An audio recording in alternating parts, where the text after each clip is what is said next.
I spent an entire year on one world.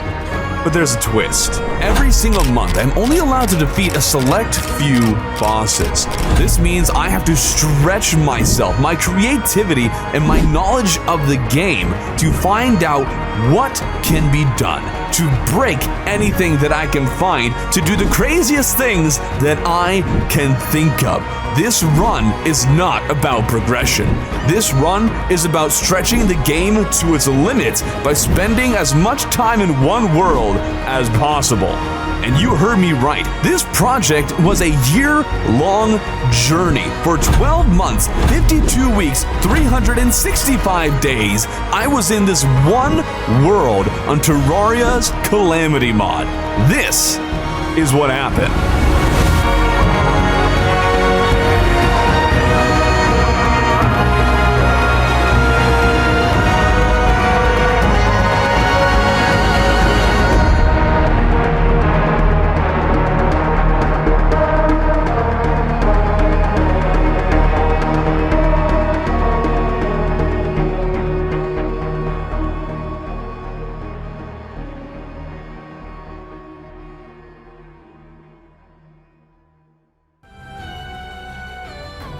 It's kind of surreal starting this journey new again. When I started the 1 year, 1 world challenge in vanilla last year, I only had a couple of hundred subscribers and was still figuring out what I even wanted to do. And after a year on that world, it's strange having a clean slate once again. If you have seen the previous series, welcome to the start of a new one, and if you're new, then I hope you'll join me on this year-long journey to see all that Terraria's biggest mod, Calamity, has to offer.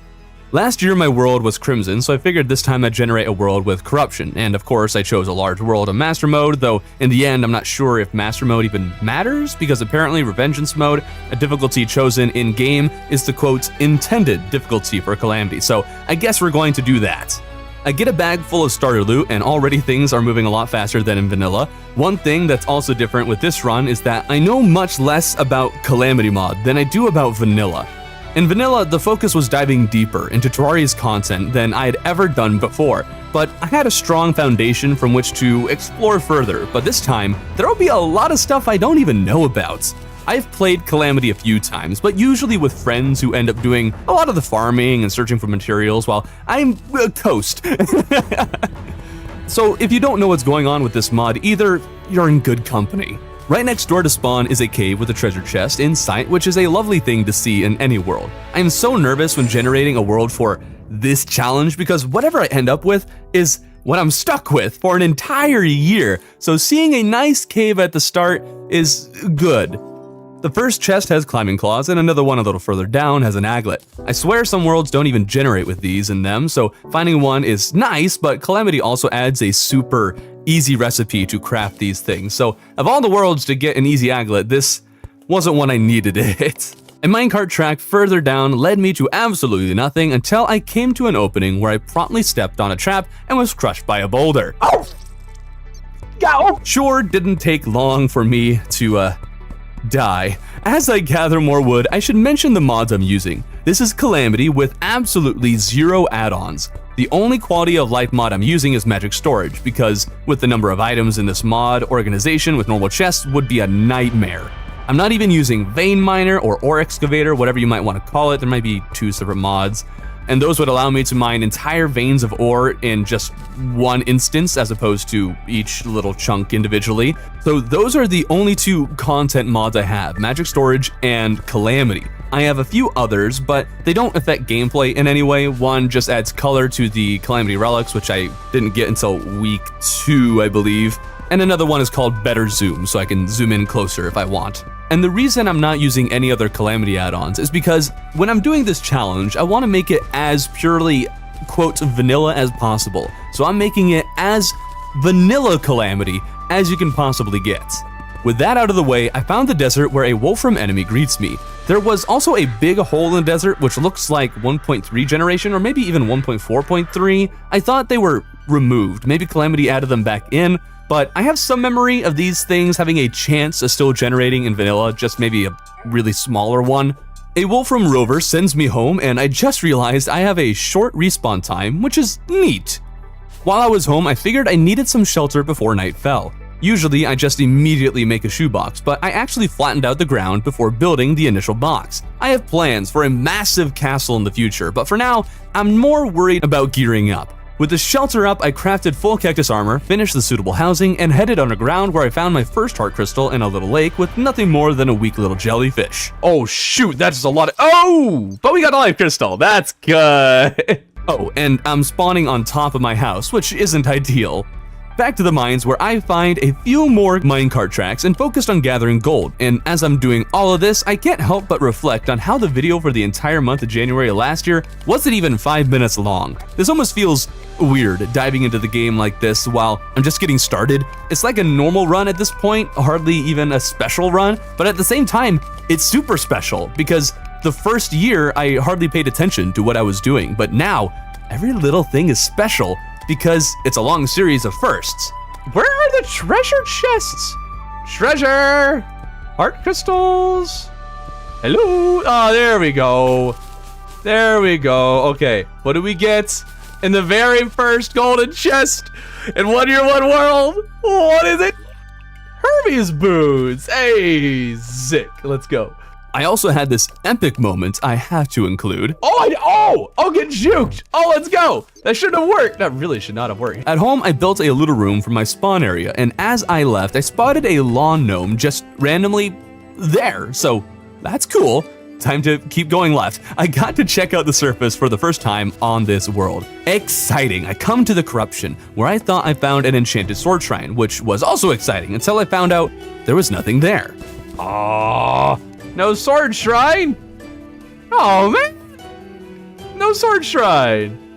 I'm upset now. I tried braving the corruption, but that didn't end well. So I went to the tundra on the right side of the world, and there was this neat Calamity structure, and the treasure chest inside included several building accessories, and I find it weird that these are the things included, but I'll take it. I wanted to finish checking the surface, but this cave called me to adventure. The tundra was actually super easy to explore, which is odd to me. The tundra usually feels like a bunch of small caves with massive amounts of mining in between. Kind of annoying to explore, really, but this one is quite open. There were flurry boots, a breathing rod, and a blizzard in a bottle, which is super helpful. There was a band of regen, and then I died and lost 4 gold, and I don't know about you, but I'm a greedy little boy, and I can't stand leaving 4 gold lying around this early in the game. So I went to fetch that gold after some struggling. Now, I've been collecting some Wolfram metal scraps from the enemies, you know, the Wolfram ones, and got enough to actually make a fun little minion, and having a minion this early is great.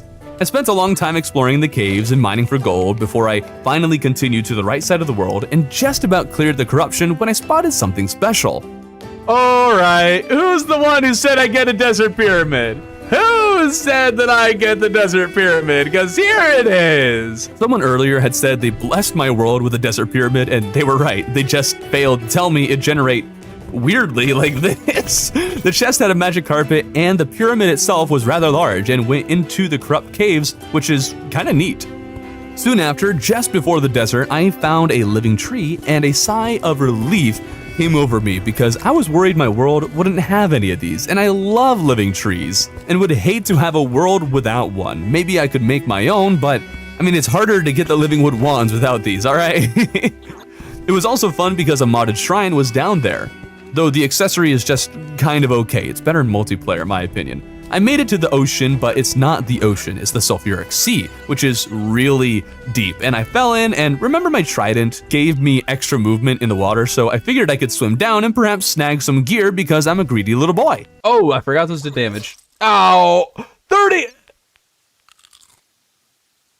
I did get the money back though. I was still low on health at this point, so I began the long journey searching for elusive heart crystals. It just felt like they were nowhere to be found. There were some, but I got full gold armor with only 240 health, and I swear I usually get full health first. I also have typically explored the skies by now, but no gravitation potions were in the chests I'd found, so I used rope to get up to space and jumped to the first planetoid in sight. These things are something that Calamity adds. Some people call them meatballs, and I can't disagree. There's a bunch of them in the space layer, and they make it a whole lot easier to casually explore the skies.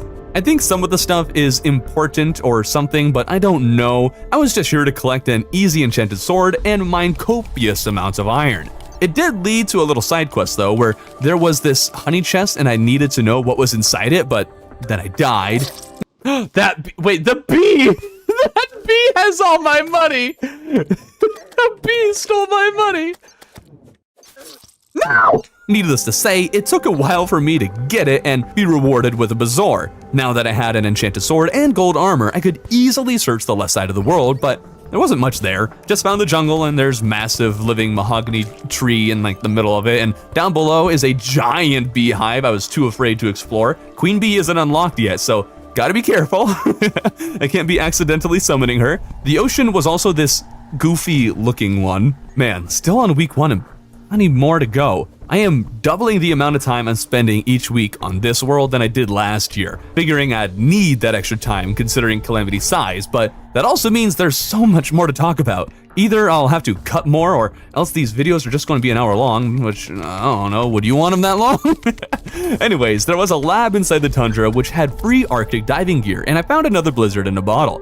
I'm going to be building 3 builds again this year, and I'm planning on playing the Summoner, Mage, and Calamity's Rogue class, which will be fun, though at the start of any world, I just use whatever I happen to stumble across, so I guess I'll melee for now. The lab did have gravitation potions, which let me search the skies easier, but I didn't find much.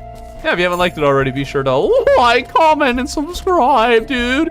And an evil presence started watching me while up there. I guess it's time for the first boss fight. Usually, I don't fight bosses till I'm at full health, but this'll give me a chance to see if Revengeance mode made changes to bosses in any way. They'll do more damage and have more health in all likelihood, but I'm not sure if their AI or attacks are different in any way. For a while, he was the same, but turns out there's a third form now.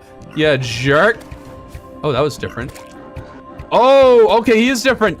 Oh, the boss is actually different. This new phase has the eye doing long, straight dashes while spawning in more servants to annoy you. It's not all that complex, and in some ways it's actually easier, but he does seem to be moving faster overall, which definitely makes it a lot harder than I thought it would be. I hadn't been able to prep that much and ended up losing in part because my respawn point kept me from healing with a nurse quickly enough. Well, guess that means the bosses are going to be different. So that's fun.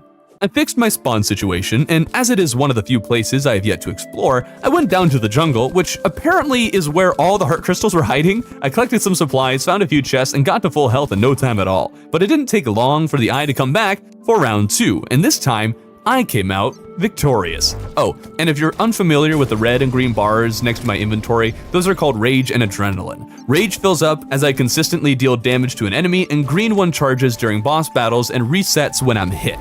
Both can be used for a temporary damage boost, with Adrenaline being a much bigger boost, serving as a reward for being aggressive while also avoiding damage.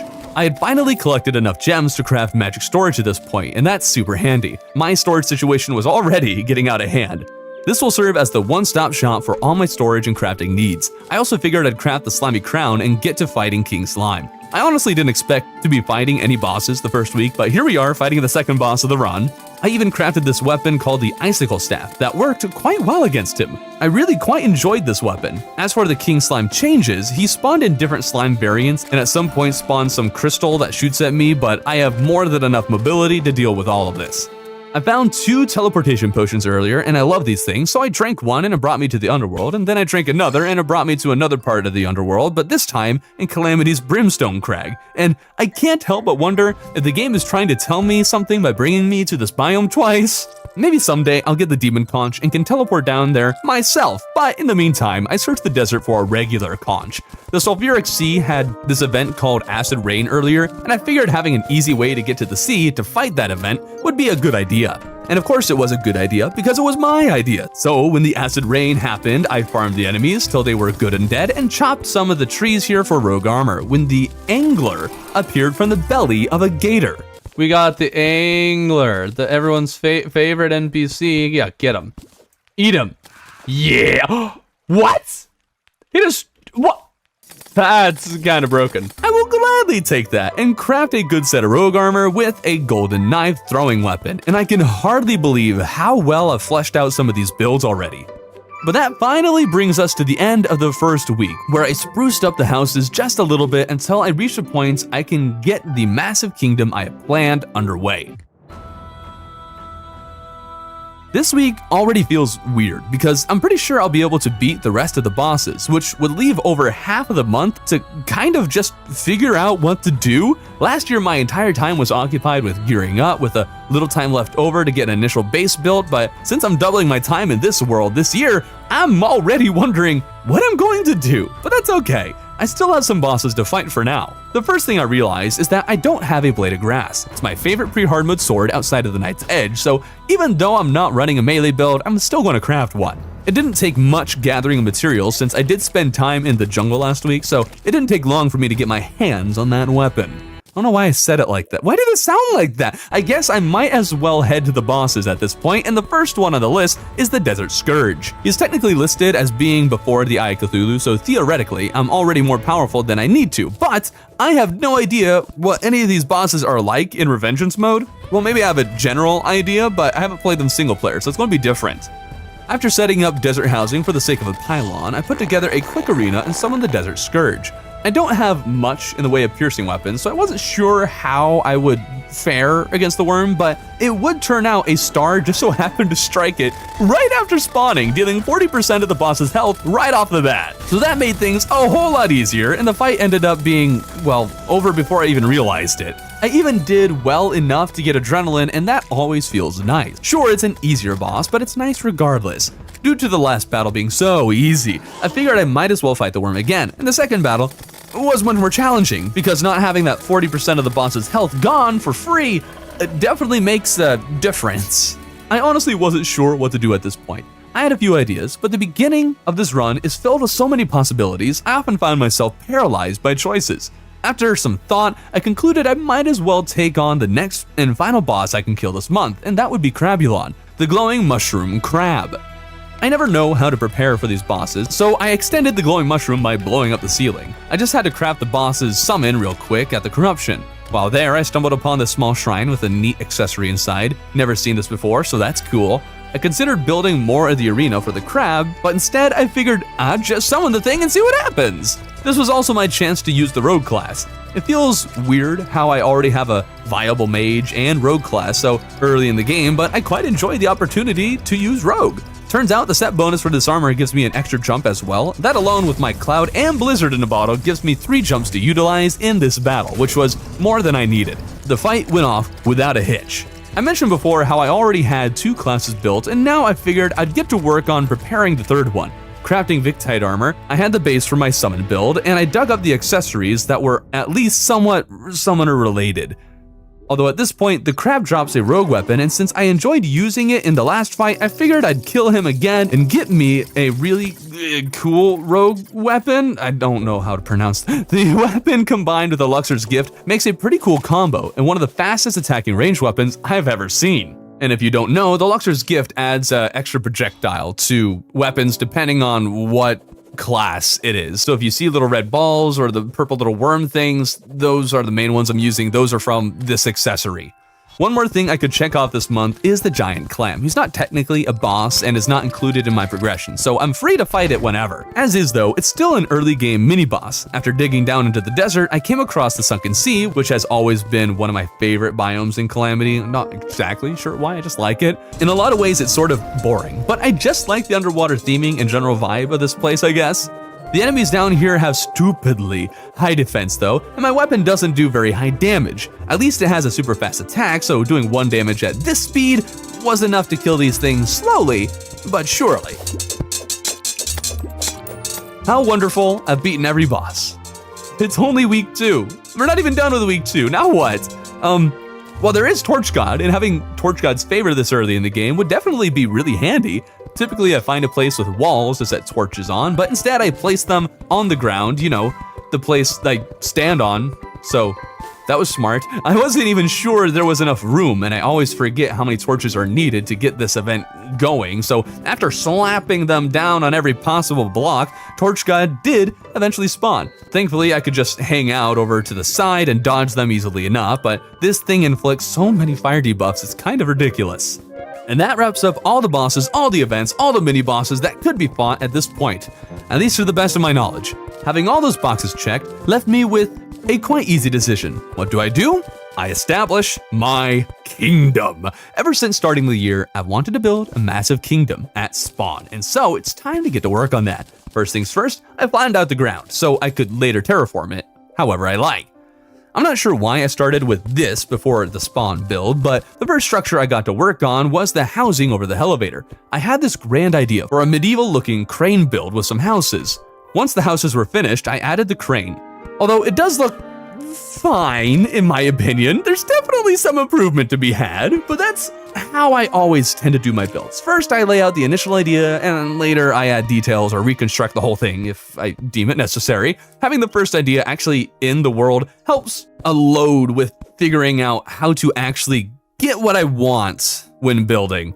I added a little hook because it's gotta have a little hook, what with it being a crane and all. I made one of the houses more detailed and added a counterweight to the crane itself. Looks like I added a plain tail to the thing if you ask me. I'm not sure I'm happy with it, but it's down, so I can fix it later. For now, I wanted to make my natural spawn look better. Last year, I made a more natural looking building with living wood and leaves and eventually clouds. I tend to be better at making things like that, but this year I wanted my kingdom, and this is my first real step towards that. It's a simple tower, but that's all I need for now.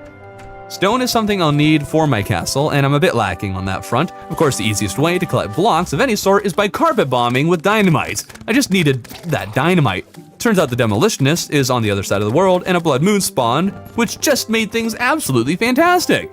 But I got there, purchased my dynamite, and blew up all the stone I need to continue crafting my kingdom. Before continuing the buildings, no kingdom can survive without powerful walls to protect it. Granted, these are just about useless in Terraria, considering my town doesn't go out that far, so mobs will continue to spawn, but it's the thought that counts, right? With my mighty walls to protect the kingdom, I got to work on the keep. Expanding from the central tower, I added an outline with these cool spiky things. I'm sure they have a technical name, but I don't know it for the life of me. One reason I often avoid building castles is because I never know what to do with them outside of the exterior walls. I needed to find some way to make the building interesting and not just gray bricks. With that in mind, this was my initial idea, but it's really not that good. So I tore down the copper plating and navy stone above it, replacing the plating with lab walls, and that was nice. I considered using lab wall instead of wood, but ended up using living wood wall, creating this rustic but also futuristic look that I'm going to stick with for now. That leaves two quite large openings, and I'm terrified of them. That's a lot of open space, and I suck at interiors no matter the build. What I ended up settling on was a tavern. It looks cool. Perhaps it doesn't have much sense having a tavern on the second floor of the keep, but you know, who said it had to make sense anyways? That's the left side, and I haven't set up a garden yet, so, well, let's just put that on the right side. Now the keep is quite nice, although I'm fairly certain I'm going to make several changes as the weeks go on. Before wrapping up my building for the day, I really wanted to use the copper plating I'd crafted, and that combined with the wolfram plating greatly improved the crane, making it look more like an actual crane while just being more interesting to look at as a whole. Still kind of funky looking, would love some suggestions, but I like it.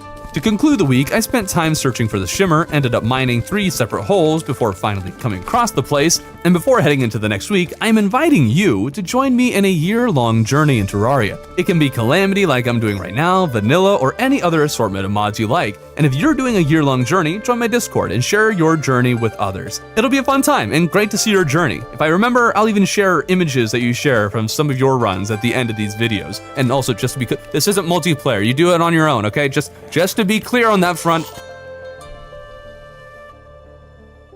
Week 3, and this challenge is really putting me through my paces. Doubling the time I spent on this world has had so many unexpected consequences, and we're only in the first month. Sure, there's more bosses, and maybe that time will be needed later in the run, but right now, I've got more time than I know what to do with. This week started with the traveling merchant showing up, and he's selling dynasty wood, which is so very nice. I love and hate this building material, and always make sure to purchase a metric ton of the stuff when it's available. This week I went into with only one idea in mind, and that was to explore. This is something I never really do in Terraria for the sake of it. I mean, Terraria isn't exactly an exploration game. You pretty much only explore the world for the sake of finding the things that you need, and once you get them, is there really a point in continuing to see what else might be out there? It's not like there's a whole lot of things that are breathtaking. I hardly even explored in my first year-long run, but I have so much time and I spent so much time building last week that I figured I start this month by just roaming around. It is a mod after all, maybe there's things out there I don't know about, and sure enough, there was one. A glowing mushroom shrine, similar to shrines I've found before, and there's an accessory in the chest I've never seen.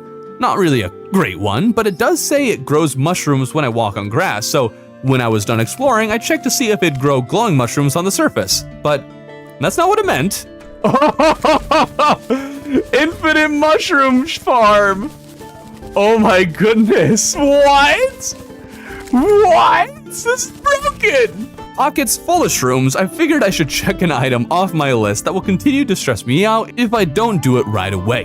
That task would be blowing up the area around the corruption to prevent its spread in hard mode. I just need to move the demolitionist into the main base as he's currently in the jungle, and for some reason, I used the conch to leave the vicinity instead of just walking away. But it was worth it because I noticed a funny little bug with the rogue class's stealth bar. The stealth bar is just... it's way off! If you don't know, that's the stealth bar for the rogue class, and it charges whenever I'm not attacking. And if I use a rogue class weapon, when it's charged, it does more damage and usually has a special ability. It's a whole thing. Now that I got dynamite, I can start blowing up the space around the corruption. Nothing really of note happened during all of this, although separating the corruption was significantly more annoying to separate than the crimson. These corrupt caves had holes that dug deep into the ground, so I had to blow up space around them, while the crimson was more simple shaped. So point to the crimson there. Now I may or may not have not been paying attention when purchasing dynamite, and may or may not have accidentally spent every last cent on said dynamite and decided farming the Desert Scourge for a hot second would be a very good and easy way to earn some quick cash. Oh, what am I doing? I jumped right into, oh my goodness. Ah! No! I died to the Desert Scourge! The rogue class, it would seem, is extra squishy, and I just now realized that I'm going to be running the 3 lowest defensive classes in the game. Mage, Summoner, and Rogue. I wanted to have a tank build for the sake of defense, but no! I decided to not because everyone and their dog has done a Calamity melee run, and I just wanted to be special. Oh well, kind of embarrassing losing to the Scourge, but I redeemed myself with 2 back-to-back victories immediately after, only to learn the Scourge isn't exactly the best money farm. Beating this boss reminded me I needed a trophy room to showcase all the many bosses I have slain, and figured the best place to do that would be right beneath spawn, so I mined out a nice rectangular area and then lined it with ebonstone and smooth marble. I used the ebonstone to create the platforms and then added white gem spark as a light source. I then painted the ebonstone as the purple wasn't really doing it for me. I filled in a bunch of the wall with gray brick wall, but used living wood wall to create this sort of branching, corrupting, or whatever sort of look. The relics themselves needed something to make them more interesting, and I ended up using glass wall and platinum brick wall. Not sure I like it, open to suggestions, would love some actually. Next step in the kingdom building was at the space between the keep and the crane. Because I'm going to be looking at this area for the entire run, I want it to look good. And so I added lamps with some gray brick spread around, and then built a dynasty wood hut around the storage system. Sure hope I don't need to expand it later. All of that is great, but I am itching to build a tree.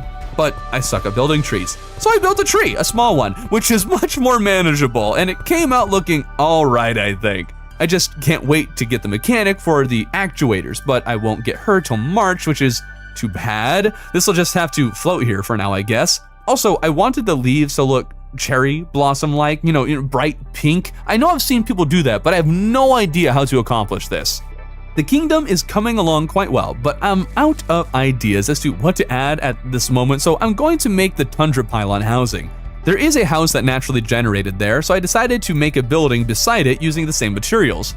I love builds that fit in with the environment around them, as if they were a part of the natural generation, and I think I did a good job matching the original look. Also, a blood moon happened as I was building, which was nice, as I could grab a few bloody tears, but still no money trough for me.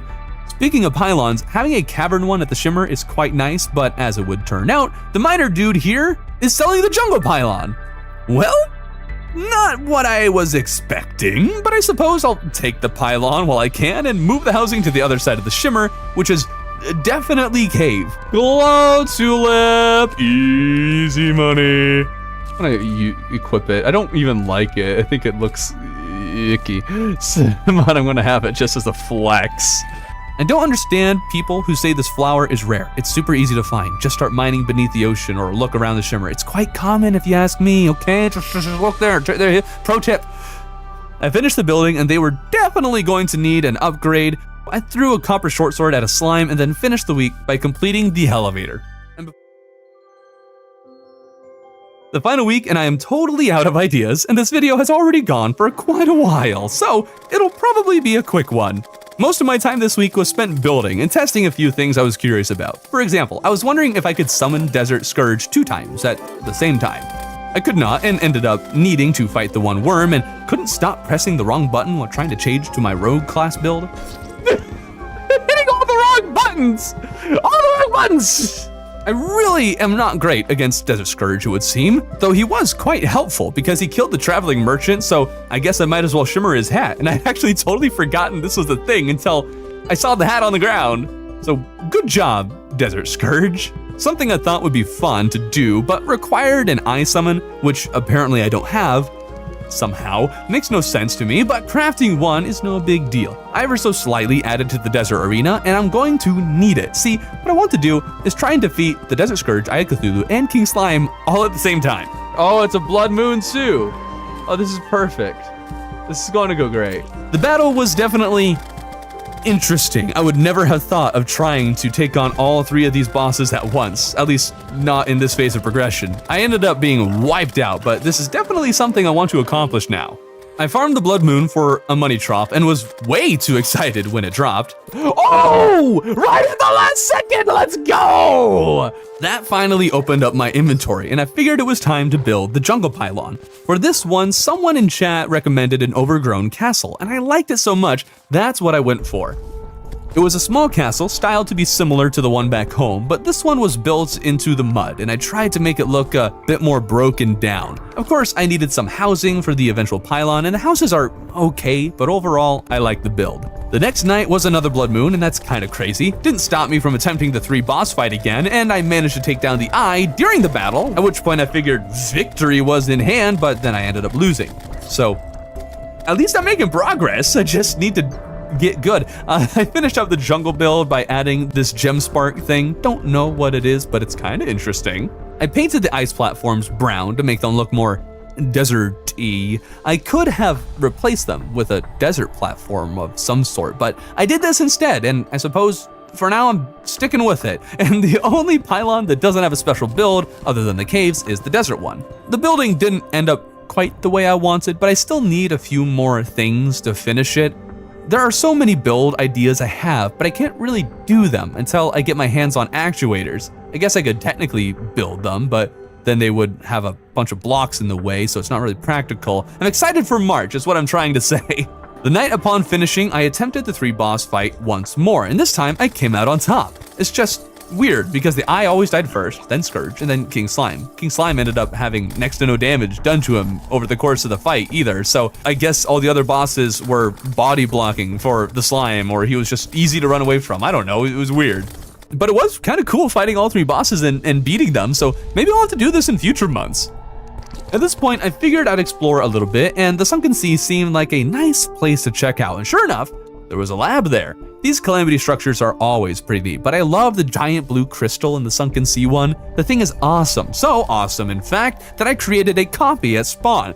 At this point, spawn is quite disjointed in its build style. I really need to fix that and make the whole area more cohesive. One suggestion was to turn the crane into a crystal drill, sort of combine the 2 builds, and I think I might have to do that. I just need to think of how to accomplish it first. But that's a next month thing. This month, I thought I'd explore the map a bit more. I explored a decent amount last year and my map reset, so perhaps I explored more than I think, but this year I figured it'd be cool to fill out a lot more of the map.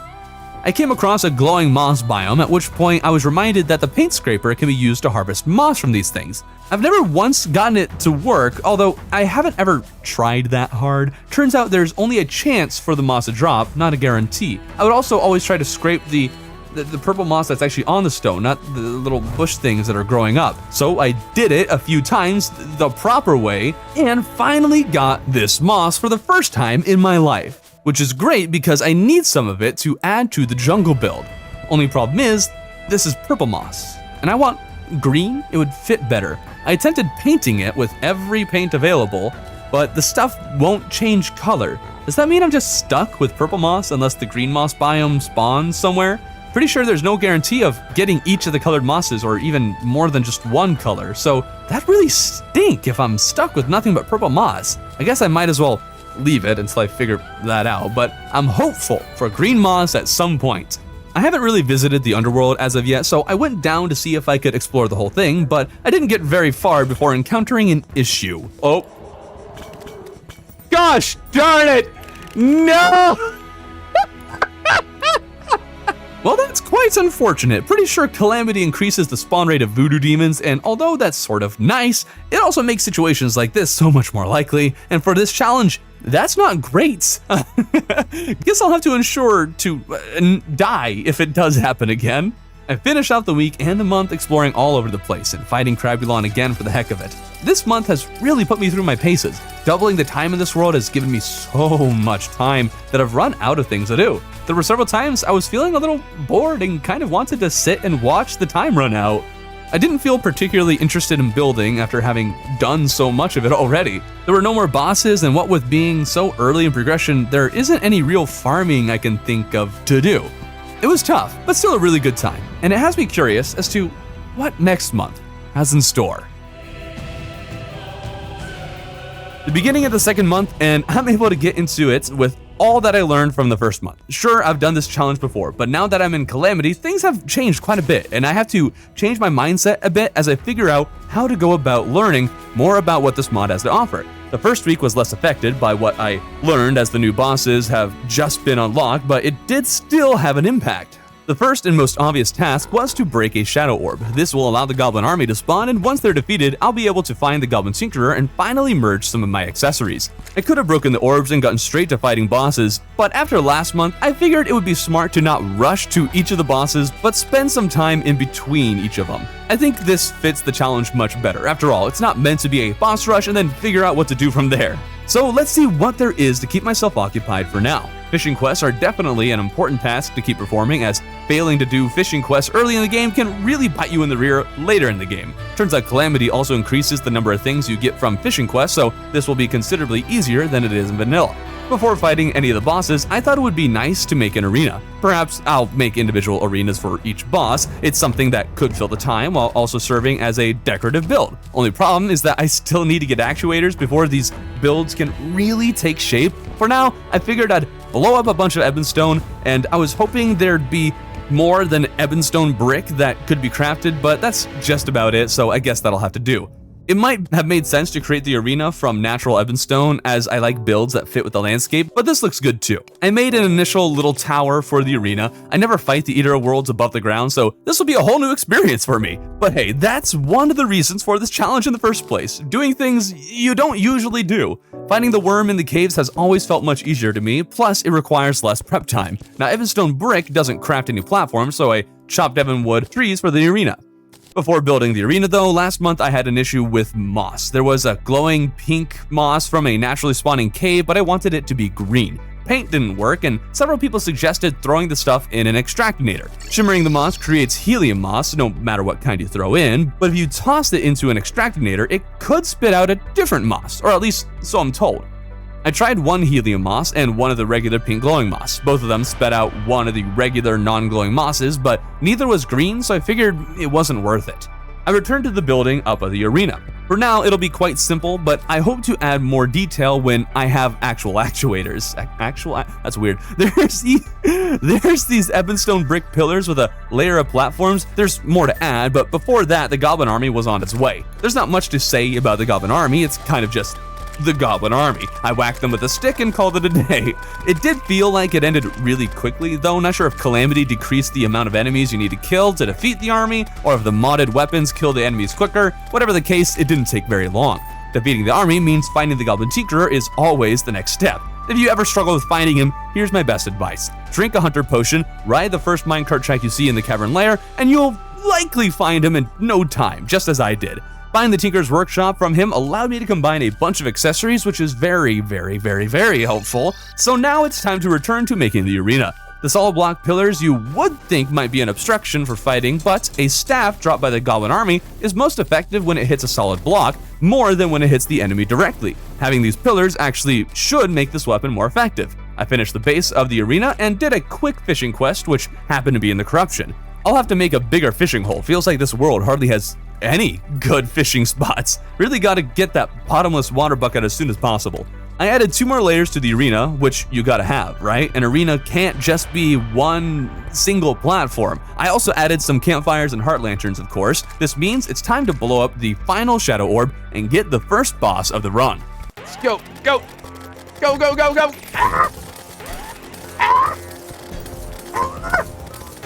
Oh no! Come on. Up, up, up, up. Ouch! That took all of my health just to get up here. Oh, now he's shooting. Oh no, no, no, no, no, now he's shooting. Ah, da, da, da, da, da, da, da, da, da. Oh, I just thought he wasn't going to shoot at all. Oh, are those cursed flames?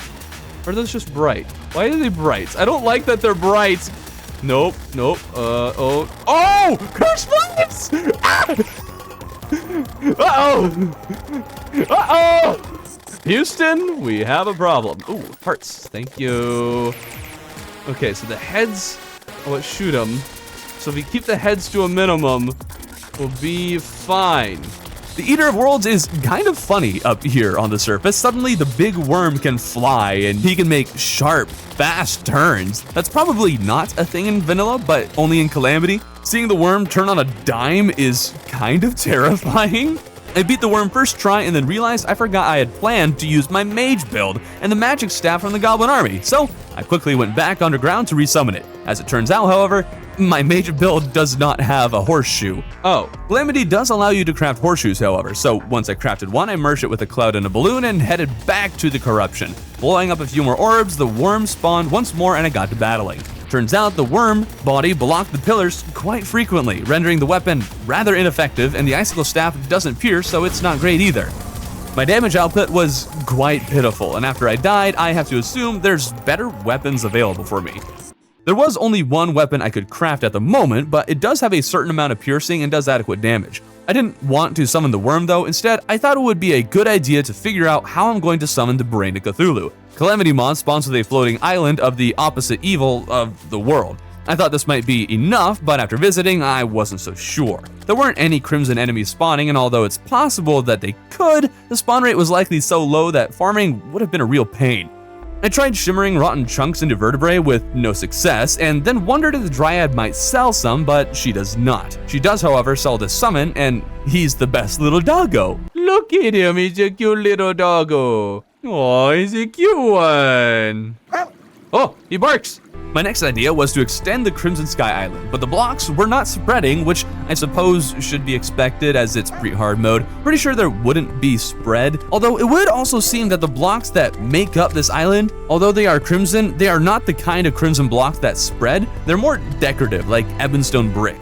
I could be wrong, but I feel pretty sure about this. So the only way I could think of to ensure that the crimson spreads is by purchasing crimson seeds from the Dryad. I just got to make an ectomist biome, but after placing lots of tombstones, there's no ectomist. Confused, I kept placing tombstones. I get increasing the tombstone count for an ectomist in multiplayer, but doing so in single player feels weird. If you fail to clean up your tombstones, that's on you. Instead, I'm stuck trying to find a space to put all these tombstones. There we go. Oh, I almost gave up. I was almost giving up. Anyways, I was able to place down enough for crimson seeds to be sold to get the ectomist and create an artificial crimson above the corrupt biome that has a sky lake above it and that has the crimson floating island above it. This area of the world going to have layers. It didn't take long for enemies to start spawning, and so I can now farm for vertebrae and mushrooms needed for the crimson bosses.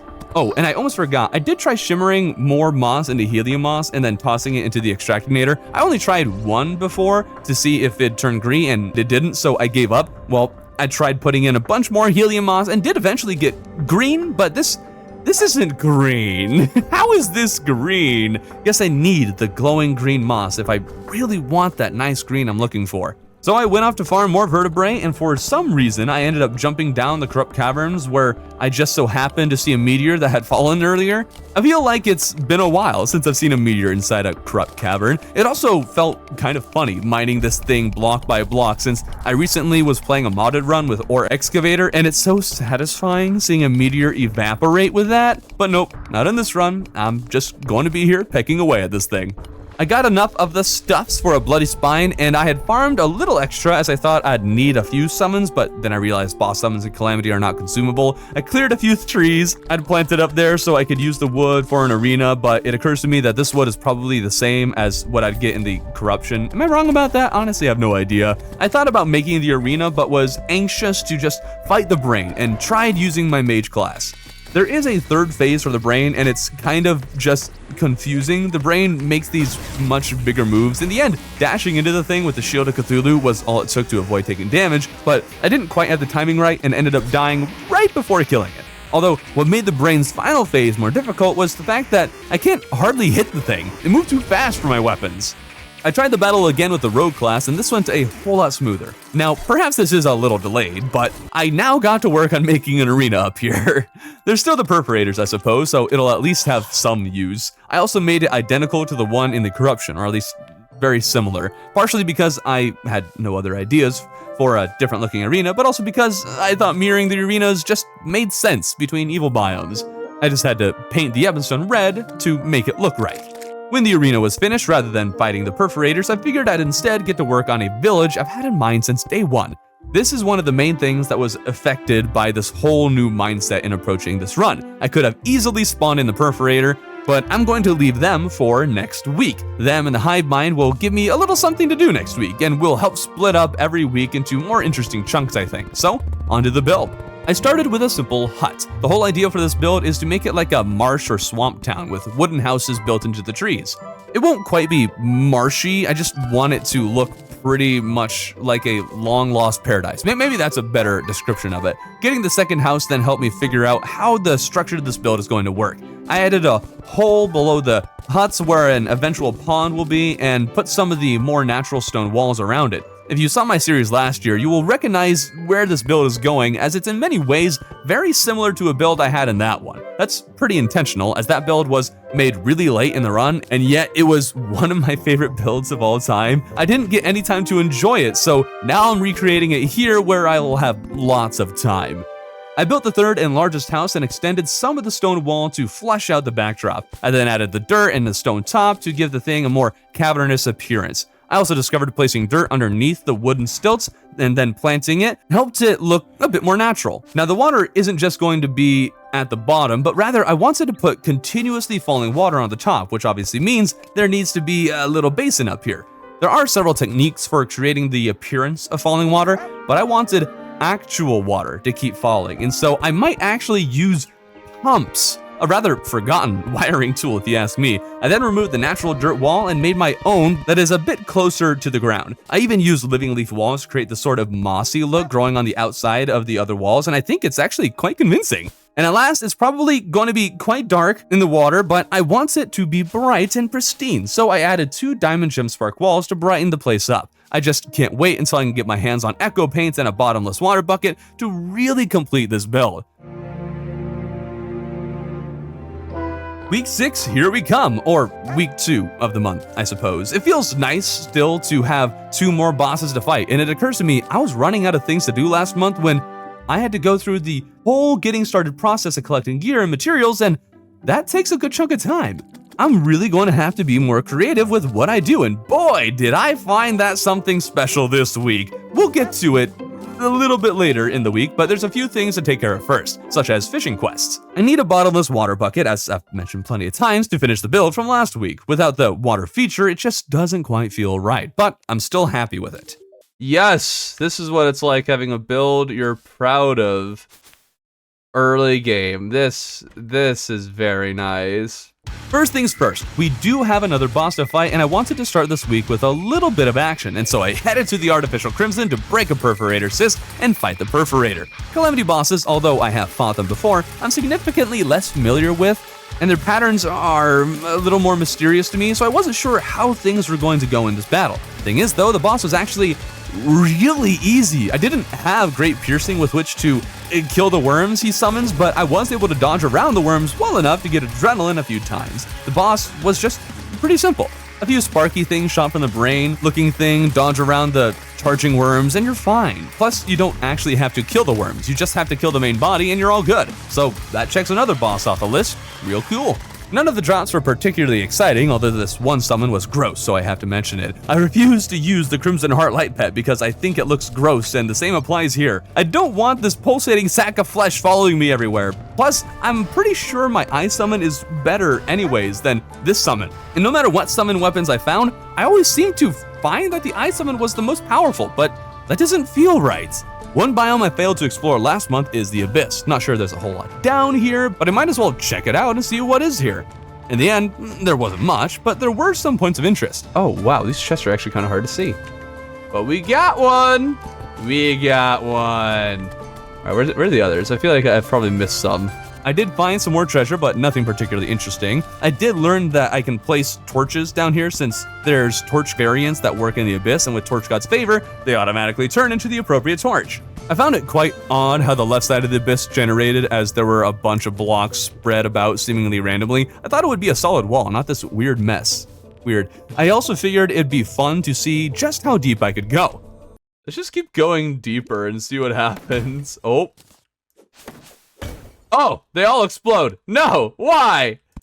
Well, wait, maybe this one doesn't. Oh, it glows red a little bit if it will explode. Oh, I figured it out. We're still going. we got pretty far down there, I think. Let's see. Let's look at the map. Oh yeah, we got real far. That's pretty good. I spent a little while also trying to figure out this mob called the Cannonball Jellyfish. Oh, that's what those do. Oh. I didn't actually learn my lesson because I immediately died to the next one. Oh, for some inexplicable reason, this jellyfish fascinated me, and I wanted to figure out why it was killing me, so I tried a theory I had. Aha! Ha! Ha! I figured him out. So apparently these things, once you get them low enough, they'll become immune to damage and charge the player, and if they hit you at this point in progression, it's death. If they miss, they'll die and drop bombs, because apparently the internal organs of these jellies are explosives. The only other interesting thing that happened down here is that there were these chests I couldn't open and no key icon appeared when I hovered over them. I spent a while trying to figure out how to crack them open, but chat was telling me I can't get them until after Skeletron. Okay, so now we can get to that super fun project I mentioned a little bit earlier. I want to kill a dungeon guardian. I've done this maybe once before, many years ago after they added the bone key drop to these auto-killing spinning skulls. I forgot to kill one in the vanilla run last year, so this year I wanted to make a point of taking one of these down. So I started mining straight down into the dungeon, which will make it a lot easier to flee when the guardians spawn, but none were spawning, so I figured I'd run down into the dungeon and figure out how deep I needed to go. Wait, what?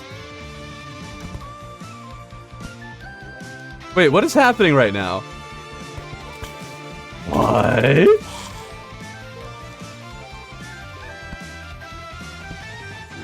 There he is! And so I started mining deeper, but as it would turn out, I mined straight into regular caves and had to dig even deeper to get to even more dungeon. The thing is, I found a gold key in this wooden chest earlier, and, well, hold up. I have the key on me.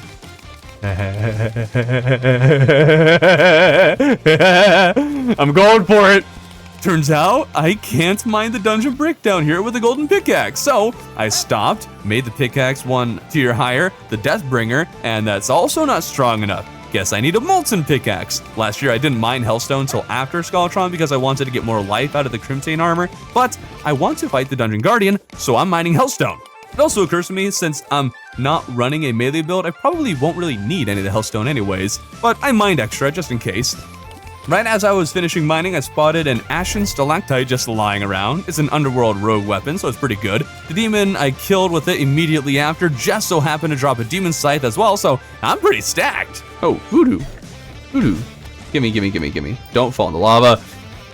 Oh, wait, that's another one. No, no, no, no, no, no, no, no. Ah! Oh. That works. Now I got a molten pickaxe and immediately got sidetracked. I mined more obsidian, and as I went to craft water walking boots, as that should theoretically be easier than finding them. See, Calamity adds a recipe for the water walking boots, but I need leather. The only enemy I know that drops leather is some dog in the tundra. There was a blizzard, which I thought would be good because I wasn't sure if blizzards were required for the dogs to spawn, but you see, there's a problem here. It's a blizzard at night, and the clock is nearing midnight. At midnight during a blizzard, Deerclops spawns naturally, and I totally forgot about this until someone in chat reminded me, and I was playing it really close. All right, we gotta get out, we gotta get out. Go, go, go, go, go. Oh, come on! Right at the last second! We're doing really bad at bosses spawning here. Ah, yes. Quality content right here. That was the last. Well, I teleported to the ocean for the heck of it, and Calamity adds this real handy feature where Deerclops makes everything dark, and that's absolutely fantastic because Deerclops doesn't despawn after dying. An easy solution to this problem would be saving and exiting, but I feel like I should live with the consequences of my actions in this run. I went back to face the deer, but I'm not actually allowed to attack Deerclops since this part of progression has not been unlocked, so I'm just stuck staring at this thing or else living in total darkness. At least that's what I thought, because after I died, everything got just a little bit brighter, so we could just go about our business. On the bright side, but Deerclops does naturally despawn. It just takes 24 real life minutes. Deerclops, what are you doing down there, buddy? What are you doing in the hole? Deerclops, do you need help? So I just had to burn 24 minutes doing miscellaneous things. None of it was particularly important, mostly because I didn't want to do important things while the screen was this dark, because that wouldn't be fun for this video. There it is! Oh, he's finally left. Oh wow, the game is so different now. This is what Terraria looks like. Whoa. I really had adjusted to playing in the dark. It felt kind of weird when the colors returned. Time to return to my Dungeon Guardian shenanigans. First things first, I need to get that one golden chest. The world has gifted me with the ability to sequence break, and gosh darn it, I'm going to take it. I had to die several times just to get inside, but once the wall was mined completely away, I was free to dash in and grab the loot. All right, all right. Here we go. Yes! Yes! Yes! Aqua Scepter, baby! Let's go! Oh, that's sick. I'm gonna have to use Aqua Scepter against Skeletron. That's gonna be so much fun. That makes me so happy. I mined a little deeper and breached the dungeon enough for Guardians to spawn with a straight shot back to the surface. Problem is, when I tried that, the Guardian immediately caught up to me. But that makes no sense. The Dungeon Guardian doesn't move faster than the player in free fall. Did Calamity increase their movement speed? They had to. And if they did, how could I possibly kill the thing? I tried again, and it failed. I need a new strategy. I grabbed a bunch of accessories that increase movement speed, including crafting a Magiluminescence. Try saying that 5 times fast. Problem is, this increases horizontal movement speed, not vertical. So, I need to do some thinking, and I figured I'd mine the newly available Aerialite. This ore spawns in with the world, but can't be mined until the Perforator or Hive Mind have been killed. There's wings that can be made to the stuff, but as would turn out, more importantly, this armor has a set bonus that increases my fall speed. That also gives me a whole bunch of extra movement speed and other things. So now, I might just be able to take down the Dungeon Guardian. Turns out though, I can actually move fast enough now for them to despawn, but that wasn't the worst revelation. What? It's shooting skull! This changes everything. Vanilla Guardians only kill by touching you, but these shoot insta-kill skulls with minor amounts of homing. I tried a few more times, but made no progress. So, time to formulate a new game plan. Before that, I wanted to kill the Hive Mind, the final boss available in February. The boss battle, however, didn't go how I thought it would. His pattern is different than I thought it was, and so I made several mistakes there, but it also felt tankier and did more damage than the Perforator had done, which strikes me as odd.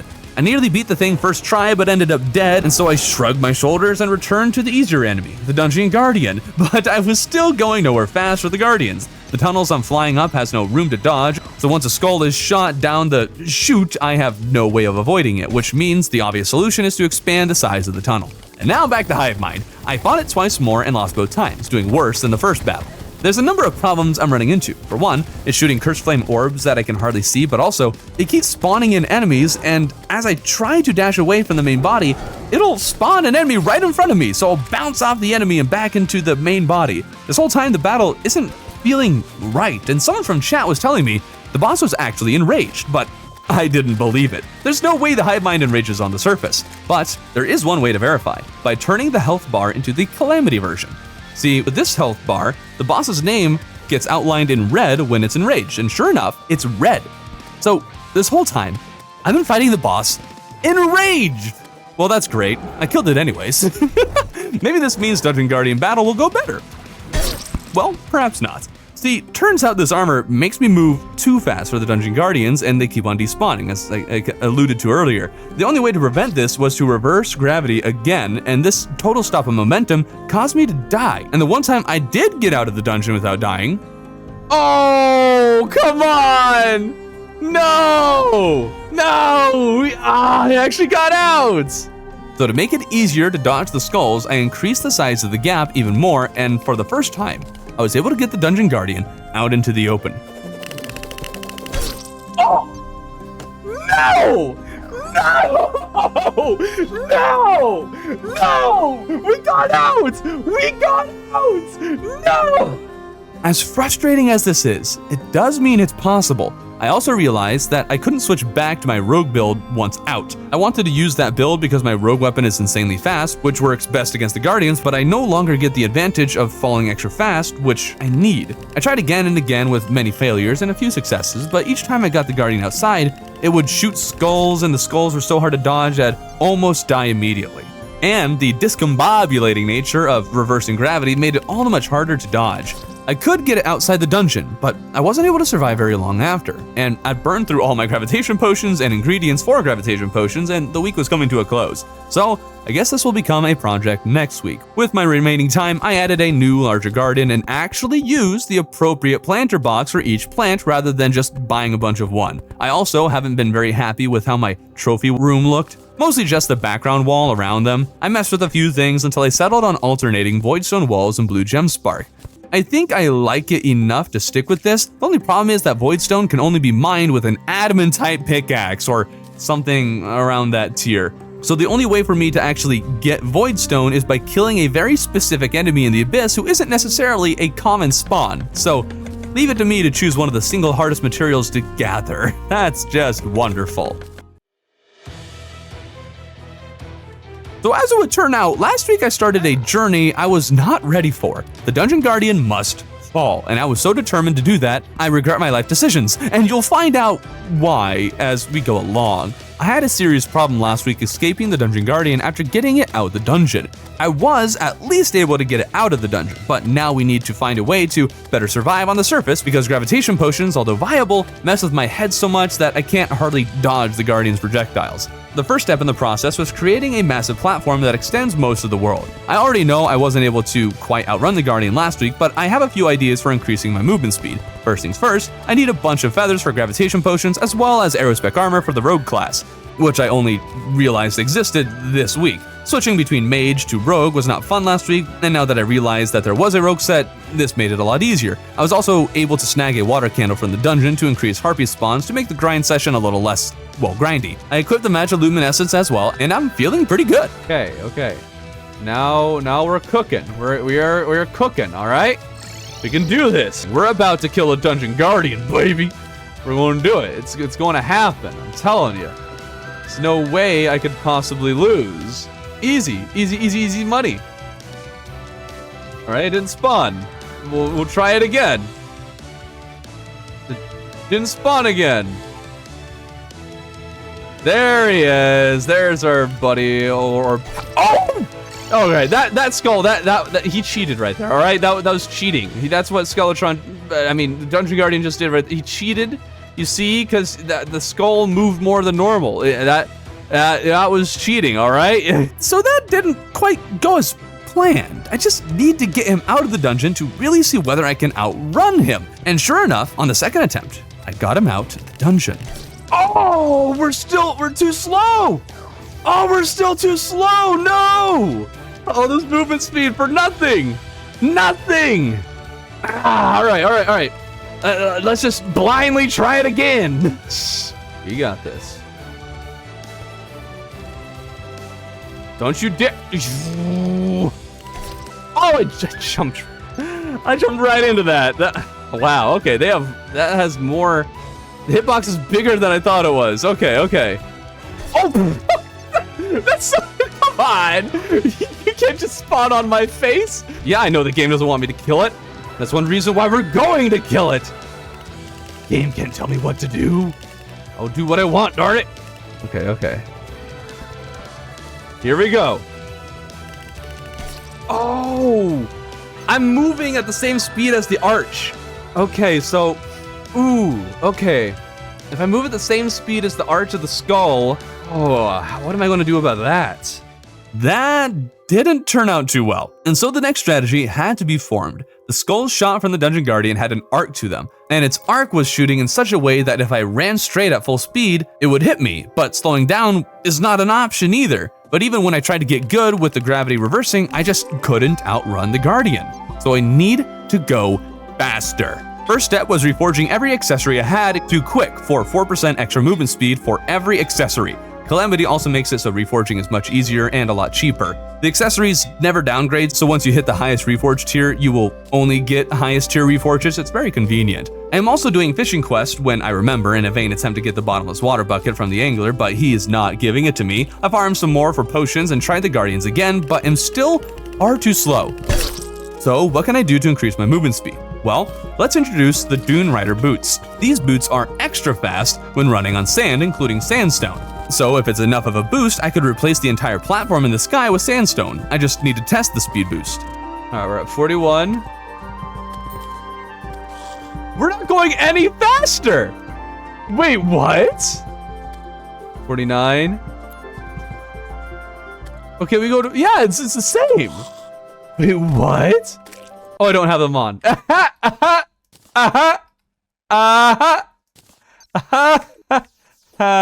When I fixed that, these boots went a whole 4 miles per hour faster than the regular ones, but I still want more speed. So I went to the jungle to collect jungle spores for an anklet of wind. See, Calamity adds a recipe to craft the anklet of wind. It requires more than just jungle spores, but it's the only part of the recipe I don't currently have. This will boost my movement speed by another 10%.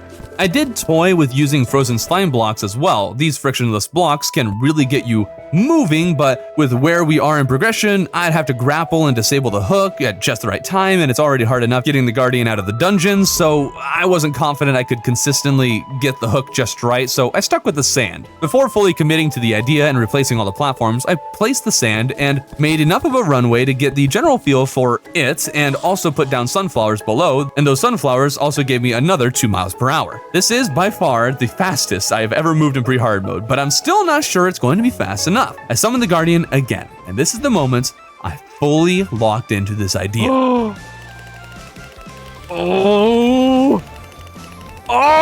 and it's not shooting either.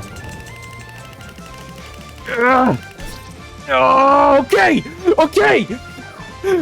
We just need a few more miles per hour. Just a few more. We have a shot. And so I conducted a bombing campaign in the desert, shimmered a jelly accessory into Vital Jelly, which increases movement speed by 12%, and farmed for more feathers because it was a blood moon and because a harpy ring can be made with feathers. This ring gives me yet another 10% movement speed. Now that I am fully committed to this idea, I replaced the platforms with sandstone and spread sunflowers throughout it so I'd never be without one. And so, it was time for the moment of truth. All right, he's up. Oh, he's still a little bit faster. I do have the pots. Oh, no. Oh, he's still a little faster. Ah, yeah, I can't. No. Oh, I didn't equip the Harpy Ring. Okay, hold on. That can give us another. Okay. I am also using Swiftness Potions to increase my movement speed by 15%. I was so close that last time, but maybe another 10% from the Harpy Ring will put me just over the edge. Okay, here we go. Oh, I even have the Harpy Ring. It's still faster! Get no! I considered using Shadow Scale Armor as it's known for increasing movement speed, but it turns out Aerospec actually increases my movement speed even more than Shadow Scale, so that's not a viable strategy either. All I ended up changing was grabbing some bacon. It gives major improvements to all stats, including movement speed, and maybe it'll give me just enough of that little boost I need. All right, and it's out. And... oh, that might be it! We're going the same speed! We got it! We can do this! Okay. Oh, wait a minute. No! No! Oh, no!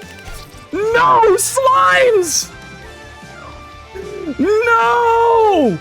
If you looked closely, you could see the Dungeon Guardian might have been very slowly catching up to me, but I'm not all that concerned about that. Right now, I need to figure out how to avoid slimes and other enemies. Having any enemy in the way will stop my momentum entirely, and jumping over them is not an option as it causes me to lose speed as well.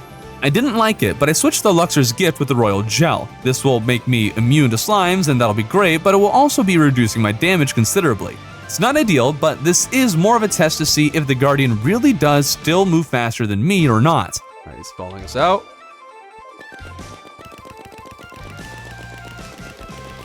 I do think he is just a pixel faster than me. I think he is.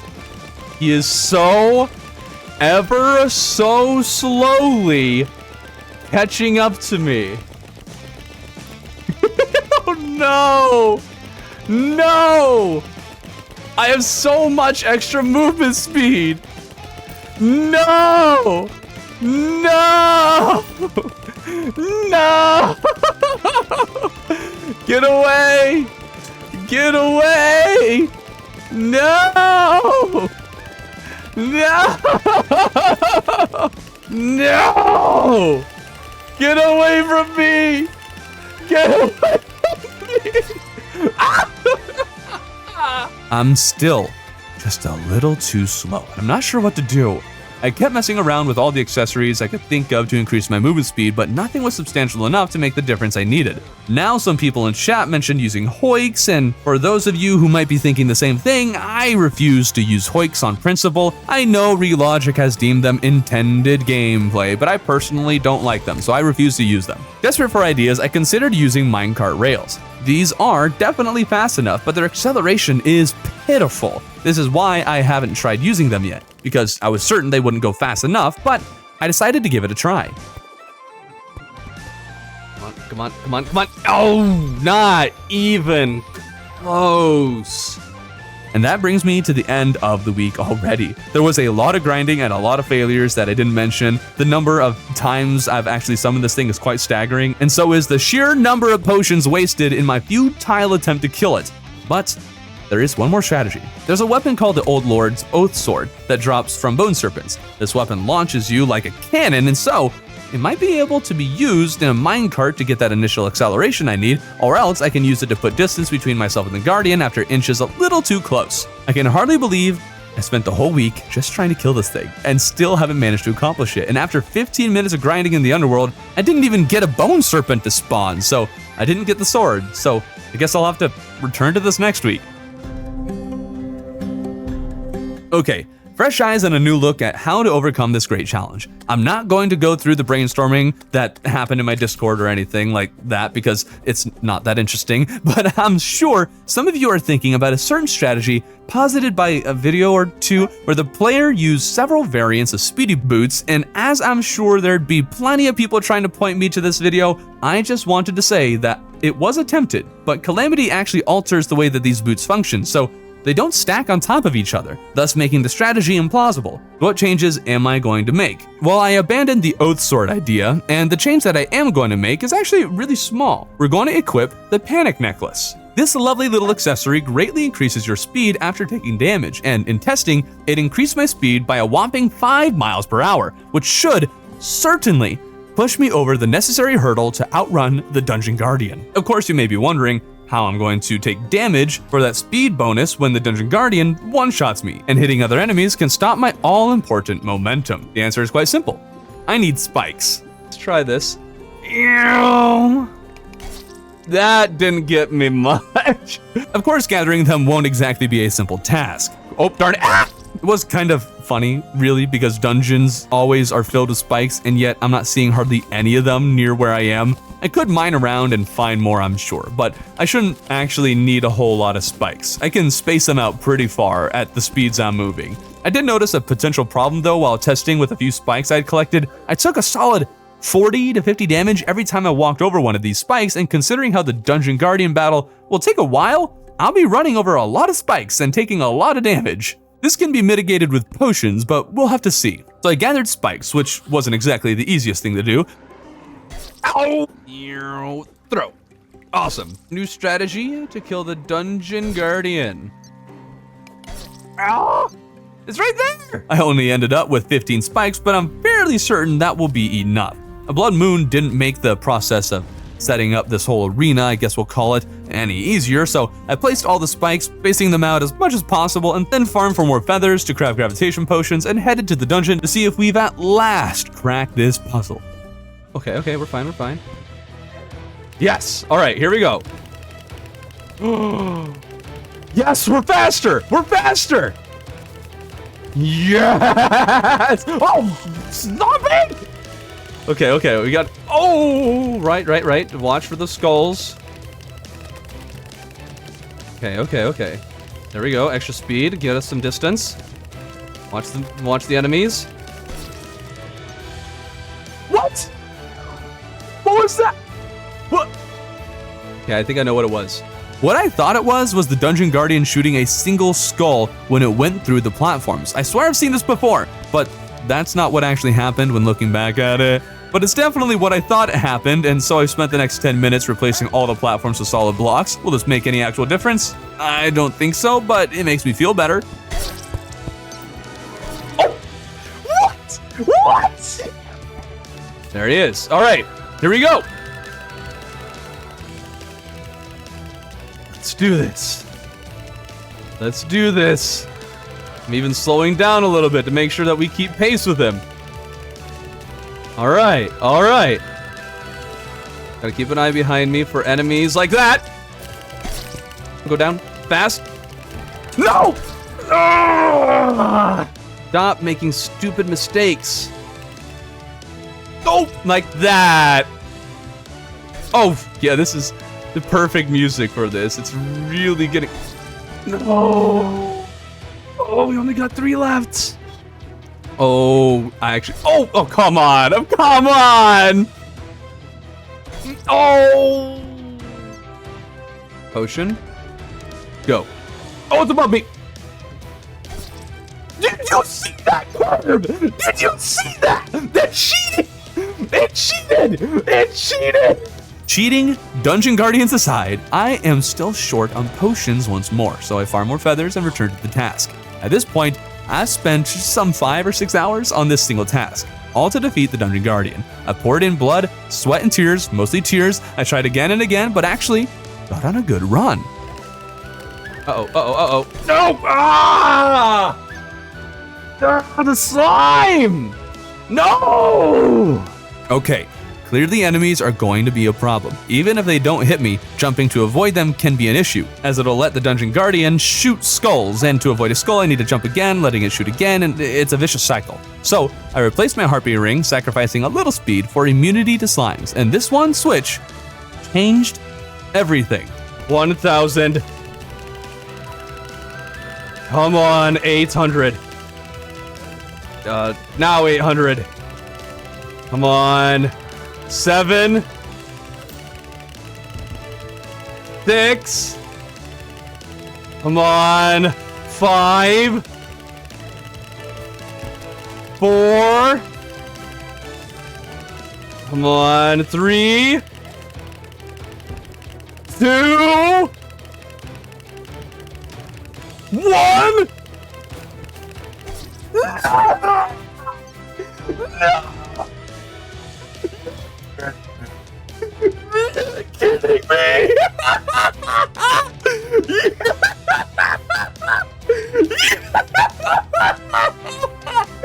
And the last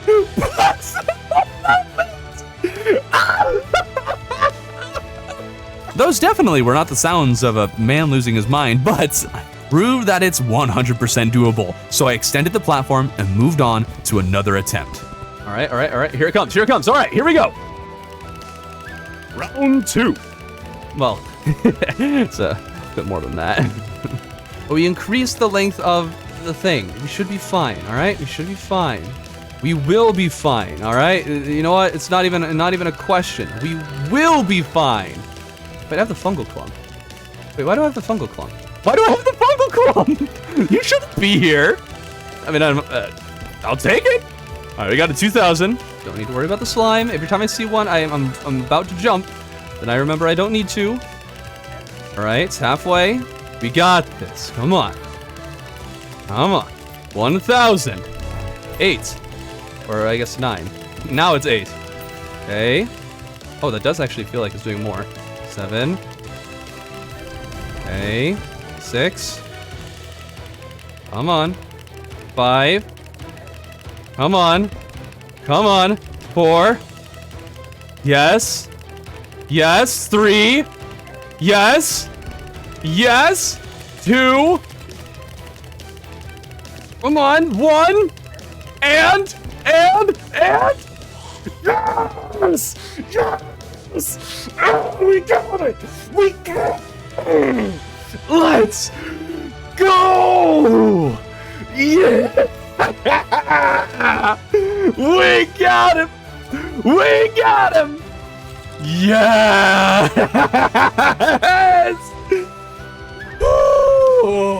At last, it is done.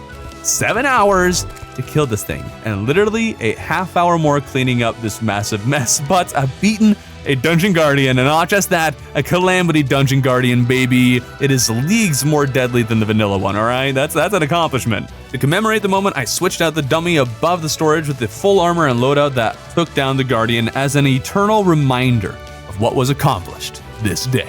Going to be honest though, I had no idea what to do after this. I had just planned on fighting the Guardian, so I went on a fishing quest as I need the bottomless water bucket for that build, and as it so happened, that was the quest to get me one. Oh, it's a good day! Bottomless water bucket. It gave me 2, which had me curious if Calamity made it so I could shimmer one, but I could not. Why did it give me 2 of these? Who needs 2 bottomless water buckets? Whatever the reason may be, I added water to the build. Still need the part in the above section, but I'm going to need wiring to get the whole effect I'm looking for, so that'll happen next month. And so now, with the remaining time, I figured I'd get to work on some building. Last month, I thought about replacing this crane with a crystal drill, combining these 2 builds here. So I tore down the crane and got to work. I started off making an outline for the drill bit, which looks pretty promising if you ask me. I painted the copper plating black and added walls, smoothed the whole thing out, and I guess it looks okay. It looks more like a dentist tool than an actual industrial drill at this point. I tried adding an outline with wolfram plating, but I'm not super happy with it. It's a little too bulky at the head, so I slimmed it down. It's fine, I guess, but still needs some work. I'm just not sure how to improve it with my meager skills. The rest of the house the drill is on should be brought into its more techie theming though, so the gray brick was replaced with wolfram plating and the wood was sunplate painted gray. The wood walls were replaced with lab walls. I painted the furniture sky blue, which I had also done to the wolfram plating around the drill. It kind of complements the sea prism stone drill bit and adds a splash of color. I also ended up putting in some random lab tech stuff. It looks... I hate this build. Maybe not hate it. I'm not a fan of it. I added rusted pipes and painted them gray, which helps tie the drill and the building together, I think. It was only now that somebody mentioned there's a bunch of Wolfram building materials that look a whole lot better than a painted wooden chair. It's a blood moon, so I know it's not easy to see, but trust me, it looks a lot better. I've also gotten a stupidly high number of blood moons this run. It feels like they're every other night. Now, one reason I had combined the crystal with the drill was to open up more space for this swampy living wood building, because I wanted it to be more of a full village rather than a single isolated spot. I tried to make it look similar to the others that had been built prior, but it's also meant to be the sort of like main house, so it's also different. There was yet another blood moon as I was building. See what I mean with these things happening all the time? I like how I framed the one window with platforms above and below it, but I wish there were vertical platforms or something. Skipping past the blood moon because it's hard to see, here's the final result. I want to continue upgrading it as time goes along, but this is a really good foundation and can definitely be left as is if I don't know what else to add. And at this point, I just messed around in magic storage, seeing what can be crafted. I found a few weapons that were easily craftable, a few which were at least on tier. Calamity also makes it really easy to get Terra Spark boots, so I made 1 pair of those and 2 pairs of Frost Sparks. I only need 2 more pairs of water walking boots to get Terra Sparks for the other 2 builds, but crafting those requires water walking potions in Calamity, and making those requires shark fins, and of course those suck to farm, and I'm out of time. That's February, and we'll get to move on to March now. March is definitely an interesting month, considering how there aren't really any major progression marks opened up for us. However, killing Skeletron will give us access to the dungeon as well as to actuators, which I've been longing for, so I can complete many of the builds I have begun, but after spending 7 hours trying to defeat the Dungeon Guardian last month, let's just say I have some more masochistic ideas coming into this month, with one of them being inspired by comments from the last video. This brings us to the dungeon. It's night, but I'm not going to summon Skeletron just yet. And no, I'm not killing yet another Dungeon Guardian. First, I gotta sleep until the night is just about over. What I want to do is figure out what Skeletron is like during the daytime. After all, if I can kill a Dungeon Guardian, then I just might be able to beat daytime Skeletron. The only question is, what could they have changed about him during the day? They made the Dungeon Guardian significantly faster than vanilla and made it shoot one-shot homing skulls, so maybe Skeletron will be even worse. All right, we're going to run our little experiment here. All right, Skelly boy, what do you want to do when it turns to day, buddy?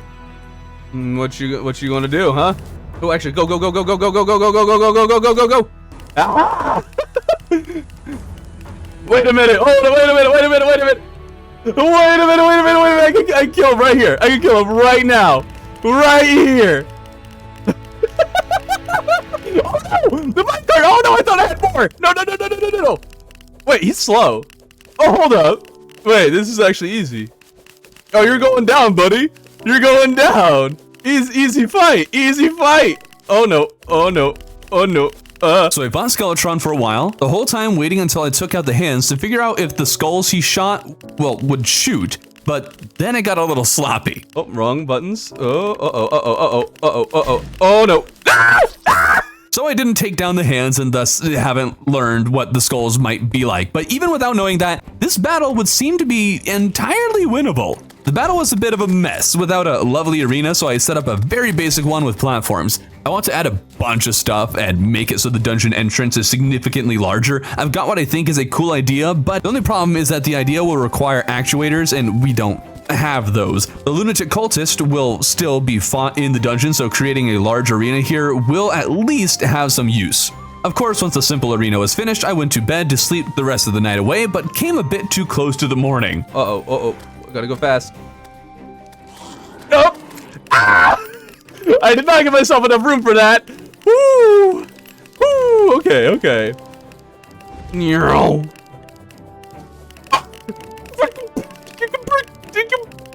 Oh, look! Oh, the dodge! Okay. That saved us. Get away from me! Get away! All right, you should just start shooting skulls. Wait! He's not going to shoot skulls at all! Hold on, bully the hand. We get the hands down, it becomes so much easier. No, not the Goblin Army! No, don't you dare spawn in the middle of this!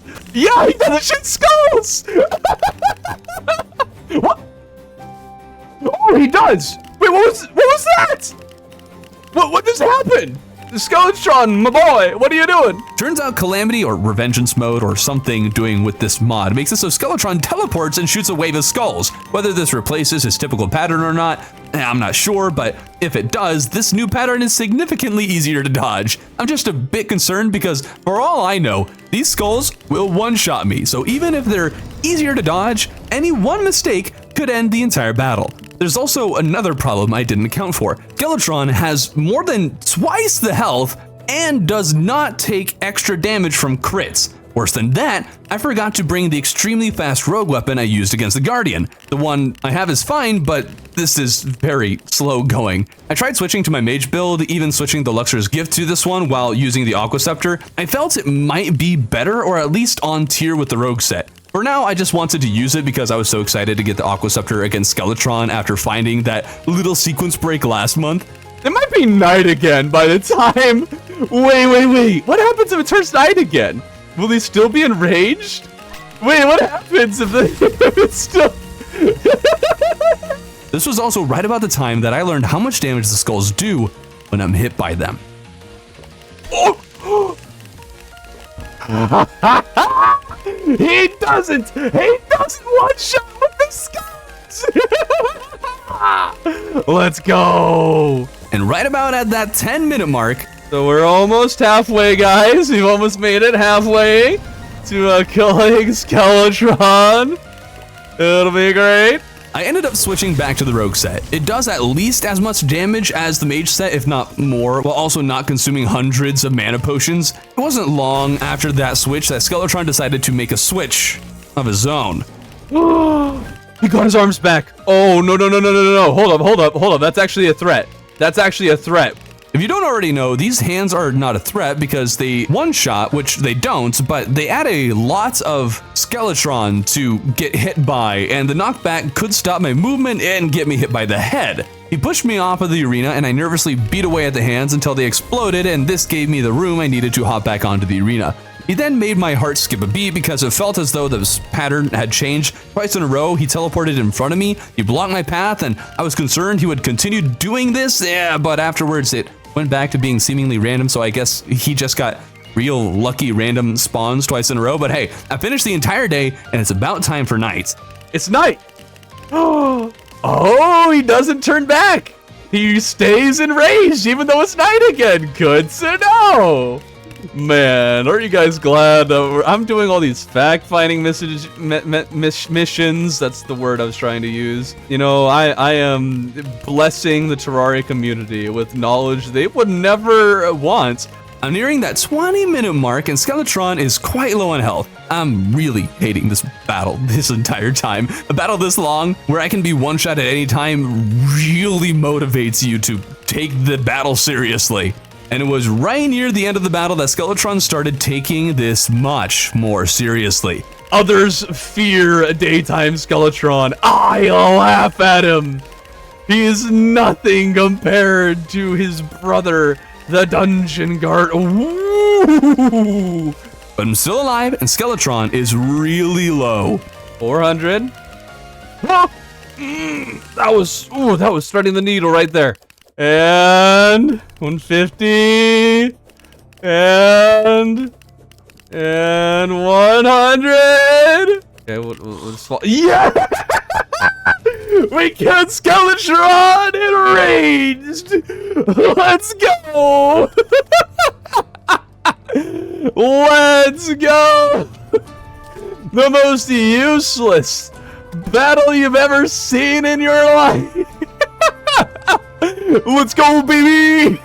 Oh, dear. Oh, right, the goblins. I forgot you guys were spawning. Now I have killed upgraded Dungeon Guardians and Daytime Skeletron, who is strangely not buffed in Calamity. Come on, Calamity devs. You're slacking on this one. Skeletron was definitely easier to beat, but also took a whole lot longer. You see, I went into this month thinking that I wanted to find the stupidest, or perhaps most unorthodox ways of beating these bosses. Pretty sure I won't be able to find something for every boss, but killing the Guardian has me thinking of killing all sorts of stuff I shouldn't be, and that will come into play later. For now, I'm hopping down into the dungeon and freeing the mechanic. Mechanic! Let's go! immediately dies. I continued to head deeper. Might as well explore the entire dungeon, right? Funny thing is, I realized pretty quickly that the Dungeon Guardian pit is actually perfect for this dungeon because it just so happens to be a straight path to where these natural spawning tunnels are going. So I guess I now have a much easier way to skip past the initial tunnels to the dungeon. This dungeon also felt like it had more enemies than normal. As I went deeper though, I was scratching my head. It just kept on going deeper and deeper with no real branching paths. It just kept on moving along, and the whole time I was waiting for the dungeon to open up. Am I the only one who, like, looking at this dungeon, feels like it's just... Yeah! What is this dungeon? What is going on? Something is wrong here. The thing with this dungeon, too, is that it felt more and more like the most dungeon-y dungeon I have ever seen.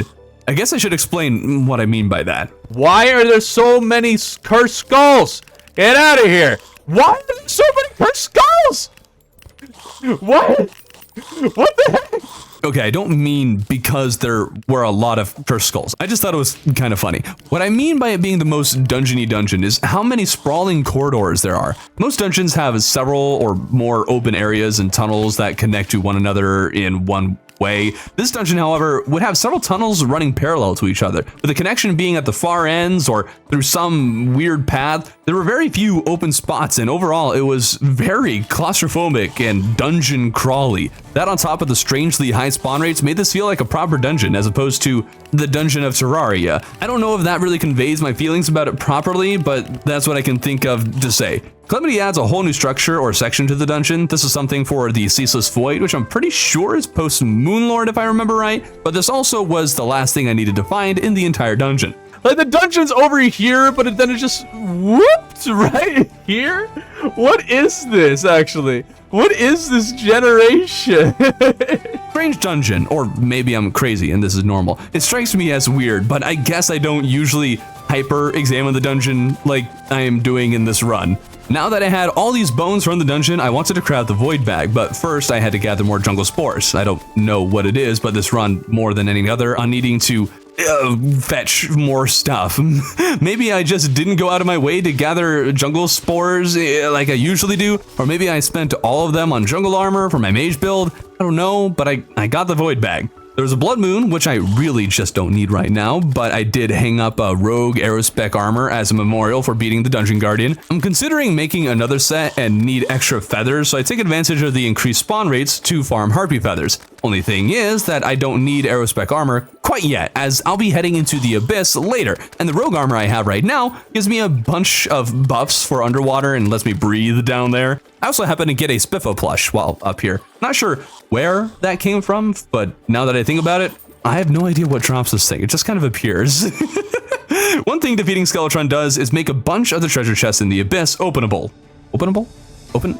Is that right? So I started cracking them open and came across this rogue weapon called the lionfish. It looks nothing like a real lionfish, but I love the sprite. It's pretty epic, but more importantly, this weapon inflicts a debuff that passively deals up to some 36 or so damage. It's kind of insane. I also found the herring staff. I think this was once a broken summon, but it's no longer that good. I don't really know. I don't pay that much attention to Calamity. I don't know what's all going on here, what was good, what was the meta, but all I do know is that right now I get 3 little fishies flying over my head and slaying my enemies for the cost of a single summon slot, so I'll take 3 little fishies. Curious, I tried going deeper to find more treasure, but was crushed by the pressure. I was about to wipe my hands of the abyss, but then I remembered this mermaid dude. Or merman, whatever. If you talk to him and select help, he'll put a bubble around you. This bubble will pop the moment you're hit by anything, which isn't great, but it'll allow me to go as deep into the abyss as possible. And because I can get deep enough, I was thinking, could I possibly kill a Reaper Shark? These beasts have 300,000 health, and I'm pretty sure are meant to be fought post Moonlord, but back in the day, when Calamity was much younger, I killed one of these things in early hard mode, or maybe late pre-hard mode, because it got stuck on some blocks. These days they don't get stuck, they go through blocks, but that won't stop me from figuring out a way to kill one of these legendary beasts before entering hard mode. Oh, there's a Reaver Shark. All right. We hit it. Is it following? Reaver Shark, where'd you go? There he is. We can do this. We can do this. Let's kill a Reaver Shark. Easy money. All right, it's only got like what, 300,000 health? Is that 30 or 300,000? Hold on. It looks like a 300,000. Guys, we've already almost got 10,000 of its health. We're doing great. He is very slow. How high can I get this thing? And will it just murder me the moment I'm out in the open? Let's go. Lionfish is doing some real... Oh! Hey, clutch dodge, clutch dodge. Really likes those horizontals, but it struggles with verticals. I might be able to fall back down. Hold on. Guys, this might be doable. You're going down, Reaver Shark. Wait, what does he do when we're at the surface? Oh, he flies. Okay, doesn't fly too much. Oh, we can kill it. We can definitely kill it. Oh, this is easy. This is easy. It's just gonna take a very long time. And that would seem to be the theme of this week, taking a very long time to kill things I shouldn't be killing. Well, I guess I should be killing Skeletron, but I'm not supposed to do that during the daytime, and I'm not supposed to be killing a Reaper Shark in pre-hard mode. Thankfully, the Lionfish with its massive debuff effect is able to kill the Reaper Shark much faster than I was able to kill Skeletron. Well, maybe not much faster, but faster. What does he do? What is he doing? What is he? Reaver Shark, what are you okay, buddy? Reaver Shark. Where is he going? What is he hopping for? Now I'm doing a lot less damage. Get back in the water. There you go. That's a good Reaper Shark. I still call it Reaver, like with the V. I had no idea that these things were so bouncy. Guess all I need to do is make sure it stays in the water, which was easy enough, but you know how bosses have multiple phases? In fact, you know how Queen Slime bumps around and then starts flying in second phase? Well, would it surprise you to know that this regular mob, the Reaper Shark, does the exact same thing? Oh, what? Oh, it flies now! Oh, no! Oh, no! To my relief, the shark wasn't really moving very fast, so I could very easily fly around the shark without being hit. If it's not obvious, this thing would absolutely one-shot me. We enter second phase about 7 minutes since bringing it to the surface, and 5 minutes after the second phase began, I had managed to bring the shark all the way down to 10% of its health, 30,000, at which point, the shark began acting strangely. What is it doing? What is it doing? What are you doing? I don't like this. I don't like this. What is it doing? No, it's bouncing, Oh, I hate when you bounce. I hate when you bounce so much. Can I go over it? Okay, I think I can. Where'd it go? Oh, I thought it might have despawned. Get back in the water! What are you doing? You're supposed to be flying right now! What is it doing? It's off the map! Reaper Shark, get on the maps! Or else I can't get your drops! Reaper Shark! Reaper Shark! What is it doing?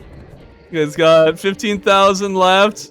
Get over here. Oh, no. Don't bounce that way. Don't bounce that way. Oh, no. Let it come back. I would love to let it come back, but I have no control. I'm not knocking it back. It's just doing its own thing. Okay, we almost got it to 10,000. All right, under 10,000. Oh, here it comes. Here it comes. Oh, bubble. No. Don't go back. Don't go back. No. We almost had it. You almost brought it back. Why do you bounce like this? No, not that way. Okay, we gotta be careful here that it doesn't die off screen. All right. Oh, no. Stay on the screen. No. Oh. I got the drops. Yes. I got the drops. We killed it. Let's go. All right, we're framing it. We're framing these things. Okay, we're gonna remove this. And goodbye. No. I was scared. I just drank the potion thingy that the shark had dropped, but I had actually separated that one and put it aside. The shark didn't drop anything special, as they only drop those special things at certain points of regression. Killing it was genuinely pointless and done simply for the sake of doing it. To commemorate the moment, I put the drops next to the aerospec armor and accessories used to kill the dungeon guardian.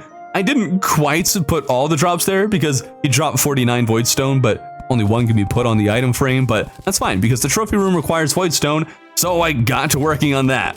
I mostly had the thing done, but still need more voidstone and platinum ore. I tried mining for the stuff, but there does not appear to be any platinum in this world, which has me wondering how I got platinum in the first place. I tried shimmering the gold into platinum, but I was right in thinking that platinum shimmers to gold, but gold does not shimmer to platinum. Still not sure why that's how this functions. It'd make much more sense that the two would just alternate between each other if you ask me, but whatever, I'm not the game devs. I just need to find different methods of getting platinum now. I tried Hellstone and Crimtane, but turns out neither of those can be shimmered, but that's when I remembered I had this handy little extractinator. With over 300 silt on hand, I checked the stuff in and got 12 platinum ore, which isn't a lot, but it crafts plenty of walls I need per ore. So like 20 times 12 gets me 240, which is more than I need. This only leaves voidstone, which has been hard to farm for in the past. I could kill another Reaper Shark, I guess, but no thank you. For one reason or another, the one other fish I know that drops the stuff is much easier to kill and is spawning much more often, so I killed a couple of them for voidstone to complete the build and then wrapped up the week finishing the actuating of the tree next to the storage system and applying illuminant painting to the drill bit that still needs some fixing. So watch this. You want to see? You see these rabbits? See these rabbits? And poof, magic. I started this bunny stent. Maybe I'll just let it go. Just let it run. What is have continuous bunnies roaming around the base? That sounds like a plan. I do need a bunch of bunnies. I'm not going to say why, but I need a bunch of bunnies.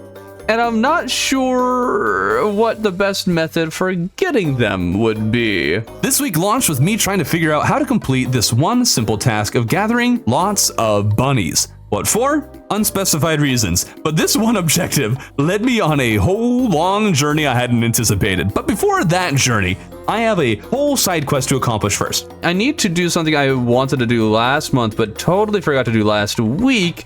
I need to make some pumps.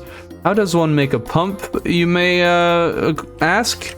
Nobody knows. No one's made one in years. I genuinely don't think I've ever seen anybody use or even mention pumps in any Terraria video. If you know of one, let me know, because I'm convinced that I'm the first. Pumps were, for the longest time, the only way to move large bodies of liquid from one location to another. This was before the bottomless water bucket or sponges or any of the dry or wet bombs. Duping water was the way most people would create large lakes, but if you wanted to actually move water from different locations, you had to use pumps.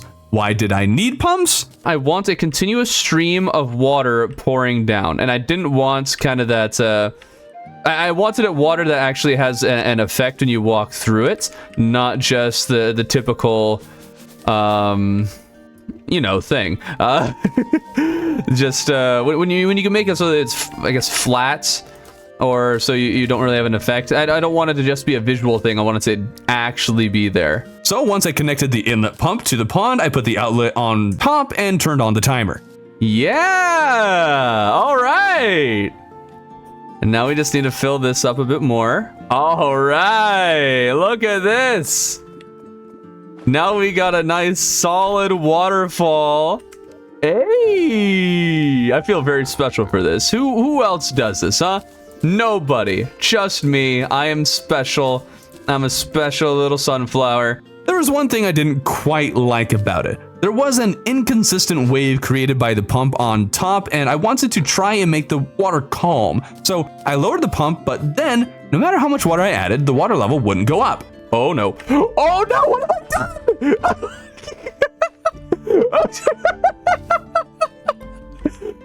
I oh no, the painter! I'm sorry, man! Oh no! What have I done? Thankfully, I had a super absorbent sponge and could reduce the water levels. I moved the pump back to the top to be where it was before. Come at me, chaos. You got nothing.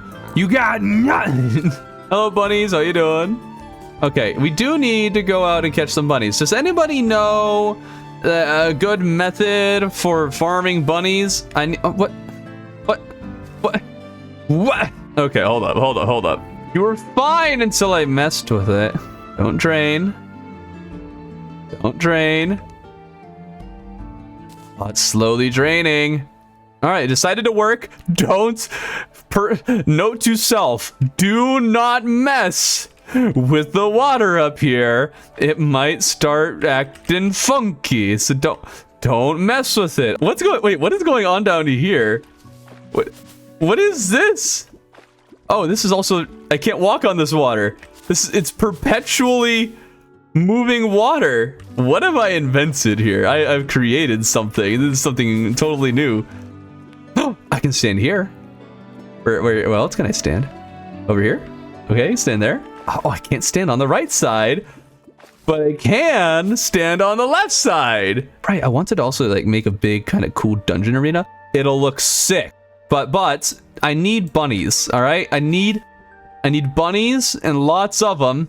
I just have to find them. This brought me back to the main storyline, searching for bunnies, but there were exactly 0 on the surface. I do come across a meteor in a particularly interesting place. I made a build by block swapping a meteor last year, and this one is in such a cool position. I'm thinking of doing that here as well. I just don't want to do the exact same thing as last year, so I'll have to figure out what to do with it. But no bunnies are spawning, and there is this one potion called a Zerg potion in Calamity, which is basically a better version of the battle potion. It will increase spawn rates enough for bunnies to spawn en masse, which is what I need for unspecified reasons, but in order to make Zerg potions, I need purified gel. To get purified gel, I need to kill Slime God. To summon Slime God, I need an overloaded gel. To make that, I need a demon altar. And now I've had to make enough stuff with demon altars at this point that I'd much rather have the demon altar in the crafting station thing introduced by Calamity, so I don't have to keep stopping by the corruption. To make a demon altar, I need more demonite and shadow scales. To get that, I need to kill the Eater of Worlds.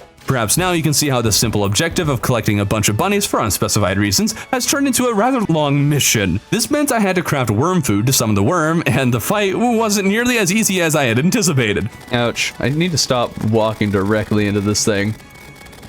Oh, I feel like I am doing no damage here. This is not going as fast as I thought it would. I guess I haven't really leveled up much since I beat him. Eater, you're moving too fast. Moving too fast. Okay, this took a lot longer than I thought it would. Oh, come back here. Good sir. Okay. Now I had what I needed to make a demon altar, except for one thing. A demon altar. That's right, to make a demon altar, you need a demon altar. I really should have checked that beforehand, but now I have a demon altar, and I made the overloaded sludge. Okay, you know what? I just feel like, lol, let's just fight Slime God without even making an arena. Let's just see what happens, you know? It'll be great.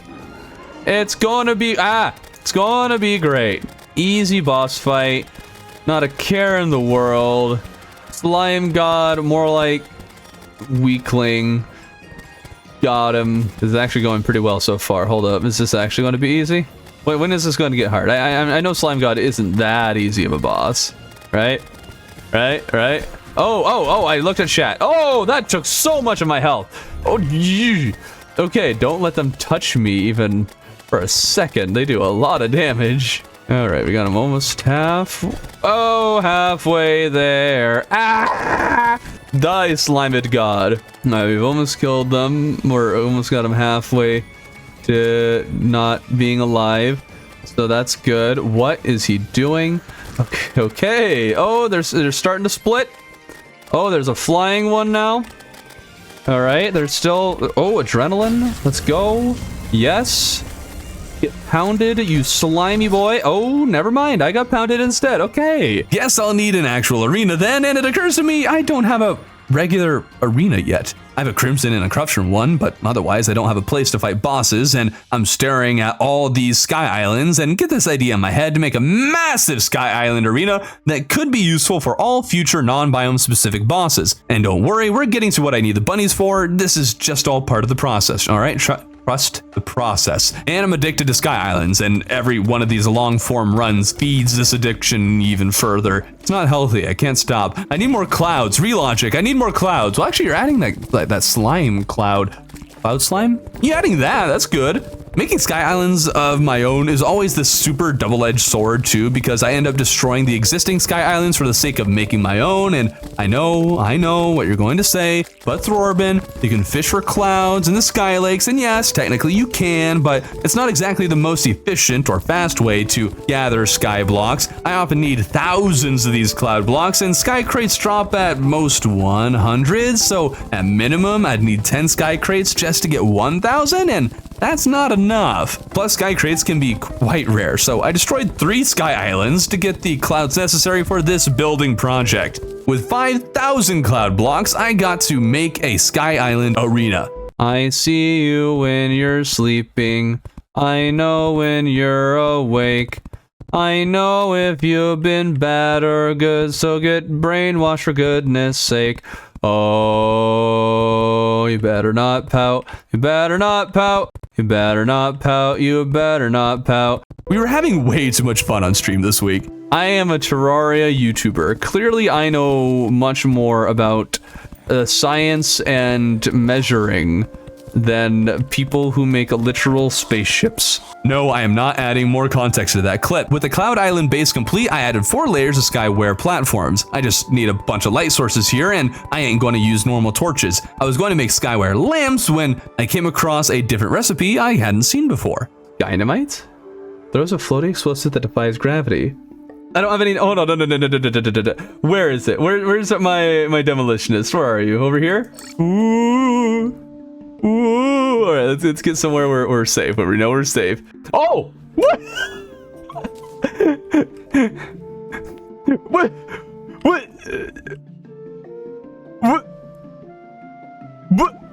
Wait a minute. What? I have so many questions. So this is solid water. And it's falling, but it's not touching. How did the water get over here? Oh, that's how it got over there. What? What have I made? What is happening? Okay, so I know how the water got over here. It's because water stopped flowing out of there. Why did it stop flowing? I have no idea what's happening, but I ended up just blocking off the little pond on top. Going to have to figure out what I'm going to do with it another time. All right, Skynamite. Don't need aerodynamic major to use this. There's a floaty explosive that defying gravity. All right, throw it.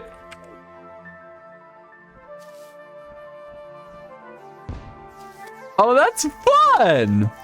That's so fun. I love that. I added some more clouds to the top of the Sky Island because it was a bit too thin. Still ended up thinner than I'd like, but I don't want to make it too thick or else we'll have problems. I also added the rain cloud blocks. Gotta have rain cloud blocks. Someone from chat even recommended putting down some honey in the lowest levels, which made a whole lot of sense to me. So there's random pockets of honey spread about the dirt, and I finally added the lamps. So at last, the whole massive arena is ready for the slime god fight, who was only like the second or third step in this whole acquiring copious amounts of bunny scheme, but we're making progress. Our slimed boyo is going down now. I have horse.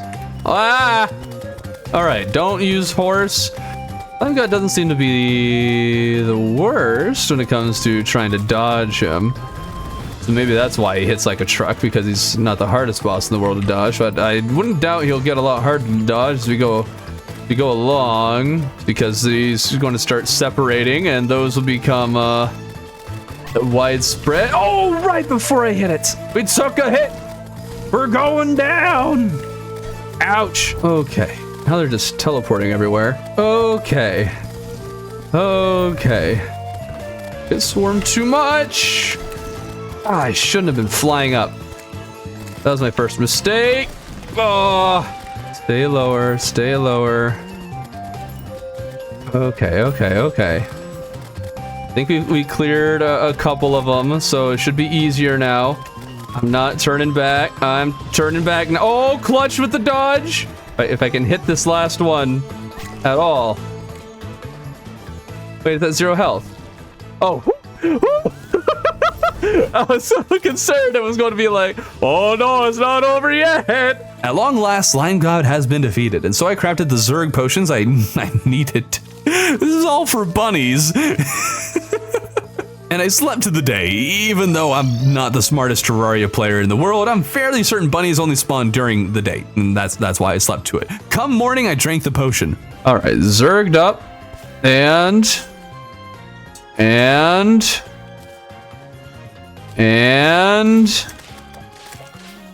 gosh darn it, this potion used to be better.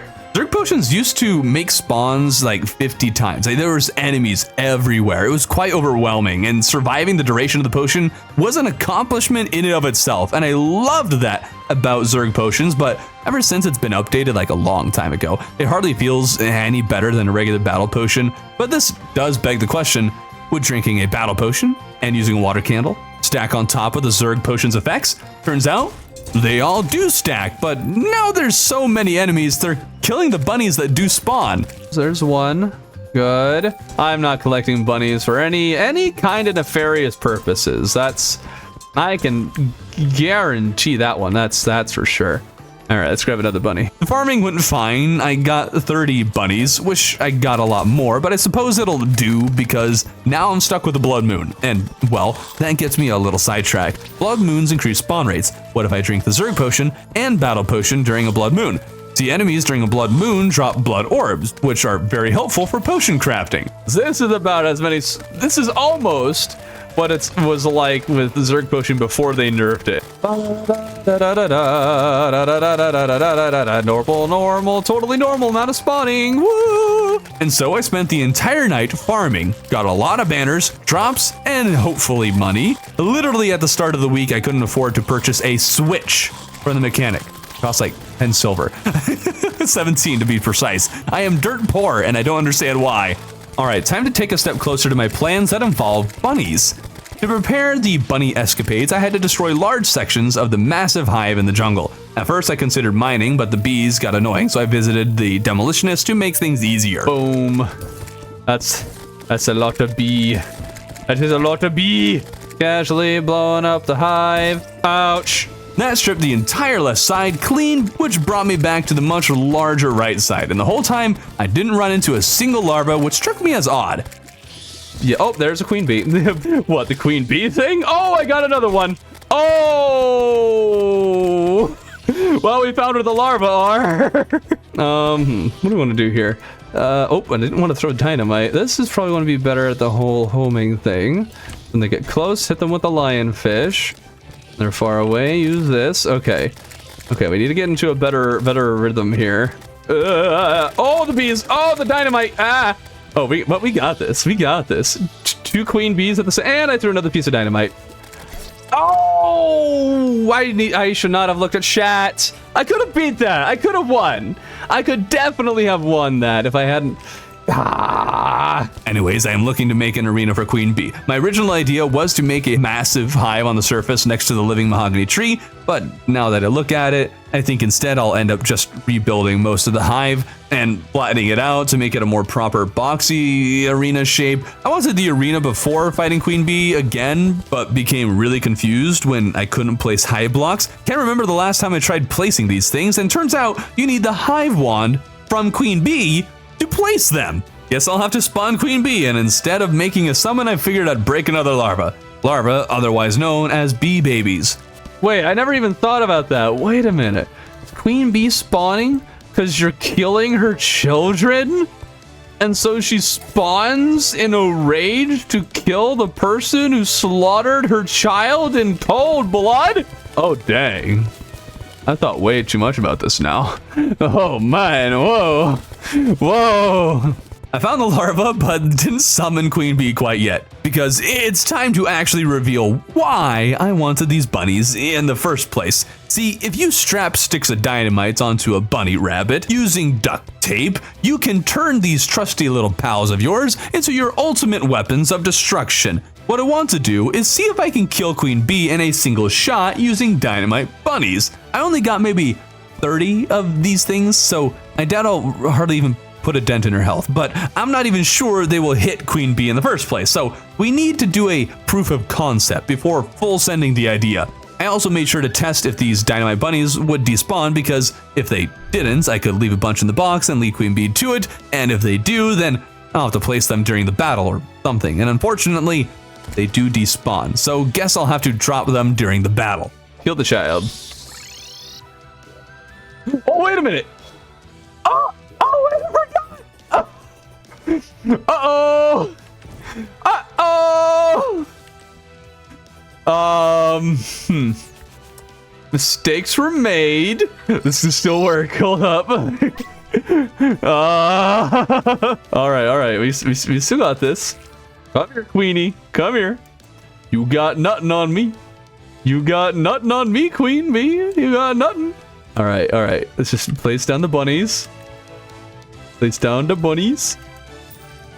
We have an army. Come on, Queen Bee, come at me. I have an army. Come on. Do it. I dare you. Ha! That did nothing. That's like 0 damage. All right. Well, I guess we need more bunnies. That's the only solution. That's the only possible explanation for the failure there. I need more bunnies. Oh my goodness, you shoot fast, but not fast enough, sucker. Ouch. Oh, come on. So close. Oh, yeah, we did it. Got her enraged thanks to the explosive bunnies. I'm totally giving them all the credit. Guess that went well, all things considered. Maybe I'll be able to collect more explosive bunnies next week. I mean regular bunnies for unspecified reasons, and try to one-shot the bee, but I don't have time for that this week. With the newly acquired hive wand, I was able to reconstruct the hive I had demolished, and then the abyss called my name. Since I killed the Reaper Shark last week, I was now wondering just how deep I can get into the abyss. Oh. Here's a little Eidolon worm. Don't notice me, don't notice me, don't notice me, don't notice me, don't notice me, don't notice me, don't notice me, don't notice me, don't notice me, don't notice me. We must go deeper. Oh. The worm died? What's this? I can loot it? Wait. No way. Oh, dodge. Yes, got the dodge. Get away from me! Get away! Wait, can I kill it? Guys, I think I'm going to kill it. We're going to succeed here. Hold on. We got this. We got this. It's going to take just as long as the Reaper Shark, but we got this. We're going to kill Colossal Squid. While I fight the Colossal Squid, for those who don't know, the item I just looted from the chest is an item that summons the boss rush. This is meant to be fought after the final boss of the game. So yes, I can get my hands on the summon for the very final thing of the game, while still in pre-hard mode. We'll get to that really quickly because the bubble that was keeping me alive in the abyss popped out of nowhere. Turns out there's a time limit on how long this lasts, and I did not know that. Oh! I'm just about out of time for this week, but I gotta try the boss rush. Yeah. Why does the slime have 10,000 health now? Why does the slime have 10,000 health now? King Slime. Oh, that's not what he normally. Oh, 53,000 health. That's less than the giant squids, though. So easy fight. 530. Oh, you're right. That is 535. It's not 53. It's 535. Ooh. But you know what? I still feel like I'm killing it faster than the squids. The spiked slimes are like a mini boss unto themselves. Oh, there's a pinky. Oh no! Oh, King Slime, just don't spawn in a bunch of your little friends and we'll be fine. The spiked slime, I think, is the true boss. It is not dying. Oh no, he's got more slime friends. Can I get them to drop? Drop lower? Maybe? No? Oh, they're staying. On the bright side, though, we're not really getting hit, so we're able to use adrenaline and rage. Well, I guess rage doesn't matter if I get hit or not, but whatever. There we go. Oh, more slime friends, more slime friends. What are you doing boss rush in pre-hard mode? Lol. That's my only justification. I just want to see if I can kill one boss. We're making our way downtown, killing King Slime, making progress, and I'm almost dead now. I'm just waiting for a second or third phase to come in, and I'm just gonna get overwhelmed by stuff. Oh! Okay, we've already done a bunch of crazy stuff this month, and so I figured I should continue doing that. Deerclops is the only boss remaining, and I was scratching my head. How in the world could I kill Deerclops in an interesting way? This is probably one of the most hated bosses in vanilla, if not the most hated. In fact, it's probably not even a contest. Deerclops is absolutely the most hated boss in the game. So what are we going to do? Well, with all the vitriol felt towards her, the only proper thing to do is bring Deerclops to HG double hockey sticks. And by that, I don't mean that we'll kill him. I mean, we're going to literally get him to drop all the way down into the underworld and see if we can kill him by lava. We're not going to touch Deerclops. I will do 0 damage. We'll kill Deerclops purely passively. I got to blowing up a straight hole down to the underworld. Last month, Deerclops fell into one of the corruption holes, so I'm convinced that it'd be possible to drop her down into the underworld. The only real question is whether or not Deerclops is immune to lava. I went into this with high hopes, but chat was saying Deerclops is immune to lava, which would suck if she is, but I guess at the very least this tunnel could potentially be used in the future to separate the new corruption spawned in hard mode. It's unlikely to be helpful, but hey, I got a big pit and we're summoning Deerclops. Deerclops. Clops, come this way. Come on, buddy. All right, Deerclops, come on. Come on, little buddy. Whee! Oh, ouch. Oh, ouch. We got him, boys. We're getting him down. Where'd he go? There he is. Okay. We have to use the map so we don't fall on him every time. Go. Oh, why does he fall faster? And there he is. Okay. And see if we can get him to kind of jump on his own before we even reach down there. Good. Yeah. We're getting him down there. Wait, he's taking damage. What's he doing over there? What the?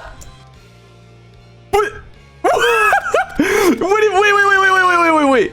Hold the presses.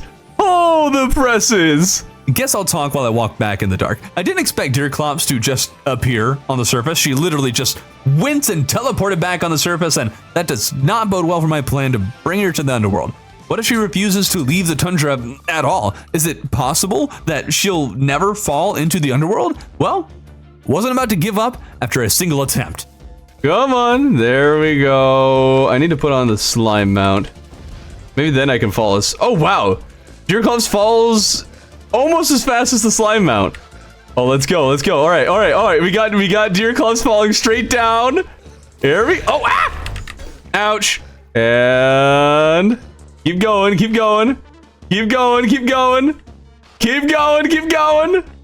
All the way to the underworld, baby. Yeah!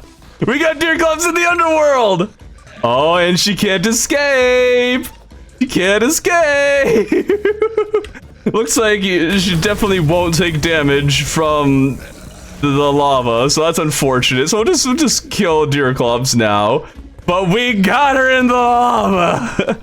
There is no way why this worked. Okay, great, but why? Because I could. And who else has done this, huh? What?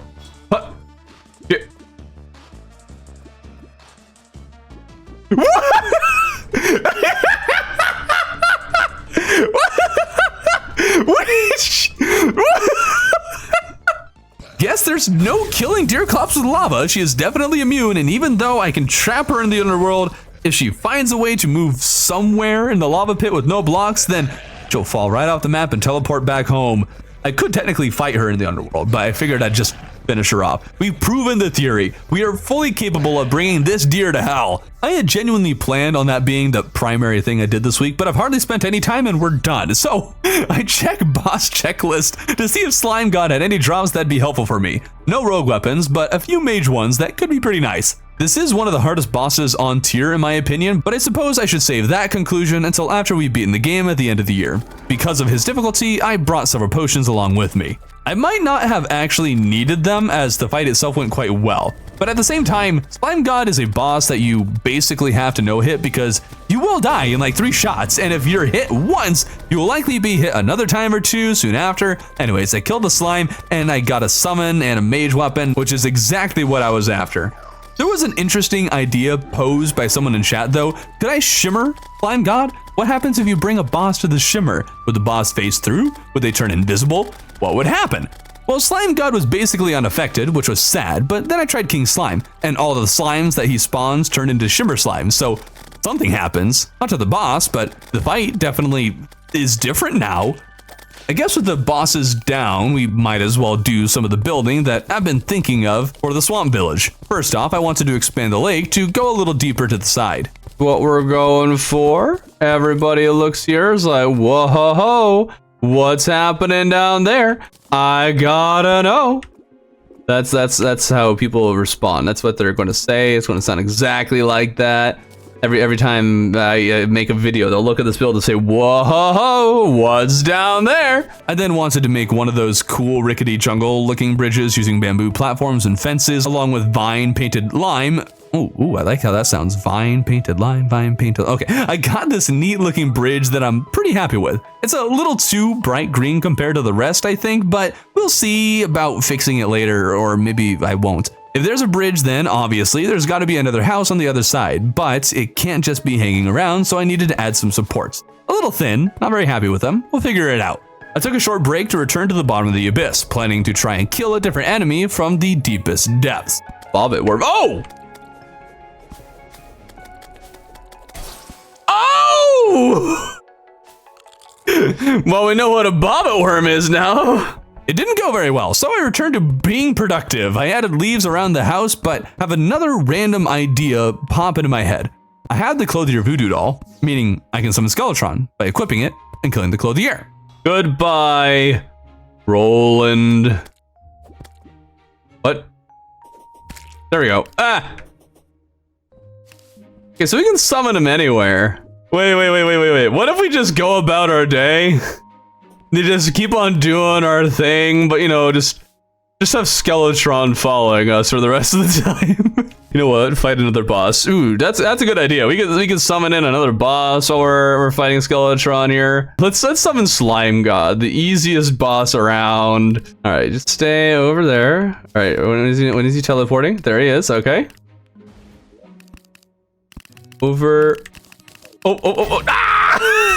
Gosh darn it! Guess that's not going to work out. So I went back to work on the swamp village. I placed a bunch of living leaf walls around the structure, which really helped make the whole thing look more natural. It also gave me the idea to add some leaf blocks into the mix. That really looks so much better. Big fan of it. Look at that. It's so natural and normal looking that anybody who saw it would be, the first thing they'd say is, wow, look at how normal that tree is. Okay, we do also need to add a little section down here, like a little foundation for this, just to incorporate it more into the land. And so I cleared the lower section, chopped down a bunch of trees as I was low on wood, and started adding the lower section. But I didn't want it to look exactly like how everybody else makes their foundations. Instead, this one I wanted to look a lot more like roots, so I added several pillar-like structures, and on someone's recommendation, added water into the empty space, which I love. Okay, so hear me out. These roots are exposed to the sunlight. You see, because there's no wall behind them. So they're exposed to the sunlight, allowing them to thus grow leaves or moss. And then the water waters them. And now, time to start what might very well be the build I regret most. See, last year I didn't decorate my elevator until near the end of the game, so I didn't hardly get to enjoy it, and since the Wall of Fresh is next month, I figured this would be a good opportunity to decorate the elevator. I just need a design. To start, I expanded the size by another block so it's 3 blocks wide instead of 2, and then I put in stone slabs on either side. My chat is mowing over a few ideas, with one in particular sticking out, and that one is a sewer pipe. It doesn't take long for them to start demanding that sewer pipe. I'm not really interested, but tell them if they get the live stream to 100 likes, that'll do it. So we'll have to pause on this for a little bit. In the meantime, I wanted to make some changes to the swamp village and drill. I still kind of hate the drill, so I expanded the wood and leaf into the drill to make it look like it's been out of commission for a long time. Look at look at this. Now it's all, oh, the drill. Oh, no. What happened? Maybe the lore here will be that there was once a highly advanced civilization that fell into ruin, and now we're hundreds of years behind in technology. A totally original idea nobody has ever thought of before. Anyways, the build is looking freaking fantastic. Chat was still trying to get the stream to 100 likes, so I went back to the abyss to kill one of the creatures down there, but giant squids are being a problem. Oh, what the heck? Oh, just shoot! I ran into another bobbit worm, and these things have much less health, so I figured I'd try to kill one of those. Oh, Reaper Shark! No. Oh, there's a worm. Yes! Yes! We can get the worm! Okay, I might have to get back to the surface. Come on. How high up are you? Oh my goodness! Oh! Ow! That's too many enemies! Ow! I didn't really make any more progress towards killing one of these things until I got a colossal squid stuck on these blocks. It's a free kill, except for the fact that the bubble keeping me safe down here, well, it has that time limit, as I discovered before. I was hoping that not being in the deepest section of the abyss and equipping this one accessory would keep me safe, but it didn't work. Once again, just about 10 minutes wasted trying to kill one of these stupid squids. But those 10 minutes gave chat enough time to collect 100 likes, and so now I'm stuck making the elevator into a sewage pipe. Not exactly exciting stuff. Literally spent an hour making this thing. Used green gem sparks and copper pipe wallpaper from the painter and painted it gray. Also added rusted pipe I later actuated. It was quite the process getting this whole thing together. Would have been great having the hand creation for this, but the stupid traveling merchant hasn't been selling the paint sprayer, the last thing that I need. I did discover though, with the accessories, I could spread my wings and fall at the same rate I placed walls and blocks. It was super convenient, and I actually even needed to mine a bunch more lead to craft more of the pipe thing, so now I'm low on lead and iron. As time rounds down for the week, I did want to mention a mod I had commissioned. Piranhas are falling from the sky. That's right, piranha rain. It rains piranhas. That's just about it. There is a surprise if you kill enough of these things, but there's a bug right now that'll have to get worked out. You also might be thinking to yourself, why piranha rain? All I have to say to you is, why wouldn't you want piranhas to rain from the sky? Anyways, I finished the week fighting the boss rush again. Takes too long to kill slime. I died. I don't know if I'll keep on doing this each week. Maybe I'll save it till the end of each month, since that's more where there's like actual progression being or having been made. More progression is made by the end of the month. With week 4 comes some preparations for next month, as well as a few goofy ideas I had in mind. But to start off, I wanted to get the basics done, that being a hell bridge. This can take some time in a typical run, but it ended up being so much more than I anticipated. I started searching down there for some obsidian brick houses to make obsidian platforms. These things are wonderful thanks to their immunity to lava, so lava drop from slimes upon death don't destroy the bridges. I didn't even get very far before running into the houses that burn, and I realized I didn't actually have Terra Spark boots for 2 of my builds, and Summoner can be a nice class to use while building, so you can let the summons keep the enemies off your back as you build. Thankfully, I could craft the water walking boots I was missing after crafting extra leather, something I totally forgot I could do. I went back to gather more obsidian bricks for the bridge, but this is when my fears were realized. No! No! Did I give you permission to spawn? See, I noticed this much earlier in the run, but the spawn rates of voodoo doll demons is incredibly high in Calamity, making it almost impossible to not run into at least one of these things every 2 seconds. Oh, darn it! Okay, guys, hold on. What do we do here? How do we avoid this? How do we manage to you know, the fungal clump? Stop killing the wall. There we go. All right. So, What do we do about this now? We got our wall here. Just casually running around. Oh, wait. Oh, caught up. Oh! I forgot it does that in Calamity.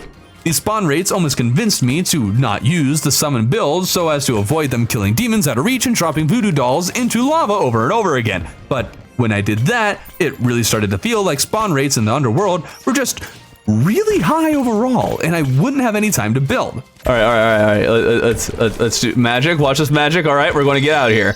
Boom! Oh! But I saved my money. In a vanilla run, you can usually make the Hell Bridge without much of a problem. The demons are few and far between, and the smaller enemies can be dispatched easily, but in this run, demons are everywhere, all the time, and they hit like a ton of bricks. This meant I was constantly being attacked, most often by the wall of fresh spawning, and I would be forced to die since I can't kill this thing yet. But the whole bridge making process took so very long, with the constant starts and stops from the wall spawning. Oh, no. Woo! Got it! Snagged it! Thanks to some reminding from chat, I made Stratagel armor for each of my builds. Well, except for the mage's chest plate. It's still missing that. I'm going to have to kill Slime God again to make that as well. The armor really doesn't improve my stats that much in my opinion, but I do love that its set bonus greatly increases invincibility after taking damage. It's like a slightly better version of the cross necklace in pre-hard mode, and that's just great. In fact, I might have to try to combine the cross necklace with this armor to see just how long I can be invincible for. I found the underworld lab while making the bridge, and I finally finished the thing after an hour and a half. Probably the longest I've ever spent making Hellbridge, and it only spans half of the world. I kind of want to make it across the entire underworld just because it makes travel a little easier. I don't really need it to be that long for the Wall of Fresh fight. In fact, I don't need even half of the world. It's helpful for sure, but I'm mostly just doing this because I can, and because I like having one. Maybe next week I'll finish the other half of the Hellbridge. I mentioned earlier that I needed to kill Slime God once to get full Stratagel armor for my mage build, so I went off to do that. The last 2 times I killed this thing, I drank a bunch of potions for extra survivability, but this time I wanted to see if I could dodge the thing well enough to not need the potions. We're basically no-hitting these guys, you know? Basically no-hitting. Oh, what the heck hit me? Okay, admittedly I was humbled immediately, but I did kill Slime God without using potions, so that's a nice little accomplishment. Now my boss checklist is filled completely with the exception of the Old One's army. Always forget about this event, so it's time to farm it enough times to have defender medals for a 2nd tier staff. Actually, now that I think about it, I wonder when the 2nd tier army becomes available. I'm pretty sure it's after all 3 mechs in vanilla, but what with how Calamity shifts progression with the mechs a bit, I'm wondering if 2nd tier will still come after all the mechs have been killed or earlier.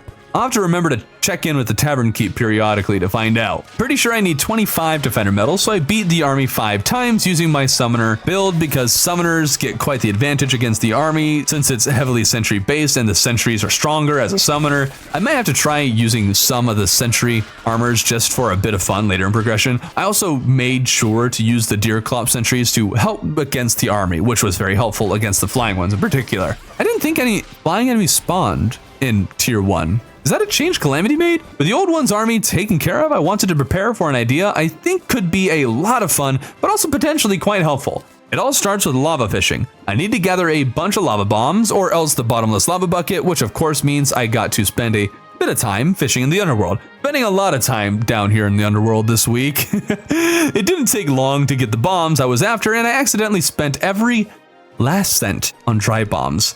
Man, money and me do not have a good relationship in this run. My next step was to clear out a large area in the underworld, which I figured I'd just do at the bottom of the elevator. Unfortunately, Hellstone can only be destroyed by dynamite in hard mode, so maybe I should have done this later, but I want to do it now. So I guess it's time to start mining and do it the hard way. I used a bunch of dynamite to destroy a lot of the ash, but the pickaxe was necessary to mine a lot of the hellstone until a nice large arena had been mined. From there, I threw over 600 lava bombs to fill it in a bit more of the space, but it still wasn't satisfactory. I still need more lava, but let's see if we can get the desert scourge all the way down to the underworld. Oh, ow! You came out of nowhere. All right, let's get going. All right, buddy, keep following me. Keep on following. Oh, I went past the arena or the hole in the ground. All All right, let's go. Oh, he's fast. Oh, hold up. Hold up. Oh, no. I killed it! But the Scourge is so weak. Whoops. I don't even have... They're still going to kill the thing before I get down here. All right, the Scourge, let's go. All right, let's summon you. All right, Scourgy boy. We're going to the underworld. Oh, actually, that's kind of cool. Look at the pipe. He's going... The pipe goes through him. He is just sinking down through the pipe. He has been impaled. Desert Scourge in the underworld. Behold, the Underminer. I am always beneath you, but nothing is beneath me. I am here to declare war on peace and happiness. I should have tried to kill the thing, but hey, we got it to the underworld. Clearly, what I need is more lava. I got a lava absorbing sponge. That's not what I'm after. I'm after the bottomless lava bucket. Hey! It took a while, but at least I did get the bottomless lava bucket. Now that I had it though, it was time to start filling in the space with a whole lot more lava, and while I did this, I was curious what would happen if I threw a voodoo doll into lava on the surface. Turns out it just kills the guide, so guess I got a guide killing machine now. One of the reasons for all this lava is so I have a good space to use the lava shark. I almost want to flood the entire underworld now, just so I can do this as I go through the underworld. Like this is fun. This I just find incredibly satisfying. It's kind of popping out of the lava like wee. Oh. Wee. Wee. Wee. Wee. Wee. I'm sorry. This is what I'm doing now. All right, we're doing this for the next half hour. I will never get bored of this. This is what we're doing for the rest of the year, actually. Wee. Whee! Okay, so if it wasn't clear already, the main purpose of this massive lava pool is to use it as a boss arena. Down here, I can ride a lava shark and benefit from its great speed, and maybe the bosses will even incur damage while taking a dip. Admittedly, I made this whole thing figuring there'd be some bosses that would be burned, but turns out it's only King Slime. Oh well, look at the mobility, and I wanted it, so darn it, I got it. This whole experience also made me want to expand my ocean. It's pretty pathetic right now, so I blew up a whole bunch of blocks and started adding sand to the bottom, so I'll have a real nice, real big ocean. Still going to have to spend some time fixing it up, but it's a good start, and I finish up the week fighting the boss rush once more, but this time I had a massive lava pool to help deal damage to King Slime. But there was a new problem introduced by this whole idea. Where'd he go? Wait, what? He fell off the map and it restarted! After that, I no longer felt like fighting the slimy boy. It just takes too long, so I accepted death. This week, we're going to keep pretty brief because there's only one real project that I got to work on, and in the end, I've only just laid the groundwork for the thing. See, what I want is a massive underground cave village. I want it to be highly detailed, and I'm thinking of using dynasty wood and living mahogany wood and leaves for the thing. I'm also going to mess around with gemcorns and water features. I got big plans for this, but it's going to be a massive project, and it's probably going to end up being one that lasts the entire year in all likelihood. This is also going to function as the central hub for exploring the underground in the future. Like, I want to make tunnels that go horizontally across the entire world from here. My initial problem is that the area I want this to be built in would be closer to the desert than I'd like it to be. I don't want to have to deal with the underground desert. This build is going to require a massive amount of mining, and I was considering using more dynamite, but buying dynamite is part of the reason I have no money. Well, I haven't had any for this entire run. So instead, I went off to this lab I discovered in the first month, but never fully explored, it would seem. This lab has the Onyx excavator mount, which will help a whole lot with mining. I'm kind of scared to try and mine it in the lava. Oh, I got it. I didn't see any text. I was so scared. I did not even get it, and it was just gone. Gone forever. It's best with going in a straight line, which isn't the best since we need to do several layers, but it'll be fine. It's faster than dynamite. And so it began an hour of mining, which got us a good hunk of progress, but then I remembered I had started an ocean expansion but hadn't finished it, and I figured I should complete that really quickly. Huh? Wait! I broke it! I broke it! I can't spot. Guess the first step is going to be to create a sand pillar above the water so that the shell can actually bring me to the ocean. I didn't know that was possible for the conch to not work because it's now water. This has got to be a good manhunt strategy or something to prevent people from teleporting to you at the ocean. Big brain moves going on here. I did fill in the ocean a bit more and thus had to expand the sand column and then made sure we had a beach of sand, not dirt. Back to the underground village, there was a bunch of desert in its way, so I made sure to destroy all the blocks and the sand walls. I then filled in the lower section with stone to cover up the gaps, as well as make a perimeter around the entire cavern village. I want stone all surrounding it, and it's going to need to be here because I'm going to have to separate this whole build from the world to save it from the corruption and hollow in the future. Granted, it's near the center of the underground, so it's inevitable that this will be affected somehow, but we'll be able to kill the twins next month along with the Wall of Fresh, so we'll hopefully be able to get the Contaminator and purify whatever is affected.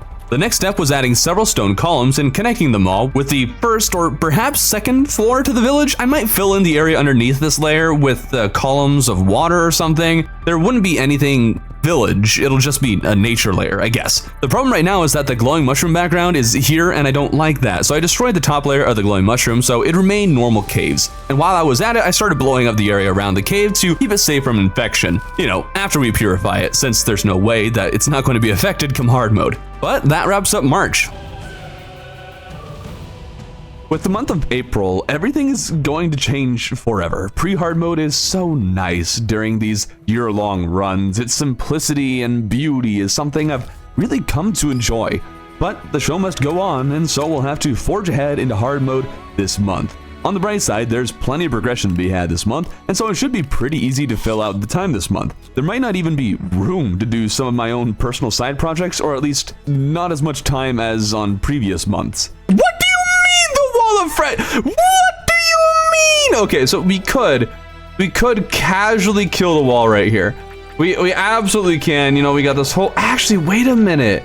This might be a great idea, because if we can bring it. Hold on. Do we want the Wall of Fresh? I built the whole arena onto the left side. I don't even know if I want it to be on the left side. Let's think about this. Do you want it on the left? There's the jungle over there. Oh, I'm kind of low on health. Hold up. Hey, get away from me for a second. I'm trying to think here. I'm trying to figure out, do I actually want to kill? Then again, oh, right. I was thinking maybe kill out in the distance because this way, it stands less of a chance of infecting my little village. I want to worry about curing any of that. I don't know. I haven't gotten the lava shark with anything. I want the lava. I can always fight it again. Oh, whoa. Why are the lasers red? Why are the lasers red? What is, oh!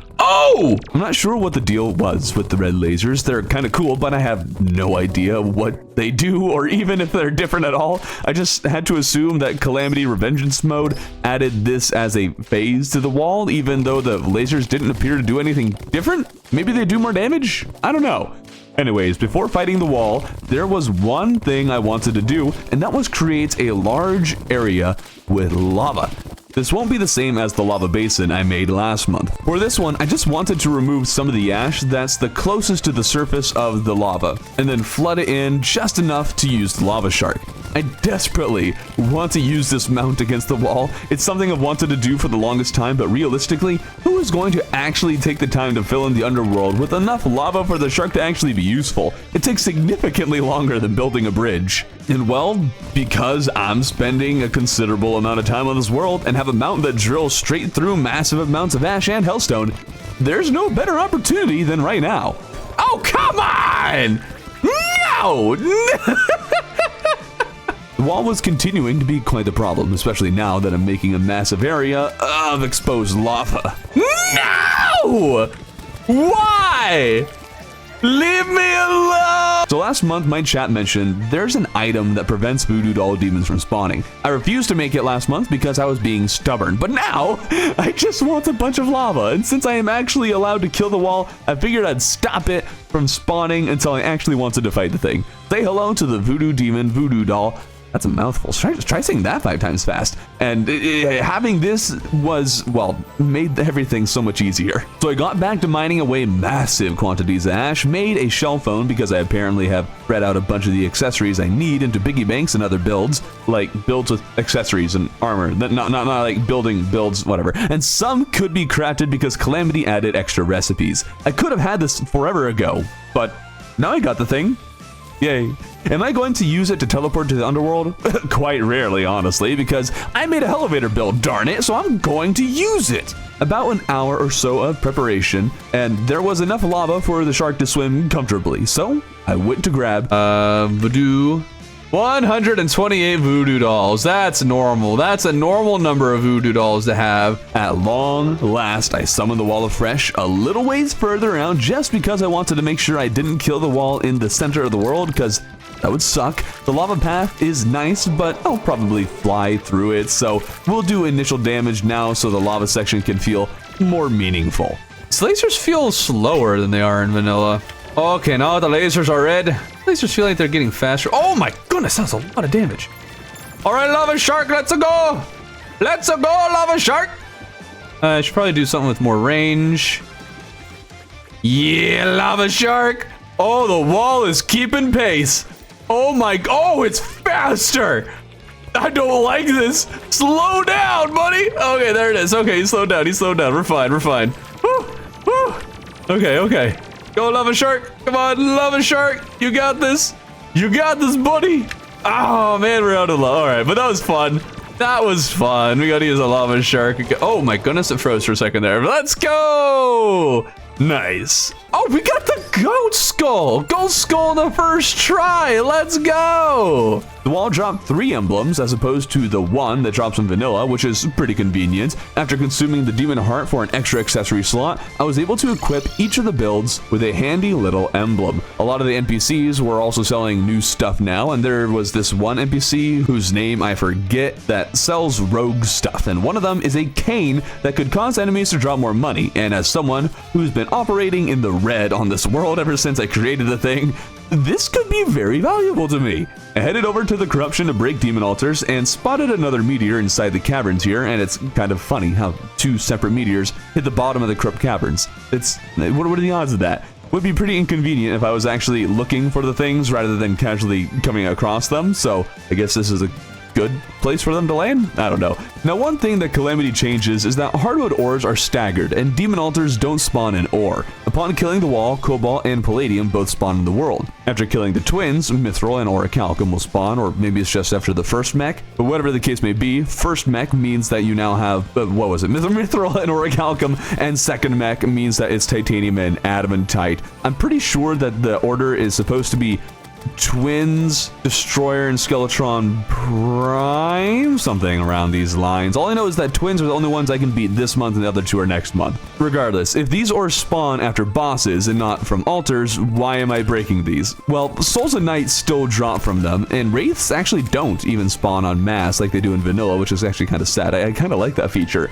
I don't have to break these things really, but free Souls of Night are free Souls of Night, so I'm taking them. With that out of the way, I fell down the elevator and searched for the corruption and hollow, as they almost always intersect somewhere in the elevator, but after going all the way down, I didn't see either biome and didn't see them in the desert either, so where did the biomes go? All right, now we gotta find this. Turns out the hollow spawned in the tundra because of course it did. I swear the hollow always spawns in the tundra no matter what you do, and that sucks. Now I'm going to have to make a new surface hollow biome because the unicorns aren't hardly going to spawn on snow and ice. Their hooves are sensitive to the cold. This means the new corruption is on the left side of the world. I was optimistic it was spawned on top of an existing corruption like last year, but to my dismay, it actually spawned immediately adjacent to the existing one, making this one really large corrupt biome right beside the jungle which sucks. And so begins the very long process of separating the corruption in Hollow from the rest of the world to prevent their spread. Last year, I pounded the earth with stacks of dynamite, and this time I decided to save what little money I had and utilize the drill mount thingy, the onyx drill, it's not the drill mount, the onyx key, whatever, and it created these gaps because it mines very fast. While down there, I killed my first mimic and utilized the cane that should make it drop more money. 70 macaroonies. Is that more? I don't know. All I know is that it's a rogue weapon with a true melee attack, making it one of the weirdest weapons I've ever encountered. I managed to kill a corrupt mimic that happened to spawn in a glowing mushroom, providing me with a nice natural arena to kill it in. In the end, though, I spent the next 2 hours just mining these caves and double checking that they were correctly separated with biome site potions. The pirates stopped by during this whole process, which might be the earliest the pirates have ever spawned for me. Either that or I always forget how fast they can actually appear in worlds. All I know is that they never spawned in my hardcore expert mode run, which was really helpful then. And if you haven't been keeping up with my 100 hours of hardcore videos, you should definitely check them out after this video, because that's been a super fun series to make, and I just unlocked the mechs, so I'll have to decide whether I want to break the altars or not. Anyways, the pirates were a little bit of an issue because I still have just about only pre-hard mode gear and no real arena for them. After finishing the tunnels, I figured I should have enough palladium or cobalt to make armor for each build, but after making the mage armor, I realized that the summoner and rogue armors are not made with the ores, which is kind of goofy. Rogue armor comes from Titan Hearts in the astral biome, which I just realized I haven't actually found yet. Turns out it's just past the hollow and corruption on the right side, so spent some time killing the enemies for Titan Hearts and then returned because I need this monolith stuff as well. And so the rest of the week was spent farming the wall. All right. Come at me. Oh, it's on the left. Ooh, that's okay. Mistakes were made. I want the firecracker whip for my summoner build, but he wouldn't drop it. He did drop the cracker barrel. No, I'm not going to call it by its actual name. And I used that to farm spiders so I could get the summoner armor. After which I concluded the week killing the goblin invasion, wondering if there's maybe a new rogue weapon they drop, and the Shadow Flame doll could be nice for the mage. Didn't get either of these things, but there was a new accessory for summon that dropped, so it wasn't a waste of time. Last week we mined a lot. So I thought the best use of my time for the start of this week would be to mine some more. I'm pretty sure I mentioned this before, but I wanted to dig a tunnel spanning the entire world that goes out from the underground village I plan on building. I wanted to do this in pre-hard mode, but kept putting it off, and then suddenly the wall of fresh was dead. Don't know what happened there. So now I have a much more difficult process ahead of me as I try to drill a straight path to the right and to the left, and I do want this to be a straight tunnel. So unless I get in a nice place that's nothing but blocks, then I'm stuck building a bridge while also digging, which really slowed down the process quite a bit. I really regret not having melee as one of my main builds to keep me safe during this process, especially since the ice tortoises are still attacking even when I'm dealing damage to them. Oh, ouch. Oh, turtle. Stop. Right. Ah! Is that a Calamity thing? Pretty sure in vanilla they don't attack if damage being dealt to them. Things did get much easier when I figured out I could place blocks as I drilled, so I didn't need to dismount and then resume mining, but could build and mine at the same time. I kept mining into the underground astral biome, and I don't remember this smoky effect. I feel like I'm playing laser tag in one of those places that has too many smoke machines and you can feel your throat itch when you breathe. Being down here has actually made me feel that sensation and I genuinely hate it. Maybe I'll never come back here again. I don't know. I hit the abyss, so it's time to mine the left side of the desert. Oh, right. It's hard mode. Oh, it's hard mode desert. This is very not nice. Oh boy. Okay. Okay. You know what, Scorpions? You poison people a lot. What if I poisoned you? How'd that make you feel? It took a solid hour. I accidentally summoned the hive mind. Would you kindly move your posterior? The traveling merchant spawned and still wasn't selling the paint sprayer I desperately needed to make the gosh darn hand of creation. You absolute bumbling buffoon! I just about made it all the way to the left, but ran into some chlorophyte in the jungle. And that's quite unfortunate. This is why I should have mined the gosh darn tunnels, I'm saying gosh darn a lot, in pre-hard mode, because then I wouldn't have run into this issue like this. But no, here I am having to put off the rest of the tunnel until all of the mechs are dead. Let's go to the next boss of the month, which would be the one and only Queen Slime, who I thought would be fun to fight in the underworld, but when I tried to use the crystal, it wouldn't work. So I guess we're just going to have to do to Queen Slime what I did with Deerclops and drop her down a large hole. And there she goes. Come on, Queen Slime. Come on. I did get her down there, but had to duck and weave between a bunch of houses. Nearly died, but then Queen Slime started falling down one of the lava pits. I don't want to look at the map. I don't know if she's going to... Queen Slime. When is she going to teleport? Oh, what? Oh, she just left. Turns out you can actually summon her in the hollow in the underground, which was super convenient, but after I brought her to the lava arena, I realized I didn't have the superheated blood on hand, and so I left the battle because that just isn't right. Bye, Queen Slime. Hope you find her dad. So I got the shark and fought her again down there, and this has got to be one of the most exciting fights anybody has ever filmed. So dynamic, and so much going on. It's almost hard to keep track of. She fell through the bottom again, and I'm not sure I should continue doing this, but I built this gosh darn arena, and I love the lava shark, so gosh darn it, I'm going to fight whatever I want down here, and nobody can stop me. Besides, the lava has made her slime minions a non-factor, and her jelly projectiles actually slow down when submerged in liquid, which is something I was not aware of. And it makes it only slightly easier to dodge the attacks. The fact that they're really hard to see negates this advantage entirely, but I'm doing it. So I just gotta make sure she no longer falls out of the world. I was getting pretty close to killing her, but she's shooting another projectile. I did not ask for this.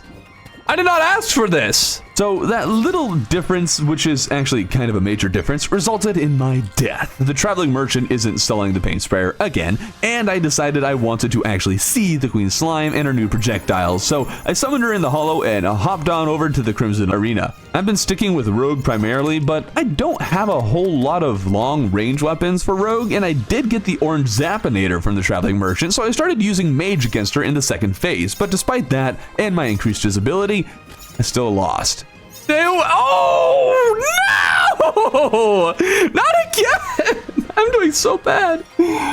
At this point, I thought that I might not have the best gear for where I am in progression. While searching around, I found this one rogue weapon that requires mollusk shells. I was unsure at first how to get this thing, but considering how there's a giant clam boss, I figured that'd be a good place to start. The only issue is that the clam has been upgraded since entering hard mode for reasons I cannot comprehend. Oh, great. Thank you for waking up the clam before I was ready, guys. Ouch. Ouch. That fast? Okay. All right. We have a problem here.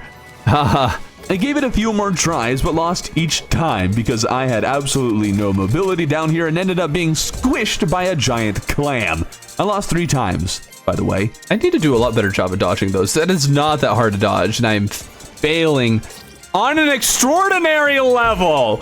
Or at least I died 3 times before realizing the clam minions he spawned also dropped the shells I'm after, and even though I still couldn't kill the stupid mollusk, I could at least get what I was after. Say hello to the Prismaline. All that struggling and skill issue for a single weapon, but hey, it carried me all the way to victory. I got literally nothing. That is mildly upsetting. I spent some time looking at recipes for accessories and farmed the brain a few more times for the brain of confusion, and remembered the goblin army was a thing, so I summoned them again to check once more if there was a rogue weapon drop. Stealth strike, watch this. Skudunk, I missed. Sure enough, there's the Burning Strife, which is actually pretty good. I'm a fan of it. Only problem is that it's quite small, so it's pretty hard to hit my targets with it. One thing someone suggested was making an underground Crimson to farm some Crimson Rogue weapon from Icar stickers, so I quickly whipped up one of those, and while I waited for the blocks to spread some more, I figured I should finally farm for Souls of Flight and craft Angel Wings for every single build because it has good stats.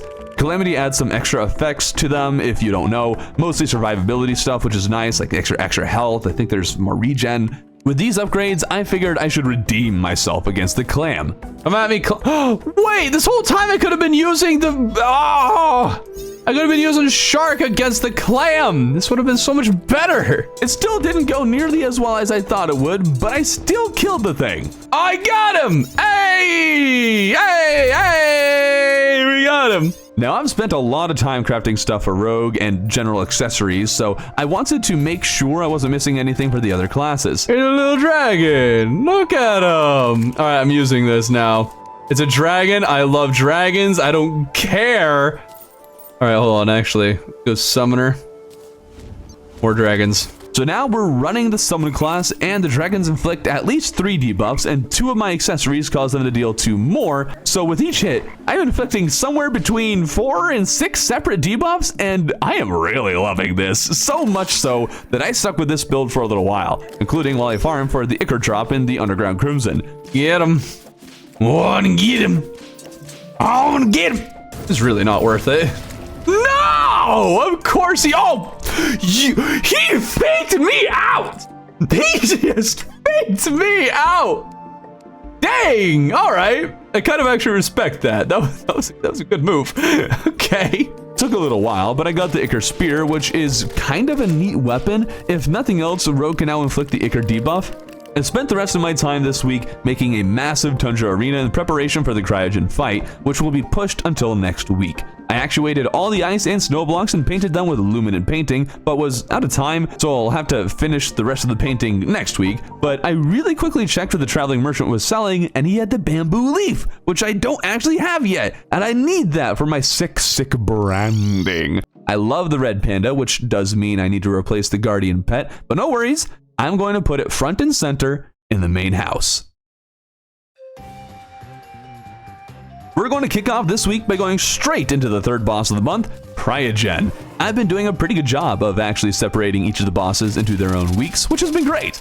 Gives me at least one clear objective that I can complete, and now that we're in hard mode, the bosses have started to become a bit more difficult. And since I love the dragons, I decided to go with the summoner build for this fight, but found myself needing to be a bit too close to Cryogen for comfort, which wasn't a problem most of the time, but he has a very subtle telegraph for the dashes he does, and I kept missing them, and those dashes did insane damage. Oh my goodness, 250 damage!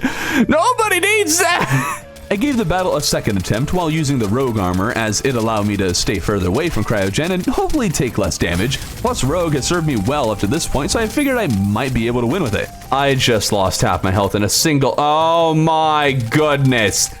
So you, good sir, are doing way too much damage. I lost the battle, and I'm starting to think that I might need to use potions for this battle because I am not familiar enough with him to dodge consistently. When I returned for round 3, I remembered I hadn't actually finished applying the luminant coating to the arena, so I took care of that. On to our third attempt, this time with potion. Boom, broken, bang, hit you real hard now. And, oh, glitch. All right, boom. Back to the arena, Cryogen. Come on. Cryogen, leave me out. Oh no! The dirty slime taken down in one shot! No! The dirty slime! Oh wait, Cryogen's breaking. Cryogen, oh, I was not paying enough attention there. Cryogen, you're starting to fracture there. You know, buddy, my favorite popsicle. Oh no. I should get the frost minnow. You know, I was talking about in the last hardcore video. Oh my goodness, the Gamma Tinker taken out in one shot! Cryogen, you homicidal maniac! You cruel creature! How dare you! All right, Cryogen, just cool down. Get it? Cause it's ice. I think this is going pretty well. I should not have said that. Oh, look at that. Why is Aurora Borealis? That's what it's called. Why is it so hidden behind the clouds? Come back into full view. I want to see it. Okay, you know, Cryogen, you're actually being significantly more easy in this phase of your life. Now I take it back.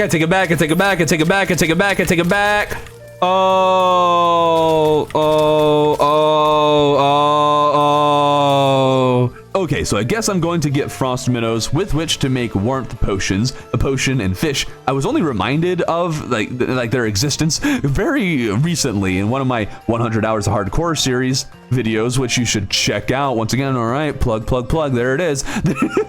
There was a really nice fishing hole in the tundra, but because of the stupid hollow spawning in the tundra, I was fishing in an area that was a little infected by hollow, but I figured the underground tundra was all that was required, but that would be wrong. It has to be pure tundra to get frost minnows, unless I just so happen to be really unlucky. Thankfully, the pool can be either biome by just walking to the opposite side. Oh, wait. Goblin Tinkerer moved back.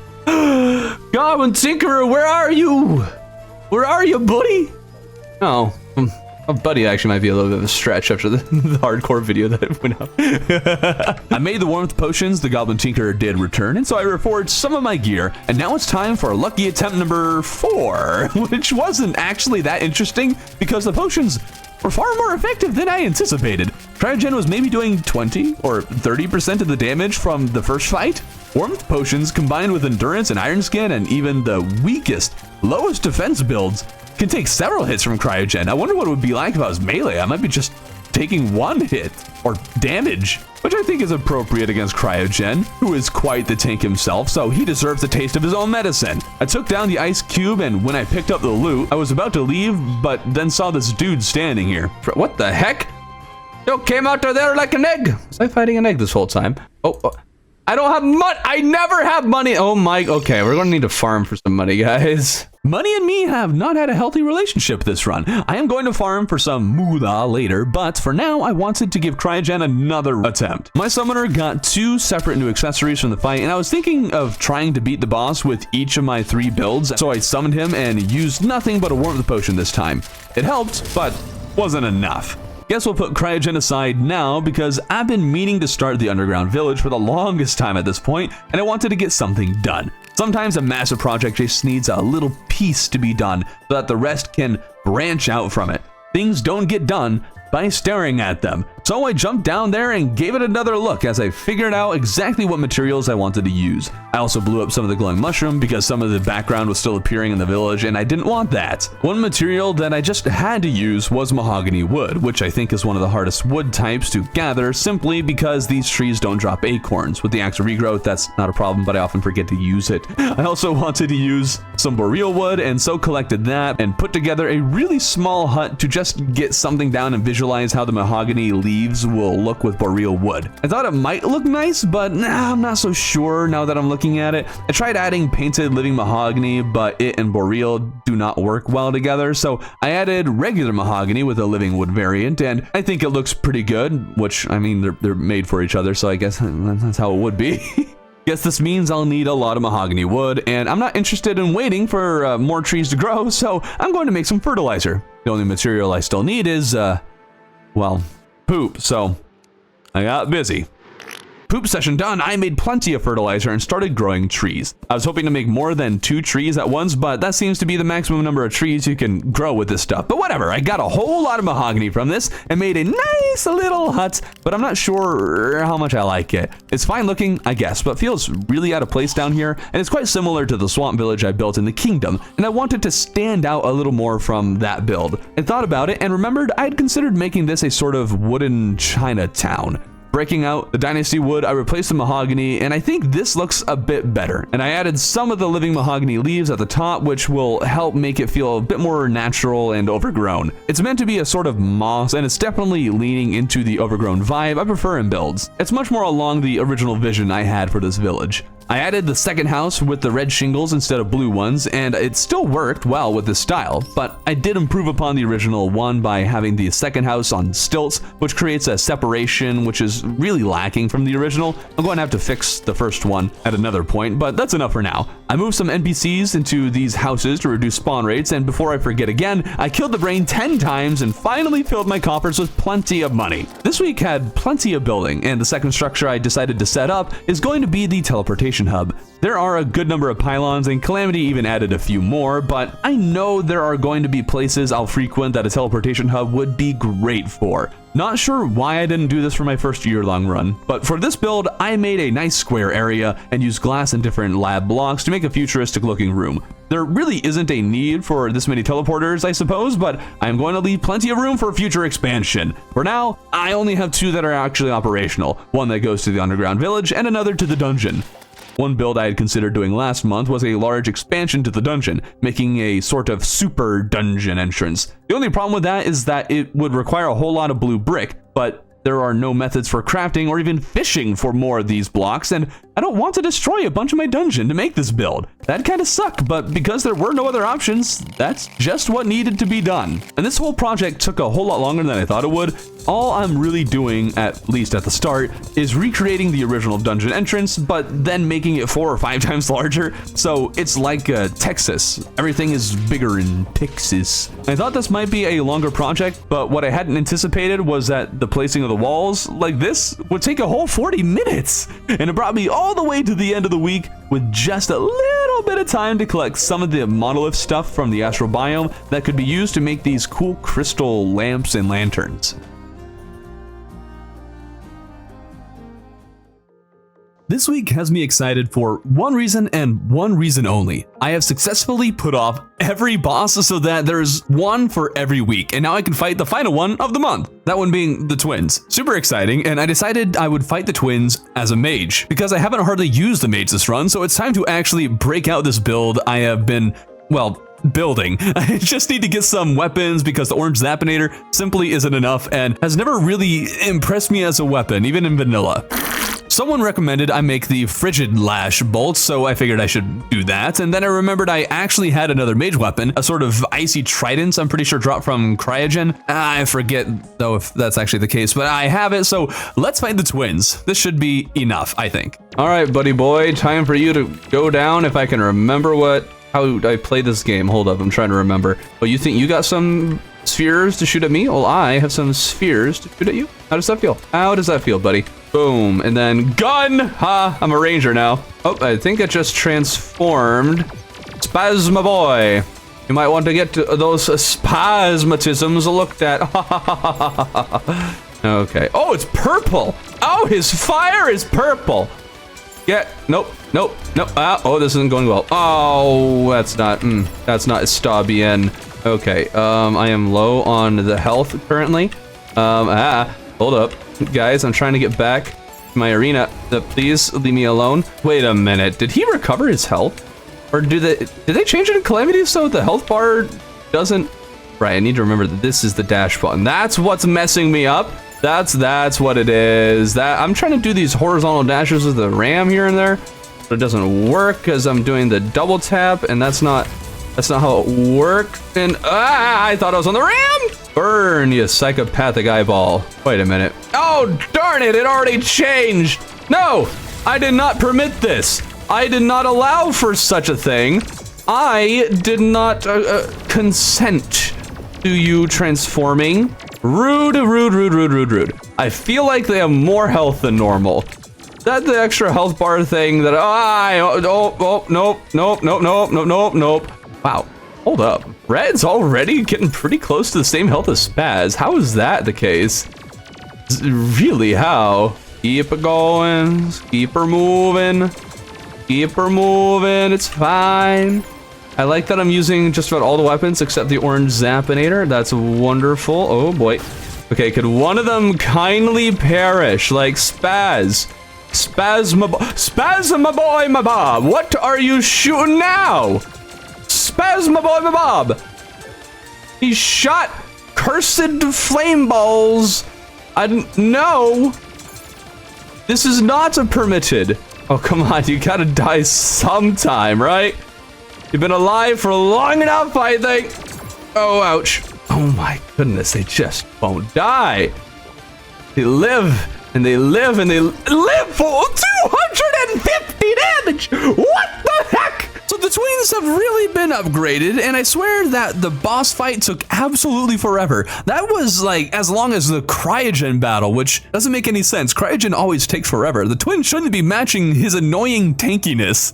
One thing that didn't help was the magic carpet. I like it a lot more than most people, it would seem, but I'm also at the point I should be getting something better, and there's this nice mage accessory that this one Calamity NPC sells. Wanted to buy it after killing Cryogen, but I was out of funds, so now I got it, and I spent a second reforging my stuff. I didn't really make any other changes other than using a bunch of potions, and the twins soon fell. With them dead, Orichalcum and Mithril are now in the world, and so there was some mining that had to be done, but not too much since my mage build is the only one that needs ore armor. Weirdly, there was plenty of the ore near the center of the world, but as I mined farther from the center, I struggled to find any at all. It was strange. Or maybe I was just in a weird spot. Armadors! Where are you? On the bright side, it did bring me to a cool laboratory. Ouch. With the mech finally killed, I was able to get my hands on the Contaminator and a bunch of green solution. Oh, to spend all my money again. Wonderful. All right, time to kill the brain. I made the Orichalcum armor to replace the Palladium. There we go. Now I'm pink. I used the Contaminator to clean up some of the Tundra Pylon and then did, in fact, farm the brain 10 times for more of the monies. And then I realized that with the new ores I had mined, there was probably other things I could make. Found this one mage weapon called a Wyvern's Call, which I think looks cool, and I love Wyverns, so I'm using it. There was a rogue weapon called the Stormfront Razor. Oh, yes. And with a heavy heart, I replaced my dragon summons with the eyes of the optic staff. Look at all of the eyeballs. Look at them. Look at them. Sad, but it's okay. We need to keep up with power scaling. I was really excited about the rogue weapon. It's got the fun zappy lightning bolts, and I love it. My name was originally based on Thor because he's my favorite superhero, and now I can summon lightning like Thor, which is just awesome. Oh, and there's no particular reason I'm fighting Queen Slime. I just figured she was an easy boss to test the thing on. I should have fought a pair of different slimes though, because a Calamity accessory my summon build was using could be upgraded with purified gel dropped from the pre-hard mode boss Slime God. Come at me. Avast, yes, curvy dog. I killed them and crafted the thing. Now, one thing I wanted the Contaminator for was to replace the corruption on the right side of the world between the tundra and astral biomes with a hollow biome. Basically, I'm extending the hollow out in this direction because the hollow surface is almost entirely tundra, and so unicorns are not spawning, and I need unicorns for the blessed apple, which I love. So I changed the corruption into the hollow and stumbled upon this weird glitch with the textures of the astral and hollow biome. Oh, that's funny looking. You get the rainbow from the hollow, and then the astral. Oh, that's funny. That is goofy. I love that. I spent quite a bit of time debating what materials I wanted to use for the next build, which will be the one for the hollow pylon. I really want this to be cool, and also didn't want to make another wizard tower like I created last year. Grabbed a bunch of pearlwood and also stumbled upon this brick made from the glowing pink moss. Totally forgot it exists, and I really like how it looks. Going to have to find a way to implement these things. I started with a simple structure, and decided to go with an angled roof. Most of my houses tend to have pretty flat roofs, so this was a bit experimental for me. I didn't want pure symmetry, so the second house was a bit taller, kind of like a tower where the wizard is going to live. Gosh darn it, I made another wizard tower. Oh well, I'm happy with where this is going, so we're sticking with it. Pearlwood, pearlstone, and these dynasty shingles, it's looking great already, and the marble furniture is so ornate that it looks good at just about any build. I added 2 floors to the taller side and then filled in the walls with diamond gem spark blocks, pearlstone brick, and planked walls. I want to add more detail, but having the place suitable for NPCs to get the spawns to calm down would be quite nice. I ended up adding the bright pink argon bricks to the sides of the wall of the tall tower, which is neat. Now onto the hard part. I wanted the interior to look really detailed and ornate. Interiors are something I really struggle with. I need a tutorial on interiors. Do any of our resin building YouTubers have tutorials on interiors? I need to know. But even so, I think I actually put something together that looks pretty all right. I started by adding some windows with platforms above them to help frame them, and then hung a few banners. I also added pearlwood crates to one room. On someone's recommendation, I added a number of books on the platforms, which was a great suggestion. The windows still don't look framed enough for my liking though, so I added ebonstone brick wall painted white above and below them, and pearlwood fences to the sides. Oh, oh, hey, oh, I think that looks great. I made a few adjustments, but the build is basically done, and I love it. It might be one of my favorite builds ever. I did want to add more with the argon moss brick, but I needed more of the moss, so I collected a bunch of that and used the bricks to improve the base a bit. And I also carved out all these blocks so I could add a water feature that would be right below the building. I love water features, and you can't stop me from adding them, okay? There's just always going to be there. And this week has already been pretty disjointed, and we're going to continue with that theme. I tried boss rush again, thinking with my recent upgrades that I might be able to stand a chance, but I ended up dying to King Slime once again. One of these days I'll kill him. One of these days, all right? We're going to get there. One cool thing about killing a mech though is that life fruits start growing, and I'm pretty sure that Calamity increases their spawn rates because they were all over the place. And it took no time at all for me to reach full health, and I wrapped up the week by building quick and dirty shoeboxes in all the biomes remaining that I haven't gotten pylons for, all except for the glowing mushroom pylon because I totally forgot that existed. But that's the month of April. We're a third of the way through this challenge, which is super exciting. The next month is such a weird group of bosses, so it'll be interesting what we can do with it. The very beginning of this month, and I'm already thrown for a loop. I went into this week thinking I could kill Skeletron Prime, and I had all these ideas for fun things to do with that fight, but then I started and double-checked the list and realized Skeletron Prime isn't until next month. Why is he over there? I don't remember, but I think it's supposed to make sense. All I know is that I started off with a plan and had to scrap it immediately, checking what I can kill and looking over my map. I had to try and figure out what I should focus on this week, and I had a light bulb moment. What if we brought the Destroyer across the entire world? That could be fun. You could play Destroyer tag, you know? He's gotta follow me all the way. Before getting to the Destroyer though, someone from chat suggested I get the Avalanche. It's a weapon that apparently drops from Cryogen. I have no idea what this weapon is, but they want me to use this thing against the Mechanical Worm, and I had no reason not to collect this weapon, so I figured, why not? Well, the issue is that each month I feel like I should be significantly stronger, and like the bosses from the previous month should now be no issue at all. However, Cryogen still took absolutely forever for me to kill, even with some of the better gear. I guess this time I wasn't using potions, and so it's a little step up, but not much of one. The Elder Slime was also dying over and over again during the battle. Poor Elder Slime, it's just getting massacred. All the old slimes. The old slime's home. This is where he needs to go. But now that Cryogen is dead, he should stop dying, right? Well, Cryogen dropped the Avalanche I was looking for, but turns out it's a melee weapon, and I'm not running a melee build, so I'm not sure I'll be using this thing, but on the bright side, Cryogen also dropped a summon weapon that I actually am going to replace the Twin Staff with, so now I got a bunch of icicles circling me, and wait, how did he die again? Wait, what? Wait, where was he that he's dying all the time? Oh, is he there? Does he not like the water? Huh. No. Still unsure as to why he's dying, but pretty sure he's the missing NPC from the Sunken Sea pylon. I'll figure that out later. In the meantime, I guess I was feeling charitable and decided to do another thing a viewer suggested: use Cobalt Kunai stealth strikes against Cryogen.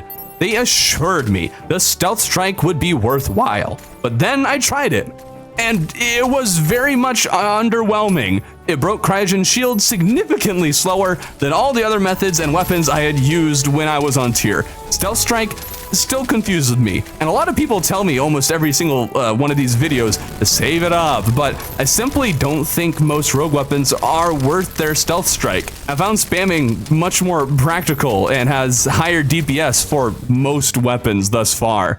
Oh, and turns out that Cryogen does not despawn when you run outside of the tundra. Not sure why I thought he would, but he doesn't, and I presume the blue outlines around the ice cube indicate that he's enraged. Has me thinking I'll have to try and kill this thing, well, enraged at some point. I did investigate the home of the Elder Slime as well, and turns out that his house is filling up with water somehow, and I guess his slimy mass is old and frail and no longer swim in the slimy pool. I don't know, he's drowning. Ended up moving the old slime to the hollow house and the cool slime into the sunken sea. Not sure why I expected a different result, but the elder slime just feels like he belongs in the magical house a bit more. Okay, enough of the shenanigans. Time to get to that idea I mentioned at the start. We're bringing the Destroyer across the entire map. Oh, I forgot he's big. Oh, right, we have Chonky Destroyer. Go, go, go! How fast are you, Mr. Mechworm? Faster than me! Faster than me! We need to beat him to the other side! Oh, minecart! Oh, that is doing so much damage. That's right, that's right. Oh, and it's gone. Go, go, go! Ah! So, I'm pretty sure head is like auto death and Calamity, Revengeance, or whatever. Oh man, the bandit perished. Poor bandit. Didn't stand a chance. Oh, okay, it's not auto kill though, so that's exciting to know. Auto Slime, I know I moved you here to be safe, but Well, okay. Here we go. Now we got a nice arena we can work with. Yeah! All right. You're going down, Buster. Oh, no! Okay, now we're going to be real careful here around all of our NPCs. All right. All right. Oh, we lost the die trader, but you know what? Nobody cares about the die trader. Hey, we only lost the die trader. Let's go! All right, who we lost so far? Die trader and what was the name? The person who sells. Oh, there goes the Squire slime. Ouch! The person who sells rogue stuff. I should use the lawnmower. I am not. Oh, darn it!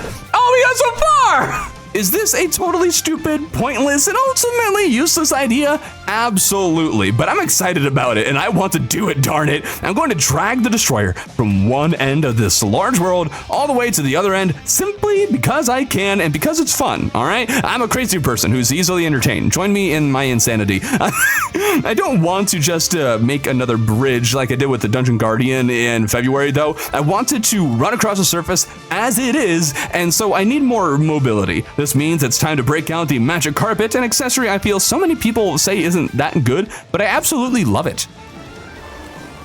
All right. Oh my goodness. Yeah, jerk. Okay, it's already. I can't just turn on the good music and then immediately die.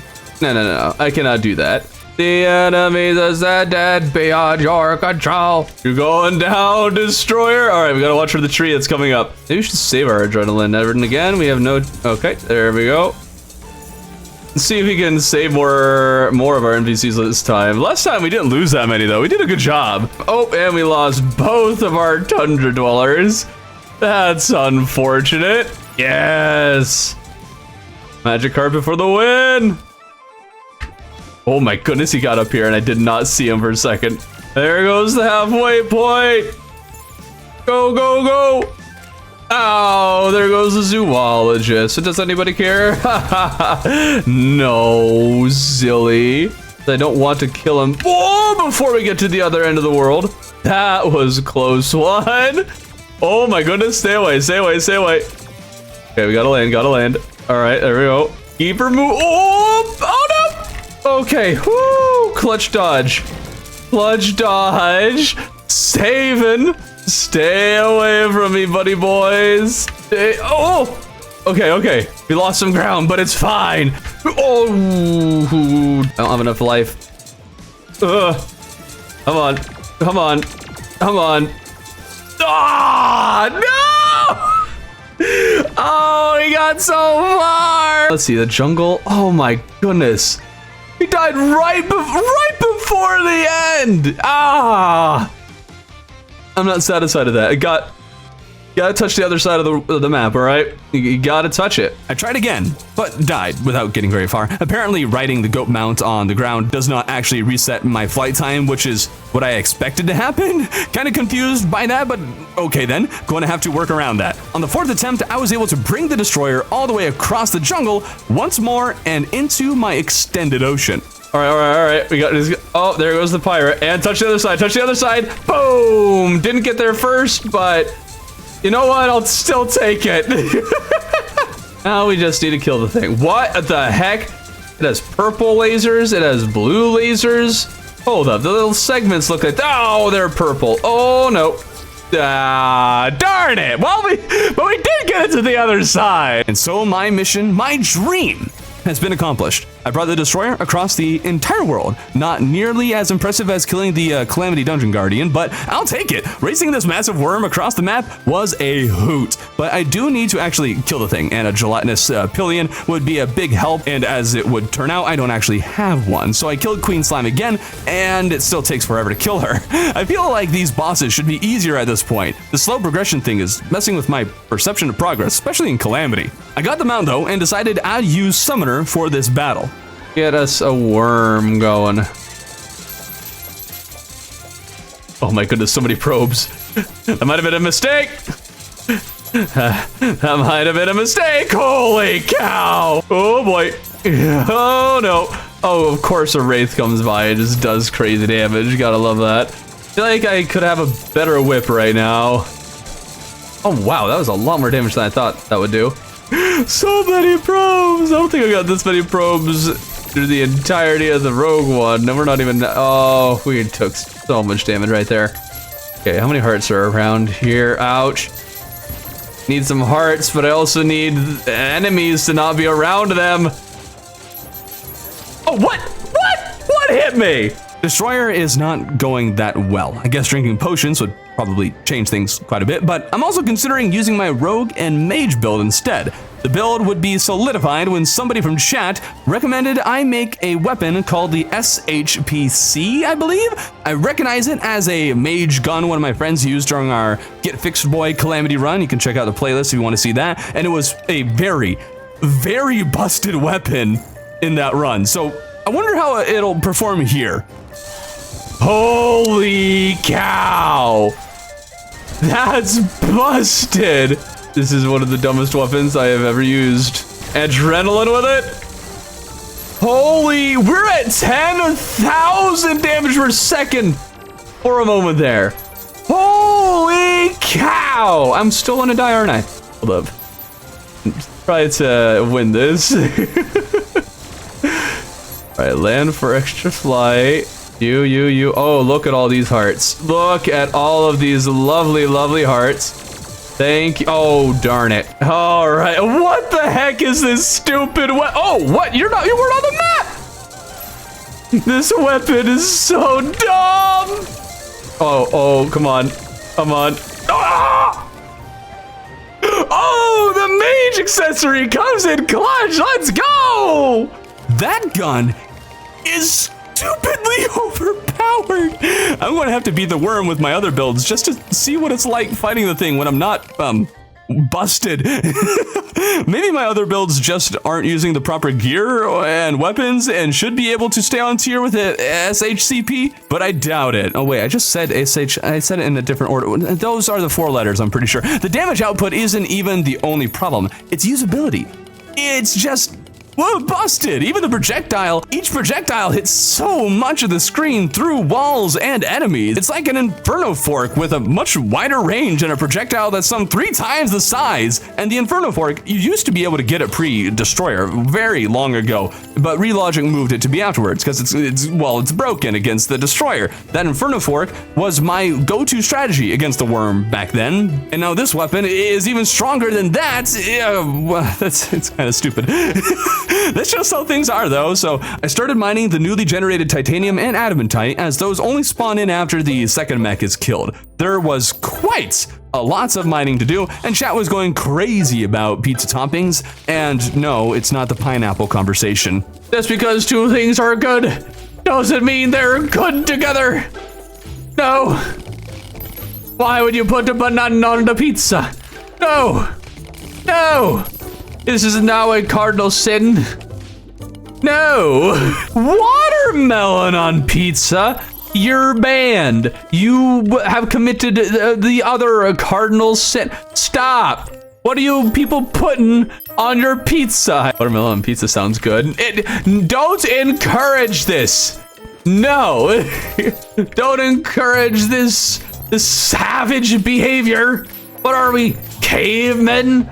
We don't have good toppings to put on your pizza, that you put watermelon on it? I just had to add that. This is why you should watch the live streams. We have fun conversations. Back to Terraria. I made adamantite armor for my mage build and some sort of tome weapon. Ended up giving the guide some titanium to see what I could make, and a whole bunch of recipes called for forbidden fragments of all things. I really didn't expect that. I had exactly one of those and need a whole lot more. Thankfully, Calamity adds an item that causes the sandstorm event to happen, so I don't have to just wait for it. That combined with a Zerg potion and the absolutely busted SCHP. Wait, have I just been saying it differently this whole? I was able to collect a truckload of these things with a bunch of kites and other drops, including the Sandstorm Lady accessory that's supposed to be rare, but I feel like it's very easy to get.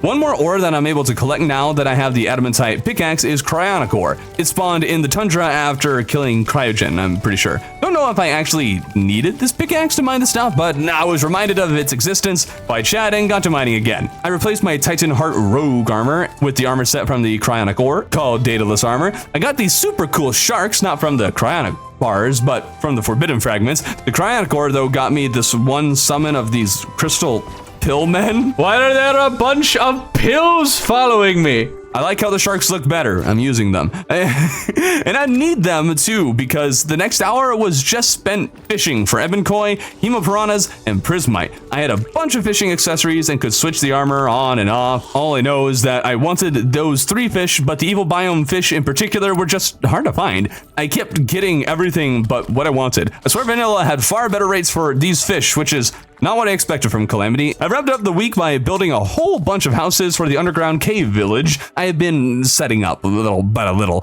Last month, all I really did was make 2 small houses that served as templates for the rest of these houses. My objective for this week was just to fill in the rest of the houses on the first layer. And yes, I said first layer. I intend on adding many more layers in the future. It's hard to describe what it is I'm trying to make. I got a clear image in my head, I think, but I have no idea how to describe it, nor if I can even execute on the dream. The scale of this build is in some ways on the scale of the dungeon build last year, but probably a lot bigger. The 2 couldn't be more different, but the amount of time I'm putting into them is the main point of comparison, as well as the fact that they were both projects that spanned several months. But to convey the general idea, I want to make a sort of glowing, mossy cave village. If you've played Minecraft, it occurred to me that the lush caves are a pretty good points of reference for what I'm imagining. Think a beautiful, overgrown Japanese architecture-inspired village inside a lush cave. Okay, here's the game plan this week. Kill the Aquatic Scourge and kill him good, but I don't want to fight him normally because that would be boring. I want to kill the water worm above the sulfuric sea, in the sulfuric sea, and in the brimstone biome because it only feels right to kill the water worm in the hot place. So we're going to be having a lot of fun with the boss this week and probably save the brimstone elemental for the next week. Calamity also released their update this week and I had no idea what it did or if it'll affect anything this run. Didn't notice anything for the week, but maybe it'll impact things later. First things first, I set up a house with a pylon because apparently Calamity has a sulfuric sea pylon. Nothing special, just a shoebox for the time being because I am focused on a very different build idea. I feel like I had this grandiose idea for a build over here. Would it take too long to do it though? That's the question. Like, what I have in mind, whew, it's spicy. It is like top tier stuff. I made seafood, which is used to summon the Aquatic Scourge, and was sorting through my blocks when it was brought to my attention that Skeletron was live streaming. Skeletron. Tisk tisk. Tisk tisk. Now, my idea for this arena build requires a whole lot of space. Like, this thing is going to be a chunky build, and it only took 5 seconds of placing blocks for me to realize this was a very bad idea, unless I had a flying mount of some sort. The Witch's Broom is my favorite flying mount, and the UFO mount is fine, I guess, but I can't get either of those in this phase of progression. So what can we get? The Black Spot, a mount dropped by the Pirate Invasion. It was a broken mount for a while, but was since nerfed, and I've never really been impressed by it. Always get hit more times than the infinite flight is worth, but for the sake of building, it would be a godsend. So I hopped into the ocean and started searching for enemies, hoping that something would drop a pirate map. I thought I already had one, but apparently I don't. Maybe pirate maps are actually consumable, but I doubt it, since Calamity makes all the boss summons non-consumable. I searched for a second, but nothing was spawning, so I drank a Zerg and battle potion. What's with all the seagulls? Why so many seagulls? Alright, I'll take it. Enemies were still not spawning, just the passive mobs, and I realized that I have 2 NPCs right in the middle of the ocean, and they're probably bringing the hostile spawn rates down and passive ones up. I moved away hoping it'd help, and this is a total tangent, but if I could add one thing to the 145 update, it'd be the ability to catch dolphins in a net and make a large aquarium for them. I want to catch dolphins, gosh darn it, please Relogic, I need this, let me catch the dolphins. I hate only being able to look at them when I'm over here at the ocean, which is, well, almost never, so I want to catch them. I want a collection of dolphins at my house. Relogic, modders, somebody, please. I need this in my life. The pirate mat dropped, which is handy, and so I spawned the pirates, but there's one important detail I forgot. Oh, the Zerg potion. Oh, I forgot the Zerg potion was active. Oh boy. Ah! Get away. Here, sandstorm. Oh, wait, hold up. The sandstorms actually want to do great against this many of them. Stupid pirates only spawn when I'm home, so I return to the base, and the battle is a little tough using the summoner build, and after somebody asked me why I was playing mage, I came to my senses. Oh, wait, yeah, I should absolutely be playing mage. What am I doing?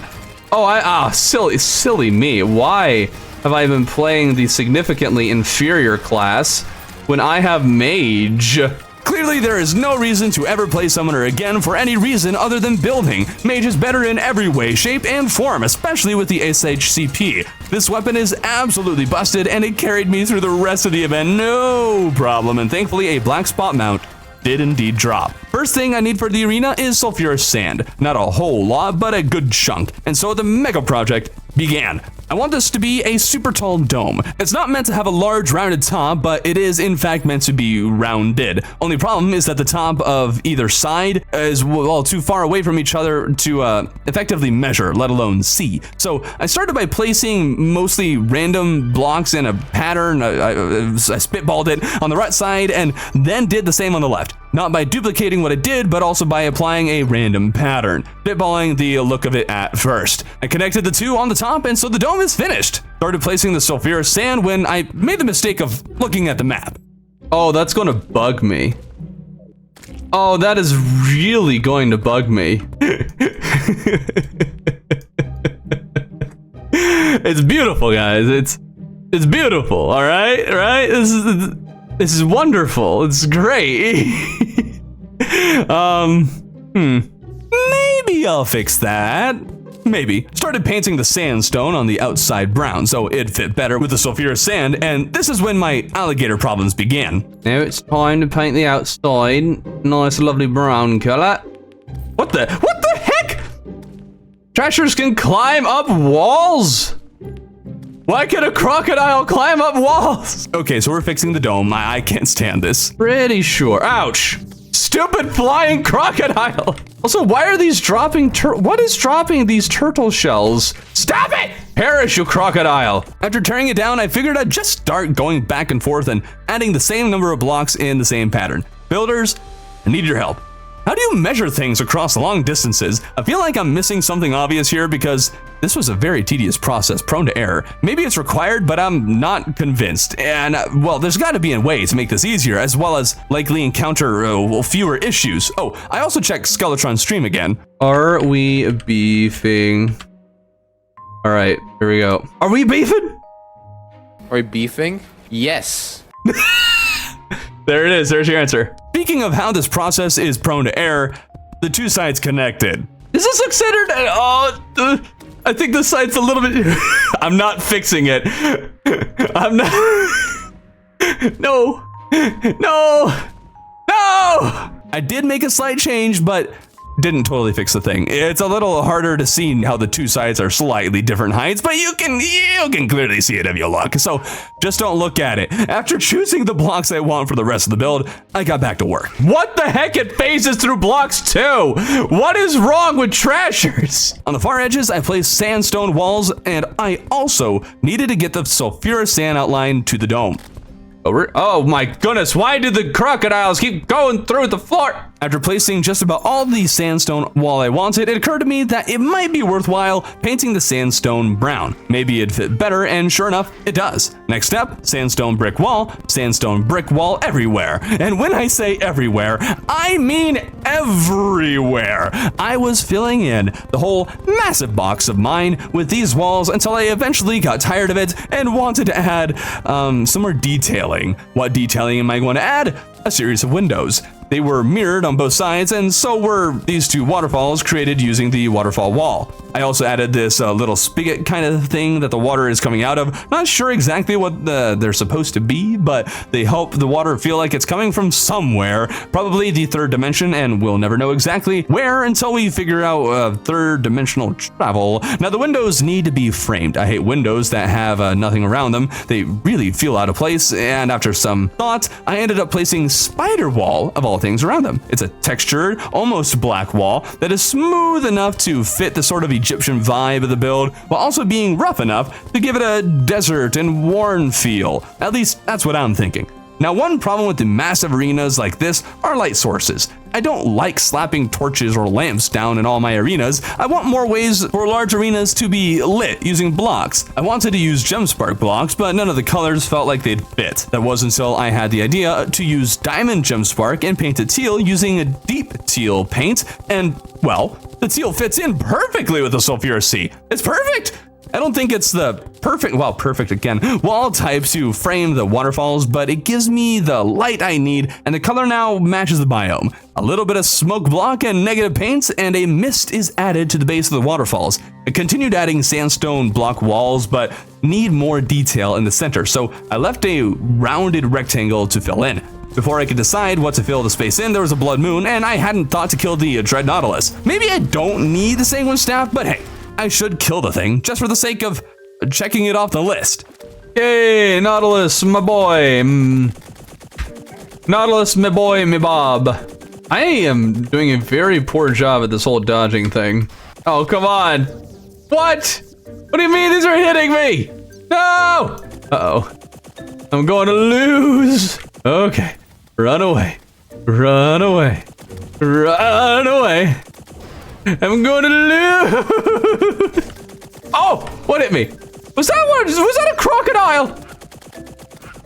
Oh, wow, he can fly outside the arena. Not allowed to leave the arena.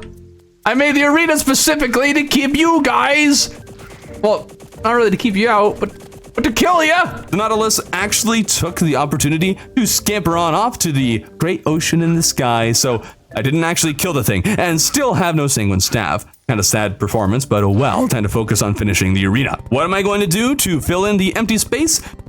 Green stained glass. I did it on a whim, and it looks great, but there still needs to be some design in the center. It can't just be this glass, that'd be too much of the same thing. Only problem is that I ran out of walls before I filled in the part that I wanted, and it would turn out that I actually already used all of my emeralds, so I grabbed some slush and still started tossing them in the extractinator when another blood moon happened, making this whole thing a pain, so I tried the Nautilus again, this time with a bit more success. Nautilus, Dread Nautilus, does whatever a Nautilus can.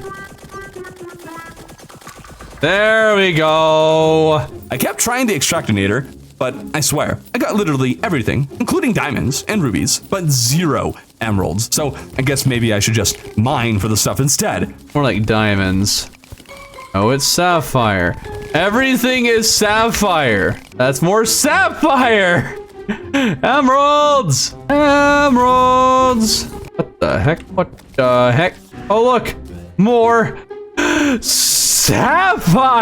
I should have used blue. Emeralds! Emeralds! Where are you hiding? Emeralds! Ah! Oh, it's a sapphire. That's a... Oh, that one better not be a sapphire. Okay, okay. We actually found an emerald. Oh, these gosh darn... Oh. Maybe. Maybe. No! No, not more stinking sapphire. Sapphire, yeah. Oh, there's some emeralds. All right. We got 6 emeralds. Yeah! Yeah! We got some emeralds. Ah, yes. Oh, we got them, boys. I know it sounds like I'm losing my sanity, and maybe I was, but you don't understand. These emeralds, they were nowhere, and the sapphire menace was messing with my head, okay? I'm not crazy, I swear. but I finished the emerald stained glass and added a larger waterfall to the center of the arena. Of course, it followed the same pattern as the other 2 waterfalls, and I added a painted granite platforms.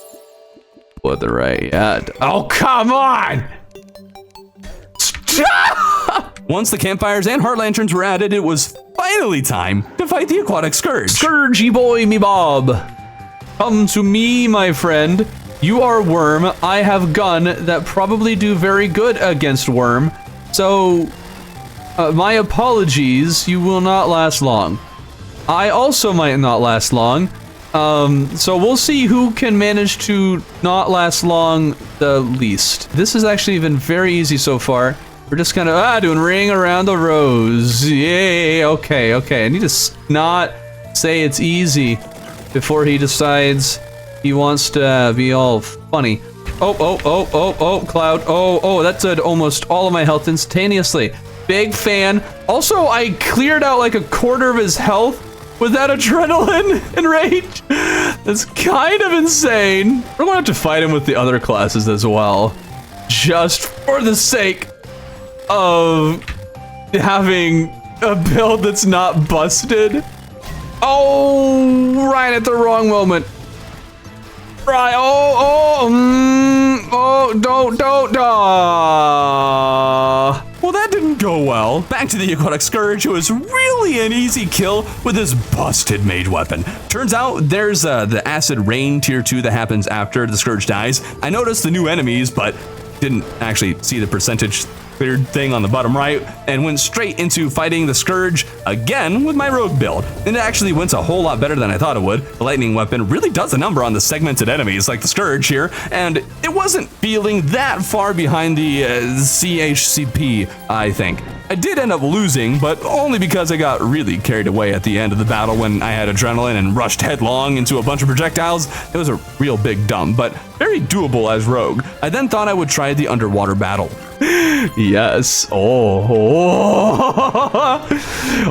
Sharky boy, we're gonna have a good one now. Oh, I need some way to breathe, don't I? Breathing would probably be good. Right, the shark has significant horizontal movement. Oh, I can't dismount the shark. I must stay on the shark. Leaving the shark's side would be despicable. Oh, ouch. Oh, no. Oh, we live.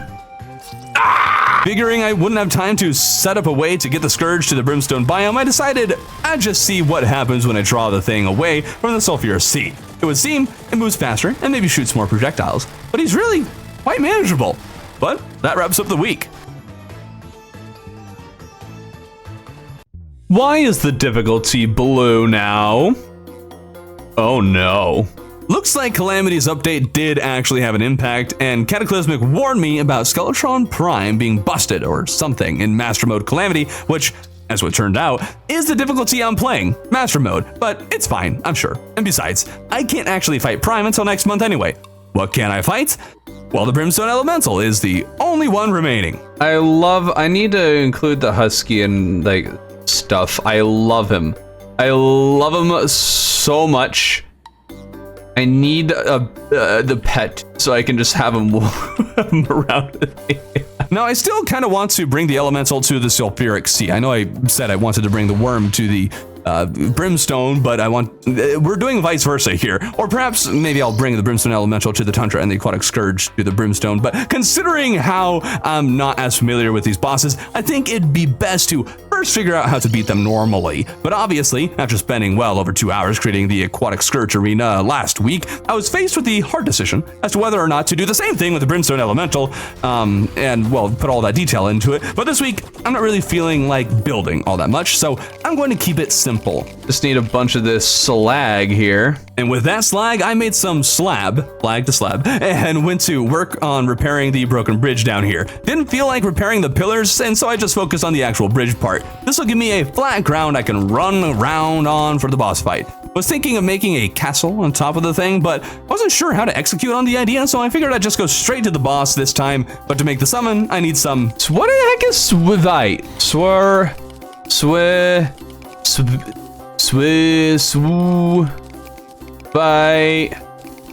Yes. Chart idol in hand, I wasn't prepared for what was going to come next. All right, let's try it. See how this goes. Brimstone Elemental.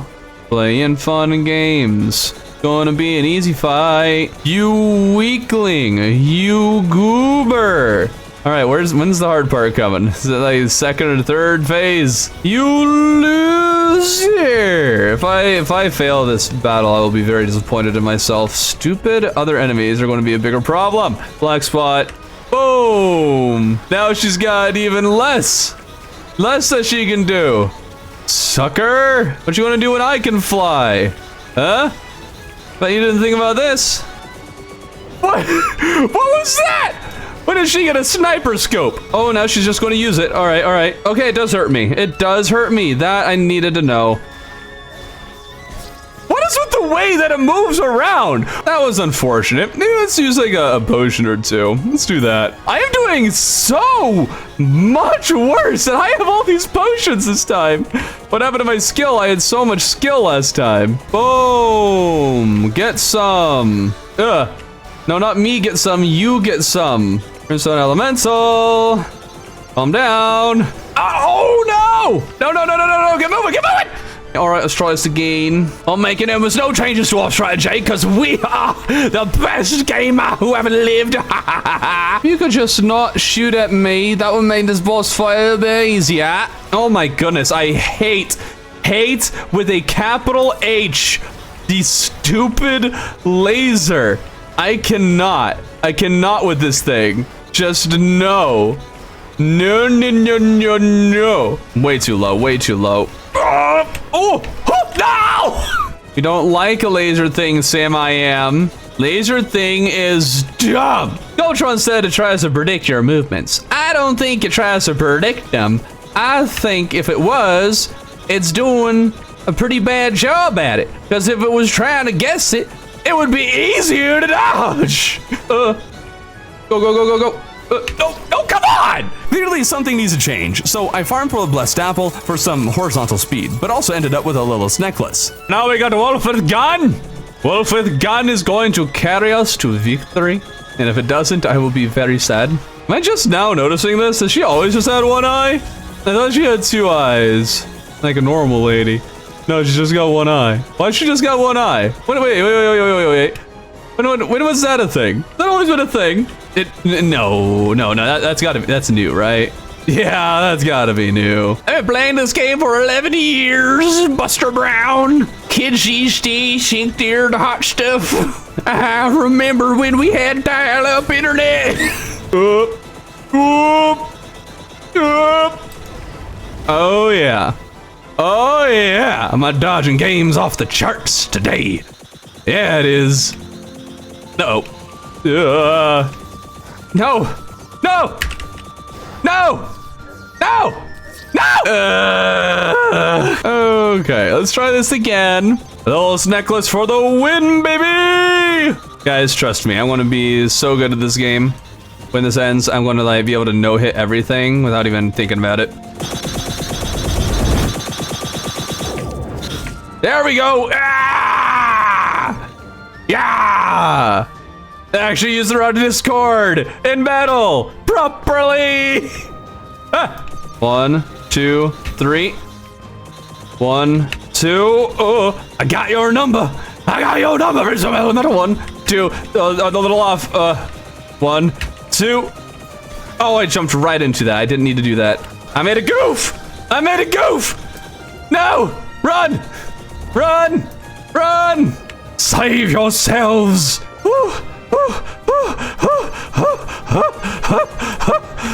Leave me alone! There we go. Oh! Yes! Oh, no. Oh! Yeah! Yeah, I did it! And that was the entire Brimstone Elemental arc. Took well over an hour to defeat the thing, which doesn't exactly bode well for the future bosses, but at the same time, the Aquatic Scourge was a walk in the park. Beating the Aquatic Scourge might just be because I had a much more proper arena for him, so I guess I'm going to have to actually pay attention to the whole arena making process. Brimstone Elemental would definitely have been a whole lot easier if the arena was taller. One kind of sucky thing about this month is that it's a 5-week month, but there's only 3 bosses, and there's no real tangible progression outside of just killing the bosses. I suppose Adamantite and Titanium spawn, but that's not a whole lot, so it's time to get a few things that I've been putting off, such as a hollow fishing hole, from which I can get the prismite I wanted to fish much earlier for life force potions that I'm sure I'll need. The other fishing hole I need is going to be a crimson one, which turned into a much longer side quest than anticipated. I wanted to make the whole thing in the corruption that I turned into hollow because it's also below the artificial crimson arena and floating island, so all the crimson will stay in the kind of the same place. This made sense to me, but I hadn't realized how difficult this would be and was having a really hard time getting the biome to change to crimson. I know you're looking at the cave and you're feeling kind of brave, but you're in Terraria, just go for it because it's not really hard. Just jump over these zombies and you'll be really fine. Go ahead and mine at night. Demon eyes overhead, looking pretty scary. I'm full of dread. Want some ore in the cave and mine at night because it's not really hard. It's Terraria. It's fine. Don't know why that song happened. Back to the crimson fishing hole. It would seem that the hollow around me is preventing the crimson from taking over, but I don't want to just turn the whole area into crimson. So I tried putting down a bunch of blocks, corrupting them, and then hoping there'd be more crimson than hollow, but it wasn't working. So I took out the contaminator and purified the surrounding area, at which point a few select spots in the fishing hole were indeed crimson. But it was weird because I could chill in the same spot only for the water to suddenly turn pure. Maybe the hollow is spreading through the places I had purified and it's overriding the crimson with its purity. I don't know, but I got the fish I was after at least and can maybe fix this up later time. While I was sorting the fish and everything, Skeletron Prime actually decided to stop by. What the heck? What is this? That's not normal. What on earth is this nuts? What was that? Of course I can't fight him because he's not unlocked until next month. Forgot the mechs would spawn on their own and still feels weird having the mech spread over 3 months. Super weird, but now I get why I was warned about Skeletron Prime. That's gonna be interesting. I still wasn't much in the mood for building, but I did want to at least finish the housing in the cave village, but I only managed to put down the skeleton before the tier 2 acid rain happened again. Didn't actually clear that event the last time it appeared, so I needed to take care of that. It was actually pretty easy, but probably only because this weapon is stupid. Oh look, a little crab. Baby. Come back here. There you are. Can I catch it? I can? Ah! I like this. I am a big fan. Oh my goodness. It just shot the cage. I love him. Who made this? You're a genius. I finished up the cave village house, which I think looks pretty neat. Glad it's different from the rest, but time to start controversy. Oh, oh, it's so pretty. At the same time, I feel like you could do a lot better. This is just 2 plates of the Northern Lights moving on like with, I don't know, a wiggle parameter from After Effects. That's actually not very good. Sorry, Calamity devs, I've seen a lot better than this. I don't know, it's not the Northern Lights to me. It's just some colors kind of moving back and forth. The sprite itself is fine, but I don't know. I feel like this shouldn't be a sprites. It should be a lighting effect. Now, I think this effect actually would work if there was a glow on the mountains, you know? Like if there was a little bit of glow on those, which maybe that's asking too much, but there was something there to help kind of merge them. That would work better, because also having like the really bright Northern Lights and then just strangely dark mountains is kind of weird. This week is all over the place. It might be the weirdest week of any of the year's series. I don't know. Is it weird to you? Because next up, I decided to explore the jungle some more, just to fill out more of it on my map. But I also realized I didn't find the Calamity structure down here, and I've always really loved it. It's a really nice place that has free bulbs for Plantera fighting, and they're just ready to use. It's really nice. I also happened upon the jungle temple nearby. Turns out I hadn't found that thing either, so jungle exploration done. Back on the surface, time is running out this week, and I feel like I haven't tried boss rush in a hot second, and I wanted to give it another go. Still hoping to kill King Slime, but you see, he's a bit different. Instead of summoning a bunch of mini boss slimes to help him, he's now moving 2 or 3 times faster. This is terrifying and a bit tough to dodge at times, but then I discovered I could actually stand at the edge of my arena and just become unhittable. King Slime would either spawn on the right side and fall too far to jump up and hit me, or it would spawn on my left, at which point I just had to drop down below the platforms and let him jump over me. This made the first phase a joke, or at least it would, if I had the patience to fight King Slime like this. My damage was definitely reduced doing the strategy against King Slime, as he was out of range more often. I spent a solid 15 minutes whittling King Slime down to half health, at which point he summons 3 crystals that shoot at me. Oh no! Oh man! All that time! Guess I'll have to fight the solar eclipse that had been put on hold by the boss rush. Squire Slime, you're supposed to protect. No, the dog! You killed the husky! What's wrong with you? No! I swear, the solar eclipse enemies have been buffed. They moved very fast and felt like they had higher health than normal, but that brought me to the end of the week. All right, we're just playing the rest of the game like this. Oh my, oh, this is making me motion sick. Oh wait, hold on, I need like a flat. I'm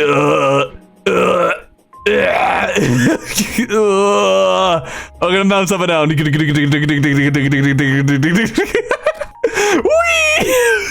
Why does this feel so good? Woo! I just can't get over that.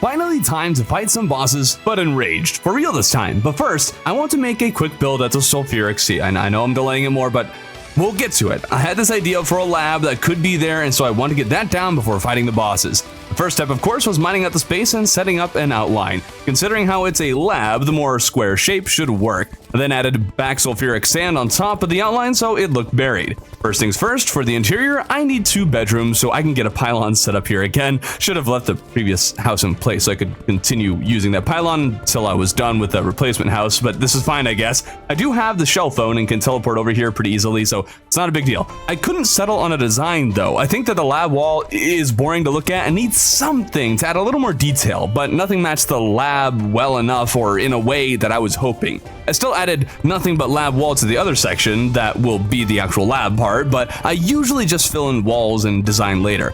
Speaking of design, I added a little platform where the pylon is going to be, and then built what is supposed to be a lift right next to it. Of course, it doesn't actually move, but I think it looks convincing. I don't know.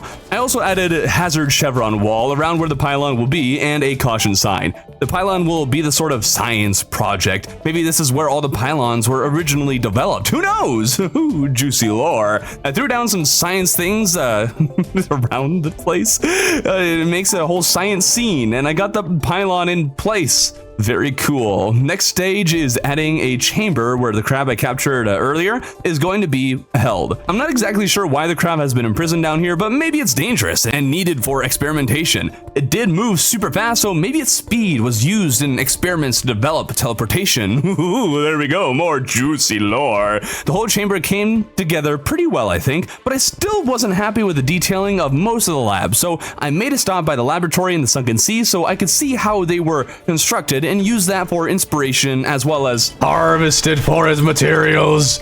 Harvest it! I didn't make too many changes after the trip, primarily just an outline to the whole thing. I added some pipes coming in and out of the screen, and I think it looks convincing enough. I also really wanted red lights, like an alarm light, to illuminate the crab chamber. There weren't any red lights I could think of adding that would also match the aesthetic. Like heart lanterns could work lighting-wise, you know, because they are red, but they don't fit the look at all. What I ended up adding was red gemstone blocks with chains connecting them to the ceiling. Looks okay, I guess. But that's pretty much the build. I want to improve it, but this is good for now. And as I wrapped up, I discovered this log thing from the lab I raided. I have played Calamity a few times, but I never even took a second look at these things, so I had no idea they were a thing at all. Kinda cool. Did I read it? No, I'm not here for the lore. I got a solar eclipse to farm. When the eclipse came to an end, though, it was finally time to deliver on the long-awaited promise of killing the bosses enraged. It just won't even be an issue. Never mind. Okay, that might be a little bit of an issue. Maybe a little bit. Skosh of an issue. Aquatic Scourge. Okay. Oh, those are very curvy. Those teeth are very curvy. He's doing circles.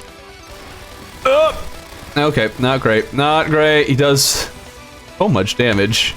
Easy. Easy. Aquatics. Ah! Uh-oh. Yes, we live. For now. Yes. All right, we're surviving. I can heal. Boom. All right. We're back in this. And I immediately lost all my health. Not great. Thread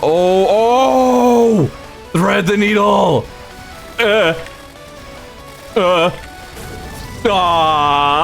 On someone's suggestion, I started using the Wyvern's Call, and I couldn't believe my eyes. The damage output on this thing is insane. I thought the CPSH was busted against the worm, but little did I know that it was just the tip of the iceberg. That doesn't mean I did any better, though, because this fight is going significantly worse than the last one.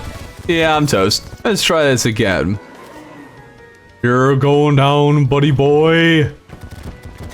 Oh, right. Oh. Yeah. And so it begins. The next battle would tease the sweet taste of victory. I was able to use the Rod of Discord effectively, dodge enough for adrenaline, navigate my way through its clouds, and teleport out of them when needed. But then I came to a part of the map with the Crimson Arena above me, preventing my best weapon from being effective and keeping me from flying too high. Oh, it's so close. No! Come on. Get me out. There we go. Oh, so close! Ah! You might be wondering why I'm running away instead of fighting in an arena. Well, the one in the Sulfuric Sea can't be used, of course, because a Scourge wouldn't be enraged. Did not see that. Oh, great. I can't fight in the dungeon because there's solid blocks on top, and I don't want to actuate them because that's not the design I was going for. And just to be clear, the solid block ceiling is a issue because the weapon I'm using shoots projectiles from the sky down, so they just hit the ceiling and don't even touch the worm. Oh, shoot. No. I tried going up to the Crimson Arena, but it was a bit hard to get up there safely. Go up there. Barely. Oh, no! Oh, man! Something that helped was making bat wings to replace my angel ones. Probably should have replaced these a while ago, but even with better wings, sometimes I'd just misclick or else not see a projectile and get destroyed in seconds. Bad try. Oh. Yeah. And other times, I'd be using no strategy at all and come right to the edge of success. Oh, 3,000 health! More often than not, it didn't work like that. Oh, yeah. But those near successes made me determined to not change too much because I know I can kill the thing with my current strategy and loadout. Oh, right before I hit it. Okay, now we're just getting a lot worse. One change I was willing to make was that instead of dragging the Scourge across the map, I'd stop at this minecart track next to the dungeon. It's nearby, and I can grapple the thing to reset my flight time. I do think that this helped. Oh, I just ran right into... But Scourge was not making things easy. Oh, was a little slow on that one. It was really putting my skills to the test. Oh, a little slow on the reaction again. And clearly I don't have any. That was a goof. That was a goof. Oh, that was many goofs in a row. I considered using potions, but again, since I was so close, didn't want to change it too much. Maybe this is dumb, but killing enraged bosses doesn't give me any kind of special drop. There's nothing but bragging rights to be had here, so I'm pushing myself to beat this boss and the future ones with pure skill. Oh. I must admit, the number of attempts was starting to get a bit absurd, but sure enough, if you beat your skull against a brick wall enough times, it'll eventually break, even if you break along with it. Yeah! Got him! Let's go! Yes! Next stop is Cryogen, who should be a bit easier considering how he's a little earlier in progression. Plus, I could bring the cube to an arena next to my base and fight it in a more proper way than the Scourge. The Ice Cube is still stupidly tanky though, and I haven't really improved my dodging game. Stop jumping straight into the projectiles, me! Would go a long way. But despite my failures in dodging, the battle went all the way to the end, so I guess I'll just first try the Enraged Ice Cube. Come on. How fast are you? Oh no. No. Come on. No. You gotta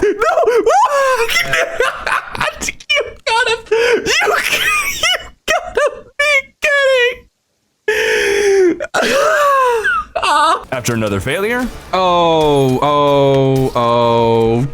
I tasted sweet victory after considerably fewer attempts than the Scourge. Yes! There we go!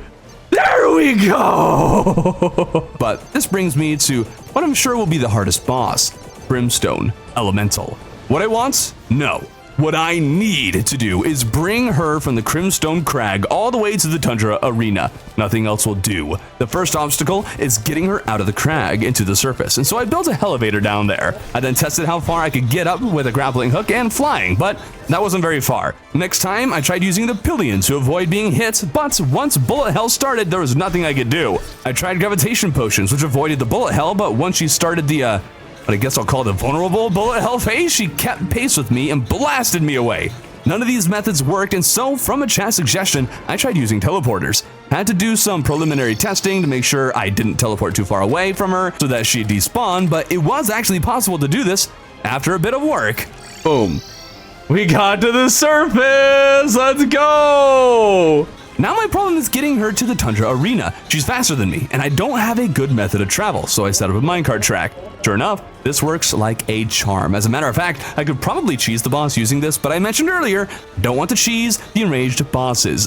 There's no reason, since they don't drop special items. This is purely a matter of bragging rights, and after a few failures, including some where I did a considerable amount of damage, I decided I needed to extend the arena just a little bit. Doesn't quite fit the style, but it isn't so egregiously different that it hurts the aesthetic, and we care more about things looking good than being optimal. I was starting to pick up a good strategy against her too. When she enters her vulnerable bullet hell phase, she is her most dangerous, and once I see it, I need to run for as long as I can in one direction and then teleport to the other side if I wish to be safe. Wasn't foolproof, but it did greatly improve my odds of survival. This and the Scourge fights are the first times I've been able to use the Rod of Discord effectively in battle. Usually I get myself killed faster than when I don't use it, but I'm slowly starting to see why people like it. Fighting her like this has actually been so much fun. She was so tough, even when not enraged, and I don't feel like I'm being cheated. This feels like a battle of skill and wit and mind, and I couldn't be happier, even in defeat. Oh, we actually did so good! And of course, I became quite acquainted with defeat. For the Brimstone Elemental, I decided to actually bring out the potions. She has earned my respect in using these potions, and this feels like a battle worthy of them. And these potions brought me so close to victory once more. Oh, no! No! I know it can be done. I just know it, but I wasn't able to do it before the end of this week, so perhaps I'll have to beat her next time. Let's do this. We're taking down the Brimstone Elemental if it kills me, and you better believe it's going to kill me. Okay, let's go right to the Brimstone Elemental, we'll do a practice round, see how we're going to do. You see, I took a little bit of a break from Memorial Day weekend before this week began, and when I returned, I felt a bit rusty, so I wanted to see where I am in this fight after the break. I was not prepared for what would happen next. Okay, warm-up round was a good idea before we tried a real fight. It was a very good idea because this is not going so well. Stay away! Get off of me! Ah. Okay, here she comes. There. Oh, that was. Where is she? There she is. Okay. Oh, what? Yeah, she did that. What? What is that attack? She didn't do that before. What is this? That ain't right. Oh, come on. I used to be able to like, go through this section without being touched. Now I'm getting crushed. Wow, I'm doing bad tonight. Ouch. Oh. 3 warm-ups and I didn't even break into the second phase. Not great, but maybe using potions will get me a bit farther, so I gathered all the potions I needed and adjusted some of my strategy, but this did not seem to make much of a difference. All right, let's drink our potions. Let's go for it. We're sending it. That might have been a very bad decision. I am not on my game today. Ow. All right, we'll drink our potions because we're doing good. This is the setup that we've been wanting. We're back in it. We're back in it. Come here. There we go. Second phase at full health. Very good. Over. Ah. No. There we go. Oh, that's not good. Oh, bullet hell. Oh, what? Come on. I hate the tiny ones. They're just so fast. Come on. That's so bogus. And when she does bullet hell in the elevator, there's just no shot. You gotta catch it really fast, and it can be really hard to notice it in time. Okay. All right, we caught it early that time. Oh, what was that? I teleported and then got hit with knockback? What just happened? I was really struggling, and I mean really struggling. This week is going to end up being a bit shorter, partially because this video is already pretty long. Well, maybe it won't actually end up being shorter, but also because I actually got a bit frustrated with this part in particular. I had a bit of a headache, and the annoying red projectile from the bullet hell just became the most frustrating thing ever. It's so fast and small, you gotta catch it at the perfect time, and after some 10 or 20 more attempts, I really lost track of how many. I was getting nowhere fast. I was thinking maybe I should take a break, but once I set my mind to something, I just can't stop midway, okay? Only way I could do that is if I ran out of time and I'm forced to stop. In the end, I didn't really change anything. It was just a bunch of bashing my head against the wall, and as I've previously established, if you do this enough times, eventually the wall breaks. Hard and hit her good. Okay, here she comes. Right in time. Use the attack. Oh, shoot. I just got hit by everything on the way down. This is probably why I can't no-hit bosses, or why I should never even bother trying to no-hit bosses. Because I have a really hard time doing multiple things in the game at once. That did 265 damage. Like, are you kidding me? Oh, I thought for sure I was toast there. Okay, we got a little lucky. Ugh. Okay, bullet hell. Fine, take it. Oh, didn't expect her to come on swinging.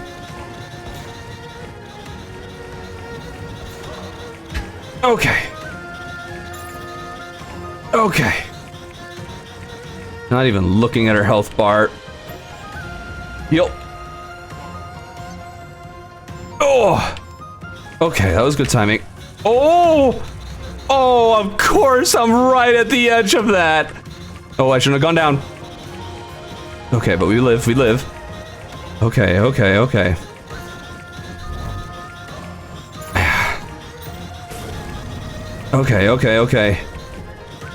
Ugh. Oh!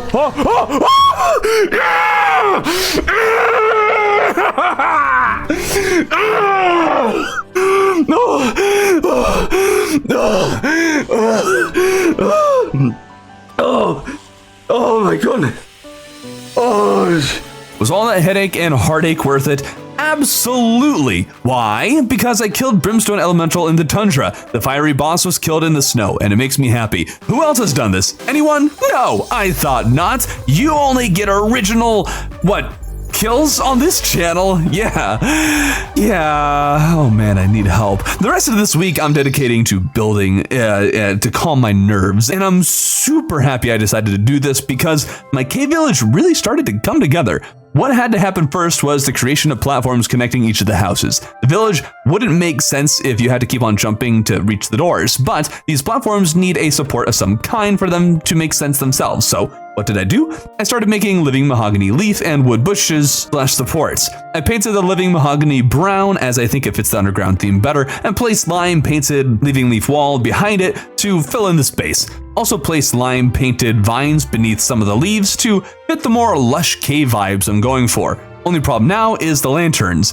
I love how they look, but I don't like the white lights. I want a more yellow glow. So what I ended up doing is grabbing Topaz Gemspark blocks and placing a few of them around the bushes, and it looks amazing. I can't express how happy it makes me seeing how good this looks. I'm going to paint the Gemsparks with Echo Paint when it's unlocked next month post Terra. Pretty sure that's when I can get Echo Paint, but the yellow light fits the vibe perfectly. But now the Dynasty lanterns are too pure of a white and clash with the yellow. I tried using Chinese lanterns thinking they'd glow orange, but they're also a bit white. So what it did was grab living wood lanterns and boom, they're perfect.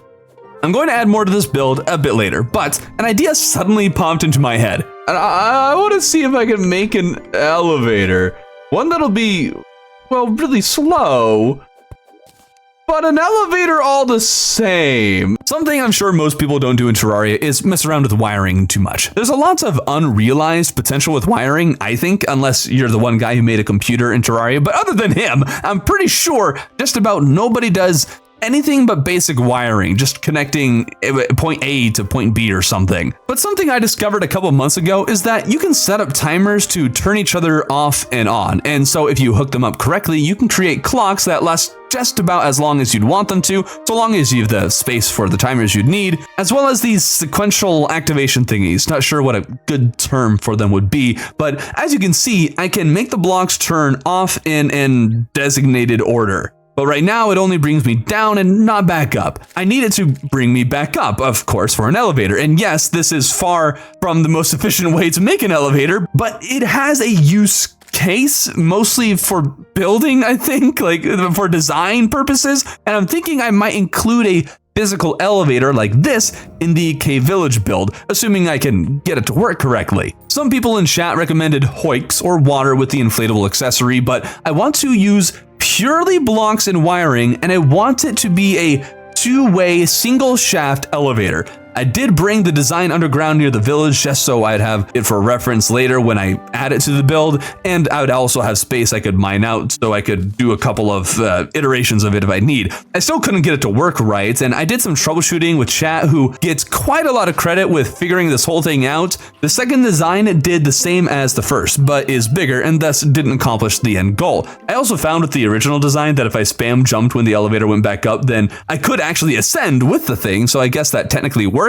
But I also want the elevator to be fully hands-off. I wasn't sure if it was possible, but after some more troubleshooting, we did actually figure it out. And as I'm sure there's going to be someone who wants to know how I did this, here's how you can create it yourself. First, create the block pillar of your choosing and then array timers of whatever length you'd like, as I've shown here. Connect one wire color to the top timer and to the top blocks and to the timer below it. Connect a second wire color to the second timer, to the top two layers of blocks, and to the third timer. Connect a third wire color to the third timer, to the top three layers of blocks, and to the fourth timer. Finally, connect the fourth wire color to the fourth timer, to the second, third, and fourth layers of blocks, and then to the fifth timer. You then repeat the pattern of every timer being connected to 3 layers of blocks. This will result in a massive mess of wires, so it's hard to show how the end result is all connected, but every wire needs to be connected with a main timer and the one beneath it, and then the wiring from the main timer should connect to 3 layers of blocks, starting 1 layer below the previous 3 you wired.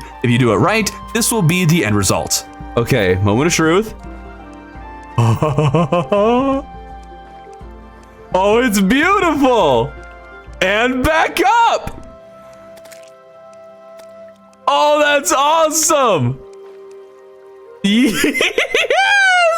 Hopefully my explanation was clear enough to replicate this in your own world. I also haven't found a good way to turn the whole thing off. Currently, the only way to stop the elevator without it becoming a mess is by making sure only the top or bottom timers are activated and then deactivating them. If more than one timer is active, when you click on another one, then it'll just get all out of whack and it's awful. With that done, back to the underground village.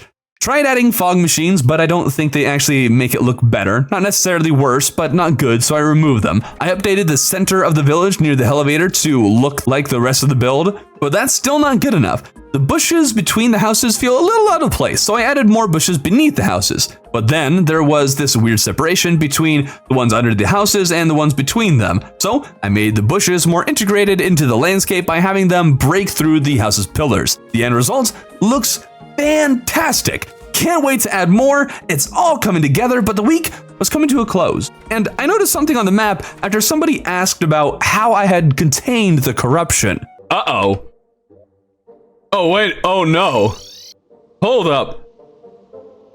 We might have a breach. We may have a breach. No. Oh, man. How far is it spread? Okay, maybe it hasn't spread. Maybe it hasn't spread. Okay, hold up. Okay, I think we're safe. I think we're safe. Or are we? Uh-oh. Hold the presses. Hold up. Hold up. We're going nuclear. We're going nuclear. We ain't taking no chances on this. We gotta destroy the walls so that way the thorns don't spread the corruption. Okay, we're gonna need to check the rest of the area. Make sure that we are in fact safe. All the corruption is over there. Okay. Okay, and all the wall is gone, so the thorns can't spread it. A little bit of a scare, but we're fine. But of course, that's not good enough because last year a single pearl sand had escaped my eagle eyes and spread into more of the world after I insisted there was nothing.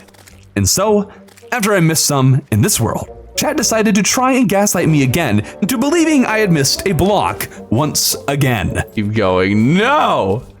It is fine. It's fine. No, there's nothing. There is nothing. See, that's platinum if that's what you're thinking of. No, it's good. It is fine. There's no issue with it anymore. No, I will not be gaslit. Ah! Did you check the other side? I do not fear the other side. The other side... Yes, okay, yeah, that can be corrupt. Okay, yeah, looks like the other side is... Uh-oh. Oh, uh-oh.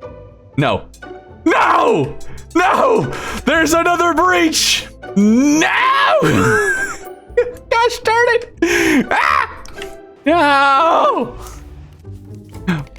Alright, we need to get rid of the bridge. Ah!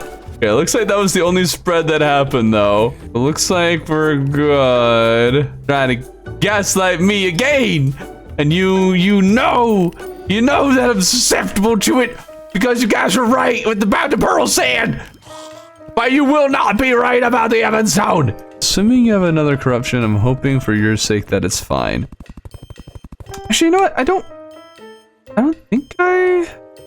Oh yeah, this was the other corruption, and then that one got separated. I think that's astral? Yeah, that's astral. Okay. Whew, whew, whew. Okay, yeah. And... Wait.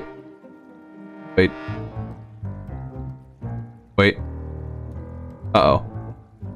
There's another breach!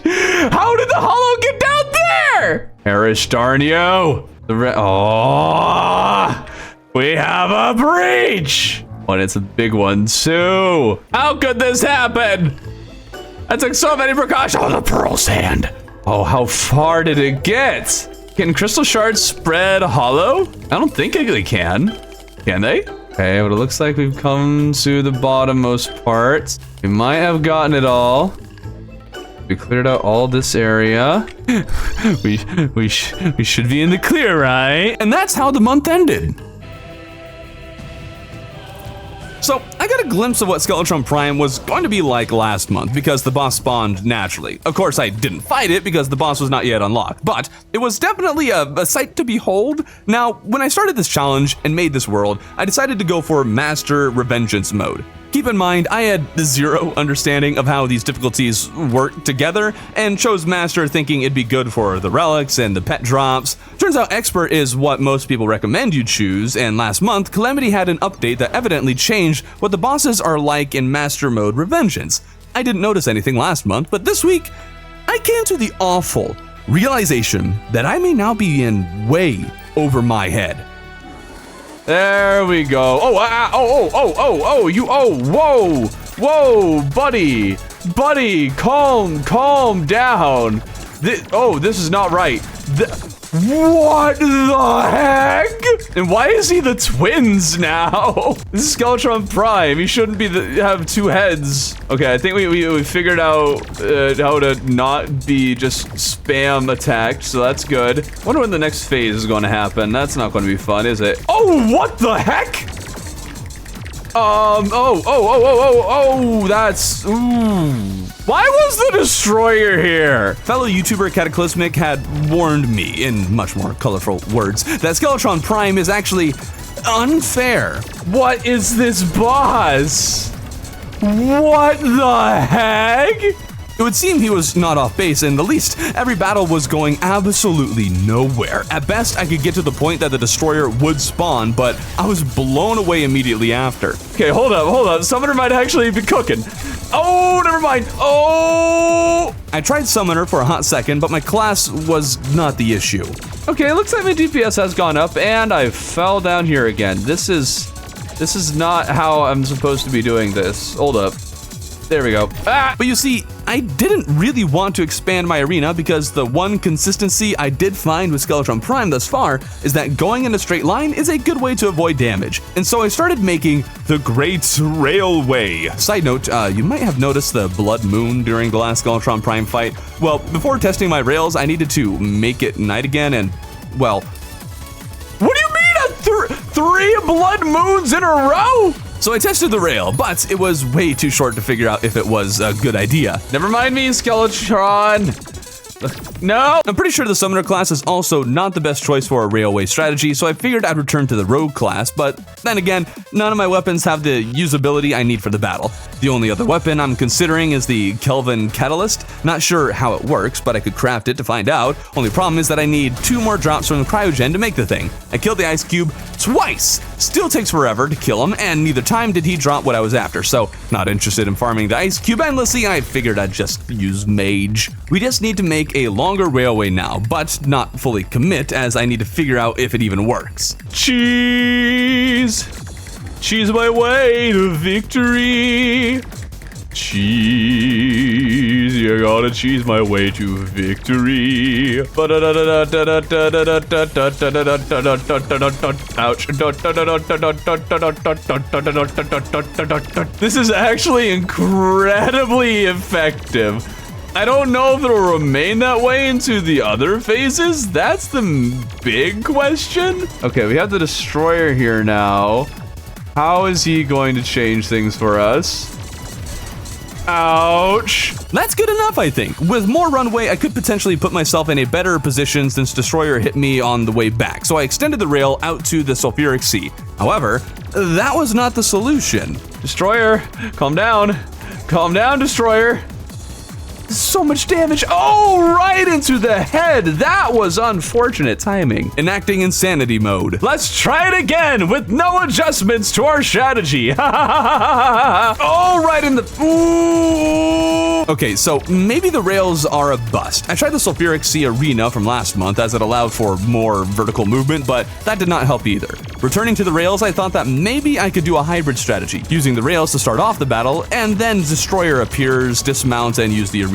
This did get me farther than I ever had before, but... What are you supposed to do against all this? What the heck? I had a new idea. Maybe I can continue to establish myself as the mumbo jumbo of Terraria, like I did last month, and do something with wiring. I didn't mean to do that! Leave me alone! No, no, no, no, dude, I didn't mean to summon you. Go on and get. There's the thing called a logic sensor that activates whenever the player is above it. This is vanilla, by the way. All this wiring stuff, this is vanilla. The plan is to replace the current rails with booster tracks. That way I can mount and dismount the track at any point and benefit from the speed. My current problem with the track is that once I dismount, I can't get back on, but if I can, maybe I can win. Only problem is that the booster tracks cost a whole lot of money. Guess I'll need to farm the brain for money, and I was not ready for what was in store for me. He's been buffed. Whoa, whoa, whoa! Whoa, this is not... What is this? I'm gonna lose the brain! Oh, okay, we live, okay. This came as quite the shock. Last month, I didn't notice much of a difference with the bosses, but I guess I don't know them all that well. Didn't expect to see major changes to the brain either. Calamity. What have you done? Master mode is a nightmare now. I legitimately don't know if I'll even be able to beat the game. If it's going to be this tough, I might not be good enough for it anymore. I had enough money, and so I removed all of the rails I had just placed and conducted a quick test of the booster tracks and logic gate. Looks like it works as intended. I'll just change the wiring so that all the tracks change, and I don't end up bouncing back and forth like I was here. So the booster tracks replaced the regular rails. Had to then wire every single one of these booster tracks, but then learned that the sensor does not work how I thought it did, and it was activating every time I entered and left the sensor's range. I thought it was just like once you enter it and then that would change and not when you go back out. So I ended up bouncing back and forth like before. That's what I'm saying. Okay, back to something less fancy. A pressure plate minecart track with a bumper at the end to ensure I only press it once. I did that and rode all the way down to ensure it worked as intended and had no issues. But then I tried an actual battle. Oh, wait, what? But I literally rode along the whole thing and never ran into an issue. What the heck?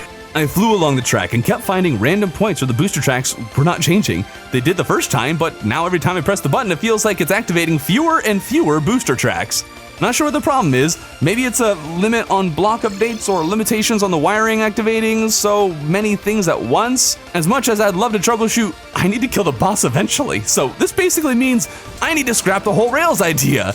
That took a long time. I could have tested using more pressure plate rails and have them more spread out and activate fewer of the rails at once, but I thought I'd just try using an arena normally. I did this also partially because I remembered this weapon called the Wyvern's Call exists and is far superior against Destroyer, and so maybe it will work. The answer? Yes, it helped, but not enough. The arena is definitely still too small though, so I expanded it considerably. After so many battles, I had an epiphany.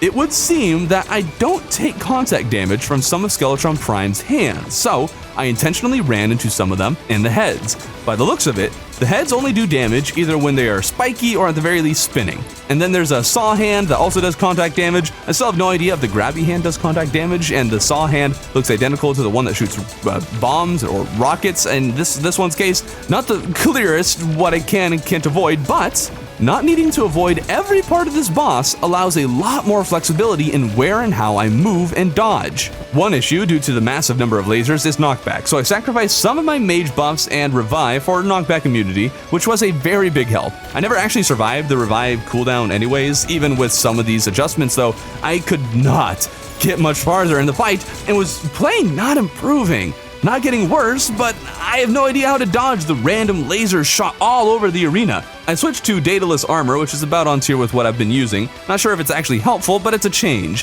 What did make a massive difference was using the Brimstone Rose weapon. It has lower DPS to single targets, but this turned out to be a massive help.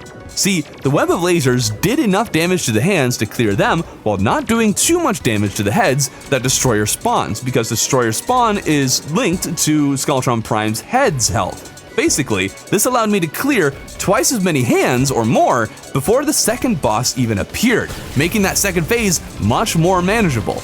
It's still not enough to win, but another small step. Laser hand, ba-da-dum-bum-bum. Who can shoot my sunrise? Who can shoot my sunrise? Shoot it really good. Ooh, make me really miserable because you shot my sunrise. The laser can. The laser hand, oh, the laser hand can, the laser hand can. If you can't tell, the laser hand was the bane of my existence. Always focused the hardest on that one, and then the saw hand, because it would always hover right next to me and it was really obnoxious. Oh, and I did get to the twins that time, and yes, once Destroyer leaves, the twins decide to spawn not long after. It's stupid. At the very least, I was able to get a bit further into the battle than I was able to before, primarily because more of Prime's hands were gone, so there were fewer projectiles to deal with during the Destroyer segment, but it still wasn't good enough. I also want to make a request of the devs. Skeletron Prime spawns and rushes you to the point where you can't even switch off of the summon, like the mechanical skull, before Prime is on top of you, and occasionally the Destroyer would spawn directly on my path and hit me before I could even react. Basically, could all the bosses just take like 1 more second to spawn so there's time to, well, do something? I always have to ride the rail when I spawn Prime to avoid being hit and killed immediately after spawning him. One issue with the Destroyer after he spawns is the probes. They don't follow any pattern, so you just have to rely on reaction speed while also dodging a million other lasers from the bosses. So I use the SHPC after Destroyer spawn, and it does a splendid job at handling the probes. But it also took 10 times longer to get the Destroyer to leave, which isn't sustainable. When I did get to the twins though, I no longer had a good single target weapon at the ready. The other bosses are like this. I'm just going to have to enable one of the cheat things or something that lets me lower the difficulty, because Wonder One World, we're not supposed to just be spending entire weeks just fighting a boss and trying to beat it. Here's the full strategy. Spawn Prime while on rails to get some free damage and not get killed on spawn. Use the Brimstone Staff to clear the hands without summoning Destroyer, paired to the Golden Shower to lower defense. When Destroyer spawns, use Wyvern Call when the Destroyer is nearby, and switch to the SHPC when surrounded by probes. Use Rod of Discord to get around Destroyer when it inevitably pushes me off the arena. When twins spawn, use Seething Discharge for the remainder of the battle, and finally, pray. Oh, it's almost day. Come on. Come on.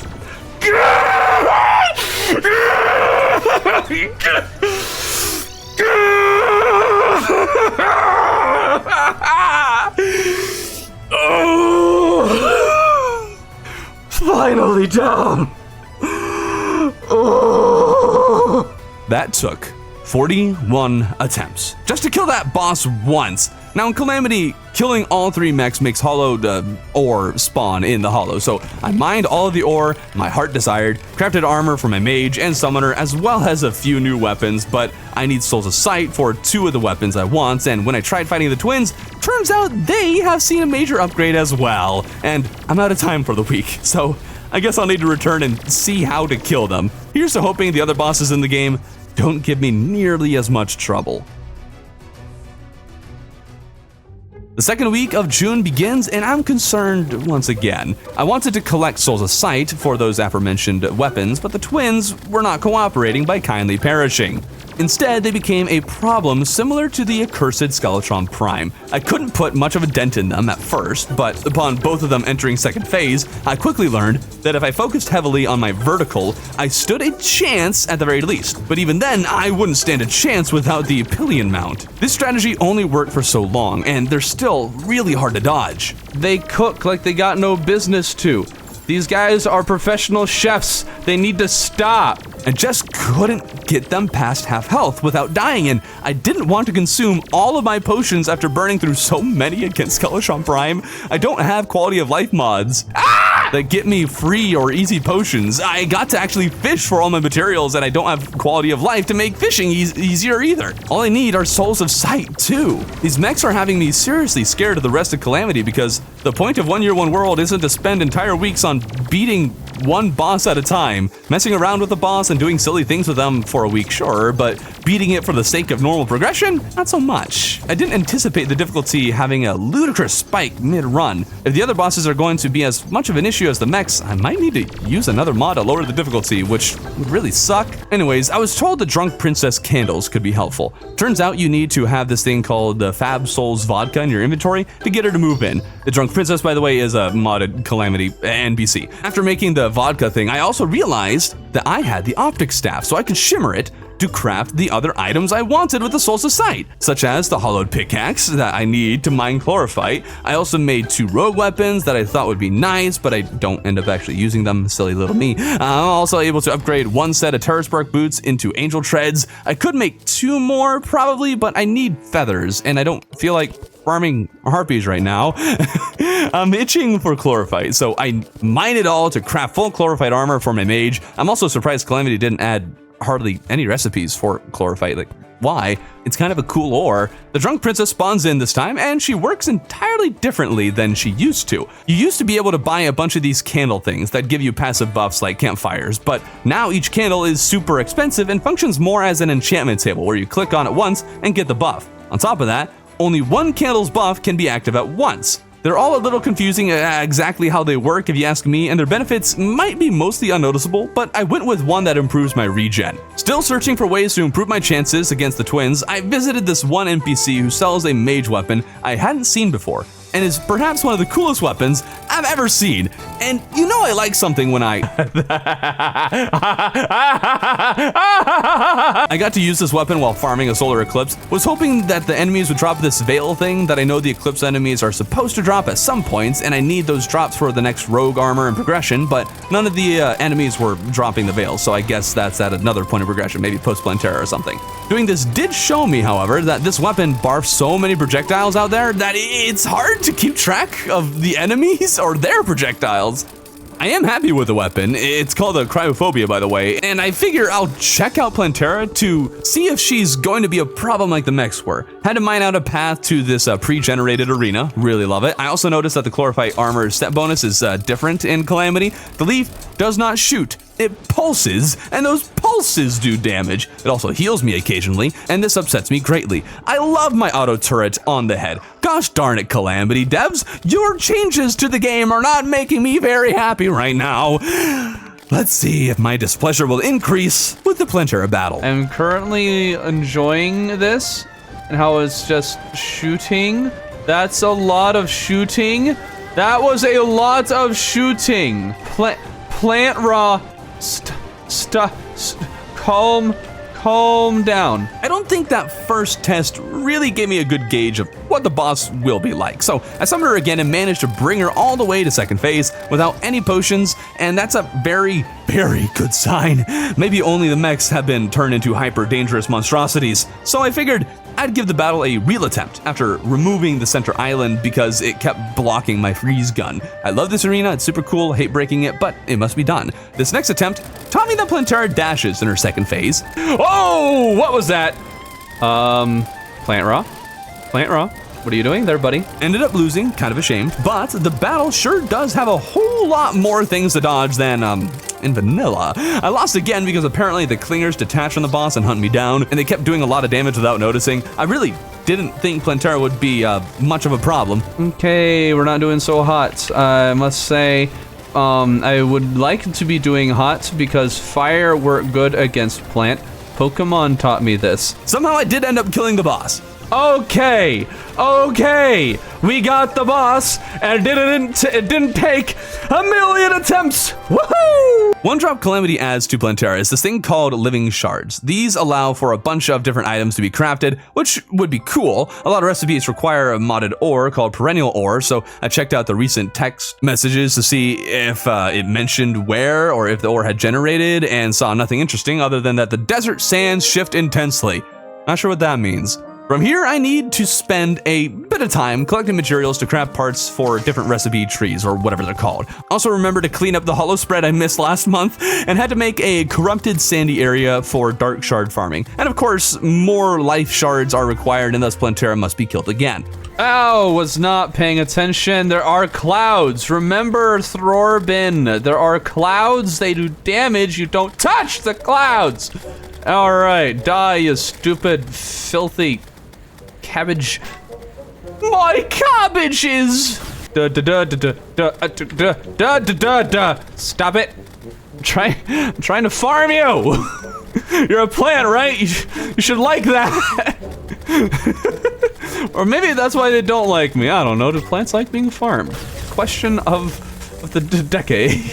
Thankfully, I was able to actually kill the thing, so farming is viable, and I didn't just get lucky. Got all the living shard weapons I wanted, which is what the green beam is all about. It's a weapon I made with the living shards, and it's stupidly good. Piercing infinitely, going through walls, and dealing a lot of damage. Oh, hard mode dungeon is a thing now, and I figured Spectre armor would be great. I love Spectre armor, it's my favorite thing ever. Farmed a few other things and opened most of the dungeon chest. Was actually surprised by how there was nothing here I really needed. Spawn rates felt higher than normal, and drop rates felt like they were also twice as high. So I got everything I wanted in no time at all. I also went to make Master Ninja Gear, which I probably won't actually use, but learned that I only have one climbing claw, and Calamity didn't add a recipe for more climbing claws, and shoe spikes can't be shimmered into them, so yeah, I only got the one. Both of those facts are a bit of a surprise. Calamity adds a lot of recipes for several other early game accessories, so I figured they'd add one for climbing claws. I guess I can fish for more. But I got Spectre armor and this accessory called Living Dew. I'm building out a tanky mage loadout, which feels weird, but I want to see how well I can make it work. A good test for it would be against the sand shark, which I think is what the sand shifting thing was about. This mini boss can be summoned after Plantera. Woohoo, sand shark! I've been wanting to fight this boss for the longest time. We did Infernum when I first heard that it exists. What are these numbers on the bottom left of my screen? But also, I have been longing to fight this thing for so long. It's a sand shark, and it's sand. I love it. Still excited about the mini boss, but he's a bit underwhelming. All he does is hop in and out of the sand. Shark of the sand. So cool. Sand shark. Oh, look at the relic. Oh, the relic. Oh, it's beautiful. Look at that. Look at the sand shark. I love him. I love him so much. He is my favorite boyo. Oh, wait. I have confirmed. Spectre armor is a little transparent. Huh. I did notice that the Spectre armor healing also wasn't working normally. Occasionally it healed me, but only occasionally. The set bonus read the same as it is in vanilla, so as far as I'm aware, it should function the same way. Don't tell me the devs changed my favorite armor set. No, Calamity devs. Please, no! I farmed the shark for the skills that it drops, and those can make a few weapons, including a Sharknado reskin, but it shoots dirt balls and not sharks. Ooh.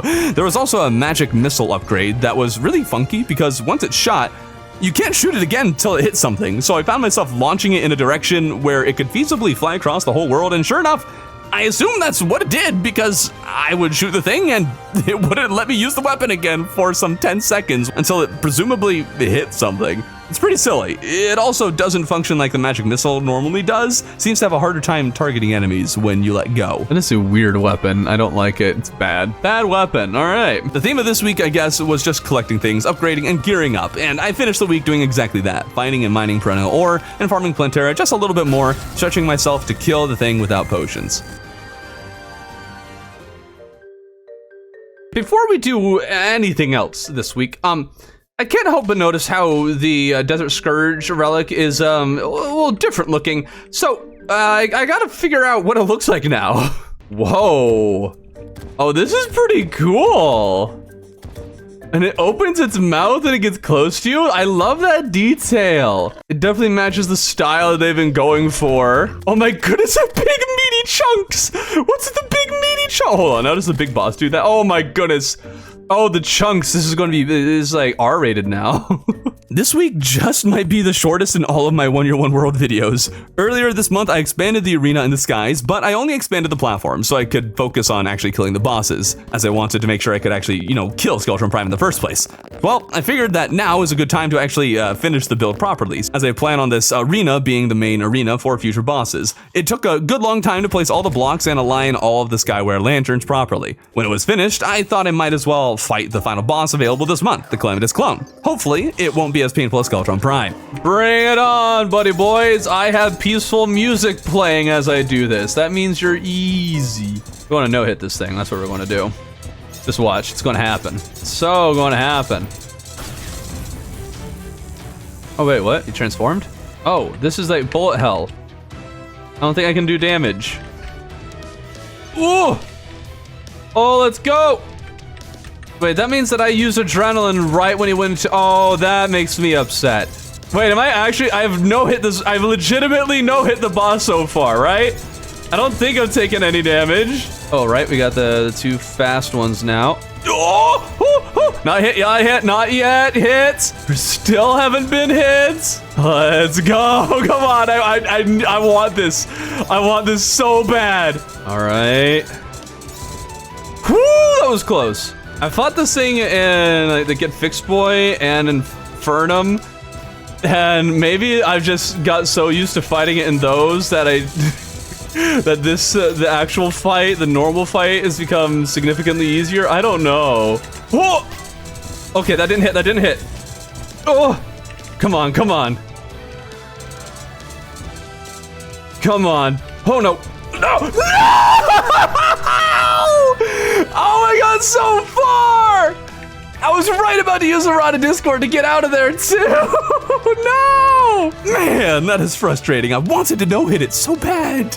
Maybe I'll have to come back to the boss and no-hit him just for the sake of doing it. The boss dropped a new crafting material that could make several things, but none of them would seem to be helpful for me other than this new shield that combined the shield I use for a dash and the Ankh shield. Now this next part, this is why the week is so short. See, I spent the next 3 hours on a single build underground. What is the build for? The Old One's Army, an event Calamity does not touch in any way, last I checked, and none of the drops are going to be very helpful for me. After all, the army does not drop any summon or rogue weapons, and the mage one is just kind of okay. I guess I can get my trademark Betsy wings, but that's just about it. But whatever the case, for some reason I cannot hope to explain, I felt compelled to make this epic arena. This is the build that makes me feel the most like a builder than anything else, purely because I spent 3 hours on it, didn't finish, and wasn't bored, only stopping because time ran out for the week.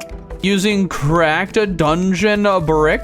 Whoa! Who's ever thought of using this for a build? Nobody. That's who. Just me, the Throrbin, the ultimate builder YouTuber. 15 minutes alone was used just to figure out the lighting plan for the build. This is always the hardest part of any build, in my opinion. And what I wanted was to have these braziers sort of things illuminating the arena. The first one looks awesome, but I wanted to try out all the different colors to find what truly fits best. There's cyan fire, but not cyan gem spark, so I painted diamond gem spark, but the glow was just not very interesting looking. Green is pretty neat, but I've used a lot of green gem spark in the past, so I wanted to do something different. Oh!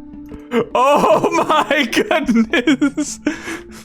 Oh, this is just evil looking! Oh, this could work so well with something. I don't know what, but this is great for somebody's build idea. Do you need something to look aggressively evil? You now know how. That's all purple's got? That's like a normal glow. It's hardly even purple. Oh, that's so weak! I tried fusing some of the colors and learned something really cool. The yellow lights from the Living Fire and the blue from the Sapphire Gemspark combined into a mostly white light. I had no idea this was a thing, that the lights could combine into different colors. I might have to play with this some other time. After a lot of trial and error though, I settled on using Sapphire Gemspark walls painted deep yellow with Ichor Living Flames. It creates a nice golden glow while also providing white light. I set up this wall, fence thing, and platforms, then added ebonstone brick wall and chains for some more detail, but now I wanted to add a sky beam to the central gem, like it's broken at all times, basically. This was like 2 hours into the build, and that's when chat pointed out to me that the gem holder thingy is not actually centered. I didn't believe it, so I had to measure and make sure. No! No! No! No, no, no, no, no, no! No!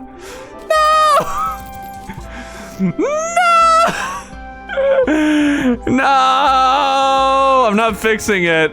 I'm not going to fix it. My main problem with the build at this point is adding a second layer. The braziers don't lend themselves to expansion, and none of the walls I had felt like they could make a convincing column. From the first floor, and actuating the blocks made them too dark. As I thought of what to do with that, I created this broken wall layer. I wanted it to look like the purple sky beam was tearing apart the center of this castle-like structure, and this is what I thought of. I eventually thought I would suspend the second layer with chains. I also used Demonite brick in it, and there's this faint purple glow created by that block, which I think might actually work really well. I just haven't thought of how exactly. I did want to test and see what the Old One's army would look in the build as well, and it looks perfect, while also causing something odd. The portals are up 2 blocks in like above, I don't know, ground level, and the enemies spawn in by dropping down those 2 blocks. It's funny and feels like it slows the army down. Maybe this will work as a very minor cheese, but that's all the time I got for the week.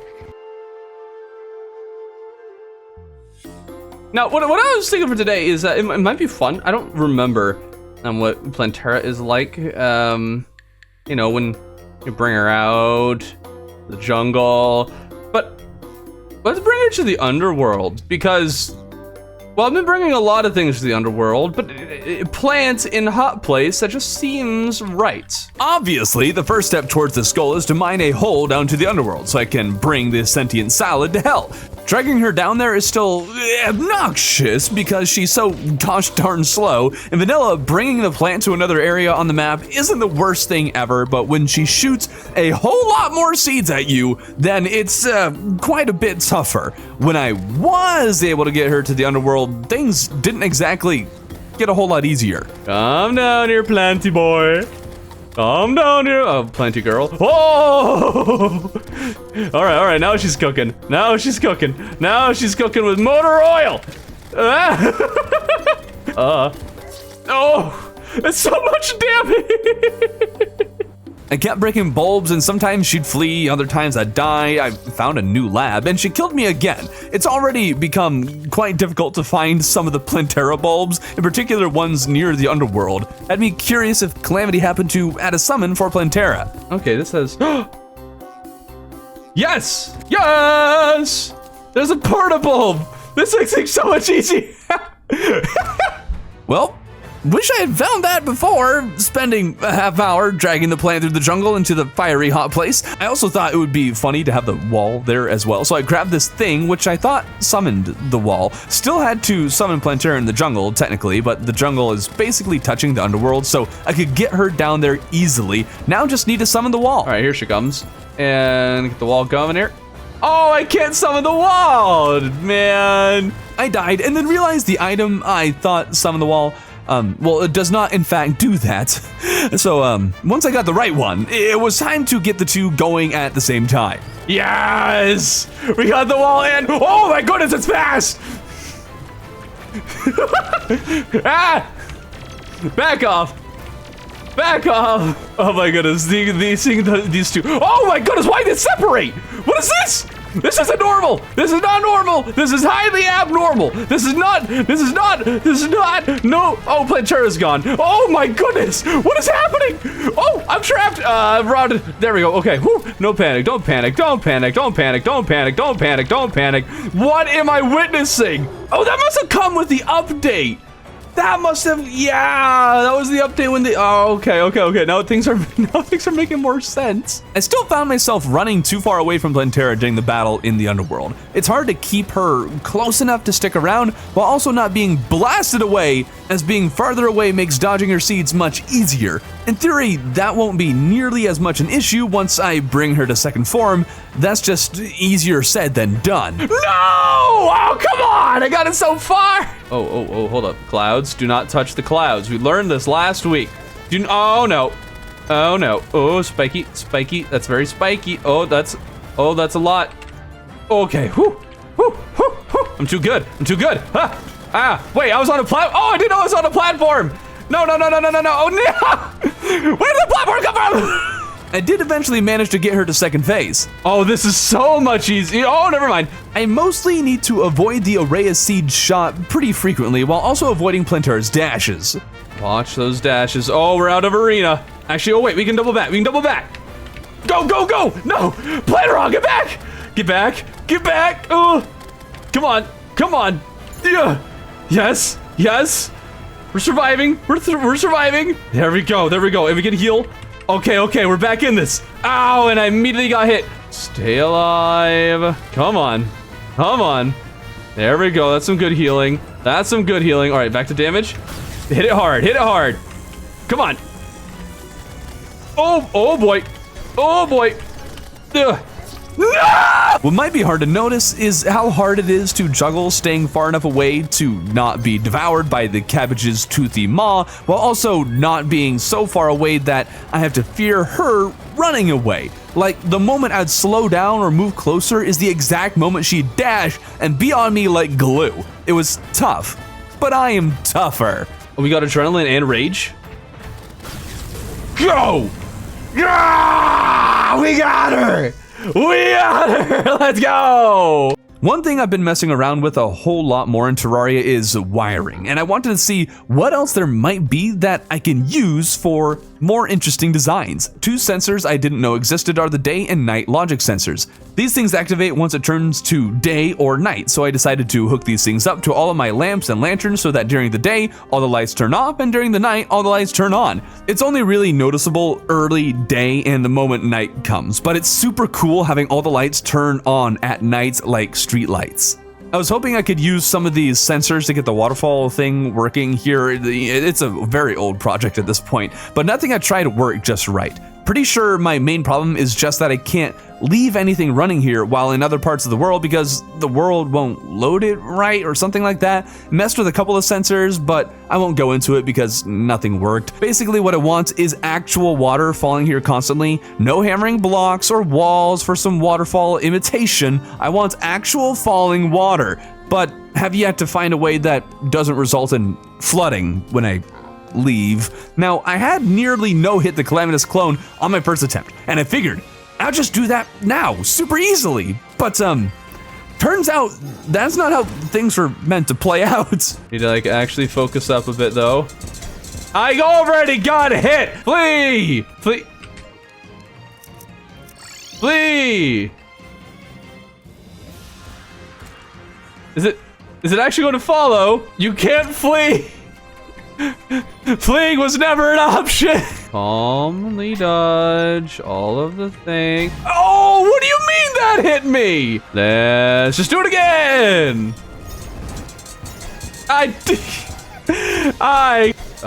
Darn it! Okay.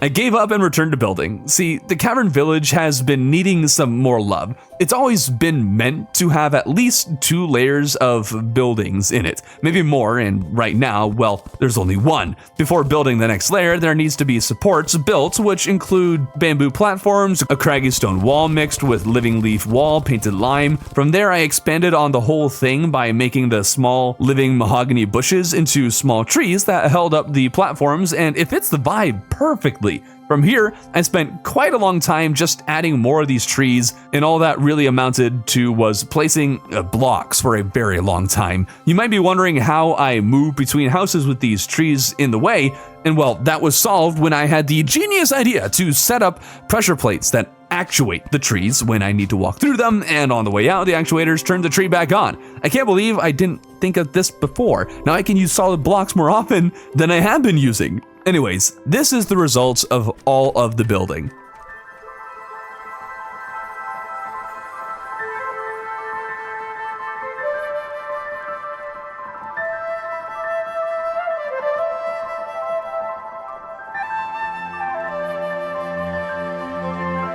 It looks absolutely stunning. I can't wait to keep adding more to this thing. Almost night. Let's stick around till 7:30 so we can watch the lights come on.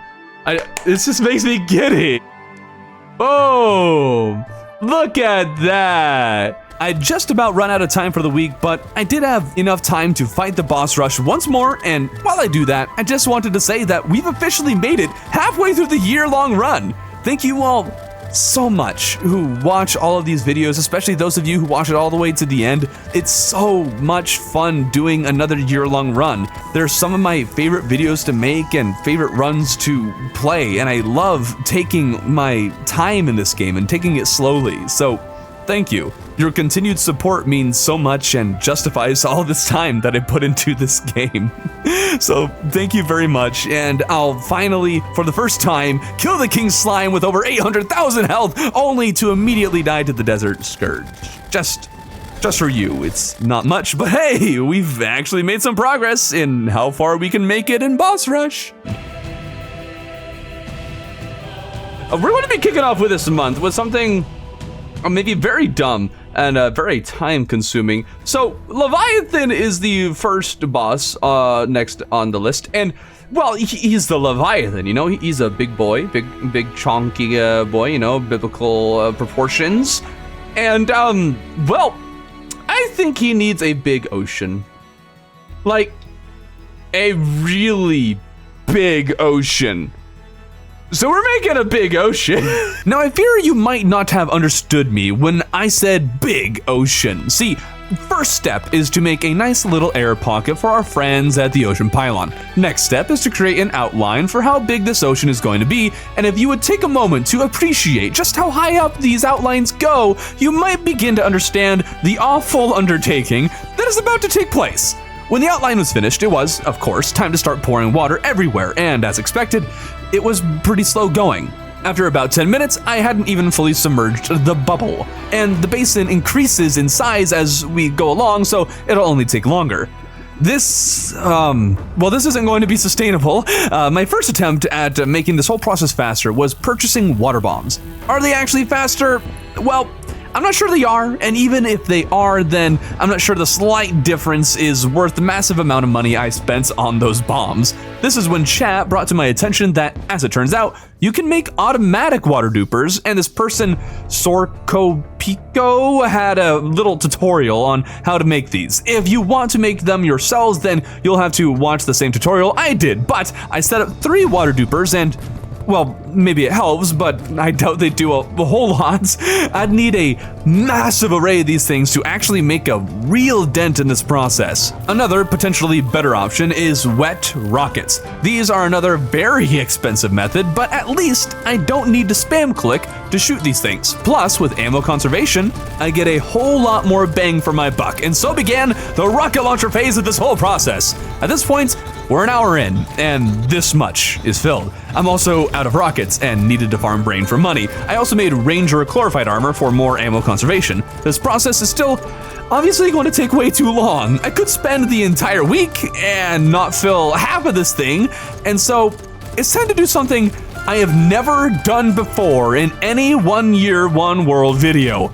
I invited some friends. Someone said I should read the entire script of the B movie. That's all I know. You like jam? You like it? When all was said and done, I had fellow content creators Cataclysmic, Wyatt, Cloud, Wild LMAO, and Wexel Radley all helping me create this watery monstrosity. Some of them have endgame gear, but don't worry, all they did was use bottomless water buckets to help fill this thing in. Guys, I threw my water bucket. I don't know where it went.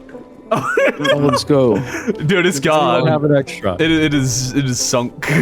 Wexel also did a Wexel thing and joined with a hardcore character. It didn't work. Oh, there we go. Oh, Wexel, no! No! We lost one. We don't have an Australian accent. Rest in peace, Wexel. He's really a hardcore character. We no longer have our Australian. They gave the guy a bunch of doors to open and close, and I just got to thank all of these guys so much. Because of their help, after 2.5 hours, we managed to fill the entire outline of the massive ocean, and this would not have happened without them. I have made it, so I only have 1 ocean. I can teleport to. I can't. There's one other person who helped though. See, the ocean is really dark, and content creator Yardis brought to my attention that by using this fountain, I could make the water much brighter. They have limited reach, or I guess range, but at least it helps in the deepest part. Whoa, the distortion on the character. Oh, that's cool. Whoa, water effects. At last, I can fight Leviathan, but only in the water, of course. But the first step is finding this mermaid lady, and she wasn't spawning. Made a shadow candle and placed it in the houses because I think the NPCs were lowering spawn rates, and I also figured grabbing a water candle would be worthwhile. Lava shark, lava shark. Keep going, my lava shark. Go. Water candle makes it so water mobs have an easier time moving around. That's what I believe. Go, lava shark, go! I did legitimately traverse the temple with that lava shark without ever dismounting until I found a water candle. Still took a while, but the summon finally appeared. Let's do it! This is actually really cool fighting it underwater. And since I have a bright weapon, I can kind of see things. Oh, this makes me so happy. I can't wait to see Leviathan in here. Oh, that did so much damage. So, there might be a slight problem. Anahita, the first boss before the Leviathan appears, because this is a 2-part boss, was hitting me like a truck, and she's fast to boot. I also don't want to get off the lava shark because that's kind of the point of this arena, so I want to kill the boss this way, gosh darn it. The issue with the shark though is that it moves super fast horizontally, but is a bit slow vertically. Anahita also spawned projectiles in my path, and at my pace horizontally, it was next to impossible to see the projectile coming and dodge it in time. I was growing concerned that the ocean was a waste of, well, all of my time. Oh, and this is what it looks like during a blood moon. It's super, super neat. Maybe it's worthwhile just because of this. It's so fun. But could I even win? I hadn't even gotten past the first phase, and well, I brought a few more potions, and I guess something inside of me was unlocked because I popped off and made it to the Leviathan phase. Oh, he's over here somewhere. Oh, that's so cool in the water. Oh, worth it. You fight the big fish for a while, and then the mermaid lady appears, and you gotta fight them both. Was afraid that the combo of the two would wreck me, but lo and behold, today was my day, and they both died. All right, we went from 0 to hero. Let's go. And it's been done. Let's go! Hey! I tried again and learned that the lava shark really floats in space, which is super fun. And I mean, how many people have brought a lava shark into space? Like, come on! I still had some time left in the week, and so I fished for more even coin and K-fish for potions. Started stacking crates because I like stacking crates, and absolutely decimated the old one's army. It looks super cool in this build too, so I'm pretty happy with it. The cool slime has also been literally dying for several weeks on a constant loop, so I decided to actually fix the housing so that'd stop, and then finished up by gathering those veil things from the solar eclipse, which drop after Plantera dies, and upgraded my rogue armor. Going into this week, I began to realize that there isn't exactly a whole lot of progression to be made before killing Golem. I've been trying for a few months now to only kill one boss each week, so that way I have a boss to kill and focus on each of those weeks, and not rush all of them in the first one and then get stuck trying to figure out what to do for the rest of the month. Spreading them out really helps time fly, I find, as well, but the bosses don't really offer anything new to do once they're dead, and the next boss, Astramarius, I don't have any fun ideas for on how to kill the thing, or at least I'm not making another super ocean.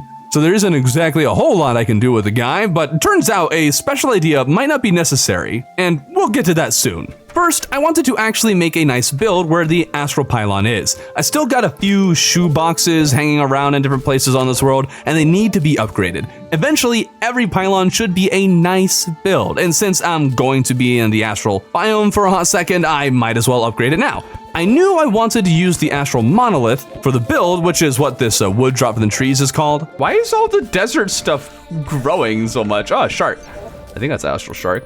Why is the desert tree? Why are the trees in the desert growing so fast? But what goes well with this block? I tried a few options and settled on a smooth marble, which meant I needed more marble. All right, time to decimate a marble biome. Where's a marble biome? I mined up a marble biome I found, and fun fact, you can shimmer granite into marble and vice versa. Maybe someday I should go through the wiki on the shimmer and learn all the things that can be shimmered. It's such a handy feature. Thank you, Relogic, for this wonderful pool of pink liquid. Now, I do have one small issue with the astral biome build, and that is that I have absolutely no plan for it. The only thing I knew I wanted was to kind of lean it up against the tree, so I built an outline to kind of do that. I put some pearlstone brick and an astral monolith wall around in this pattern, while also adding some blocks for a second floor, and after a lot of back and forth, I ended up not making too many changes. It looks okay, I suppose. Would love to improve it, but I think the build overall is just so small, there isn't room to add any detailing. I'll need to increase its size to improve the thing, maybe. Wait, what is this? Wait, what? I have a kamikaze star? Whee! Okay, I'm itching to get to Arius. Ah! Oh, it falls on your head immediately. Oh, that was a lot of damage. Oh! Okay, so now we know what we're getting ourselves. Ever since Calamity's last update, making Master Revengeance mode super annoyingly difficult, I've been making a habit of summoning bosses before bothering with an arena to gauge what to expect from the boss. Why it's jumped so big? Stop! Oh! I wanted to make an arena, but I paint all the platforms with echo paint, so it's invisible. I just have an invisible arena. That might be a bad decision. I still think it'd be fun to make an invisible arena, but considering how I've hardly even put a dent into Arius' health, I figured I should be able to, well, see the platforms. And because, well... Yeah, that's better. That's better. Oh, dear. That's in 2 shots. The Stomper stomping is really obnoxious to avoid. It jumps and just kind of glides at the same speed that I can move until it hits me. To dodge the thing, I have to dash the moment before it lands. Better yet, I can duck beneath the platforms and double back. That tended to work out so much better, so long as the projectiles weren't in the way. I also found the Infernophore to be rather effective against it, but after several failures, I figured I should actually grab potions. Come on, die faster. Oh, I dodged that. No, I died. One issue seemed to be not having enough room, so I extended the arena to the other side of the tree. I could mine the tree away, but I like the tree, so it stays, even if it does function as an obstacle. The Stomper is still a problem because the moment you get caught in one of its attacks, you're toast. But once I got into a rhythm and was able to much more consistently dodge the boss's stomping, combined with the potions allowing for an occasional mistake, Arius became the next boss checked off of the list. With the latest bosses, I've been needing to use potions much more often though, so I fished in the Crimson for Hemopiranhas as I was running low on the, wait, which one is it? Rage or Wrath? I can never remember which one adds damage and which one's Critical Strike. Yeah, Sculptor Archer really is. He's just trying. The great thing about fishing too is that I get a whole bunch of crates. Stacking crates. Get re-addicted. That's right, folks. Thorben supports addiction. I really am addicted to stacking these crates though. This is fun, and I'm sure I'm going to need to fish plenty more for potions. I suspect this year's crate tower will be much more impressive than last year's. Moving on, the next pylon in need of upgrades is the Cavern Pylon in the Shimmer, where I placed a bunch of crystal shards, and someone suggested making the build hover over the Shimmer like the build itself has been shimmered, and I love that idea so much, I just had to do it. I think it's a little flatter than I'd prefer because the stalactites hang quite low in this Shimmer biome, and I don't want to remove them, so we'll just work with this. I'm a really big fan of the outline I made, but filling them in will be what determines if the build looks any good at all, and well, I think I did all right. It was quite the process getting here, and I don't think the building process was all that interesting. Plus, I used a number of modded blocks. Golfer. He will never escape his shimmering purgatory. Oh wait, this is both of them. This is the golfer and the... They will never leave. Oh no. If you're curious about something, just ask and I'll let you know. But yeah, it's different looking and pretty all right. I took care of another build, that being a proper system for holding all the water in the super ocean. Having some random bubbles wasn't enough, so I made a sandstone arch to replace the bubbles with, which not only looks better, but also puts more blocks between me and a world-ending flood. The whole time the livestream was trying to convince me to purchase a raw block of tungsten too. It's a whole random thing. I just had to mention that. Back to the build, I added some supports to the arch and also set up a fun tall gate with bubble blocks painted with echo coating, so that way there's a doorway into the water basin that also doesn't leak water. I just needed to remove the bubble blocks now. Can I mine it before I drown? Mine me. Mine. Mine before you drown, and mine before... Oh, no. Mine without making a single mistake and mining a wrong block. All right. Oh, we're cooking. Oh, I'm too low. There's no way. I can't make it. No, man. Removing these blocks did lower the water level slightly, so I just quickly poured a bunch of water in there, and that wrapped up the second week. Hiya, filthy little piggy. This week, we face Golem, a boss I am notoriously bad at killing, and this is going to be even worse considering how vanilla bosses in particular, since the Calamity update, have been absurdly difficult. Before fighting the boss, I sense I'm going to want a fast way to the jungle temple. So, time to add another teleporter to my teleportation station. Sadly, I can't place the teleporter thing inside the temple because wire can't be placed in the temple until after Golem is killed. But that's fine, close enough. Now I just gotta choose a wire color. And we're also gonna make sure it's a color that wouldn't otherwise be used, like yellow. Yellow, stop shooting at me. I'm trying to wire here. I'm mumbo jumboing all over the place. So I held down left click and started dragging the wire up to the surface, only for it to suddenly disappear because you can only go so far with wire before it decides to just poof and force you to restart. I always forget that. Dragging it all the way would have saved on wire, but whatever. I actually finally have money so I can buy the necessary wiring that I need. It wouldn't be that easy though because I flipped the switch and nothing happened.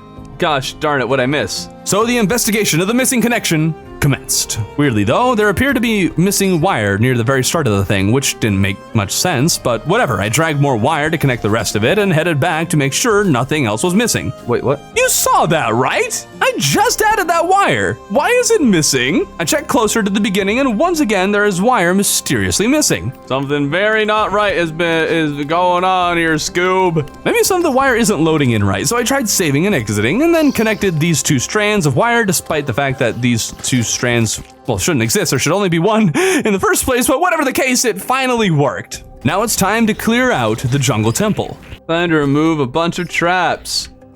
Yay. Now it's time for the part of the show where Thorben comes out and clears a bunch of traps.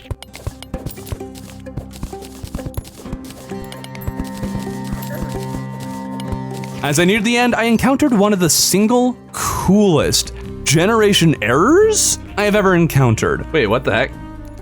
Why are there 3 branching paths? To my absolute shock and amazement, going down one path brought me all the way back to where I had started. I genuinely don't know if this is intended generation added by Calamity, but I don't think so. I have never seen this before. There's a whole loop?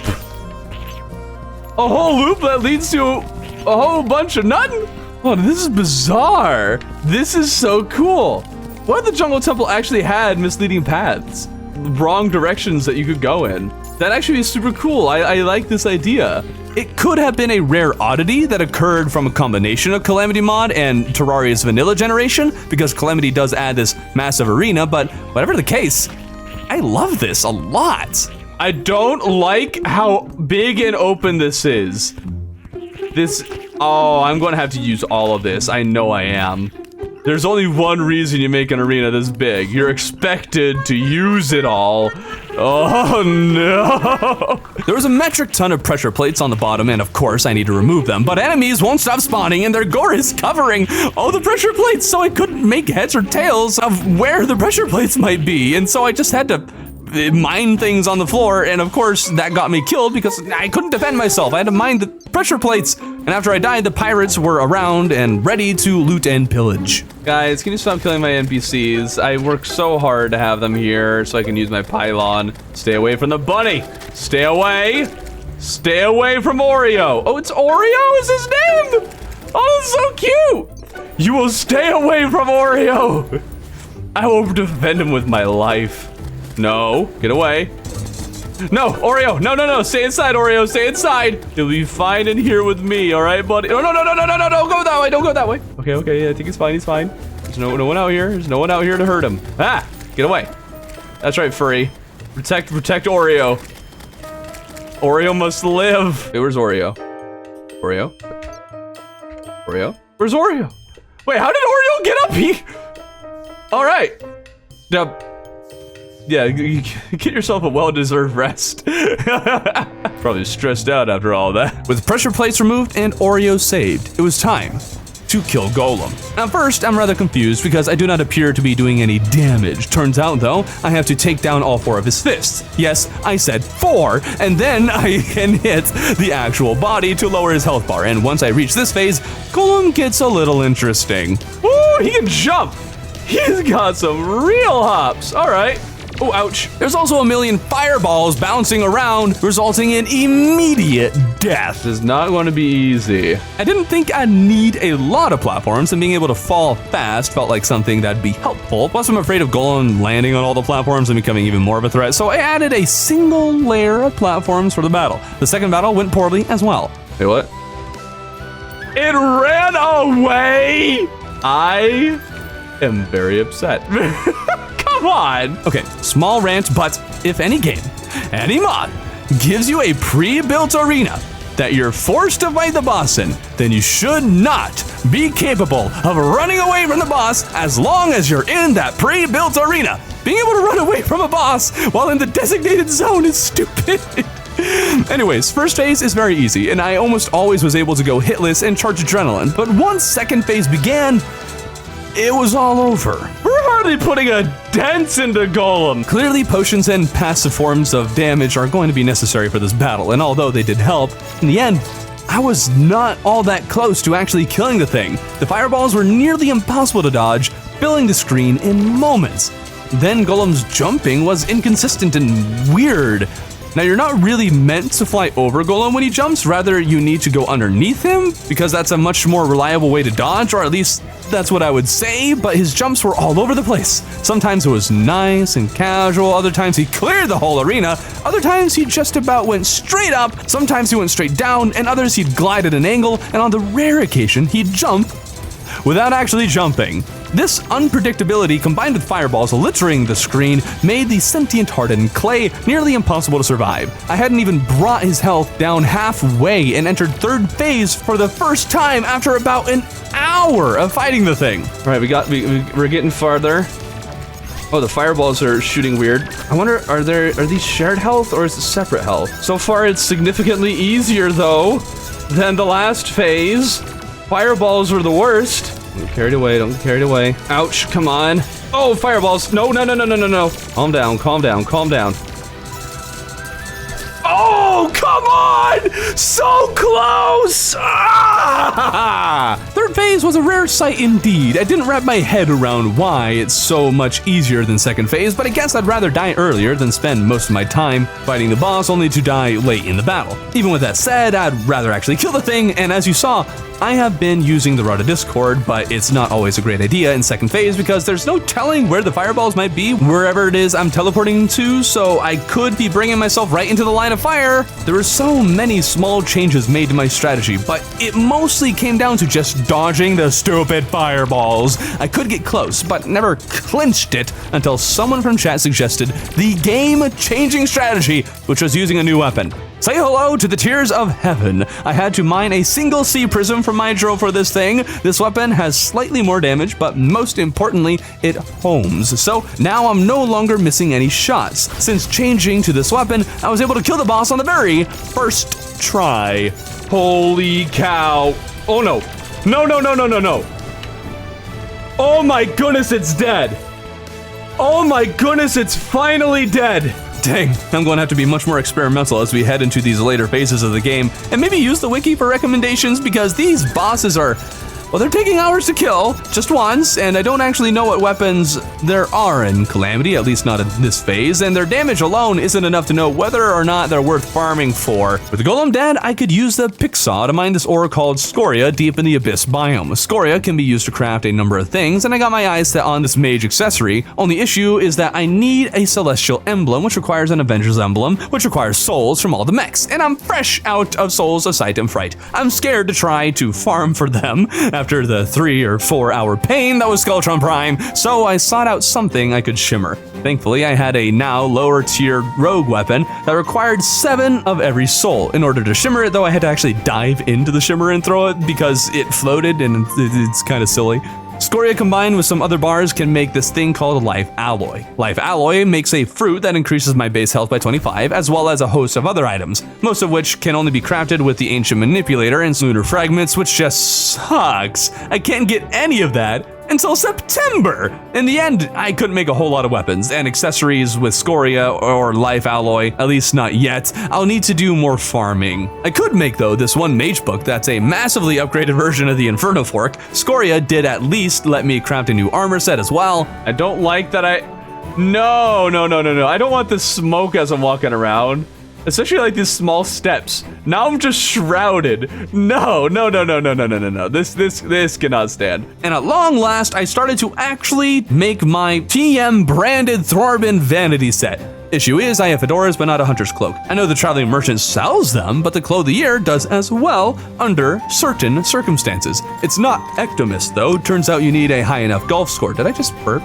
Why a high golf score has any impact on what the Clothe the Year sells is beyond me, but whatever. I need to do some golfing. But where's the golfer? This is the one problem with having a lot of pylons. You don't know where anybody is. Golf? No. I do have a golfer, right? Wait, have I not found the golfer? I was convinced I hadn't found the golfer, so I went on a journey into the desert in search for him, only for me to suddenly remember the golfer had been shimmering himself last week and is now in his animal form. Guys, I figured it out. Golfing commenced until I hit the necessary points needed, and now I am fully branded up other than Betsy Wings. But you know, Old One's army should be super easy since Calamity didn't even touch it, and I have busted weapons. And this was mostly true. But once Betsy spawned, I had to focus on her, and because I hadn't farmed the second tier Old One's army, I didn't actually have a third tier staff, and so my ballistas couldn't defend the crystal for anything, and so I wasn't able to kill her fast enough. So I came close, but couldn't quite finish off the dragon, but at least that allowed me to collect 40 defender medals after each of the things, so I had enough to get the third tier one, and I'll have to utilize that next week. We're going back to the Old One's army really quickly. We have some unfinished business to do here. With this week, I think it's time we actually do some of the events. I need Betsy's Wings for my sweet branding, plus Calamity added special abilities or stat boosts to all the wings I can think of, so I'm interested what they might have done with Betsy's. Now that I have the third tier ballista staff too, I figured that this should be easy enough, but then the crystal broke right before I finished off the dragon. Didn't expect that, just expected my Calamity gear to be so busted I'd cleared the dragon in no time at all, but I suppose Calamity's added difficulties have probably added more health or something to Betsy. As much as I love Mage, I did learn last year that Old One's army is significantly easier to handle when you run Summon class, since Summon boosts the damage of all the sentries I place, and that did the trick. Let's go. We killed one Betsy, and we did not get anything that we can use. That is just wonderful. I did struggle a bit with the battle though, because I still only have the Durandal for a whip. Base Calamity adds, I'm pretty sure, exactly 0 whips. There is a mod that adds a bunch, but I'm sticking with vanilla Calamity, so there's no new whips to take advantage of, but there are some vanilla ones, such as the Dark Harvest from the Pumpkin Moon. I need more ectoplasm to make the Pumpkin Medallion, so that's why I'm in the dungeon right now, and apparently ectoplasm isn't the only thing I'm missing. I still don't have pumpkins. So I purchased a bunch of pumpkin seeds and planted them around while we wait for them to grow. You shall grow. Grow to full strength, my pumpkins. Grow. I figured I'd keep myself busy by taking on the Frost Moon. There isn't exactly a whole lot I want or need from it. Maybe there's a new rogue weapon drop I don't know about, but I'll focus on collecting a Razor Pine and Blizzard Staff, neither of which I'm sure are as good as Calamity's modded weapons, but I like them, alright, so I'll get them. In the end, there isn't really much to say here. I killed several Everscreams and Ice Queens and happened to get every drop I was after. Please die. It's almost day. And I want a Blizzard Staff, darn it. Hey, she actually dropped it. Nice. Guess that basically checks that event off the list until some other point of regression where Calamity adds a new drop to this whole event. I forget when, but it'll come back. I have run into a bit of a problem with the relics though. See, I organized this whole thing so there'd be enough room for each of the mainline bosses while also sorting them by month, but considering how I'm doing the Old One's army, Frost Moon, and other events this month, they should all theoretically go in this one place for July, but there's not even close to enough room without encroaching on the space for August or September relics. I think I'm going to make a separate miniature rooms to the right of this main one and have each room be themed after each of the events with the corresponding relics. It'll look cool, I hope. I'll build it at another time. For now, I wanted to actually take down the Pumpkin Moon. This event has a lot more that I actually want. There's the Dark Harvest and the Witch's Broom, which are the primary things I'm after. A Raven Staff would be good just to see if it's comparable to the Calamity summons. Also, the Hex Branch is an awesome mount. After the first night, most of what I wanted dropped, all except the Witch's Broom. The Raven Staff wasn't worthwhile, so well, that went straight into storage. With the Dark Harvest, though, my damage for a summoner had gone up exponentially, making my summoner the best straight DPS class at this moment, and well, that's quite helpful when farming the Pumpkin Moon again for the Witch's Broom. With everything I wanted farm for, I figured the Old One's army should be all the more easier to farm now that my whip is twice as powerful, and that it was much easier to farm. Unfortunately, the Terraria RNG was RNGing all over the place. Wings have a 25% chance of dropping from the dragon, and it took 8 dragons before the wings were finally mine. And by that I mean just one pair of wings. I would really like one for each of my builds, so I had my sweet branding for all 3, but considering how I've spent an hour doing nothing but farming this army, I figured it's time to do something else. Since I've been using Summoner so much this week, I started looking a bit harder at my equipment, and I know there's upgrades to be had, like the Papyrus Scroll, or whatever it's called. Need an accessory dropped from the Morning Woods during the Pumpkin Moon that apparently hadn't dropped in the last 2 that I'd farmed, and it took yet another 2 before I was able to get my hands on a Necromantic Scroll. I actually got 2 of them back to back because that's just how the RNG is working right now. A number of summoner accessories could now be combined into the Status's Blessing. One other accessory I can add to the arsenal is called the Star Tainted Generator, which requires a number of accessories I don't recognize. Fellow content creator Prisma Ace happened to join the stream and guided me to finding the pieces I needed, including the Starburster Core dropped from enemies in the underground astral biome and the nuclear fuel rod dropped by a Krogmire Maw in the second tier Acid Rain.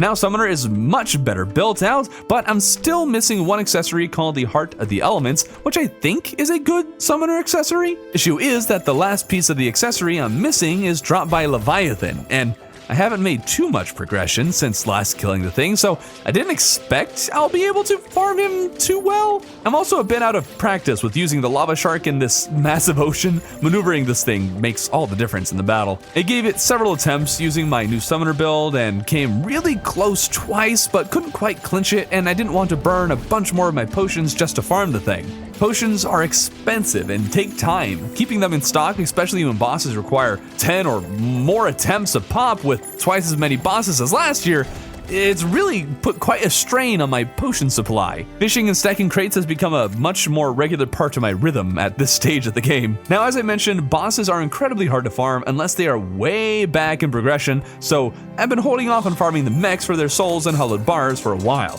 Totally forgot I could mine more hollowed ore, but I still need the souls anyways for a number of things, including upgrading my magic storage.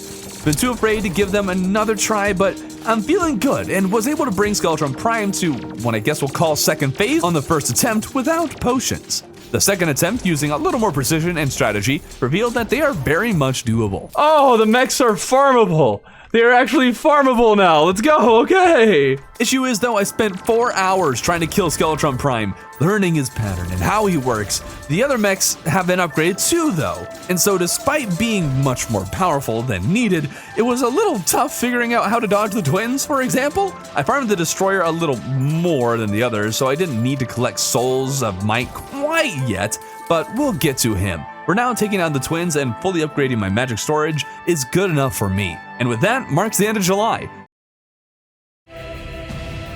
I am very scared. See, after Calamity's update, vanilla bosses have become stupidly difficult. Other mods and Legendary Seed have made Duke Fishron and Fishron clones that are way tougher than they need to be, and so I'm afraid of what's going to happen. Maybe Calamity mod also made Duke Fishron a little too difficult than he really needed to be. I am excited to try and kill the thing in the ocean. That seems fun, and well, I was very naive in thinking that. We'll get to why soon, but first I want to farm for a Sunstone to get the Celestial Shell, but because of the aforementioned difficulty spike, I'm stuck not being able to farm bosses for a very long time. At least not unless I want to burn through loads more potions and spend a whole lot more time fishing. I was hoping I had made enough upgrades and that my new summon build could take Golem down, and I nearly got through the second phase, but that's where it ended. I gave it a second try and failed again, but you know what? I don't need the Celestial Shell. I'll be fine without it. Just gotta do a preliminary battle to see what to expect. All right, let's just see what Duke is going to be like. This could be very bad. Or it could be just fine. Come at me, boy. Oh, he's fast. He's zoom. Oh, he's zoom. He very much zoom. Oh no. Oh no. Oh, 590 damage.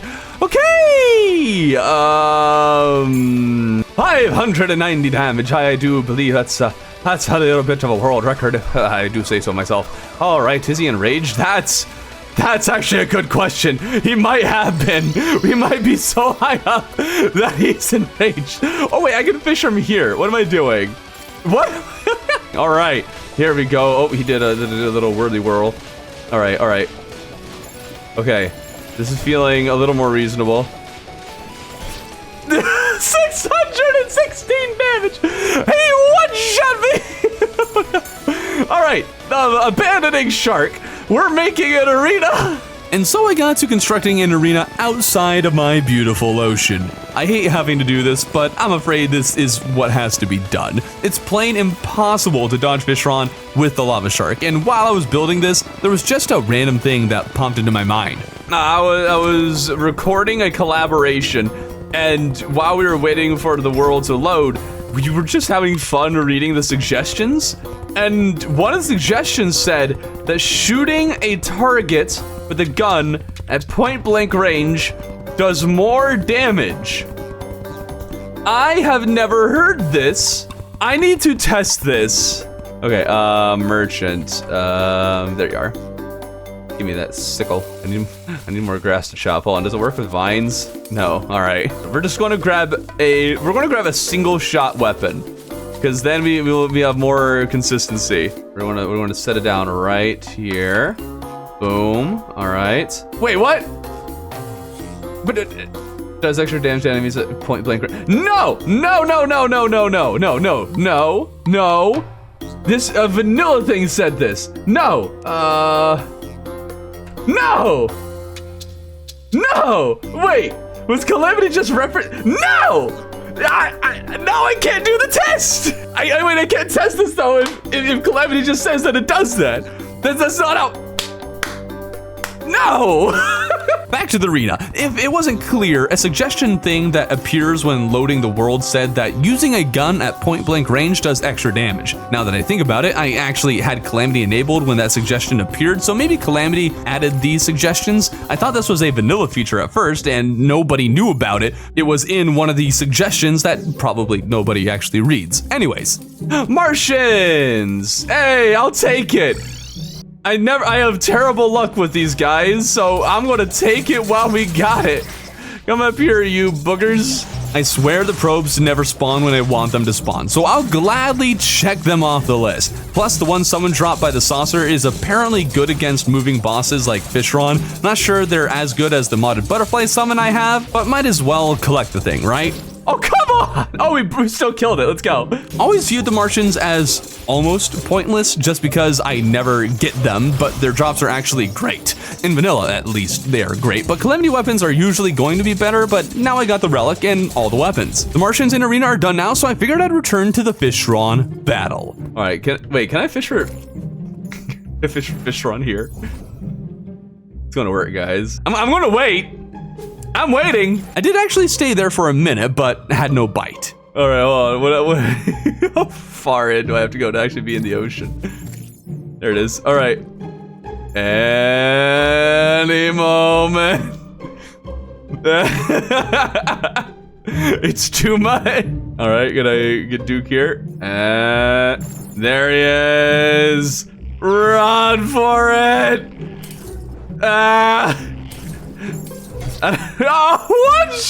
Literally one shot.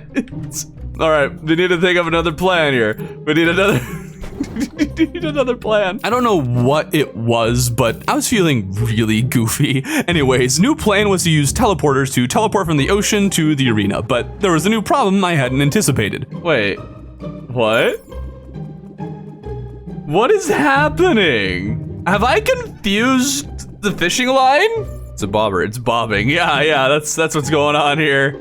Oh, it's working. Oh no, what just happened? But I guess it's working now. Oh, great. Is this thin layer of water enough to... All right, you want to follow me out? Oh, looks like he is. Oh, he is. 1, 2, 1, 2, 3. 1. While I worked on collecting more truffle worms, something that you need to know in case you can't tell by what you just saw.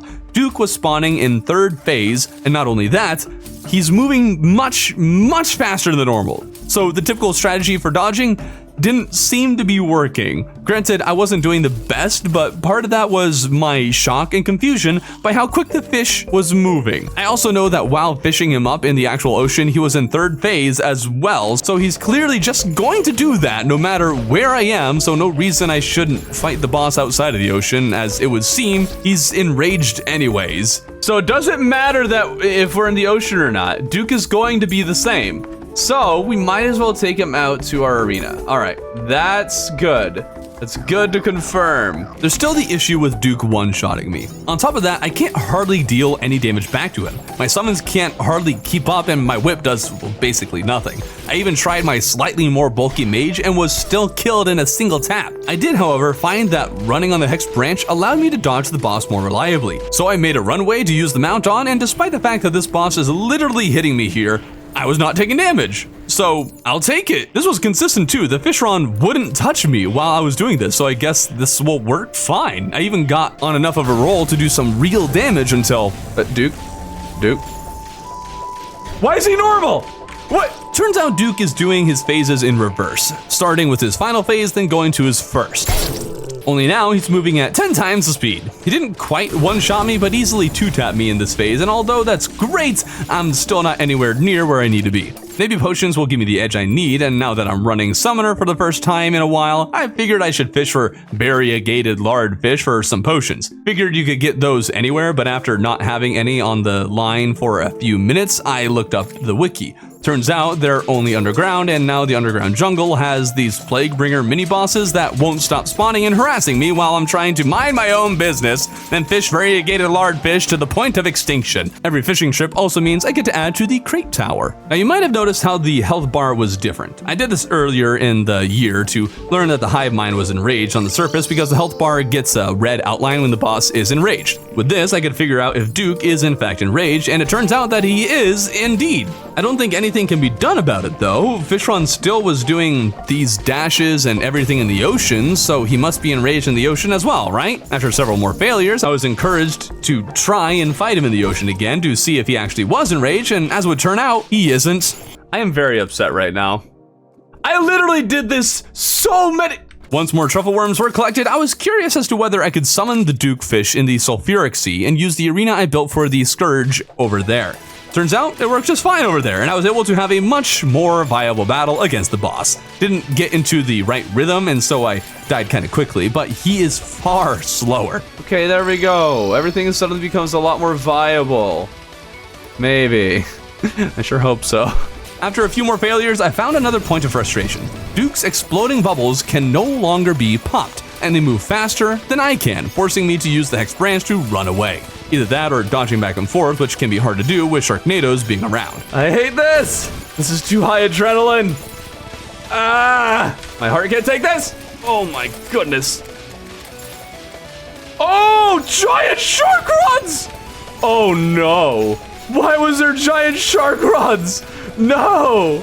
No, no, no, no, no! Oh! I do not like this fight, Sam I Am! Come on! Okay, that works. Oh, no! Sure, I died, but clearly Duke can be killed as I am currently set up. So I went into the next battle and was bringing him really low. Turns out he enters into a combination of second and third phase when around 30% of his health, at which point he does the third phase dashes while still shooting massive Sharknadoes with megalodons flying at me. Worse yet, when down to around 5%, he no longer does the 1, 2, 3 dashing. He just dashes non-stop, which I was not ready for at all, and it threw me off so much that I died right before killing the thing. From there, it was a long line of failure after failure, with me going from doing pretty well to dying really early. And one time even bringing Fishron down to 1% of his health. Just needed another second or two, and I would have won.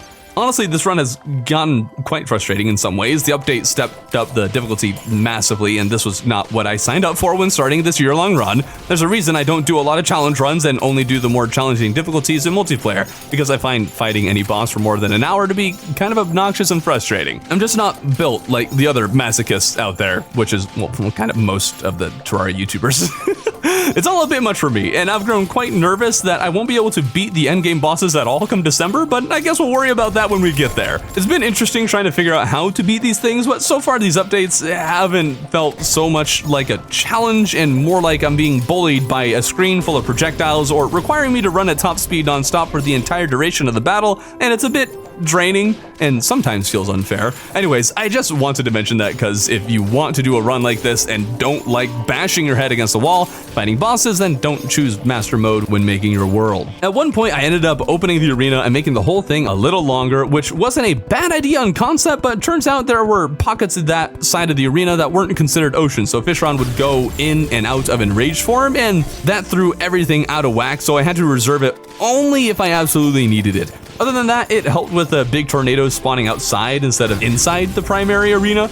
Many attempts later and a really well-timed adrenaline, and Duke Fishron was at long last defeated. It took 49 attempts to kill Duke, which isn't as bad as Skeletron Prime, but it's hard to do other things I want to do with these weeks in between killing bosses. I haven't hardly been able to spend much time building or farming for better gear because most of my time is spent trying to kill the bosses and then fishing to replace the potions I'd consumed in the process. Anyways, while fishing, I had a slip of tongue and said Lunar Tune instead of Stellar Tune. And Wait, what if there was a lunar tune? Wait, real logic. I want a lunar tune drop from Moonlord. I really want this. Someone want to go to the forums and put this recommendation? I actually really like the idea of this. A lunar tune. It'd be so fun. When I was done fishing, it occurred to me that I didn't grab vampire knives from the Crimson Sky Island that generated with the world, so I figured I'd just grab those really quickly. But the chest was gone.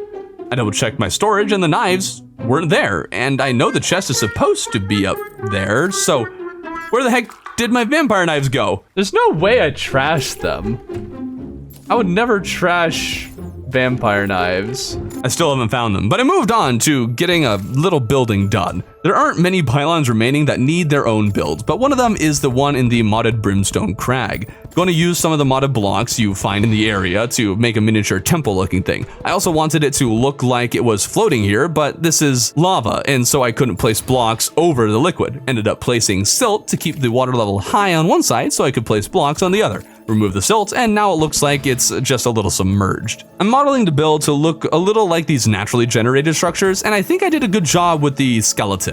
I updated the interior to have 2 rooms and tried to give it a more cohesive look, and then added some levels and detailing with kind of random furniture and platforms. Living demon flame blocks were added to the top for some visual flair. I then spent forever trying to figure out how to decorate the interior because a single wall tile wasn't doing it for me. Ended up adding some stained glass with gray brick wall around the lanterns, which looks great, and then added some gemspark walls, which I think helps the build stick out more instead of being a single grayish reddish mass. And then I finished up my time for the week by fixing the arena at the Sulfuric Sea. This week, I'm feeling good. Calamity's update thus far seems to have made the vanilla bosses unnecessarily difficult, while having little to no impact on the Calamity ones. Maybe it was meant to make them about even, but thus far the vanilla bosses have become a menace, while the Calamity original bosses are not that much of an issue. This week I intended on killing the Plague Bringer Goliath, but like every boss I decided to summon the thing without prep to see what I might be in for. And considering how I brought the Goliath down 30% of its health without an arena or any prep, it has me confident. I might finally have time to do something other than fight bosses and fish for potions this week. What did I do at that time?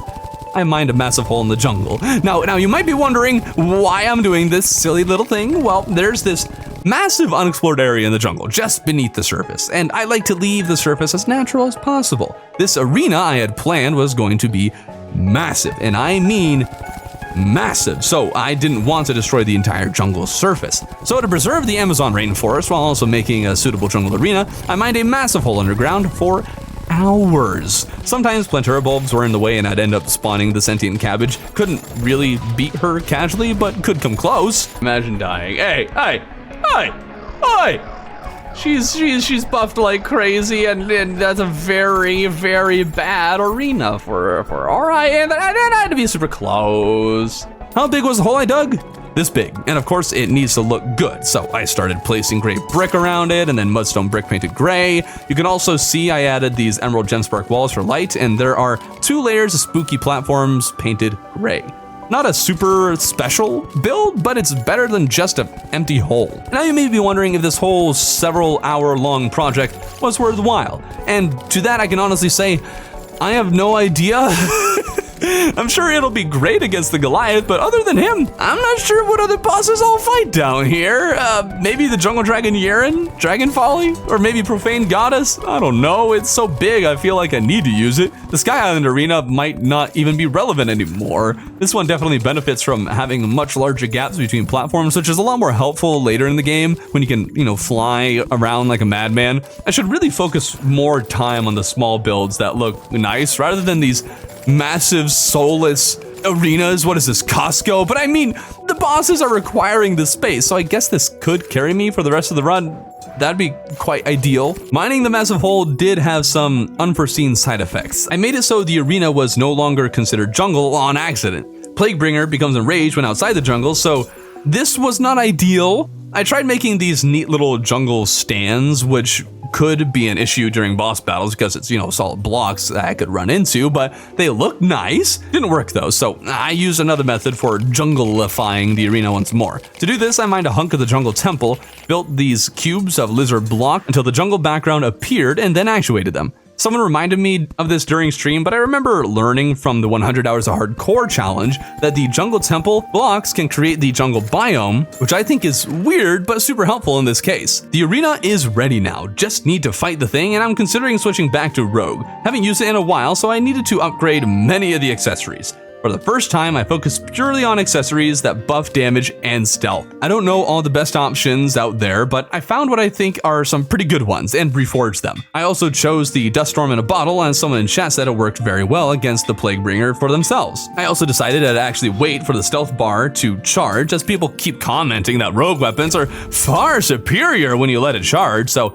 I gave it a go, and I just gotta say, it was the most boring thing ever, waiting for the stealth bar to charge only to miss a few of the attacks and notice no damage increase whatsoever. In fact, I was basically dealing 0 damage. Maybe the build just isn't set up correctly, but I quickly switched over to summon that dealt massively more damage, but the switch was a little sloppy. From here, things went pretty smoothly. Plaguebringer felt like a pretty fair boss, all things considered. Every here and there, I'd be hit by an explosion that was hard to see, or else I wasn't sure where it came from, and the body had a strange hitbox, where I was sometimes hit when noticeably not nearby, and other times I wouldn't get hit when directly in the middle of the boss's body. Other than that, the hardest part of the boss was his diagonal and horizontal dashes. It took a little while to figure out which one he was going to do, but eventually I got the hang of it. After a few close calls, I clinched it. I did end up using potions, but I suspect all bosses will require potions at this point in progression. It's not like it's a bad thing to use potions anyways. Why do I feel like I'm conceding something? Anyways, I'm just glad the attempts didn't even climb up into the double digits. With the remaining time, I wanted to make the offshoot to the relic room for the event relics. Mined out this odd shape, placed the blocks to continue the styling of the original room with a few alterations, and then instead of using blue gem spark, I placed a themed wall type behind the center relic. It all came together quite nicely, I think, and I finished off the week with a little more fishing for prismite. This week, I desperately want to get some building done, especially down in the cave village that I haven't been able to work on for a little while now. Desperately want to upgrade this, but Empress of Light is going to be the day's boss, and we're going to see how that plays out. As I've already said plenty of times, because of the Calamity's update, vanilla bosses in particular have become very difficult, and so whenever I'm about to fight one, I am sweating bullets. So let's go straight into a few test battles against the Empress and see how things go. Oh, and if you're wondering where the lace wings came from, you can buy them from the Trunk Princess, and considering how awful my lace wing luck is, this is a godsend. All right, let's see if this thing is a absolute monstrosity. Whoa, that wasn't. Wait, am I just crazy? Oh, whoa, whoa, whoa, whoa, whoa, whoa! Wait. Am I crazy? Oh, no, that was different, right? That wasn't normal. Okay. She shoots. Right. Okay. Oh, that's not normal. 300. Oh my goodness. Okay. So she's no, and she shoots those. Oh. Okay, so she is different. She's a bit different. I'm not a very big fan after having become quite familiar. That is so rude. Oh, what do you do about that? The first and most immediate hurdle is how she shoots a bunch of homing sparklies every time she dashes, and these sparklies are much worse than the normal attack where she uses them because these ones have better homing, or else the way that they spread out makes it feel as though the homing is a whole lot more accurate. I gave it a few more attempts but was getting nowhere fast, not having any clue as to how I was supposed to dodge these sparklies after every dash, though perhaps the reason for this is that I kept forgetting that the dash even, well, you spawn these things in the first place, and so I wouldn't, try to dodge. It was probably just my fault. Anyways, after fighting this boss so many times last year, I've grown accustomed to her vanilla moveset, so now I need to re-teach my brain as to how to respond to her patterns.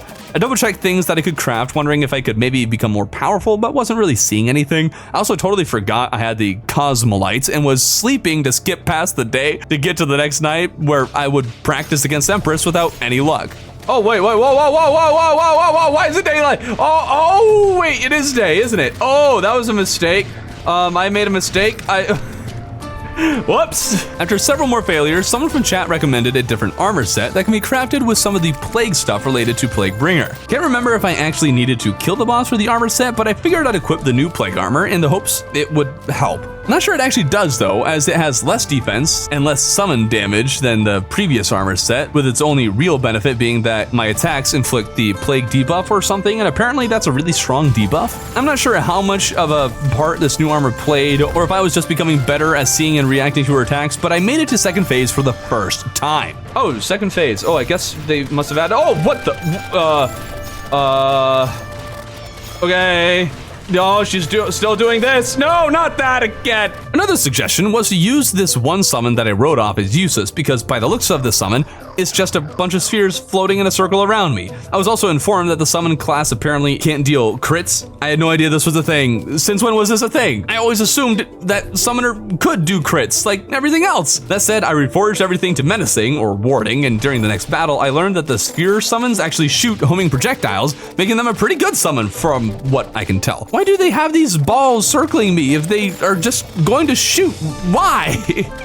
I grew tired of dying though and had managed to get further in the battle, but the small arena was a persistent issue. I fought her here because it's in the hollow and she's easiest to summon here, but I did mind that massive arena in the jungle, which would be much better suited for the battle, I think. I didn't try it earlier because I didn't think I could actually summon her here before the Lacewings despawn, but then I thought I could get around this by placing a Nimbus Cloud to kill the Lacewing immediately. All right, that is fast enough. All right, let's go. We can do this. Have I summoned my summons? No, I have not. I should do that. She has not dashed at all so far. This is, oh, there it is. I shouldn't have said it. That was my problem. I should not have said that. Oh, right, there's a wall. All right, oh, we need to start moving this. Oh, wait, da-da-da-da-da-da. Oh, darn. Oh, no, calm down. Don't panic. Don't panic, the Thorbin. Oh, boy. Oh, that's not how to dodge that attack. Oh, yeah. I like it when she does the more boxy ones better. While the Blood Moon was going on, I figured I'd farm enemies for Blood Orbs. Having 10 of these allows me to make any potion I wish. For the most part, I think some might cost 20. They're the sort of thing that you preserve so you don't waste them, and then you don't end up using them, so I wanted to farm a bunch of them so I'd feel better about actually using them, you know? But what I was talking about at the end of the last battle. When second phase begins, she uses one of the two attacks, and one of them is a million times easier to dodge than the other. This one is the hard one to dodge because there is very little time between the telegraph and the attack itself covers a lot of space. That on top of how she shoots at you several times with this made it nearly impossible for me to dodge all of the light blades. On the flip side, she might do this, and it is so incredibly easy to dodge so long as I don't panic. But now that I'm able to get to second phase more often, I've run into another issue with the circle attack. Oh, when did that get there? I was still trying to find ways to optimize, and there's an accessory dropped by the Leviathan called the Community that's pretty good. I forget exactly what it does, but I know it's good. Only issue is how hard it is to actually farm bosses with this difficulty spike. I'd hoped I'd progressed enough at this point, but I was way out of rhythm against the boss and could not do anything. So I went back to practicing against the Empress and came really close during one of the battles and pretty well in the two after. At this point, then, I believe I'm good enough at the battles to start using potions. One reason I don't use potions early on is to help preserve what I have, familiarizing myself with the boss and then drinking potions once I'm confident they could push me over the edge enough to win. I don't like this. I don't like this. But we're doing it. Okay, please don't have a third phase. Oh, wait, hold on. She's just attacking a lot more. What the heck? All right, get out of there. Ugh. Okay. Oh, boy. Come on. Please perish. There we go. Oh, that wasn't too bad. Being the potion optimizer that I am, I went straight into another battle and must have unlocked Ultra Instinct or something because I was dodging like crazy. I have unlocked a part of myself that has not been unlocked before. No hitting Thorbin wasn't this good. Ah! Oh boy. Oh my goodness. Oh, where did that come from? Oh no. Oh, come on. Oh man. I had it all at once. Oh. She dropped the Night Glow and Terra Prisma because in Calamity you don't have to fight her during daytime to get the summon weapon, which is handy.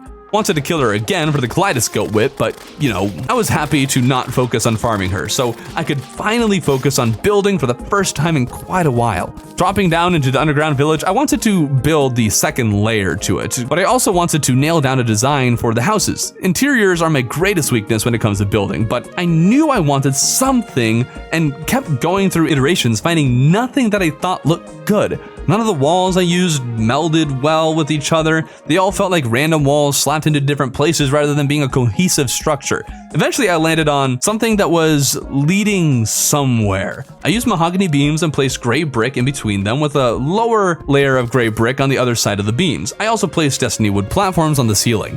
It was going somewhere, but needed a little more color or something to make it pop.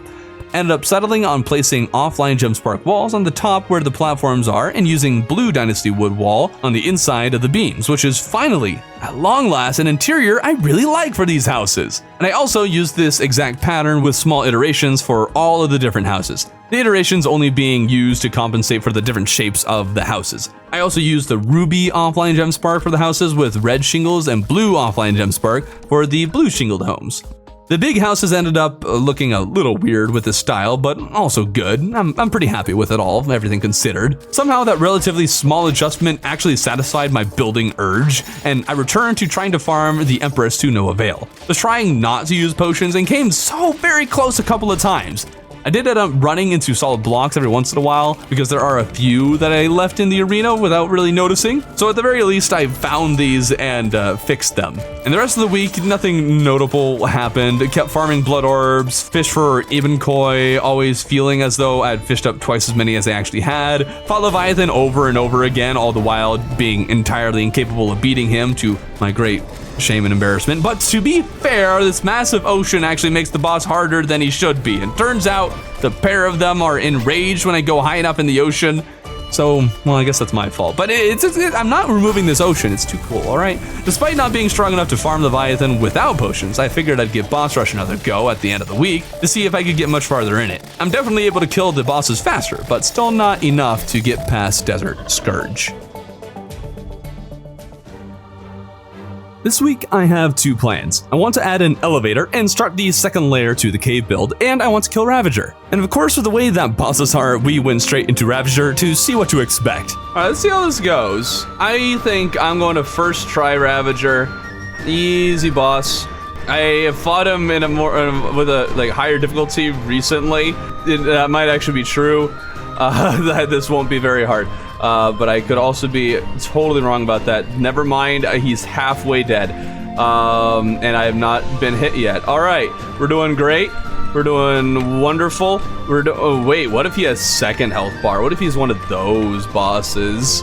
He very well could be. I thought Ravager was like one of the harder bosses at one point. Like people just kind of hated him. I remember in Get Fixed Boy, he was an absolute pain and apparently was basically just Sans Undertale. Something like that. Why am I not taking damage? Do I have God mode enabled? I don't have God mode. I have 0 cheats. So, wait, why am I not taking damage? Does he not do contact damage? Am I going crazy? What is happening? Am I about to no-hit I just no-hit Ravager.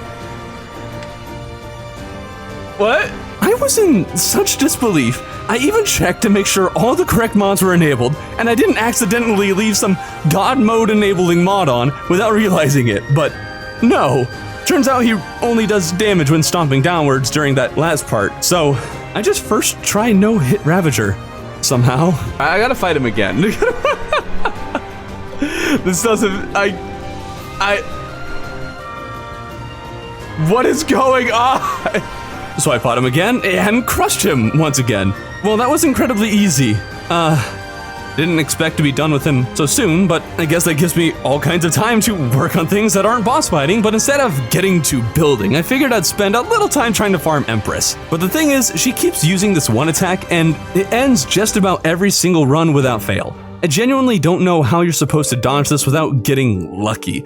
Someone in chat said it just looks like a vanilla attack, and yes, it's similar to it, but I can dodge that one without issue, while this one I've dodged perfectly a singular time. That's enough of bosses though. Maybe I'll come back to her later. I actually want to get some building done while I got the chance, and the first thing I want to do is install the elevator. Little did I know what nightmare this would turn into. First, I sought out the plot of land it would take up. Wrought iron fence was placed with the intention of using it as a background, but later I ended up removing most of it because I'm using actuated blocks that will cover up the fence anyways. I end up only using a little bit of the stuff for some extra pizzazz to the build. I placed glass on the sides of the elevator shaft and then used stone slab for the elevator blocks initially, but then used gray painted boreal wood instead. Looks a little more elevator-y if you ask me. Now, I already explained how to make this elevator in the last week of the May installment of the series, and then also made a short with just that section, so if you want to know how I'm making the basic elevator function, then you can look at that. But I wanted to add one more feature to this thing that ended up opening a whole can of worms. It also took me a bit longer to build this than anticipated because I forgot how I did it, and I was trying to not have blocks on either side of the elevator but ended up needing a bunch of them there, and so I had to build and tear down the whole thing several times. So this week will end up being a bit shorter because a lot of time was spent rebuilding the same thing and trying to figure out this next part. See, there's one major flaw with the elevator. In order to turn it off, you need to have very good timing and press one of the timers at a very precise moment. And if you are off, then you end up messing up the whole system, and the only way to fix it is to mine every single timer and place them back. What I want is either a universal off button or a system that will turn it off automatically. The first idea was to use a logic sensor. This sensor activates whenever somebody steps within this little green box. This way, I can set the elevator up so when I walk into it, it'll turn on and in theory turn back off when I leave the green box. Well, that's not the case.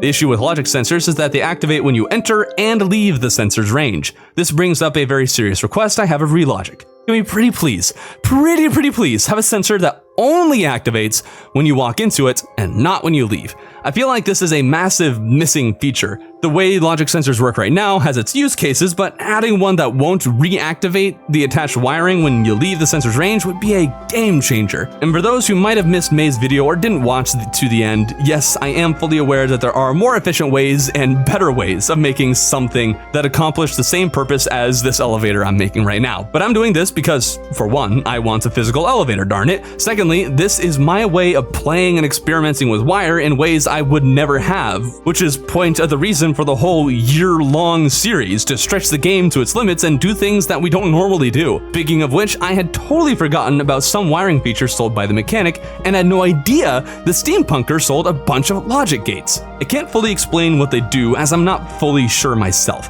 If you read the two lips for the logic gates, it'll probably make sense, but basically there's different sensors that will activate when a certain number of lamps are are active above them. You can activate the lamps and the logic gates separately. It's really cool, and I'm sure that it opens all kinds of possibilities. I was also really hoping that using these things would allow me to create a kill switch for the whole system, and I'm going to spare you the hour of troubleshooting I did that ended up not finding a solution. The issue is that the first timer, the one that starts the elevator, activates 2 times. If it activated an odd number of times, then I could create a system for it to turn on and off until it turns the original timer off, but because it activates an even number of times, I couldn't create a proper system for turning it off. What I need is to tell one of the sensors to only activate when the first timer is the only timer on, and now that I think about it, the sensor also needs to differentiate between the first timer when it turns on the first time and when the second timer turns on. It needs to be on the first time to get the system going, but needs to turn off the next time it's the only timer active. I hope that explained things well. Maybe I just made it more confusing, I don't know, but chat threw out terms like shift register and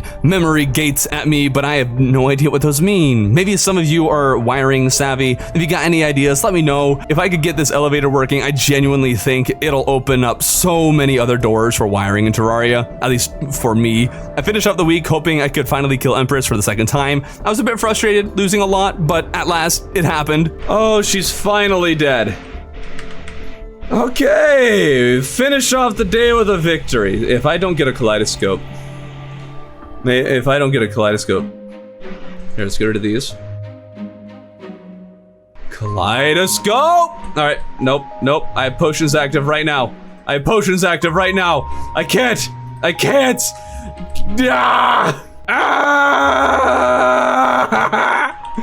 Oh boy. Oh, that was a chair. I'm already doing so bad. Oh, this is great. I could have ended this on a high note. I could have been like, yay, we won. All right, that's a great way to end it. But no. I need to potion optimize. I couldn't help myself, and now I am in this position. This is wonderful. This is great. Ended up losing the battle. And yes, I got the stellar tune, but I wanted a kaleidoscope, so yeah. I feel like I wasn't productive this week at all, and I feel like this elevator is hurting my brain. I have some new ideas as to how to fix it. And I just want to look at it, all right? I just want to look at it, you know. See if I think of something. No. I told myself I wasn't going to work more on this because my brain is fried and I don't know what I'm doing, but I started testing things once again and just feel as though I'm on the precipice of some major discovery. Okay. No! It's really hard for me going back and describing what I'm doing because I frankly don't remember. There were so many troubleshooting steps I took trying to figure out this elevator that I couldn't hope to remember what my every revision was, my every hypothesis, or even what order I'd tried things. I made the wise decision of stepping away after making no progress after some 15 minutes. Rather than continue struggling with this, it'd be smarter to build the second floor to this cave village and hope that some wiring wizard watches this video and gives me some pointers. But this second floor, all I ended up doing was adding a little bit of a design around all the wiring at the top of the elevator, and then this one tree that will be the skeleton for how the rest of the build will branch out onto the second floor while maintaining a sense of cohesion. But then I remembered something.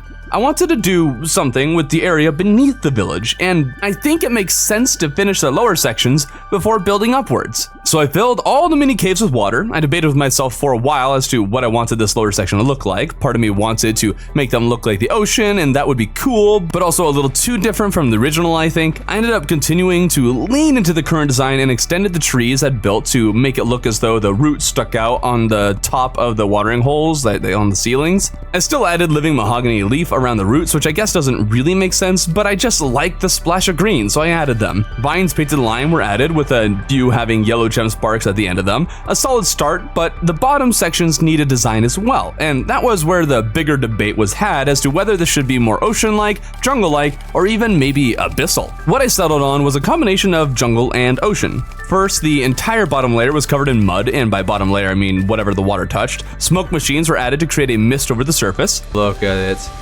Oh, it's so foggy over there and mysterious. Ooh. Back on the bottom of the water features, I added several patches of sand to give it a little more of an ocean vibe, and leaned even harder into that by placing coral and shells over the sand exclusively. I planted jungle grass on the remaining mud patches, but don't have a whole lot of jungle grass seeds. The Dryad doesn't sell them, unfortunately, and it's not exactly easily farmed. That's a little sad, especially since I know for a fact that I've thrown away a lot of jungle grass thinking it wouldn't be helpful, but now it is. That's just how things go. Now, this looks good, but there's still an issue with the water being too dark. I want it to have a more clean and vibrant vibe to it. I considered adding prism shards that grow in the sunken sea as a light source, but didn't think it'd fit the aesthetic. So while I considered what light source to use, I started transferring the style to the other watering holes. But I made the mistake of walking past the elevator and was sucked back into toying with the thing. With the test system, I created a degree of separation from the first timer and the second one. The main issue is how the first timer is activated twice, so finding a way to make it only turn on once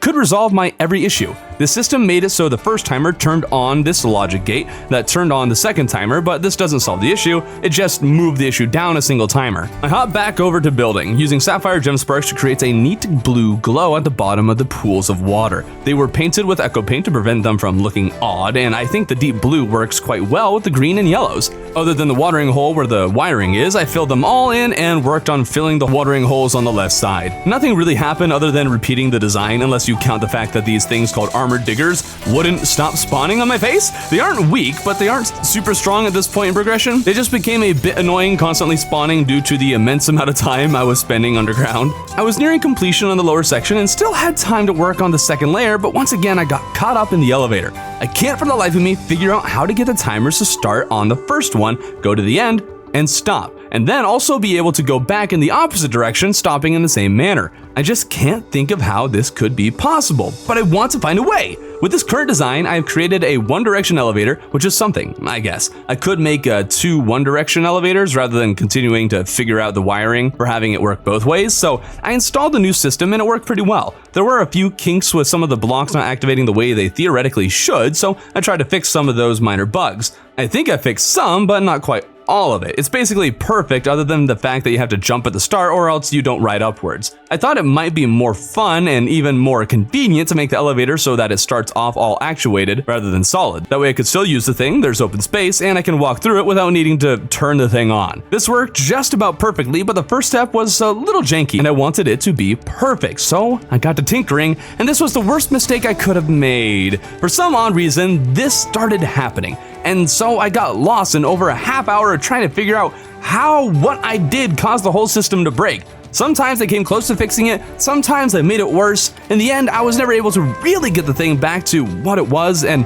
I have no idea why. I swear too that there were times I literally made no changes and different things would happen. It was all one big mess, and maybe I'll need to tear the whole thing down and start from scratch, making sure to make my wiring job a bit cleaner and easier to follow so troubleshooting is less, well, troublesome. Still need to know how to send the elevator one way, have it stop, and then send it back. Please, if you know how, let me know.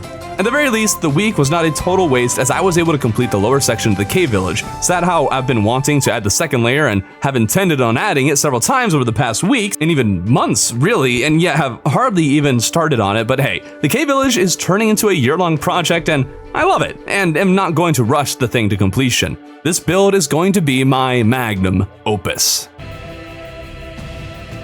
Okay, guys, hear me out, all right? I know we've spent a lot of time on the elevator, but I have a new idea, you see. I have another thoughts. Brainstorms are happening inside my head, and I have a new idea, a new plan. So I promise we'll get to the I don't know, the fun fighting stuff soon, but first, elevator.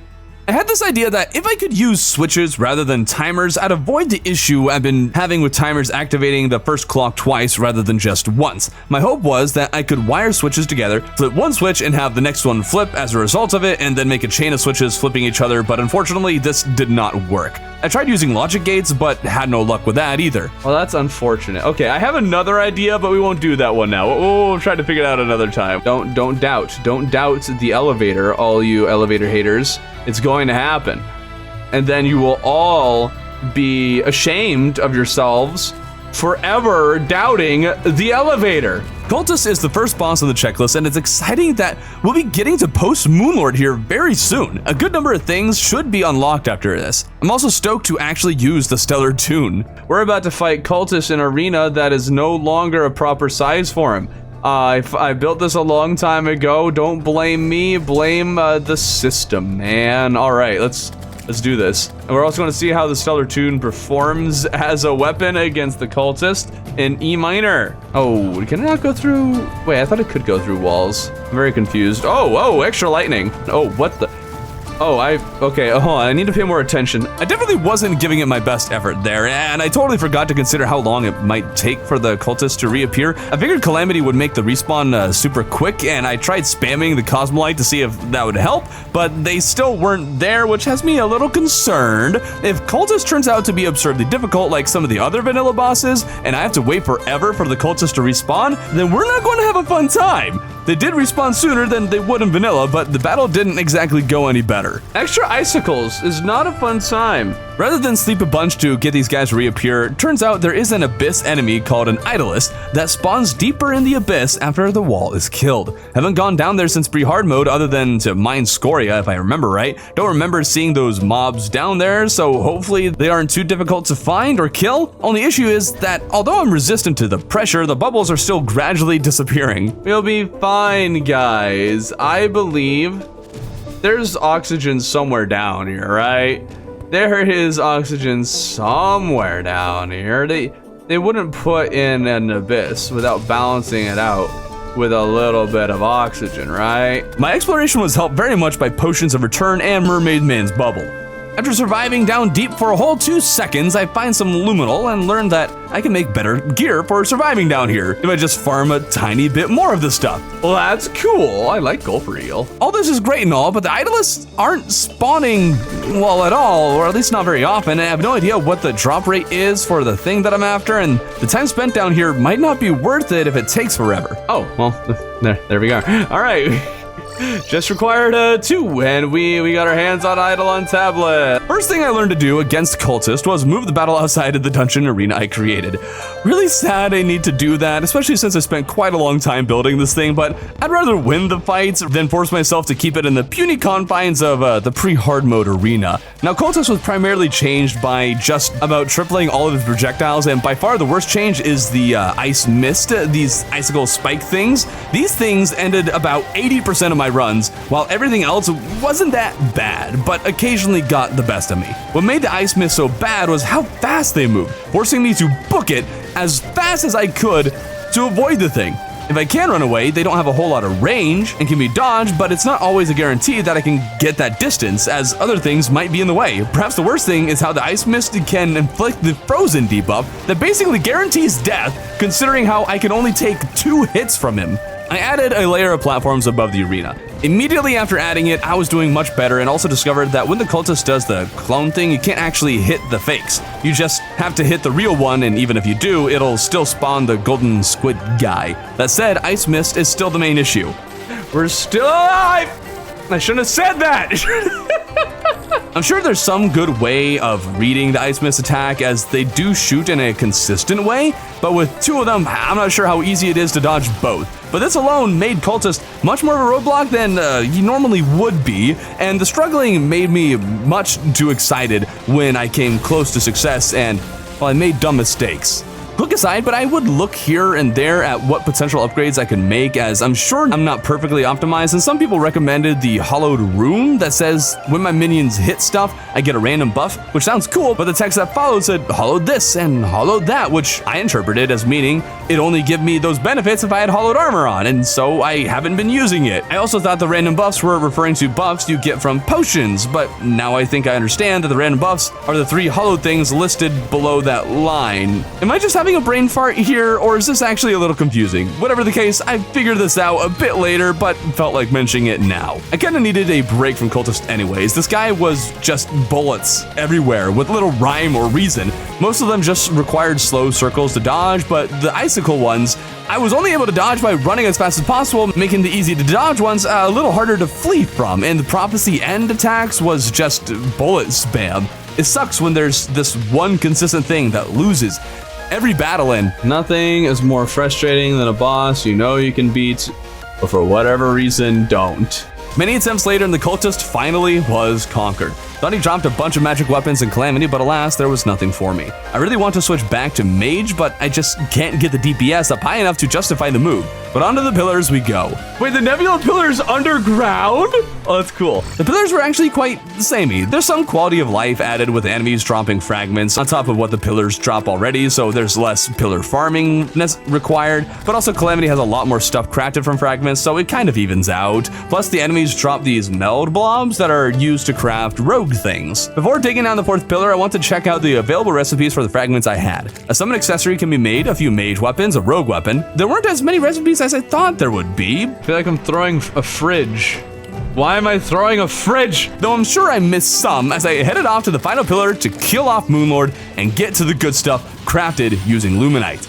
Thing is, I have had an absurd amount of practice against Moonlord recently for reasons that have hopefully become apparent in a certain other video that should be out by now. Practice has often meant jack squat against some of the vanilla bosses because of the changes Calamity made, making them into entirely new bosses, but all the way through popping out all 3 eyes, nothing was different. I expected second phase to wreck me, but when the core opened, the only difference was that the Moonlord still functioned as though none of the eyes were popped, and thus still shot the Moonlord laser and phantasmal rays, so it's phase 1 plus phase 2, but at the same time. The true eyes of Cthulhu no longer shoot their smaller lasers though, and that's what really made them a threat in the first place, so Moonlord was remarkably easier than most of the other vanilla bosses up to this point. There was still one thing that had me concerned though. Oh, wait a minute, hold on. I was looking at the heart and how much health that, I wouldn't look at the big health bar. What's the big health bar have so much more health? What the heck? Is there another phase to this thing? Wait, what? Why was the health bar halfway down? Wait. No, I don't trust it. Something's going to happen. Oh. All right, then. Why is the health bar only halfway down? What is it? What the heck? Apparently, it's a known glitch. I've made some mage and summon weapons before going to farm Moonlord for Luminite, going to make a lot of the stuff, but it would also turn out new planetoids spawn in after Moonlord dies, and these things have a silly amounts of Luminite in them, making it so farming is, well, entirely unnecessary. This is also the first time that I've felt as though Calamity expected me to have Ore Excavator mod enabled, but of course I do not, and this whole run is meant to have grinding and farming like this. Makes you appreciate the small things, like needing to kill Cultist and all the pillars a second time for more fragments. Thankfully, Cultists die the first time and the pillars require half as many kills to clear. This allowed me to craft Nebula armor and Stardust armor, which is great, and the meld blobs are used to craft rogue armor, but meld blobs must be combined with Stardust to make meld constructs, and I can't help but ask, why the extra step is needed? Why not just have meld blobs make the stuff? Why add an extra recipe using an easily obtained resource? It just makes the crafting tree bigger than it needs to be. It's a small thing, but I'm just confused as to why it's there. I spent a long time crafting and experimenting with new weapons, upgraded all my builds to have celestial tracers, and was searching for better mage accessories when I spotted the infected jewel. For some reason, I thought it was a mage accessory. It is not, but it requires I kill Astrum Arius again, and it turns out it's not going to be as easy as I figured. Oh, he's been buffed. He's been buffed. Calamity buffs certain bosses after Moonlord. I know this is a thing, but I wasn't sure what bosses are impacted. Now I know Arius, and I'm pretty sure Ravager have been buffed, maybe others as well. And if you know Calamity, you might be wondering why I didn't fight Astrum Deus. Technically, this worm boss is fought between Cultist and Moonlord, which is just the weirdest placement to put any boss. Who's going to leave the pillars floating around to fight a boss? I'm just going to save him for next week. The infected jewel wasn't for mage, so I kept searching for mage accessories, but for the life of me, I couldn't find any. I feel like I'm missing something. I haven't hardly upgraded my mage accessories for, what, months now? And that can't be right. Mage is definitely struggling to keep up with Summoner's DPS, which is why I haven't been using it, but of course it's going to lag behind in damage when there's literally only one mage-specific accessory I have found that buffs my mage damage. I might need to look up a class guide somewhere because I couldn't find anything. There are some things I need that only come from bosses. There's one accessory dropped by Leviathan that allows me to craft the Heart of the Elements. I've wanted to craft this for a while because it gets 5 free summons basically, though the people in chat were saying that this isn't actually a good accessory. I always just assumed it was, and because I'm fighting bosses earlier in progression, it's hard to tell how much they're helping.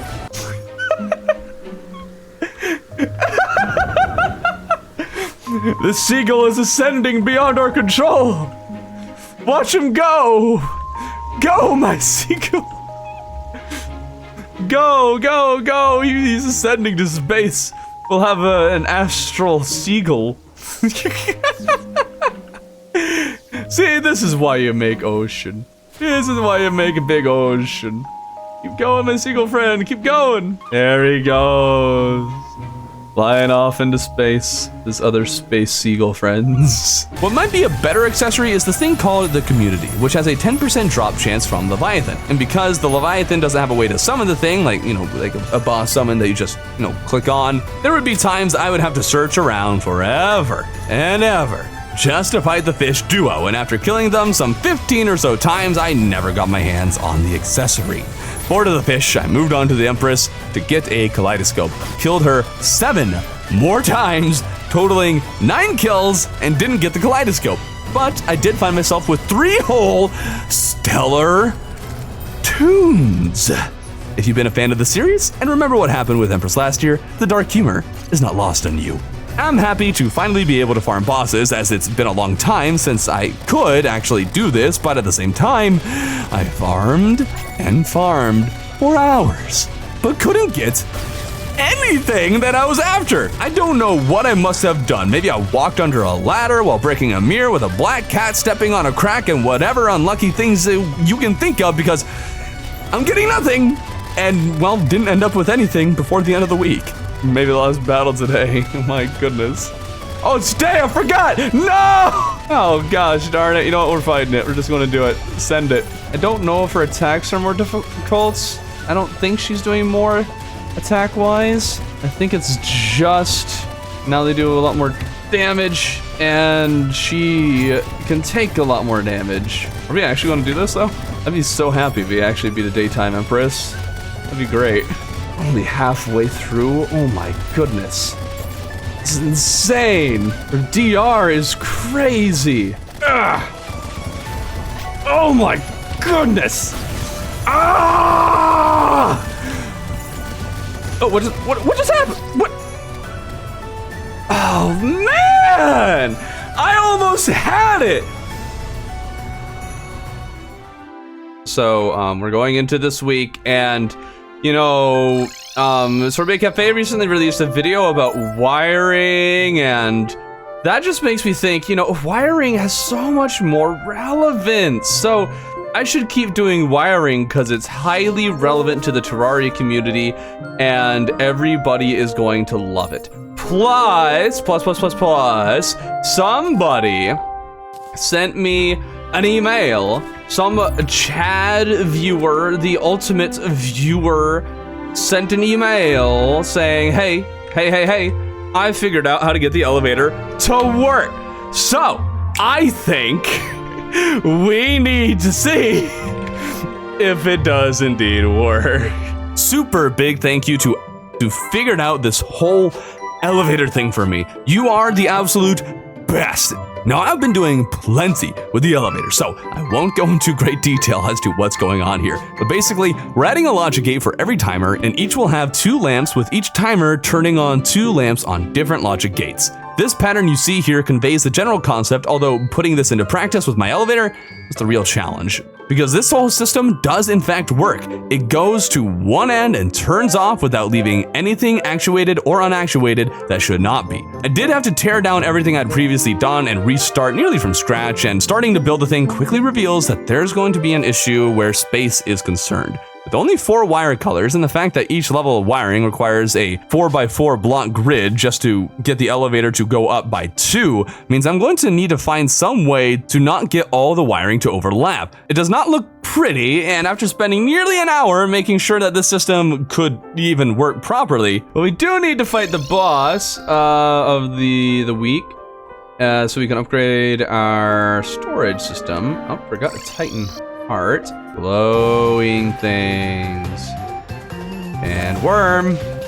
We proceed to do no oh my goodness, it's still doing a lot of damage. We're actually doing this much damage when it's in That's kind of busted. You're not supposed to do that kind of damage before the boss even summons. I'm actually out of storage, and Astrum drops lunar fragments. I need to upgrade my storage. Astrum is supposed to only take 1 damage per hit when it's spawning in. It's something Calamity does to prevent you from murdering the boss as it spawns in. But apparently with my build, even 1 damage per hits does insane damage. Not enough to win, but a lot. I was having a hard time dodging them as they move faster than I thought they would, and I can't just stare at the map to see where they're coming from, or else I'd run into the spheres they leave all over the screen. I suffered several losses, but still wasn't taking the boss all that seriously. Someone did suggest I try switching my minion to the elemental axe, and I figured I'd give it a shot. Oh boy. Guys, I'm breaking Terraria! Uh-oh. No. It can't handle it. It can't handle it. Elemental Axis was. It was a mistake. Oh, there we go. We're back. Oh, it's already split. Oh boy. Oh, that's wonderful. That is so very crunchy. Okay, I think we're good to go now. Oh man. That was something. I was already almost fully dead. Wow, Elemental Axe really did make a world of difference, didn't it? All right. That's wow. Are you kidding? That's what happens if you're complacent. Oh, are you kidding me?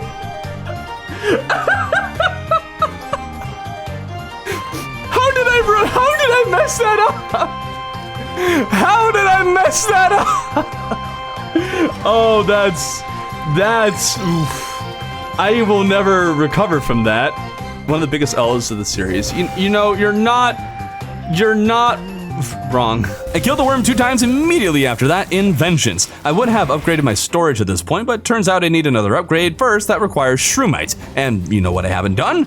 Make a surface glowing mushroom biome. I always forget to do this in every run. Does anybody ever make a surface glowing mushroom, like, until the moment you actually, need it? Does anybody prepare and make this thing early?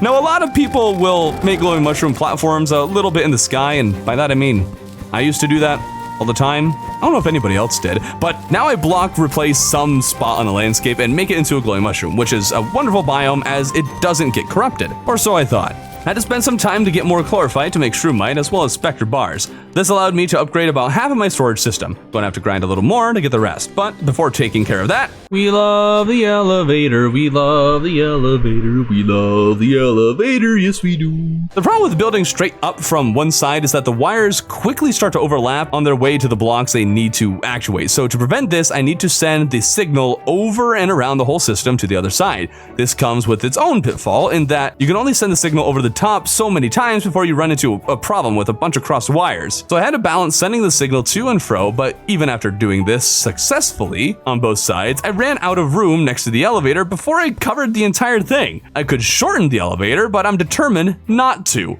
And no, I can't simply make more of these further away because building them far away greatly increases the chances of overlapping wires. Thankfully, I found a way to make this work for the last section of the elevator by adding more wiring above the whole system. It barely works, but barely is still good enough. Okay.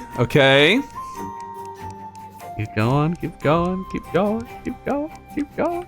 And oh, it works! It all works! Let's go! In the end, this isn't all too different from my first elevator in function, except for the key fact that this one will turn itself off, and so I don't need to worry about the system breaking if I don't time things just right. This does only solve one of the problems though. I was hoping to make this a 2-way elevator, but after looking hard at the wiring, I do not believe it has the capability.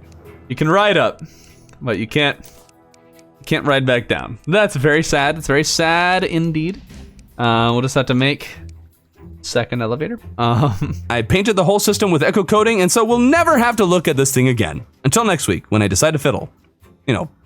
Probably. When there's a blood moon, and a number of people inform me that the blood moon enemies you fish up drop a whole lot more blood orbs than regular enemies, and it would seem to be true. I wasn't fishing up nearly as many of them as I would have liked, but the farming worked relatively well. It was just fun fishing for these things on the top of the ocean, and I learned that this is actually the sky fishing. It makes sense because I'm in space after all. I just always think of this as, the ocean, because it's over the ocean. I mine more Luminite as I'll need a bunch more for future recipes as well as storage upgrades, but before farming Deus for more fragments, I wanted to play with teleporters real quickly. First thing I wanted to know is if you could actuate a teleporter. You can actuate a teleporter. cool.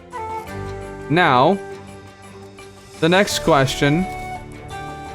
Does an actuated teleporter work?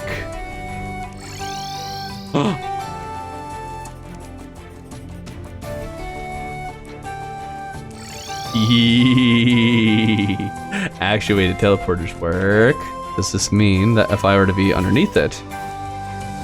Ooh, okay. Here? No. Interesting. Okay, so we do need to be on that top part of it. All right, watch this, all right? Does the sand cause it to teleport? It does activate it. It does activate it. But the sand is destroyed, not teleported. I was really hoping I could teleport items or even mobs, but unfortunately it did not work. I had some ideas for some goofy things that could be done with teleporters if this system did work, but alas, it does not. But now, you know, teleporters can be actuated while still functioning. I feel like this could be valuable information. In fact, now I have some new ideas I'm going to have to try next week if I remember. With that, the week is coming to a close already. It really flew by, so I spent time farming the Empress of Light once again. Alright! Stellar Tune again! No Kaleidoscope! No! All right, and oh my goodness, it's actually there! Finally! Oh, finally! All right, how many did we have to kill for that? How many Empress of Lights? We had to kill 12. Okay, 12 isn't. It's not awful. It's not good. I finished farming for the necessary things to finish upgrading all my storage for Illuminite upgrades. Part of that farming was in the dungeon though, and it's reached the point that when Poltergeist can spawn, and he spawns after killing a certain number of enemies down here, but I'm not actually allowed to kill the thing until November, so basically could only farm until the boss spawned and killed me. I farmed Deus and Golem a little before continuing to try and get the community from Leviathan. It's a 10% drop, and I'm right at about 20 kills, so I guess my luck is just really bad this month.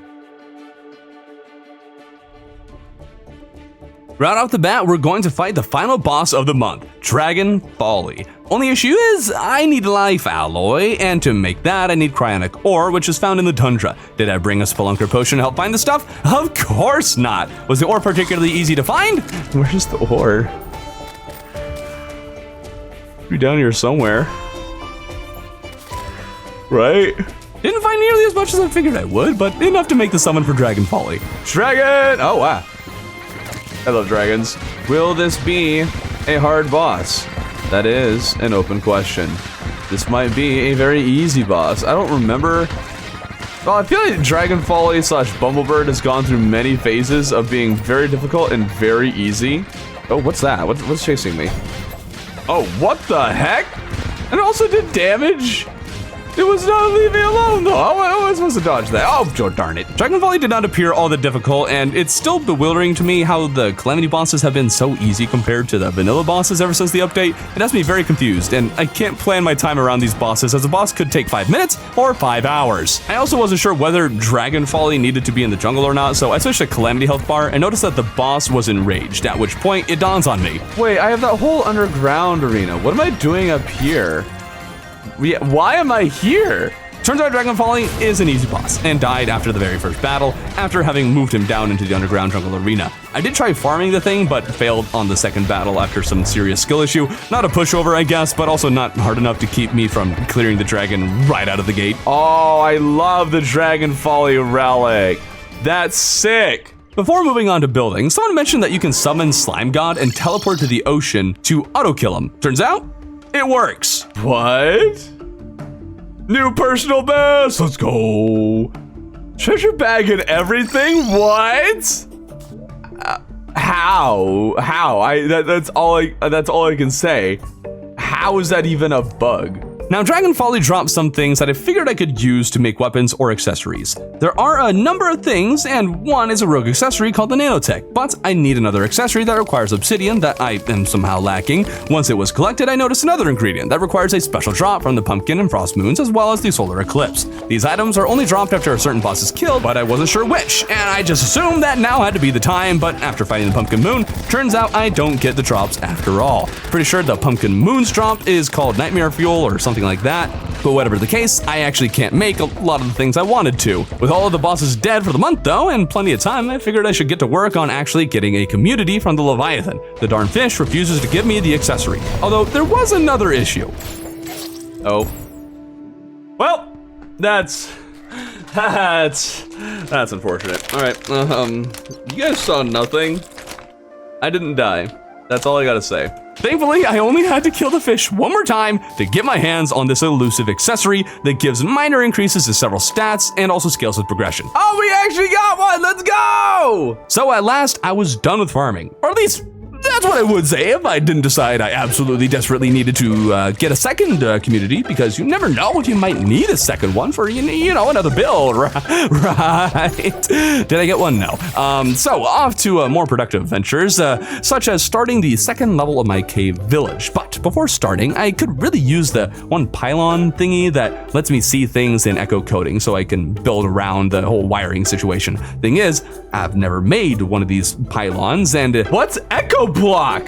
As it would turn out, these blocks are sold by the Cyborg, but only in the Ectomist. Something I would love is if Terraria would add a crafting station that can function as an Ectomist rather than requiring you always make the biome, but considering how such a thing does not exist, I need to make an Ectomist. I could slap down a bunch of tombstones and call it a day, but who's to say I won't need more items only purchasable or craftable in the Ectomist, so perhaps it's time to at last build a permanent Ectomist that can just exist in the world. Not too far away, I began setting up the foundation for what will be a sort of castle church thing. I didn't totally settle on which of the two I was going for, but I guess it's more of a church and, well, castle. It's a combination. Everything is painted black, iridescent, and mudstone brick. There is one spire, and I'm particularly proud of the pointy part. I have a tendency of making them way too wide, but this one is nice and pointy. For a tiled roof, I used hive wall, painted black, of course, and added dynasty shingles above them. This might be a little too aggressively black. I used walls crafted with the same mudstone and iridescent bricks that make up the build structure. Once they were all placed, I punched a bunch of holes in it, as this building is meant to look a bit spooky and dilapidated, and once it's turned into an Ectomist, I think it all fits together pretty well. The cross was placed dead center, and dynasty tables are meant to be pews. Banners and paintings help give the lower section of the church a more lively feel. Painting the surrounding trees and grass to be orange helps make the church feel more at home in its environment, and of course chandeliers need to be added to a church like this. Only, I use golden chandeliers, but I have only 2 of them, and I want 4, so the pirates were farmed, not once, but twice, before a quick break to try and kill Daytime Empress for no particular reason, only for that stupid circle attack to make it just about impossible to position myself properly. So I gave up on the stupid idea of killing an insanely buffed Empress of Light who doesn't drop anything special, so I could farm the pirates 1, 2, 3, 4, 5 more times just to get my hands on 2 chandeliers that I spent a solid 5 minutes on making sure they were properly aligned.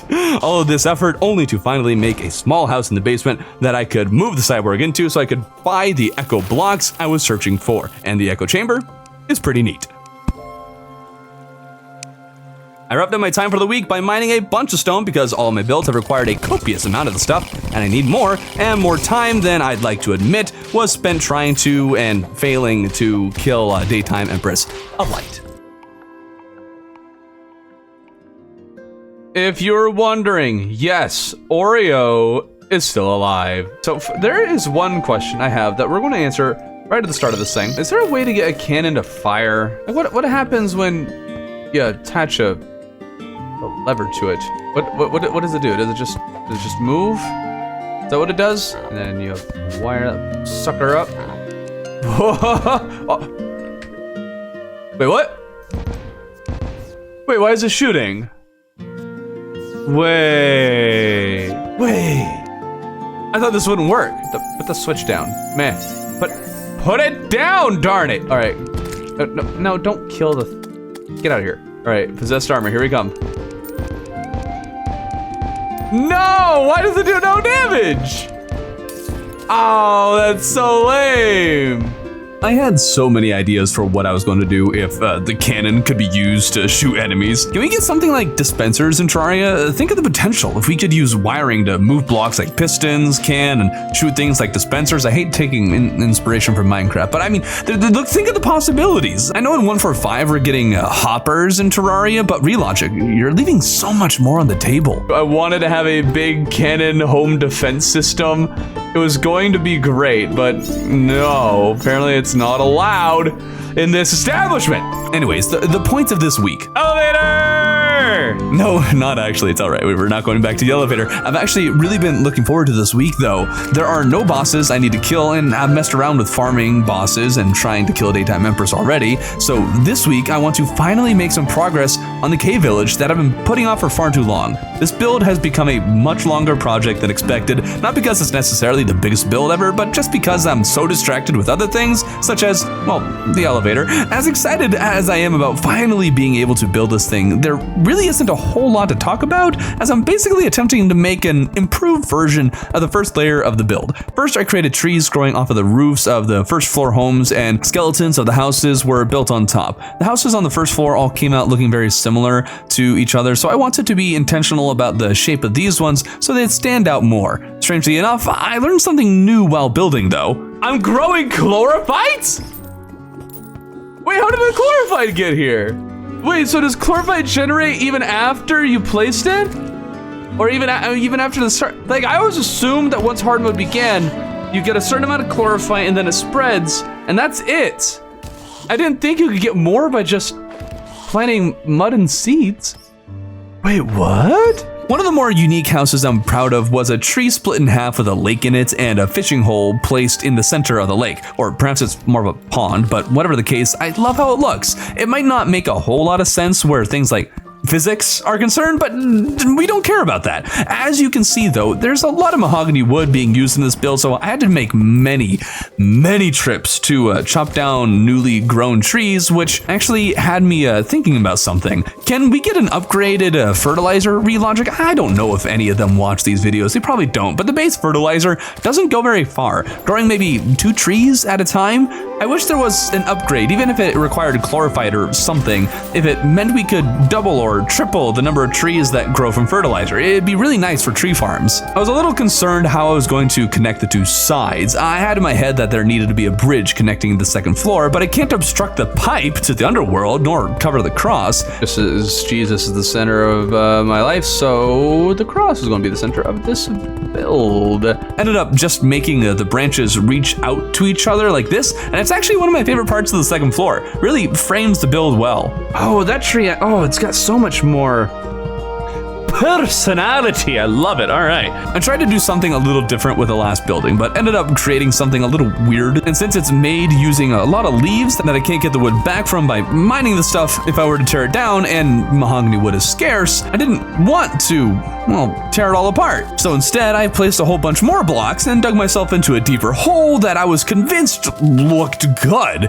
Let me know if it looks like trash, like honestly. I'll try to include some footage of the thing when it's better lit up so you can see it better. Shingles were added to the house skeletons in a very simple pattern, or at least on most of them, after which living mahogany wood was added on top. Oh, and here's the better look of the thing.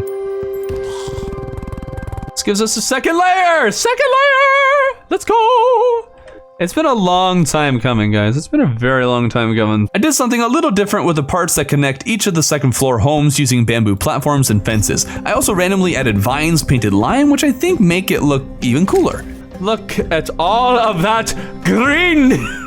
The interiors were made exactly the same with minor variances, and these, things were added to many of the houses. Building these houses and having them finished is so nice. I've been wanting to have this complete for months, but at the same time, I don't really regret having waited so long. It's been nice having unfinished projects around the world. Not every project needs to be finished, and sometimes leaving them unfinished for a time, all the while wanting to finish it, makes it all the sweeter when the build finally comes to fruition. Not sure this is how a typical builder would go about things, and well, they probably wouldn't, but this cave village has become a sort of focal point to this run, being something I can always work on and improve. There's still more to add, probably a 3rd floor and maybe even another elevator, but we've made a lot of progress and it warms my heart. Look at that. Look at that! With the remainder of my time, I messed around, exploring the map a bit just to fill the thing in, stumbled across a few labs while I was at it, and here I thought I'd found them all already. I also finally worked on something most Calamity players know about. Future! In its simplest terms, doing what I'm doing now gives me more crafting recipes and will let me summon one of the endgame bosses. I've never done it before, so this was very new to me. Clearly, you're meant to do some of this earlier in progression, but I don't know what I'm doing, so here we are. Once it was progressed as far as it could be, I cleared the Old One's army 3 more times, as I need 2 more pairs of Betsy wings to complete my sick branding on all 3 builds. Hey, 1 more pair of Betsy wings, let's go, all right. That wrapped up the week and the month, and I just wanted to take a moment to thank you for watching. This week and being officially 3/4 of the way to the end of this journey just made me really appreciate all of you who watch these.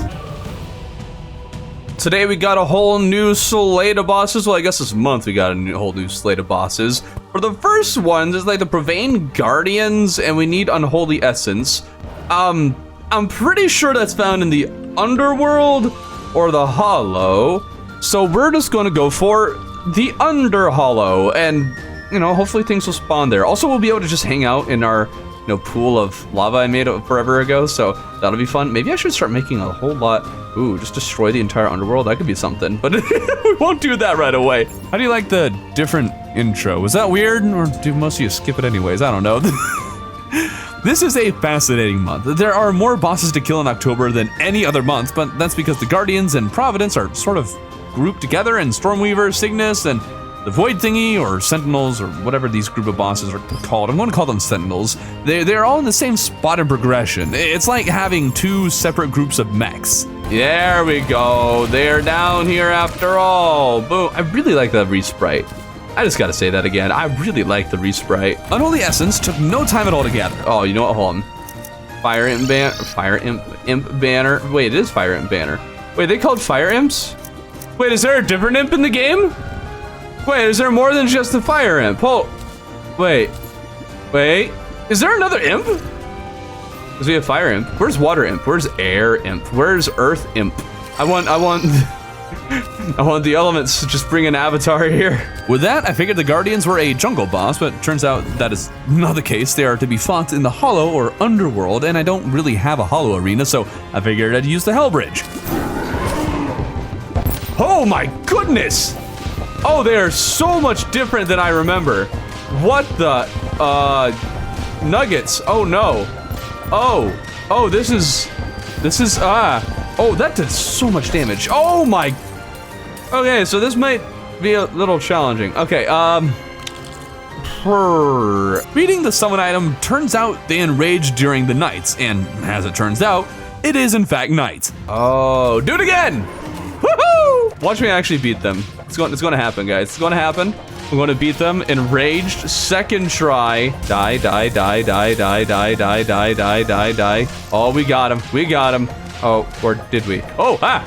Okay, we got. Oh, wait. Oh, it's day. Wait. 4:30? 4:30? Is it day now? Did they unenrage? I was going to kill them enraged.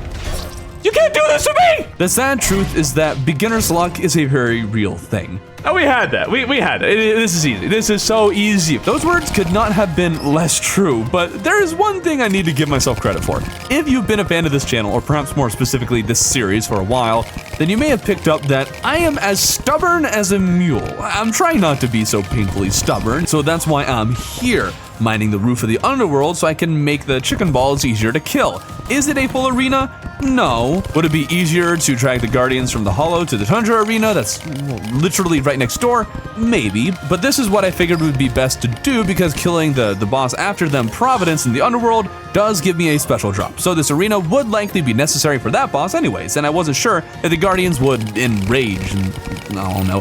What does this have to do with me working on being less stubborn? Simple. I'm actually making an arena for a boss I nearly killed because normally, once I've nearly killed a boss, I refuse to change anything, but here I am, improving my odds. Or so I thought. It's hard to tell when it's dead. Why do you keep going to the left side? Stay on the right! I'm trying to run away! Stop dashing at me. Ouch! It's fast! Oh no. Oh, rocks that do damage. Love that. Getting hit by things that haven't normally gotten hit by. That was not a good That was not a good attempt. I can't say the Guardians are the hardest boss trio. What do the colors mean? No! And I kept summoning them during night. All right, I'm gonna win this time, all right? Believe. I'll even remember to change the time of day. Change the time of day. These chicken balls, looking back, are an interesting boss. I was losing a lot more than I probably should have, and their moves were understandable, but also had an element of randomness to them. They were pretty fun to fight, actually, despite the many failures, because I didn't generally feel cheated, although the little flames move in a quite abnormal, if not entirely random pattern, while also being hard to see sometimes, but each defeat felt deserved, and there was no particular move that ended each run or any moves that were an easy dodge. It was pretty well balanced all around. I like the Profane Guardian. Shockingly, maybe one of my favorite Calamity bosses now, and so I was quite happy and satisfied when they died. Yay! Hey! We did it! That took a while, but we did it! Woo! Woohoo! Yeah! I moved straight to Providence just to test the waters. Oh, she's killing my poor NPCs. These poor people. Oh, lasers. Oh! 1,000! Oh, it's night. But 1,000 damage! Holy cow! Once I made sure it was day, I gave the boss a real attempt to see whether I should save this boss for next week or go straight into killing it. Still not sure how I'm going to allot the bosses each week this month, so maybe shifting her to next week would be a good idea, but also I didn't do that bad against Enraged Providence, so this version that does, less damage might be an easy kill. 500 damage! I gave her a few more tries, and it does not seem like she'll be difficult to kill at all, so we'll take her down for sure. But before that, there was something I was very curious about going into the stream, so I started placing a bunch of sand, of course. I want to know how much sand needs to fall before something breaks. That's what I'm trying to do. I need to know. I want to know if I can crash the game and how much sand is required to do so. That's what I'm trying to do. Okay, so yes, I've played this game for 11 years, and I've heard about the whole boss cheesing strategy people have done where they max out the number of projectiles in the game to prevent bosses from shooting at all. If I had actually paid attention to the people who talked about that, then I would have understood what is about to happen already. I just figured I could drop an infinite amount of sand and watch things blow up, but you see, falling sand is a projectile, and there cannot be more than 1,000 projectiles, and so by placing more than 1,000 projectiles, I will not cause the game to crash, but will only cause sand to be deleted from the game. And boof. Well, that was kind of anticlimactic. Oh, I killed a Nimbus! On the bright side, chat did teach me that I can buy ale from the Tavern Keep for about $1 a pop, and by shimmering ale several times, I can get sand, so now there's an infinite source of sand in the world, which is wonderful. But back to the sand thing. It does have me curious about something I could do with that. What if I made a machine that kept moving sand? Would I be able to create a projectile limiting cheese with it? I'm not sure if the other methods have been, quote, fixed or not, but maybe this would be another method. I'll have to play with it or something. Back to Providence, who I wanted to try and use the last prism against, figuring it might be good against her, but no. Summoner is still leagues better on the damage front than any of the other classes, which is super sad. Yes, I tried other weapons, but I just can't get the damage up, it sucks. I wanted to play Mage again, Calamity, but I stuck with Summoner and started using potions for the battle, and after a couple attempts, decided to bring Providence to the Sky Island arena, as her projectiles were easier to see there, and that did the trick. Yeah, oh no, don't get carried away. Wait, what? What's happening? Oh, she's exploding! Oh my goodness, okay, that's cool. that was pretty cool. Let's do it, Come on, two in a row. Oh no, oh! Let's do right here. I like this spot. No! You cheater! You absolute cheater! I had that! Then you just spam those things everywhere? Gah! That's so lame. That is so lame. Anyways, the weapons she drops were kind of cool, but I didn't get a summon one, which is, well, I guess too bad since I'm stuck using Summoner. There are some new crafting recipes though, and some of them require Bloodstone, which is something I'm pretty sure drops from Ravager at some point in progression. Maybe he's been upgraded right now and will drop Bloodstone. I'll need to check. It could be after a different boss, but something does exist in this world now that didn't before, ooey bloom. It's like chlorophyte, but it's brown and spawns after How do you pronounce this word? I actually did need chlorophyte 2 to craft the drill containment unit, which I forgot to craft, but that's besides the point. I mined so much ooey bloom that it might just be set for the rest of the game, but then again, I have 3 builds to craft for. This new ore could make what might be one of my new favorite summons. Oh, this is cool. There's an armor made from the new ore as well called Terraria armor, but I need more of this item dropped from Providence just to make one full set of the stuff, but I had a super fun sword summon that made things a little easier.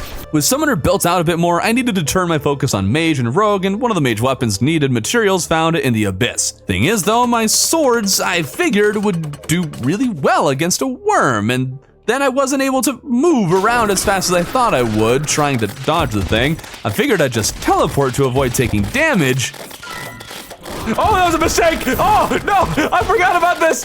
Oh, no! Get out of here. Is he going away? Oh, no. No, he's not going... Guys, he's not going away. Oh, no. He's not going away. Oh, no. Why did I go down there again? I wanted to get something. But if we just go back and forth. But he's slowly losing health. Keep going. Keep going. I wonder if he gets faster. Wait. Guys. Let's think about this. Let's think about this good and hard. He is losing health at this rate. I am losing NPCs.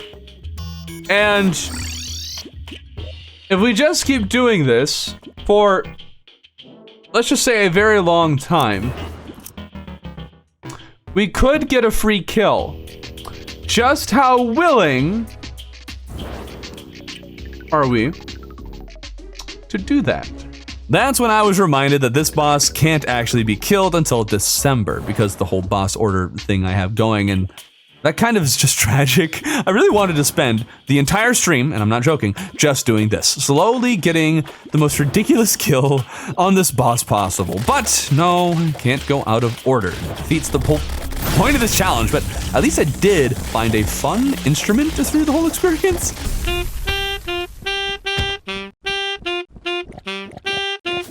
I wrapped up the week crafting some more weapons and a summon accessory. One weapon was called Snake Eyes, and it's not all that more powerful than the swords, I think, from what I can tell, but there's all these fun sparkly effects that appear around me, and outside of a dodge or two from the brain accessory, I casually no-hit Providence. Not sure where that skill came from, but I'd really appreciate it if it would show up more often in my life. And the final bits of my time were spent fishing with a new fishing pole crafted from the new ore. This fishing pole has 5 lines, letting me catch 5 things at once, and this is something I just love to see in vanilla, even if we can only get one more line. It's so very handy, and it's balanced too.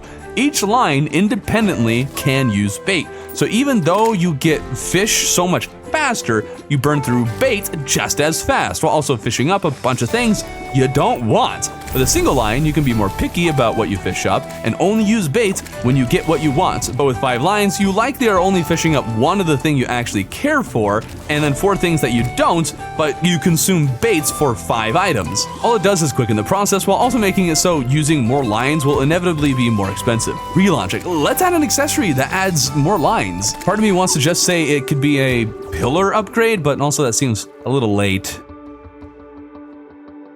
This week started with reforging the wings that Profane Goddess dropped. I wanted menacing, but my goodness, it took forever. I thought Calamity was supposed to make reforging easier by never having a reforge be worse than the previous one. That was still the case, but it just never would choose the reforge I actually wanted.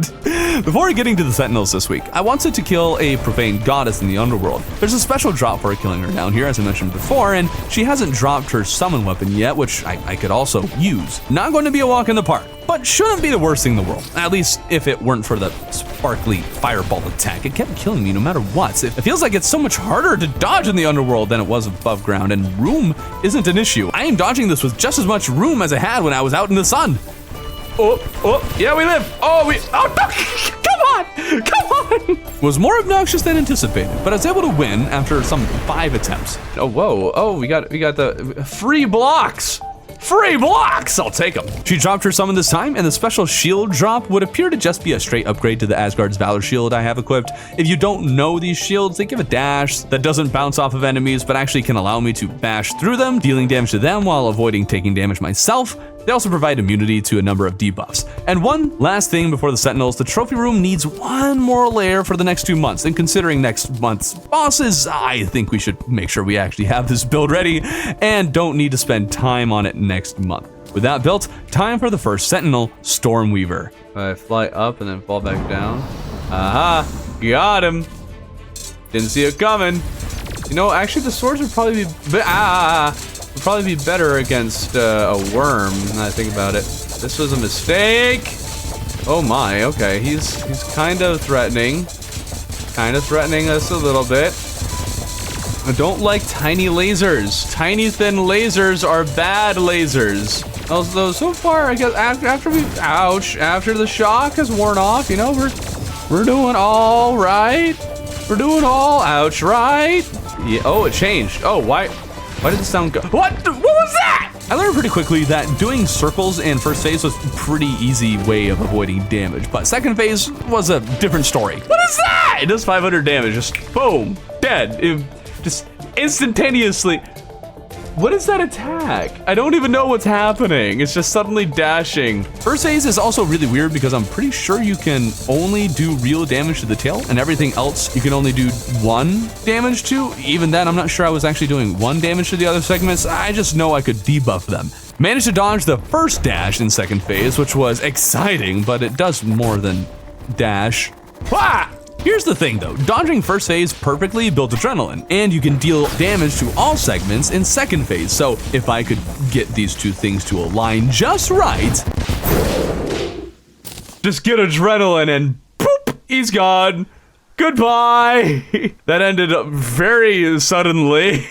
The drop from Stormweaver could make a new mage armor set, which you might say made me happy. Ooh, mage. It would appear there were some really cool weapons that could be made. I just need a lot more armored shells, and in the next battle, I got to fight in the actual storm part of the battle, which is so cool. I love storm-themed stuff, like, just generally speaking. I love lightning. Thor is my favorite superhero. Storm from X-Men used to be one of my favorites. I just like thunder and lightning and all that stuff. I'd love to actually enjoy the boss fight some more, but the boss kills me in 2 or 3 hits, like all the others, so even if I held back on my damage, I'm not confident I could hang around long enough to just enjoy this. It's unfortunate. I didn't even read what the armor set did before making it, and I'm not sure I like its buffs more than the Nebula armor, but I was convinced easily enough when I saw that if I bound a key and press something to unleash a barrage of death lasers at the cursor for 5 seconds. Ooh. Death laser? I want a death laser. Yee.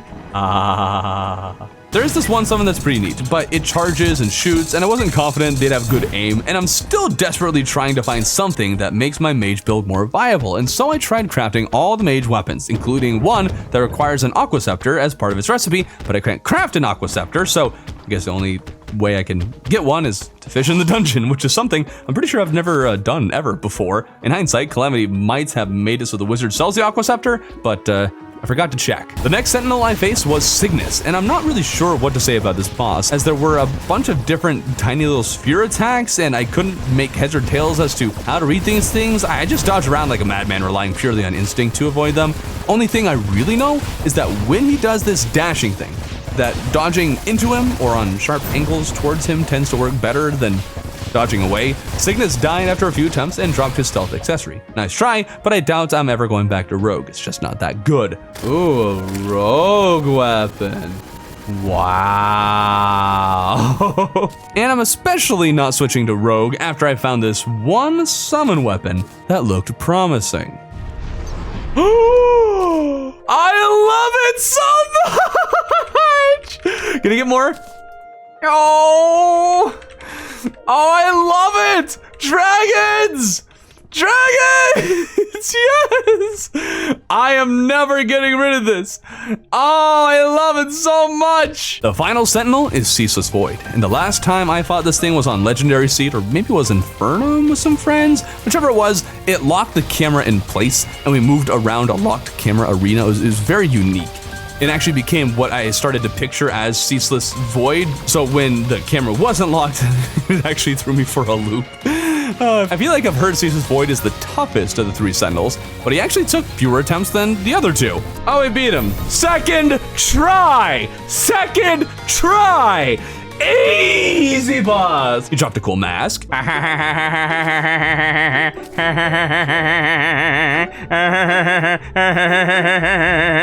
That's what I imagine that sounding like and being like. He also dropped the summon that puts this black mist around me, but can also shoot a black hole. It would appear that the black hole does in fact suck enemies in, or get them stuck for a moment, but it does no damage, so that kind of feels pointless, especially since anything that's not a boss dies immediately anyways. Case in point, the pirates stopped by, and I just minded my own business while summons cleared the entire thing in 10 seconds. Hey, look at me in the eye and tell me you have gotten a pirate captain banner.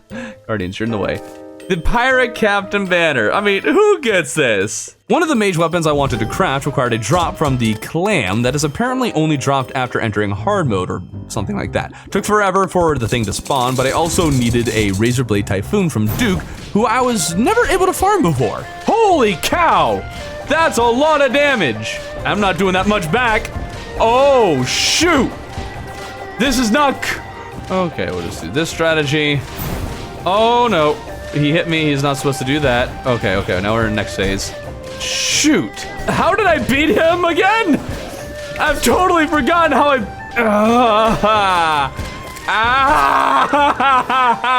Then I remembered I brought him to the other ocean and fought him there. That made things much more, let's just say, well, expected.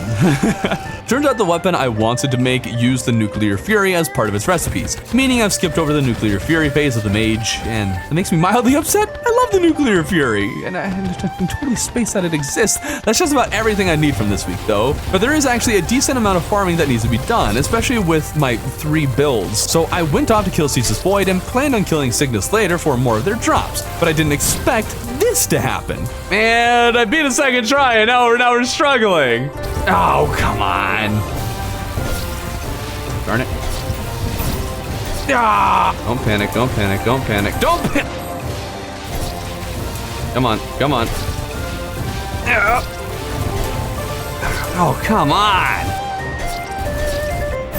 The easiest sentinel was now suddenly by far the hardest. Frustrated at my failure, I went to club a seal, otherwise known as Ravager, who drops Blood Core. This can be used to make some armor after killing Poltergeist, but we're going to save him for next week. I could make a new summon in the meantime, though. Dragon blood. Dragon. There we are. Look at that. I demand more dragons be in the game. Are there mod developers and spriters out there who like dragons? I beg you, make a dragon-centric mod. I will help you if I can. I need this in my life, all right? Especially after, let's just say, many more failures against Ceaseless Void. Made me a little peeved, and as it would turn out, the game heard my plea because I accidentally killed enough mobs to summon Poltergeist. I didn't really want to fight you till next week, but now I'm kind of just curious as to what's going to happen. How easy is he? Part of me just needs to fight something that's not Ceaseless Void for a hot second. Like, can we just casually kind of circle around him? Oh, the projectiles are red now. Ooh, spooky. Oh, there's another one. Okay, what's the other one do? Oh, there's also a tiny little thing flying around. What exactly are they doing right at this moment? I genuinely have no idea. But they seem to be doing these dashes. I think they're trying to hit me with a dash. Okay, hold on. I need to pay a little closer attention to... Oh, 500 damage. Oh, dang. So I can pretty much casually kill Poltergeist. That's good to know. I'm going to need to have some more ideas for things to do next week, as the boss is not going to take that long at all.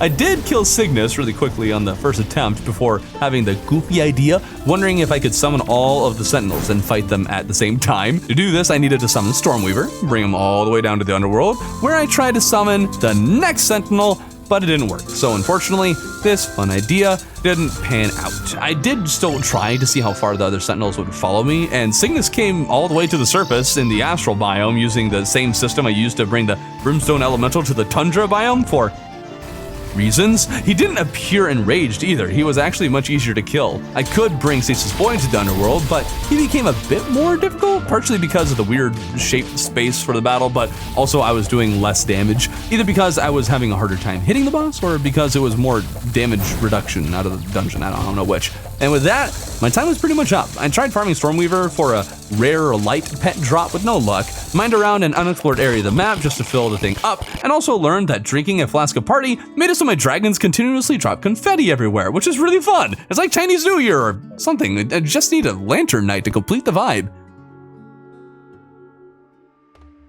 I am operating on very little sleep, so we're going to see how today goes. 1 year, one world must continue onward. Who needs sleep when you can play Terraria? With that said, Poltergeist is the boss this week, and it's just weird how easy he is. After the update, things became so much more difficult and remained so for several months, but as I've progressed through the late game, Calamity has become remarkably easy, at least when compared to some of the earlier months post-update. The mechs in particular were a nightmare. Poltergeist, meanwhile, was rather unremarkable as a boss, and I see why he's so easy. He basically just has a dash and shoots a couple of projectiles. There are phases, but ultimately it just seems like each phase comes with a cosmetic change. Maybe projectiles are occasionally shot from slightly different angles or different color, and at one point there's two of them dashing at the exact same spot rather than, you know, just one. So in the end, it wasn't too hard to. First try of today. Poltergeist relic is also really weird. Why does it look like that? It seems so simple to just make the relic look like the boss's main body, but instead it Looks like a weird ghost thing with a sword.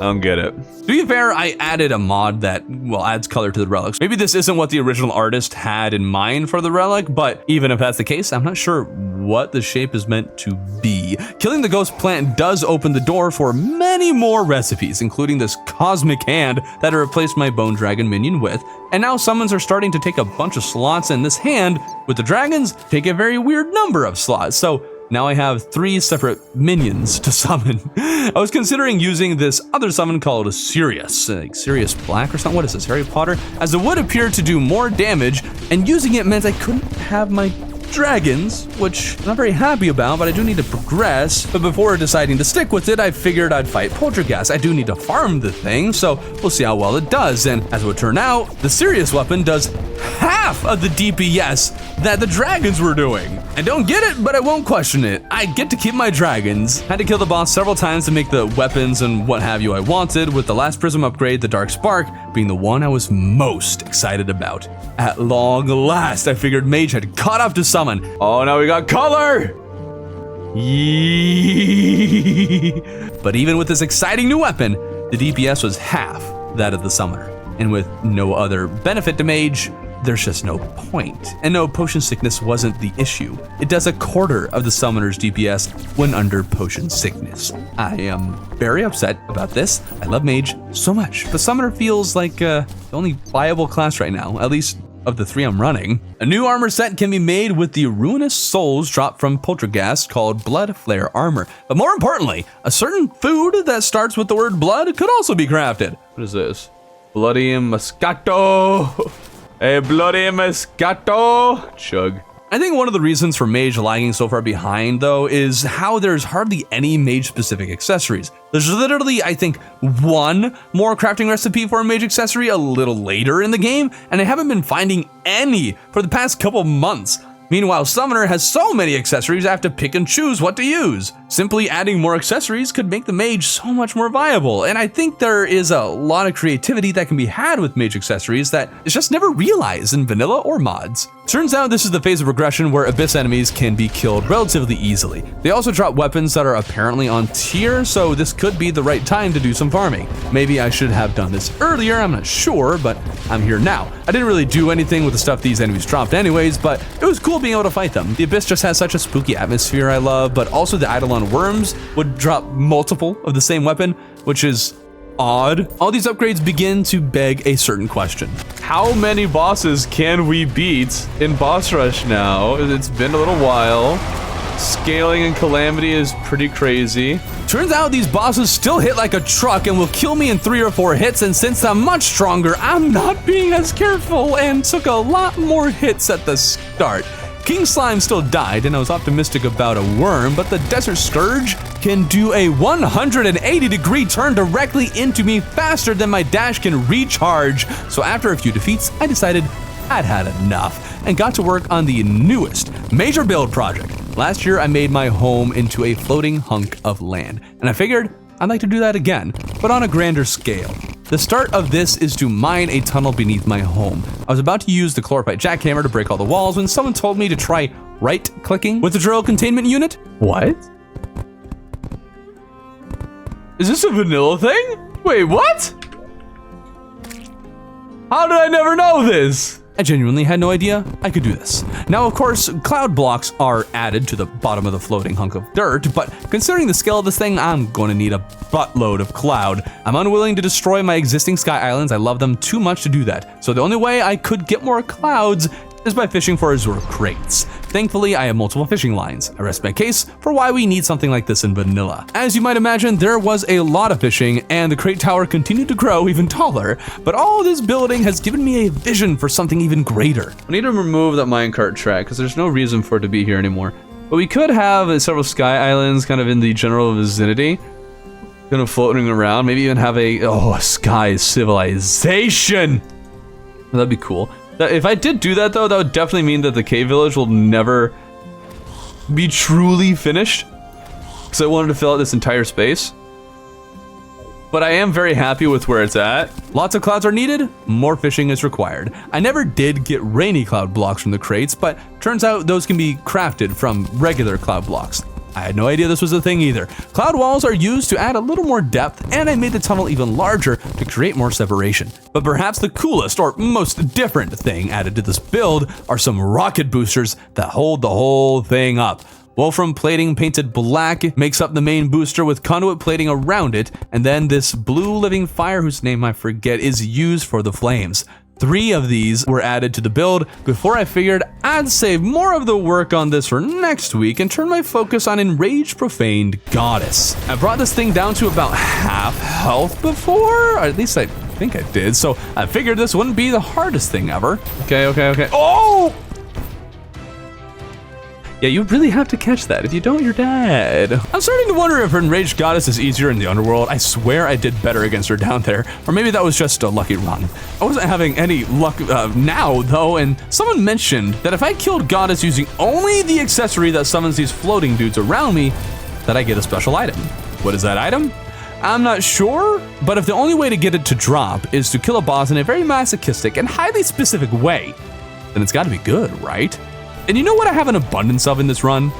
Time. And I'm going to need it, as using only this accessory is slow going. I can't use any other weapon, no armor ability, and there might even be other stipulations, but I don't know what they could be. Just gotta hope I get what I want in the end. Oh, and actually there was this one time I wanted to run from the fight and change my loadouts, but turns out you can't run. Oh, she follows. Oh, what? Oh, this is cool. Oh, this is really cool. I love that.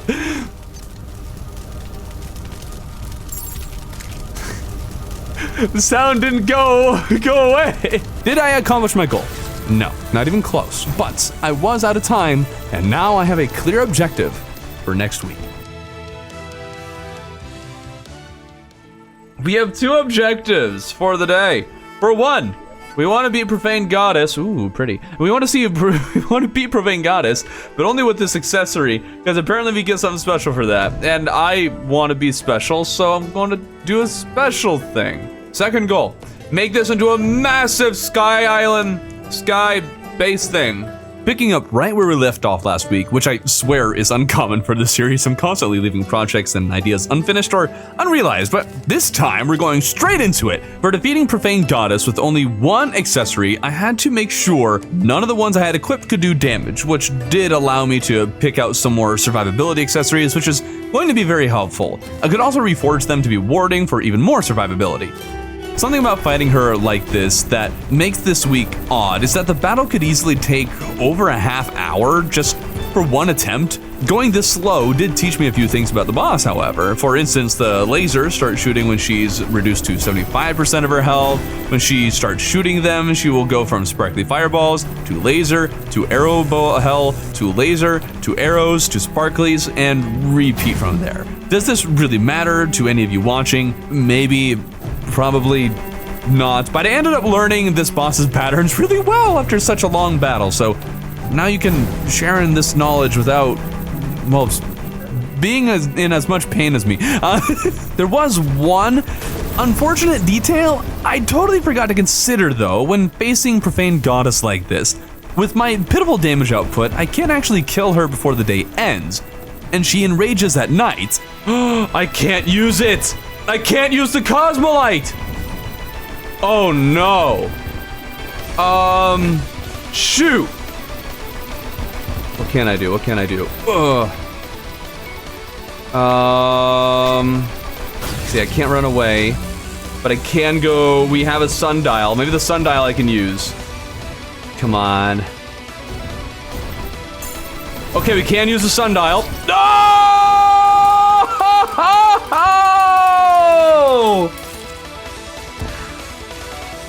No! That's the sound of a man watching 15 minutes go down the drain due to unforeseen circumstances. I'm fishing in the Sky Islands right now because I'm going to need more cloud blocks for the planned Sky Civilization, and after having used the sundial, it takes a week in game before I can use it again. Turns out though, after my clouds were retrieved, the Cosmolite could be used to reset the sundial by either just going through 7 days or just finding a solar eclipse or blood moon, which resets it automatically. But doing this allowed me to fight Profane Goddess again. Oh, whoa! No, don't! It didn't go well, but on attempt 3, I made it to her final phase at 35% of her health, where the chicken balls spawn. Wait, what? Oh, shoot! I forgot about this phase. This is not... Okay, I think this is the last thing we need to get past, though. The last thing, and then it'll just be normal. 40%. There's 40% left in the healer. Why are you not attacking it? Come on, attack it, please. Do damage to it. I need you to clear it. Clear the healer. Clear the healer. Oh, I can't control which one it's attacking. Oh, that's not good. Stop attacking the offense. Attack the healer. At this phase, I had used the sundial already to skip over one night, so I can't use it again this battle. And now that the accessory is failing to kill the healer, Profane Goddess is gradually regaining her health as the time of my last remaining day wanes away. By the time the Guardians were vanquished, Providence had regained half of her health. It takes nearly an entire day to take out 50 to 60% of her health, and with just over half a day remaining, there is no chance I can clear 75% of her health. So to kill her this run, I'd need to make it through the night for quite a while. My only hope is that a blood moon happens so the sundial resets. I considered trying to grab a bloody tear, but was told that won't reset the sundial, so I'm stuck with a gamble at best, a whopping 40 minutes into the battle. But as it would turn out, I wouldn't get the chance to gamble because I made several back-to-back mistakes. Oh, forgot the... No, don't burn, don't! That attempt also taught me that I can't control what the accessory targets, so the next time when I reached the phase, I had to just hope that this time the accessory would target the right chicken ball and prevent her from healing all of her health again. Sure enough, that was all that was needed. Yes, we got the healer. Okay. That saves us. That'll probably save... Oh, that'll save us so much. It looks like she's going to be stuck at 34. We're clear. We just have to do the normal dodging. Salt me if I don't get the thing because something was doing damage other than the accessory. I will be so upset. I will actively cheat sheet it in. I earned it, darn it. All right, 900 health, 800 health, 700 health, 500. There we go! We did it! Let's go! Woo! Profaned Soul Crystal. That's it, right? That's the thing, right? Oh. What was that? Huh? What? I'm so confused. What is this thing? Why do I have this circle around me? I have so many questions. 2 distinct states depending on if XMX and it's defeated. Before defeating them, the accessory is entirely vanity! Entirely vanity! Oh dear.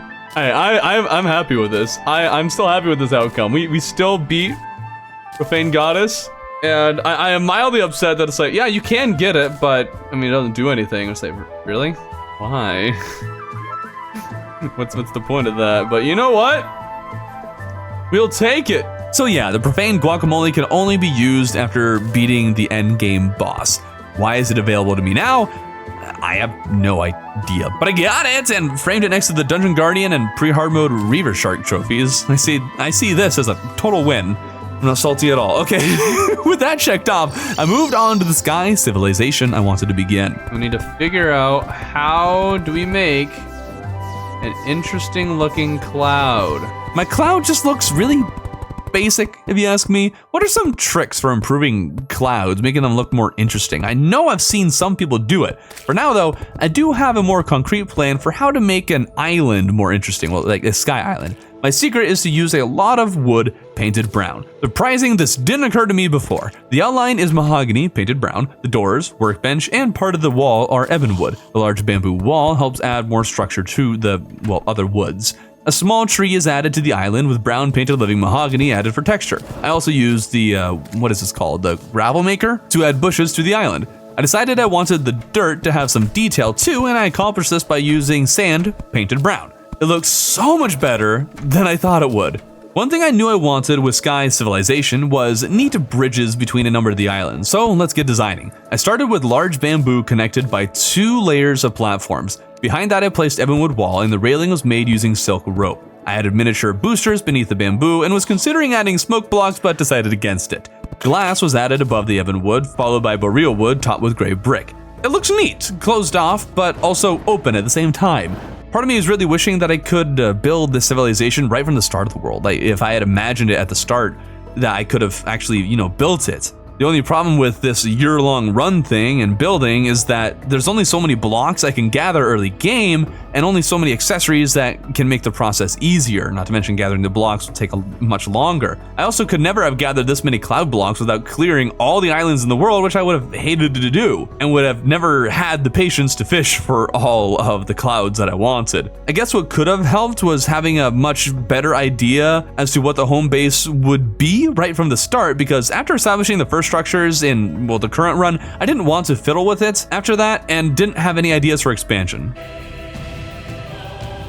Welcome to November, When Your One World. It's crazy that we're here. Like, where'd October go? It felt long but short at the same time. Today we're going to be fighting, I believe, Old Duke. I think Old Duke is the next one on the list here. Yeah, so I'll have Acid Rain and then Old Duke, so that's going to be exciting. Old Duke is the boss I probably know the least about, compared to all other Calamity bosses. From what I have heard, Old Duke is a rather difficult boss to take on, but since I never have fought him in single player, we'll see how this goes. I'm not entirely sure what would be best to prepare against this thing, but I have a strong suspicion that actuating this arena would be a good idea. I had to open it up for Duke Fishron, so the upgraded version of that battle, that'll definitely require even more space. Now, the only way I know of to summon the Old Duke is by fighting the Tier 3 Acid Rain. I have no idea what's going on. Things are being shot from somewhere. I'm not actually seeing any of the enemies. It just kind of happens. What is with all the projectiles? Stop it. I'm sure Old Duke will be better. Old Duke won't have as many projectiles. Why are there so many random projectiles everywhere? Stop it. This event really does suck. There were just projectiles everywhere, being shot by every enemy from different directions. It's almost worse than the bullets heavy event like the Pirates or Frost Moon. Those don't have a whole lot of bullets, but more than most, and bullets suck as a projectile to dodge. But I don't think that's the only issue. You know what? I'm thinking that today might not be my day. I am not doing very good at the whole, well, dodging thing. Today is feeling a lot like a skill issue day, and that's not good. Everybody has these, right? Certain days where you're just really off your game, because that was this week. For whatever reason, I could just not lock in. Now, one thing I hate about this whole situation is that I am fighting a tough boss at the end of a tough event. Several mods do this, and I don't understand why. In concept, a boss at the end of an event is cool, but you can't make the event really difficult and then have the boss also be very difficult, because it's significantly harder to avoid damage during events, and every time I've had to fight a boss at the end of an event, I'm either low or low-ish on health, with my next health potion still on cooldown. It's all just way too much to deal with. This is very not good. I'm not in a good position right now to be fighting the old duck. Oh no. Ouch. All right. Oh, you know what? He's barely even shooting at me. This is going to be an easy fight. Easy boss. Easy boss. I can't. Well, I died. I can't tell if what's being shot were mine or his. I'm thinking I might just not use the summon I just got. A summon dropped during the acid rain. That was the Hydra thing around me. A neat summon, and maybe it's good, but with a matching color scheme to Duke, I had no idea whether the projectiles were mine or his. So we're just going to get rid of that so I actually know what I'm looking at. With how fast I died though, I had to believe there was a way to summon the boss outside of the event. I'm going to fail many fights against this thing for sure, and being forced to go through the event every single time would be brutal.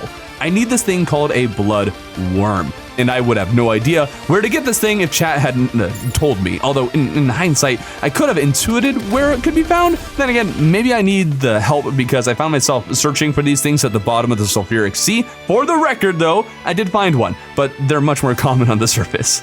Best guess though, they can't spawn on water, so make sure to remove that. Maybe no mob can do that, I genuinely don't know. But regardless, removing a bunch of these smaller pools would likely have increased spawn rates. Once I collected several bloodworms, I was looking at my fishing rod that has multiple hooks and had a devious thought.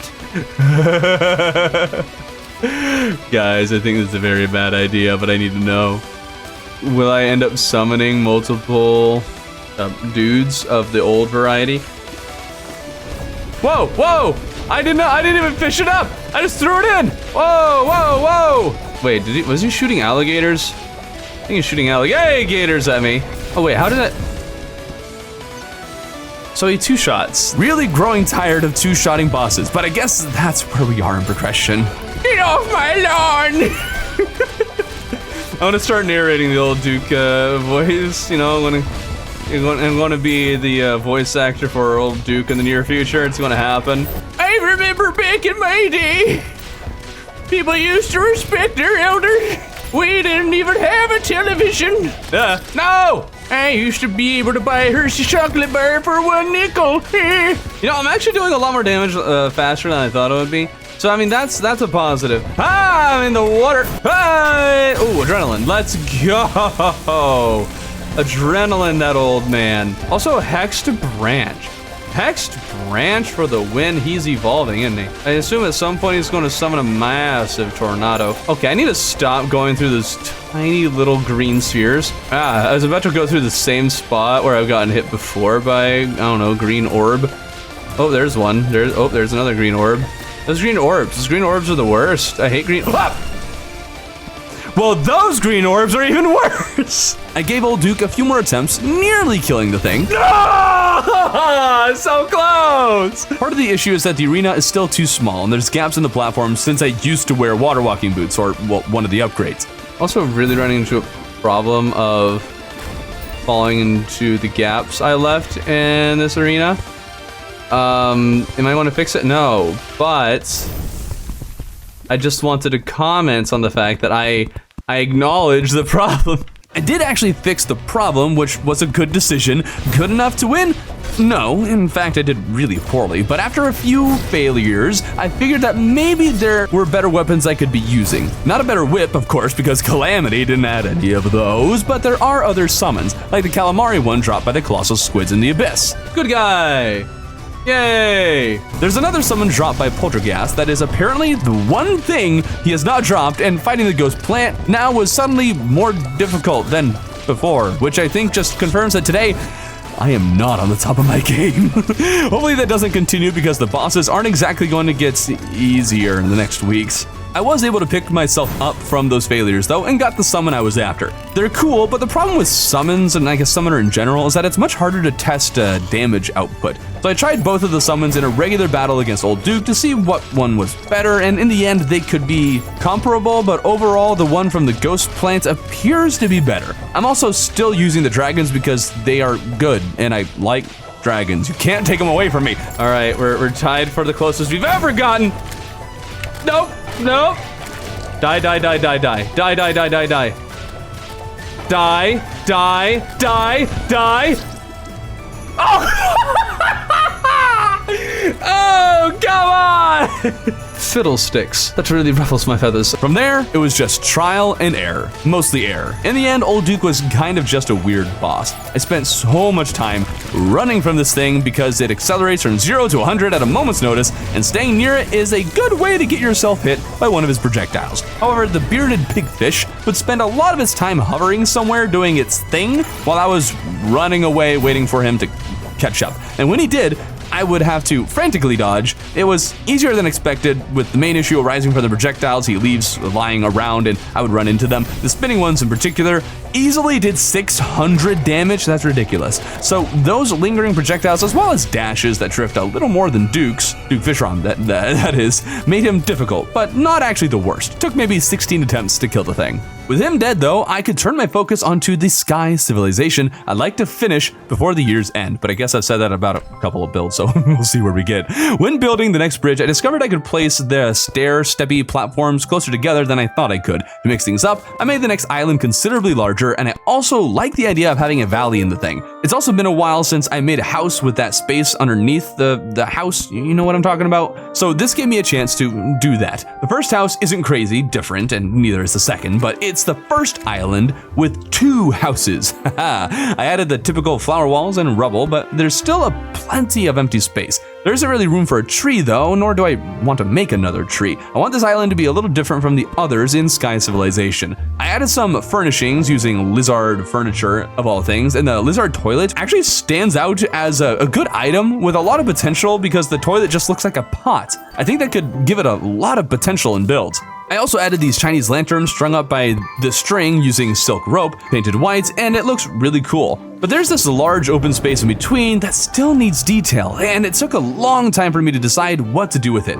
Sparing you a lot of, talking to myself, I made this fountain, and I just love how it incorporates a fountain with a regular water flow to make the fountain feel bigger. That build took forever, even with it not being all that big, and with time for the week running out, I couldn't help but look at the crate tower the island runs up against and figured I could spend the remainder of my time fishing for all the different crates. And I do mean all of them, hard mode and pre-hard mode variants. Thankfully, Shimmering Crates allows me to get those pre-hard mode variants, and some crates like Azure Crates I already have, but are buried in the tower, so fishing for more would likely be easier. Wait, why am I not able to... Why am I only able to hold one at a time? What? Hold on, is this a vanilla thing? Why can I only hold one quest fish at a time? That's super weird. Have you ever noticed that before? That if you have a quest fish in your inventory, you can't pick up another one? Why is that? That's weird. I want to find some way to use these wyvern tails. They're going to go somewhere. I just don't know where. I also learned another weird, unhelpful Terraria fact. Apparently if you try... Wait, if you're trying to cactus, it breaks? What? Did anybody know this before? It gets even weirder because another cactus exploded without being submerged, meaning cacti break if you leave them in water, period. This is so cool. Why the little detail? Why cacti specifically? What else breaks in water? Why did they code this in the first place? It's such a small thing and I love it. Even that one cactus that's barely in water at all, it broke as well. I also remembered I could get the bottomless shimmer bucket. And so I got Crimson, Corruption, Tundra, and Hollow, which can also be shimmered weirdly enough, Jungle and Astral, where I realized I've been missing out on Calamity fishing this whole time, including neat Calamity fishing weapons, Sulfuric and Sunken Sea, Dungeon and Brimstone, and I'm pretty sure I have every crate there is. I even tried fishing for a glowing mushroom crate, but those don't exist, and I can't help but ask, why not? Real logic, add a glowing mushroom crate. That'd be so neat, and flesh it out just a little bit more. Today is the day that I believe we've been waiting for a long time. Today, we're fighting Devourer of Gods. It feels like he's just been this looming threat all the way up to this point, and now we're finally here. Finally, where we're actually going to fight this thing, and man, this could be really tough, or it could be really easy. I also have a strategy for destroying this thing. You know, because worms have lots of segments. Worms are cheesy. Now, Calamity has done a number of things to make sure you don't cheese things too hard. But I have an idea. Something that just came to mind, and I'm curious if it will work. But before that, I want to put some fish in the sky. I'm putting all those Wyvern quest fish onto echo-coated walls and item frames, so it looks like these fish are flying. It's goofy looking, and it makes me wish that you could rotate items in frames. I've come up with so many update ideas during this run, and this is another one. Let us rotate items in frames and racks. That'd be so nice, and add more customizability. Now, my strategy against Dog is very simple. Use bouncing boulders to kill a god killer. You know, I'm 90% certain this is going to be not effective, even a little bit. But it's a worm, and I want to try to cheese Devourer of Gods. Don't take this away from me. I want this to work. Ribbon and piercing weapons are nerfed against worm bosses in Calamity. Yeah, I'm pretty sure I've heard about that. But here's the fun thing.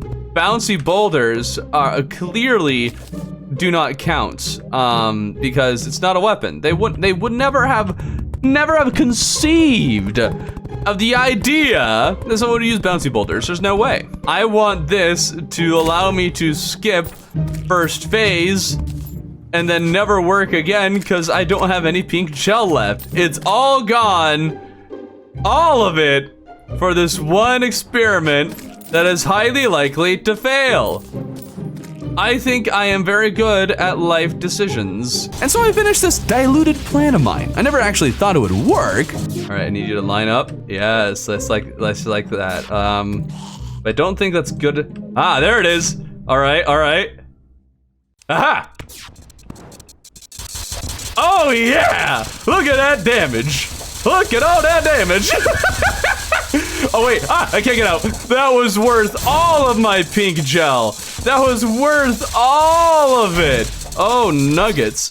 439 damage. And so the Devourer of God's suffering begins. I like being able to survive more than half a hit. Oh, why is he invisible? Oh. The thing about this boss is that in certain difficulties, I'm not exactly sure which, being hit by the head is an instant kill. Maybe you can survive with enough DR, but I'm a summoner.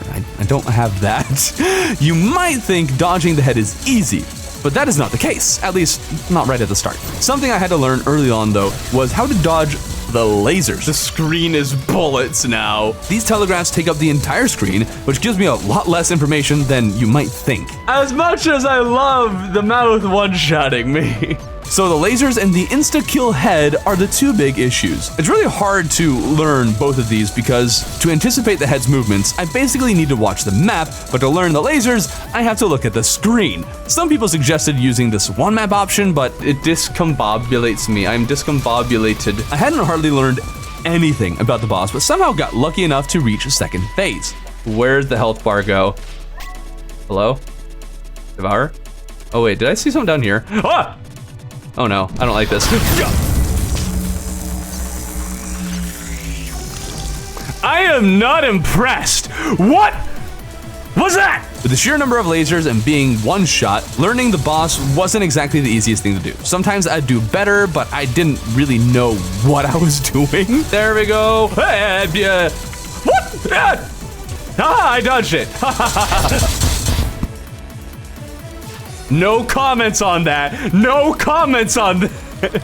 There isn't really a good way of explaining it, but after seeing each of the laser patterns, I eventually became familiar enough with them to dodge them relatively consistently. Generally, it's best to go down rather than up. Up and you can get yourself outside of their range and not even have to dodge. And even if it's best to go down, I usually forgot, and you can still dodge them relatively easily once you kind of know where they're going and what each of them is. But overall, the lasers are really obnoxious with how they are telegraphed and the fact that they move super slowly. It's nice as it's easier to dodge them due to their slowness, but harder because by the time they reach you, you've forgotten the telegraph entirely. There's two things I learned about Dog that I would never have learned on my own, but chat told me. For one, there's parts where he turns mostly invisible. During this, he does not deal contact damage, which makes enough sense, but apparently my damage to the boss does not change. That was a confusing part. I kept holding my adrenaline until he came back and wasn't invisible anymore, but apparently that's not necessary. But I can't say this with certainty, as there were times that it sure seemed I was hit when the worm was invisible. Another thing I was told is that he alternates between worm and crawltipede AI at random. Maybe there is some method or pattern to it all, but this explains a lot. Most of the time, Dog is moving around like a worm and is simple enough to dodge, but at random times, he would move twice as fast and turn on a dime. Assuming this AI switching thing is true, that's stupid. At least give me a visual signal that he has changed which type of AI he's using. Editor Thorbin here. I've been told that the color in the background affects something. I don't know if it's the AI, but it affects something. There's a blue and a pink background. I can't tell you what it does, but it means something. But regardless, the number of times I died because I was dodging a regular worm, only for him to come at me at Mach speed and unexpectedly turn 180 degrees just to one-shot me, was staggering. The next lesson was that I needed to use the Ram Dash liberally. Ram Dash basically lets me dash through an enemy without taking contact damage. I'm not sure the cooldown on being immune to damage is the same as the cooldown to use the dash, but whatever the case, growing used to using the dash to get myself out of a pickle changed everything. Not enough to win, but definitely made the battle more manageable in many ways. I had quickly ascended to 32 attempts to learn these lessons. Now, fighting a boss over and over does not necessarily mean you'll improve. In fact, there comes a point where your skills actually start to degrade. So after maybe 40 attempts, it was time to reset my mind. I want my variegated largafish. Give me my variegargigargavish. Dog was burning a lot of potions, so this was a great way to unwind and let the frustration of constant failure wear away. It also made me consider better ways to fight the worm. I don't think there's a lot of upgrades, but the Lightning Aura Staff from Moonlord may be better suited than the Cloud one I have. Will it make a difference? Probably not much of one, but might as well try at this point, right? I also went back to using the Blood Dragon summon. It does good damage, but also heals me. Forgot it did that, but that added survivability was invaluable. This new strategy got me really close to victory, but not close enough. No! And getting far in one battle did not translate to coming even close in future ones. It was all basically random, luck-based fighting. The question always coming down to whether or not the head would hit me, or at some point I was doing a particularly poor job at dodging the lasers. It genuinely was getting on my nerves, as there just wasn't anything I could think of to increase my chances of winning. There were plenty of suggestions from chat, but generally they didn't change much, or if they did, they came at the cost of so many other things that it would all even out in the end, if not make things worse. I needed to spend time doing something other than fighting the boss once again before I lost my mind, and the worst part about bosses like this is that the frustration and constant failure just destroys all motivation to do other things, so it's hard to focus on or think about ideas for building when I'm in a boss loss cycle. I did at least do some mindless work on the cave village, which helps before returning to the galactic worm. I haven't hardly talked about second phase at this point, and that's because it's not all that different other than the laser grids he shoots, and well, the sprite is different, but the laser grids are a pain. If you're not already at a standstill when they are telegraphed, it's super hard to position yourself correctly. You can outrun them if you're savvy enough to see them coming, but I never was. Somewhere down the line though, I remembered there was this one sword summon that did wonders against the worm boss, Stormweaver. Dog has a number of buffs or something to prevent cheesing, and they are a bit, I guess, outclassed at this point, but maybe Dog specifically, they will be powerful against. And sure enough, when I tried them, it would seem that they were actually more effective than my on-tier weapons. So that's an upgrade. Still not enough, but a step in the right direction. I did get frustrated enough though to consider taking advantage of one of the mods I have installed, the Better Zoom mod. This mod allows me to zoom in super close, making it easier for me to show certain things for these videos, but also I can use the mod to zoom out a bit further than normal. I could just about see the entire boss and the full range of the lasers when they came. It takes some getting used to how my character moves when zoomed out this far, but ultimately would be much easier. However, it felt too cheesy, almost cheating really, so after playing around with it and thinking about how this could actually be helpful for studying tough bosses' patterns, I zoomed back into normal, and sure enough, not long after, I found myself in a battle where I was getting closer and closer and closer. Oh my goodness, it's done! It's done! It's actually done! Ugh! 78 attempts, and we're going to have to farm this thing. There's a lot that can be crafted from the bars, and I wanted armor sets, weapons, and accessories for all 3 of my classes, even if I haven't used the others in a long time. I gotta do this. Hopefully, I can make something that'll make future battles easier with the bars I do have access to, but most of the upgrades I wanted are hidden behind this material called Ascendant Spirit Essence that combines 3 new drops together, with one of these 3 drops being dropped from the Frost Moon, Pumpkin Moon, and Solar Eclipse. So back to those I'll have to go, and I had time for the Frost and Pumpkin Moons, but the week ended before the eclipse, so I guess next week we're getting back to the grind, and hopefully we'll be able to kill the worm a few more times. You assume that we're fighting the dragon today, but what if I told you we're not doing that at all?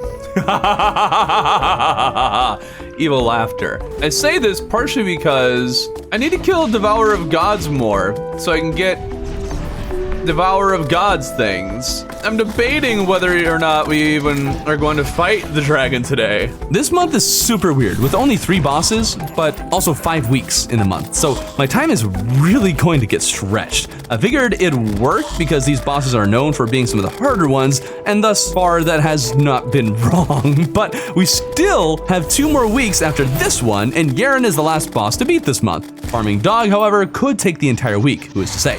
How fast can we kill the Cosmic Worm will be the determining factor as to whether we kill Yaren at all. Once I had all the Dark Sun fragments I desired from the Eclipse, I crafted a bunch of Ascendant Spirit Essence and got to crafting. I'm pretty sure there's like a mirror thing, right? A mirror thing that a number of people are saying is good. Wait, you need to be near the shimmer? Why? And so I made the Mirror of Kalandra Summon, which I've been told is pretty good. So wait, can I do dragons and this? Ooh, I like the look of this. I am liking the look of this. I very much can't see anything that's happening around me, but that's fine.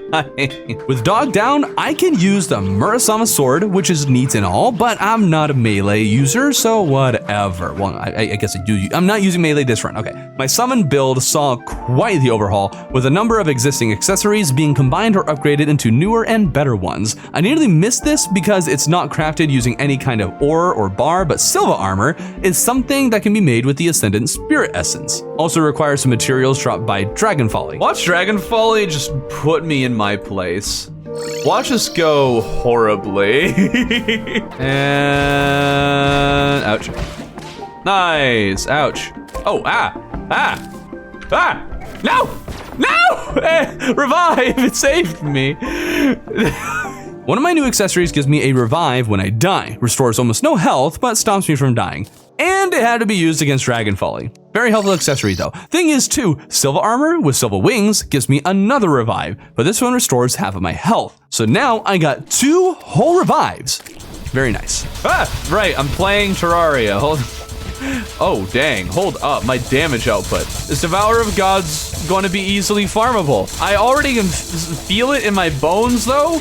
Today is not a day that I want to be on the top of my game. I feel it. All right, but even though we're not on the top of our game, we're doing a good job. Doing a great job even. If I could just heal, that would be great. Oh no. Oh!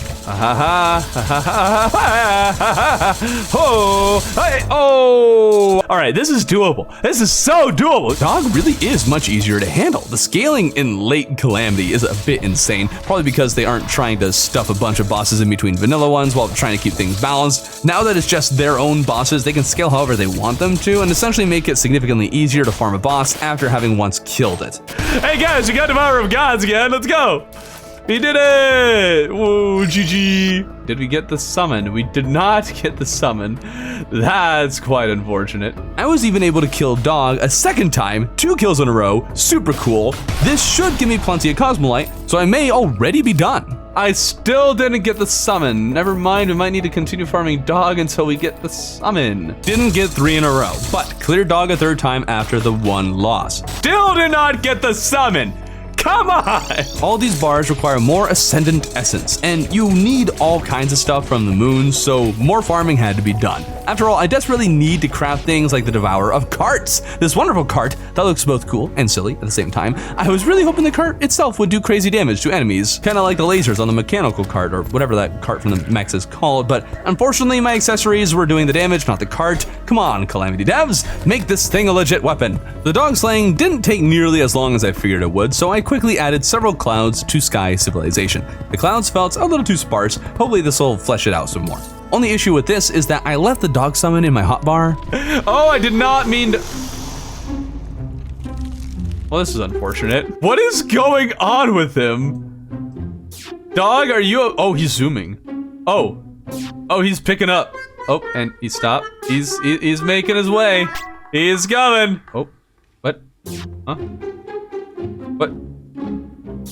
What is happening? Dog, are you okay? Are you okay?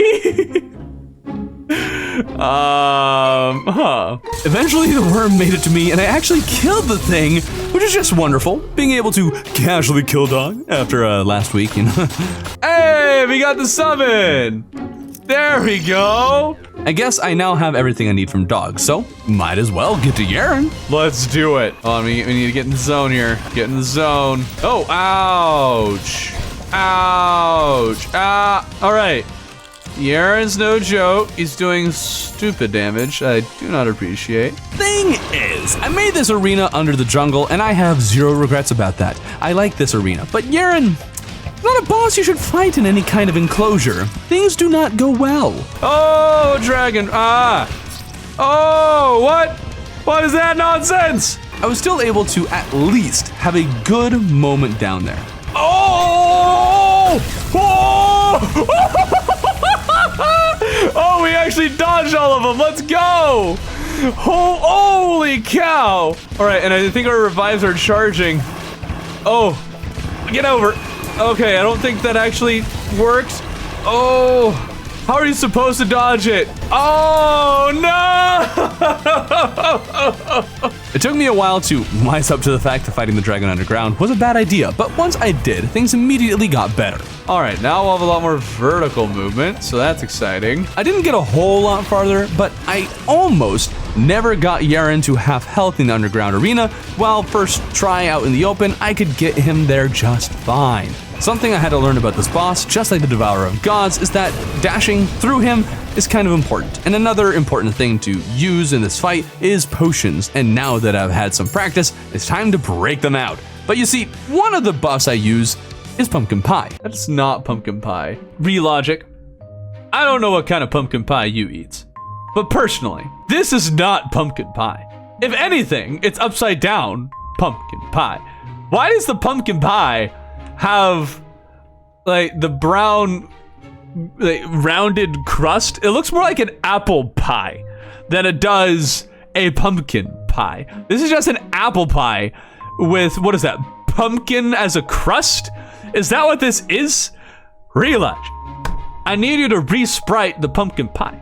Pumpkin pie is the only kind of pie I like. I don't like apple pie. I don't like any fruit pie, but I do like pumpkin pie. So give me my pumpkin pie, darn it. The pumpkin pie threw me off so much, I fought the dragon in the underground arena on accident. What am I doing here?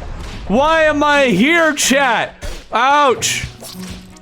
Why was I there? Yaren hits like a truck, but also his attacks often ended up stacking on top of each other, where if you got hit by one, you'd often be positioned in such a way to be hit by a few other attacks on top of it. His fireball spread attack is the worst, especially since at some random point, while you're dodging them, Yaren will show up and dash at you immediately. This attack caused me to lose adrenaline the millisecond after I got full adrenaline so many times. I was slowly learning the moves, but still wasn't quite there. So I do acknowledge I did a bad job at dodging that. So I know the problem. I see the problem. And I acknowledge that I am the problem. My favorite thing was learning how to dodge this one fireball attack that starts around 50% of his health. I call it surfing the flames. Flying up and horizontally, often just above the fireballs, was usually the best way to dodge them. You just gotta surf them. Surf the fireballs. Surf the fire. That was not surfing them, Thorbin. All right, but it doesn't look like we popped our second revive. Get out of there. Oh, let's go. Oh, this is the one. I feel it. I'm feeling it. Oh, oh, oh, oh, you're coming back down. Oh, no. Okay, we're fine. Oh, we got a potion. Oh, we got the dodge. We got a dodge. Oh, this is it. This is it. Ah! This is the one. This is the one. This is the one. All right. Oh, fire tornado. Do I have a teleport? I do. All right, we have a teleport. Oh, no. No.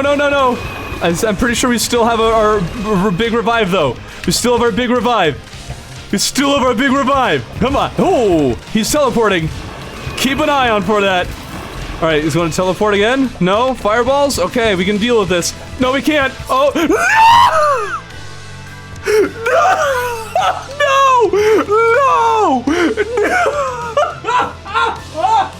You gotta be kidding me! We're only at 18 attempts, nothing crazy, but we're close, and I've been slowly locking in. Surf the wave, surf the wave, surf the wave, surf the wave, baby. There we go. All right, potion, but we're at 6.8. He's going to teleport. There it is. Oh, the fireballs. No, the fireballs. No! Perhaps the thing I enjoyed most about Yaren, other than the fact that he's a dragon, is the fact that I got progressively better at the battles. It wasn't a situation where I'd get really close to killing the boss and then struggle to get him to half health for a while. It was pretty consistent with performance, gradually getting farther and farther in the battle. Maybe that's just a matter of skill, but whatever the case, I'm just happy about it, as it made me feel the entire time like I was making progress towards the end goal, rather than bashing my head against a brick wall until I got lucky and something broke. Oh, no. Hey, we got him! Oh, wait, that was it? Oh, there's no animation? He just poofs? All right, well, we'll take it. With Yaren comes new crafting recipes, including dragon fruit that increases my max health even more, and now my hearts look super cool. But to craft most of the things I want, I need to mine a new ore in the world. Auric ore. And, oh, is that ore? Ouch.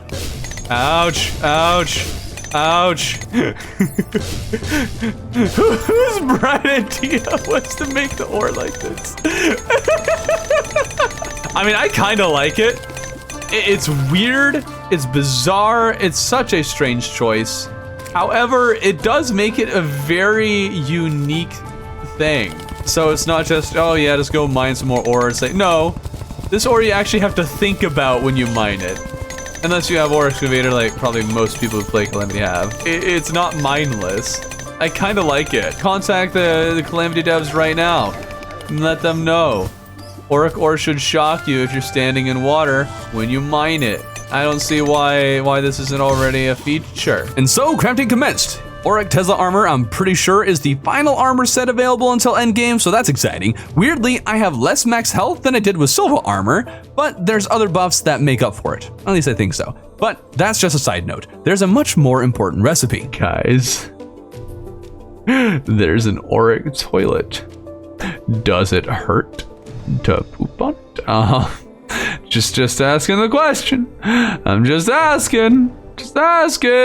Before making the toilet, I wanted to make the one summon I could craft, but first I need another Xeno staff from the Martians, and just to once again prove that probes never spawn for me. Oh my. I drank a Zerg potion and sat in the area where they're supposed to spawn. Did one come? No! And yes, I know there is a summon Calamity ads. At least I'm pretty sure there is, but I had already drunk the potion and wanted to prove a point. And after 7 minutes of just sitting here and waiting, someone actually recommended I go to a sky island. Oh my goodness, that actually worked. What the heck? It took maybe 10 seconds on the island. What the heck? But whatever, time to farm the Martians. I love how this rain is just destroying the water physics on this. The honey cannot comprehend what's happening, and it phases through and everything, causing it more. Dude, I can watch this all day. Now I got this new Martian summon. How does it perform? Well, it deals less than half of the damage of the mirror and other minions. So forget this useless thing. Switching to the other minions, let me actually kill the thing. All right, fireballs. Remember, I can teleport. I can teleport. I can teleport. I can teleport. I can. Oh, did not see that coming. No! Or not. It's actually pretty remarkable though. I wasn't even using potions now, and I was able to kill Yaren on the next attempt. The armor has really made much more of a difference than I expected. And sure, I needed more of the crafting materials he dropped, but also the summon weapon he refused to give me. Oh, come on!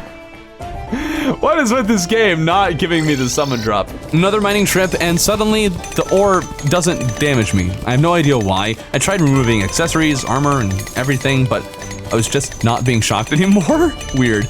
But that wraps up this week. Farmed some more nightmare fuel and crafted a few mage weapons, but we'll worry about building out my rogue and mage next week. Today we might get some more work done on the. Wait!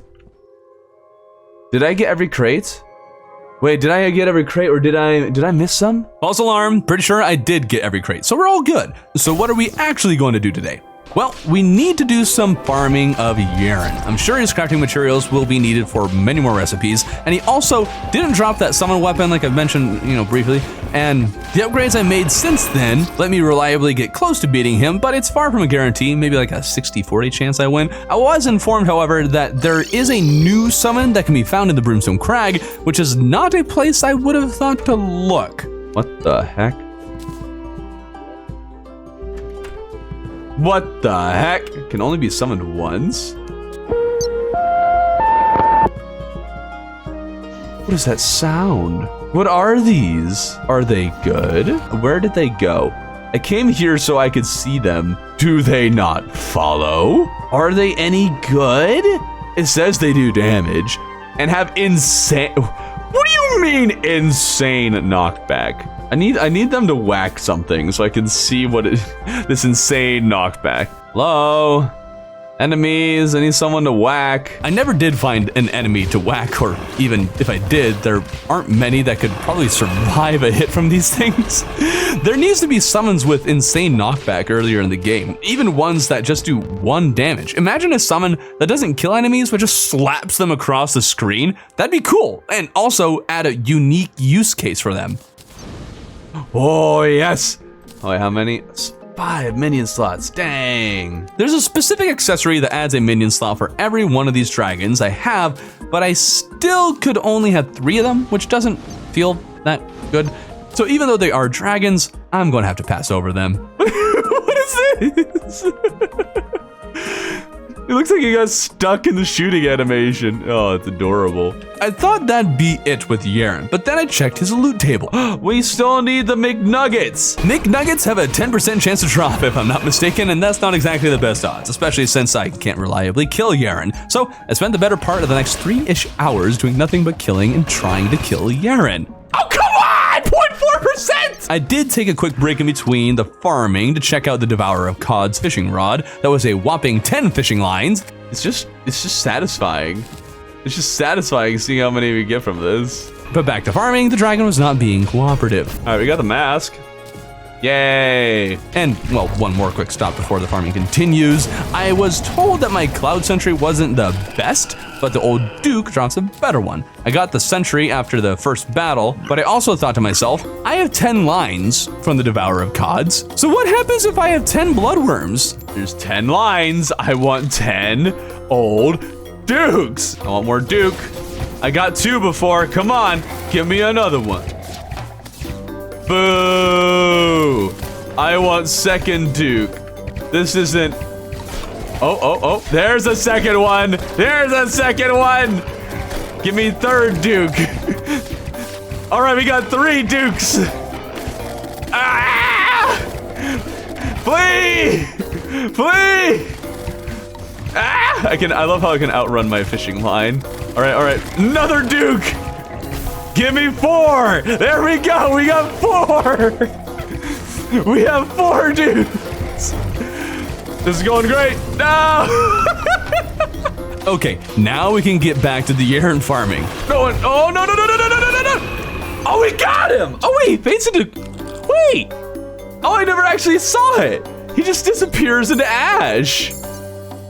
Oh, that's cool. You know, it probably wouldn't have taken that long to get the McNuggets if I hadn't, died about half of the time. Hey, McNuggets! All right, what do we get? Oh, look at him. He's so big. He's a chunky fellow. I want to pet him. Why can't I right click to pet him like a dog? Oh my goodness, we still haven't gotten these 2 basic weapons. I'm pretty sure they're normal. We need the Forgotten Dragon Egg. We do need that. Boom.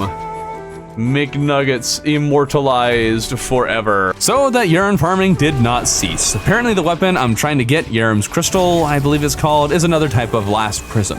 My hope is that it'll make the mage class at long last equally as viable as the summoner. As would turn out, this weapon also has a 10% chance of dropping, only it's being far less cooperative than the McNuggets. In the same way, the community took forever to farm, so did this crystal. Maybe after about 20 kills, it finally dropped because my luck is the absolute worst. Something about 1 Year 1 World causes very specific things to become extraordinarily rare. I guess the game knows I'm in here for the long haul and feels no compunction to push things along. I spent a good hunk of time after this just crafting things for my mage and rogue, hoping they could get to the same level as summoner, but they simply never could match it no matter what I did. Mage in particular raised another point I mentioned sometime in the past, that there are exactly 0 mage accessories that Calamity adds. Technically there is 1, but let me repeat that. There is exactly 1 accessory Calamity adds for mage class specifically. My loadout, if I wanted to focus purely on mage buffs, would be comprised almost solely of pre-Moonlord accessories, and that's just sad and pathetic. Mage doesn't need a buff, at least the weapons and the armor, they don't need to be changed per se. The class just needs accessories to strengthen it, or at the very least, make it more interesting so you're not using the same stupid stuff for a solid third of the game. Summoner gets all kinds of custom accessories, even if they ignored whips altogether, at least they gave them accessories that really buff the summoner. Anyways, I found a certain mount I've been waiting to get since the start of the year, but I'd forgotten the name of the thing. Now I just happened to come across it, which is so good. It's called the Gaze of something or other. Yes! Yes! Oh, I was hoping I could get this. Yay! I thought this might have been a shadow spec thing. Yay! Dragon! Oh, he's so good. He's such a good boy.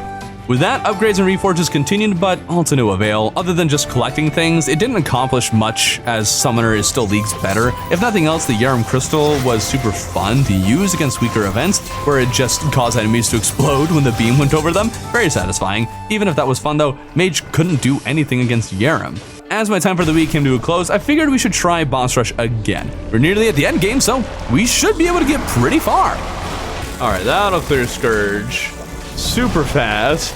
All right, we got the Eye Crabulon. Oh, can the stupid little crab now jump this high? Oh, oh, the frames. Oh, the frames. Oh, he's speedy.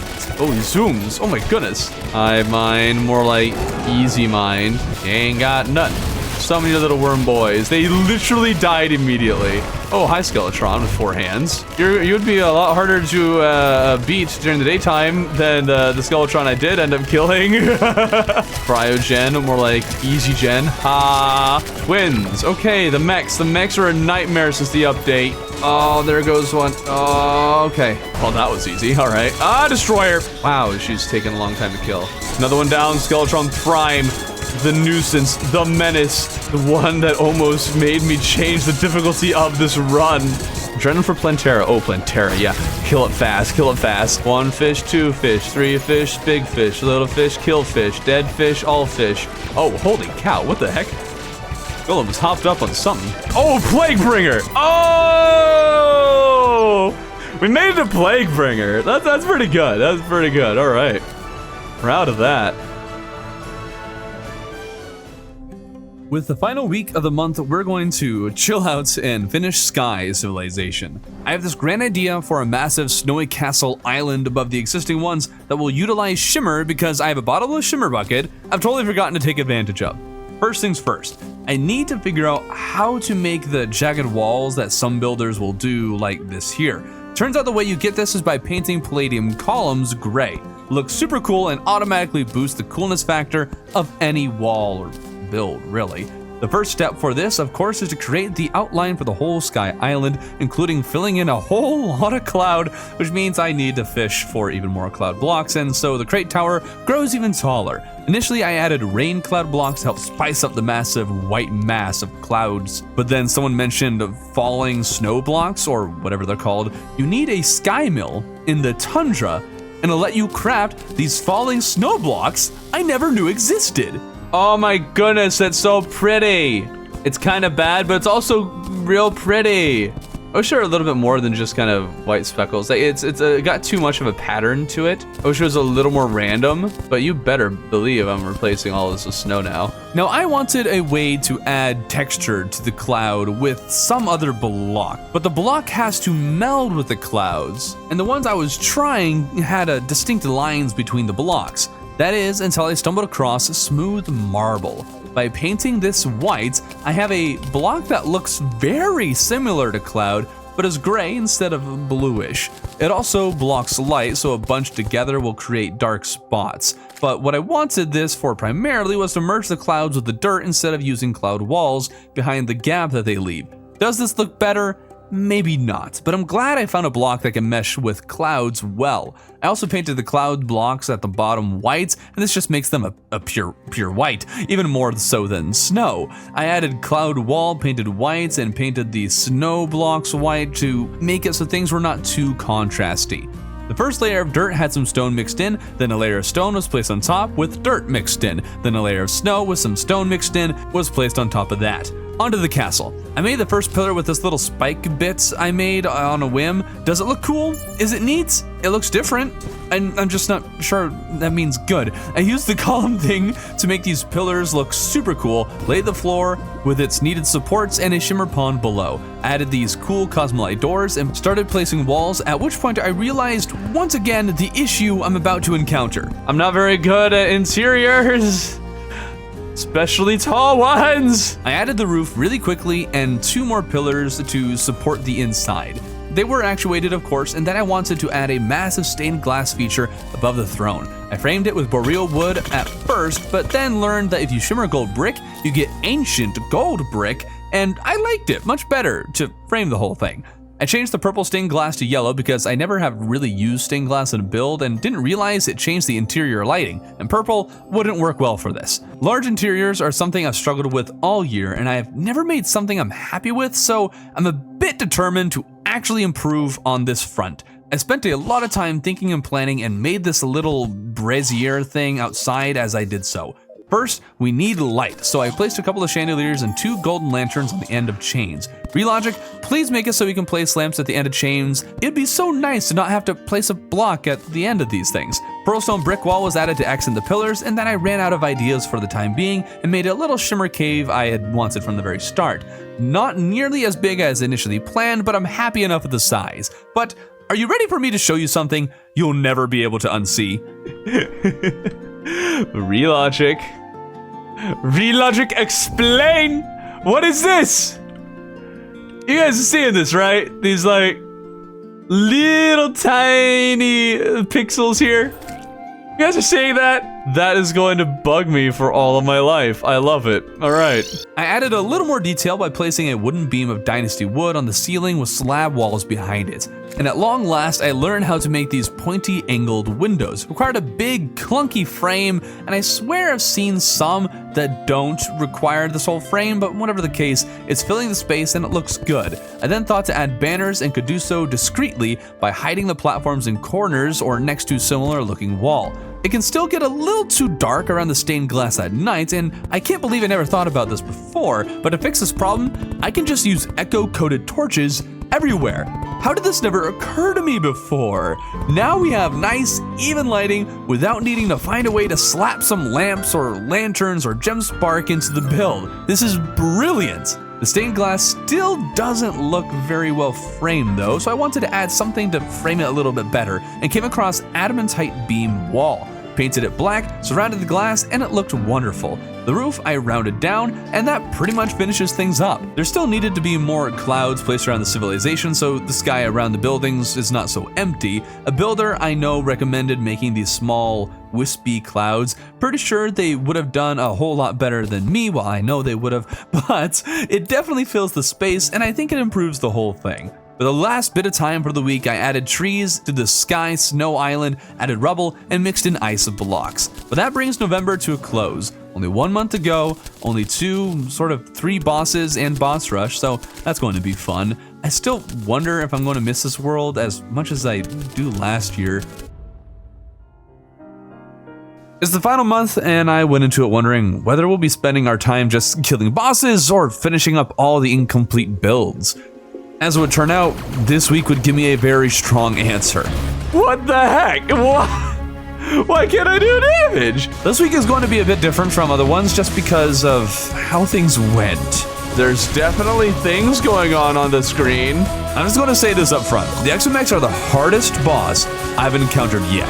After some struggling in the underground arena I really wanted to use, I quickly realized I needed to bring the battle outside, just like the others. And now a lot of people were saying I could just skip the Exomex and go straight to Calamitous, but the checklist says that they are first, and there are recipes that would appear to indicate that the Exomex should be first, so I wanted to make sure I beat them before moving on to Supreme Calamitous. I'd hate to kill the final boss of the game before clearing all the bosses before him after spending a whole year in this thing. So I bought the Exomex over and over again, starting with Apollo and Ares and Thanatos until I decided that the worm was the easiest one to no-hit before the next phase began, allowing me to clear that phase a bit faster. So I ended up focusing on Thanatos at the start, but all the solo battles against Ares taught me his patterns, which helped greatly. Ares also always ended up being the boss I killed first because he was just the easiest to hit with my whip, and so my summons targeted him. Apparently killing a different boss first or last or something changes the drops you get from the Exomex. A neat idea, but terrible considering the position I find myself in. As you can no doubt see, there is a lot going on the screen, and honestly, if the battle had this much going on, but from only one boss body, it likely wouldn't be that bad. I say that because with 3 of them, I have to keep an eye out for 3 separate telegraphs. One from each boss individually, but taking my eyes off of one of them will result in me missing the telegraphs of a different one. After some 50 or so attempts, I was just starting to understand the general rhythm of them all. Not because I could read them, but because I'd seen it so many times I kinda knew what to do and was just doing the same thing over and over again. I've talked about it before, maybe in the last month or the one before that, but boss battles where it's just projectile spam with nothing to do but just get good aren't bosses I particularly enjoy. Exomex, I did see some improvement over a long period of time, but there was still a heavy luck factor, as I simply couldn't keep track of every projectile being shot, and I had to just hope I could read the telegraphs of one boss and react reflexively to the other 2. So after a certain amount of improvement, I hit a wall and was stuck just fighting the boss in an endless cycle. What I'm trying to say is that I felt like the boss was a bit too difficult and obnoxious to fight, as no matter how well I knew the patterns, I simply wasn't able to actually keep an eye on all 3 bodies to actually read them. Plus, the transitions between phases could cause some weirdness that killed me way too many times. Eventually, I learned that running horizontally at a very specific point in what I think is second phase helped a lot. Going up and down, particularly at angles, was often helpful, but they were far from a golden bullets, as their patterns would often force me to turn around or go in one direction over another, and changing directions often resulted in being hit. And I found with Exomechs that hits were often stacked, rarely taking only one, usually 3 all back to back to back. I was spent. I really did not like it. I spent 3.5 hours on this boss and was on attempt 84. All right, we're doing a lot better at dodging. All right, we got Arius early. Awesome. I don't think we've used a revive yet. I think our potions are good. Yeah, we got potions on tap. All right, this is easily the best we've ever done. Seems going diagonal is best for the eyes. It's good. Very good. Adrenaline, thank you.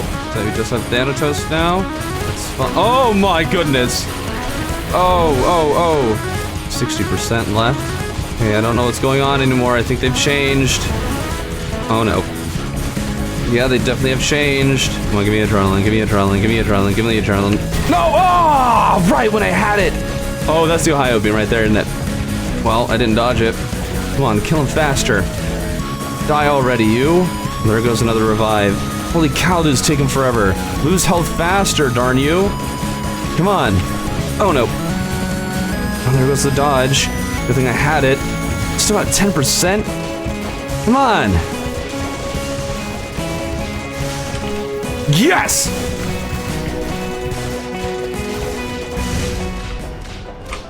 Did we get it? We got it!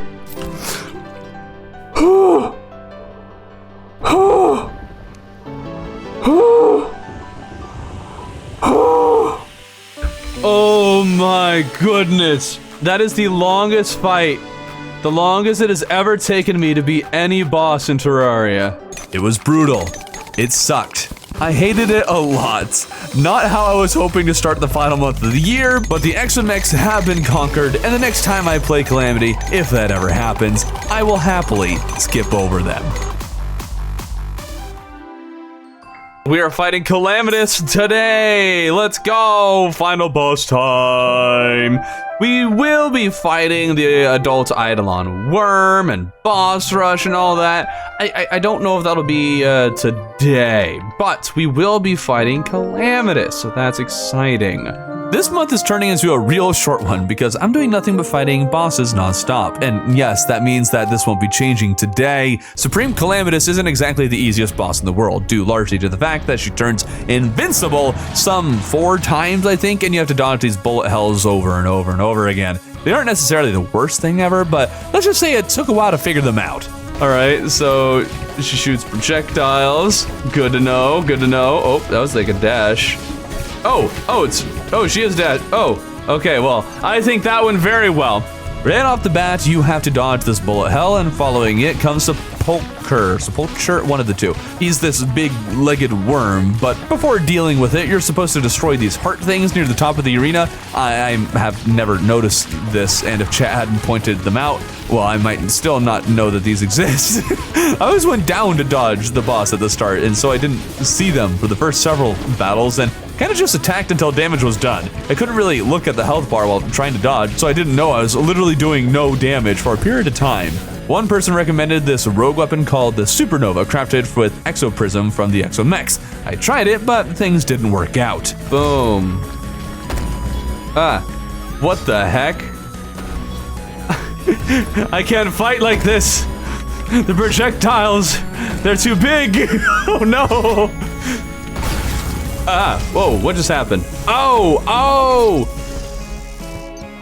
Wait, did it just one-shot me? Witch's Broom helped a bit with the bullet hells. Calamitous, more like, easy boss, But she's always shooting these things that explode into a bunch of projectiles, and they are so difficult to keep track of while dodging everything else. But to sum up all of the difficulties I had with her, she had a general pattern, but at the same time is shooting these projectiles that force you off rhythm a lot of the time. The bullet hells as well are random, and so sometimes they were remarkably easy to dodge, and other times they felt almost impossible. And as a casualty of being so late in progression, there are so many things happening that it's hard to read the patterns because I can only pay attention to just dodging. Oh, the jellyfish. Yes, that's what those are. Ooh, hearts, thank you. Oh, what the heck? Oh, jellyfish everywhere. Right, the meatballs. Ooh, on top of spaghetti. Oh, there they are. Oh, no. Okay, I have potion. That's exciting. On top of... Ah, no, playtime, no! Of spaghetti, all covered with cheese. Ah. Darn it! I was so close! I wouldn't get close again for a very long time. I'll spare you the endless battles ending in nothing but repeated death. Eventually, I became familiar enough with the boss who reached the brothers or twins or whatever the pair of dudes calamitous spawns at some point are called. Couldn't always get to them, but was doing so more frequently. Eventually, I was convinced to replace my chalice of the blood god with Drayden's heart. That was a weird sentence. A lot of people in streams seem to not like the chalice. It's a wonderful accessory. I love the thing, and you will never convince me otherwise. Double check what the description says too. A lot of people didn't seem to actually know what it does, or maybe still thought it did something that it doesn't still do, like it's been updated or whatever. Now, what Drayden's heart does is change my adrenaline damage into nanotech healing. It also isn't reset every time I get hit. Not even sure it decreases. Considering how the bullet hells are one of the main problems, Drayden's heart giving me another heal was invaluable, and I started to gradually lean more and more heavily into survivability over damage. I was also chugging all of my potions, and it occurred to me I still had a metric ton of blood orbs I haven't used, and I just gotta say, does anybody ever use their blood orbs? You know, like all of them? Well, I used a lot to make greater luck potions. Are they useful for combat? I doubt it. But I didn't need any other potions, so why not? I don't really... Oh no! Oh! Oh no! No! Oh no!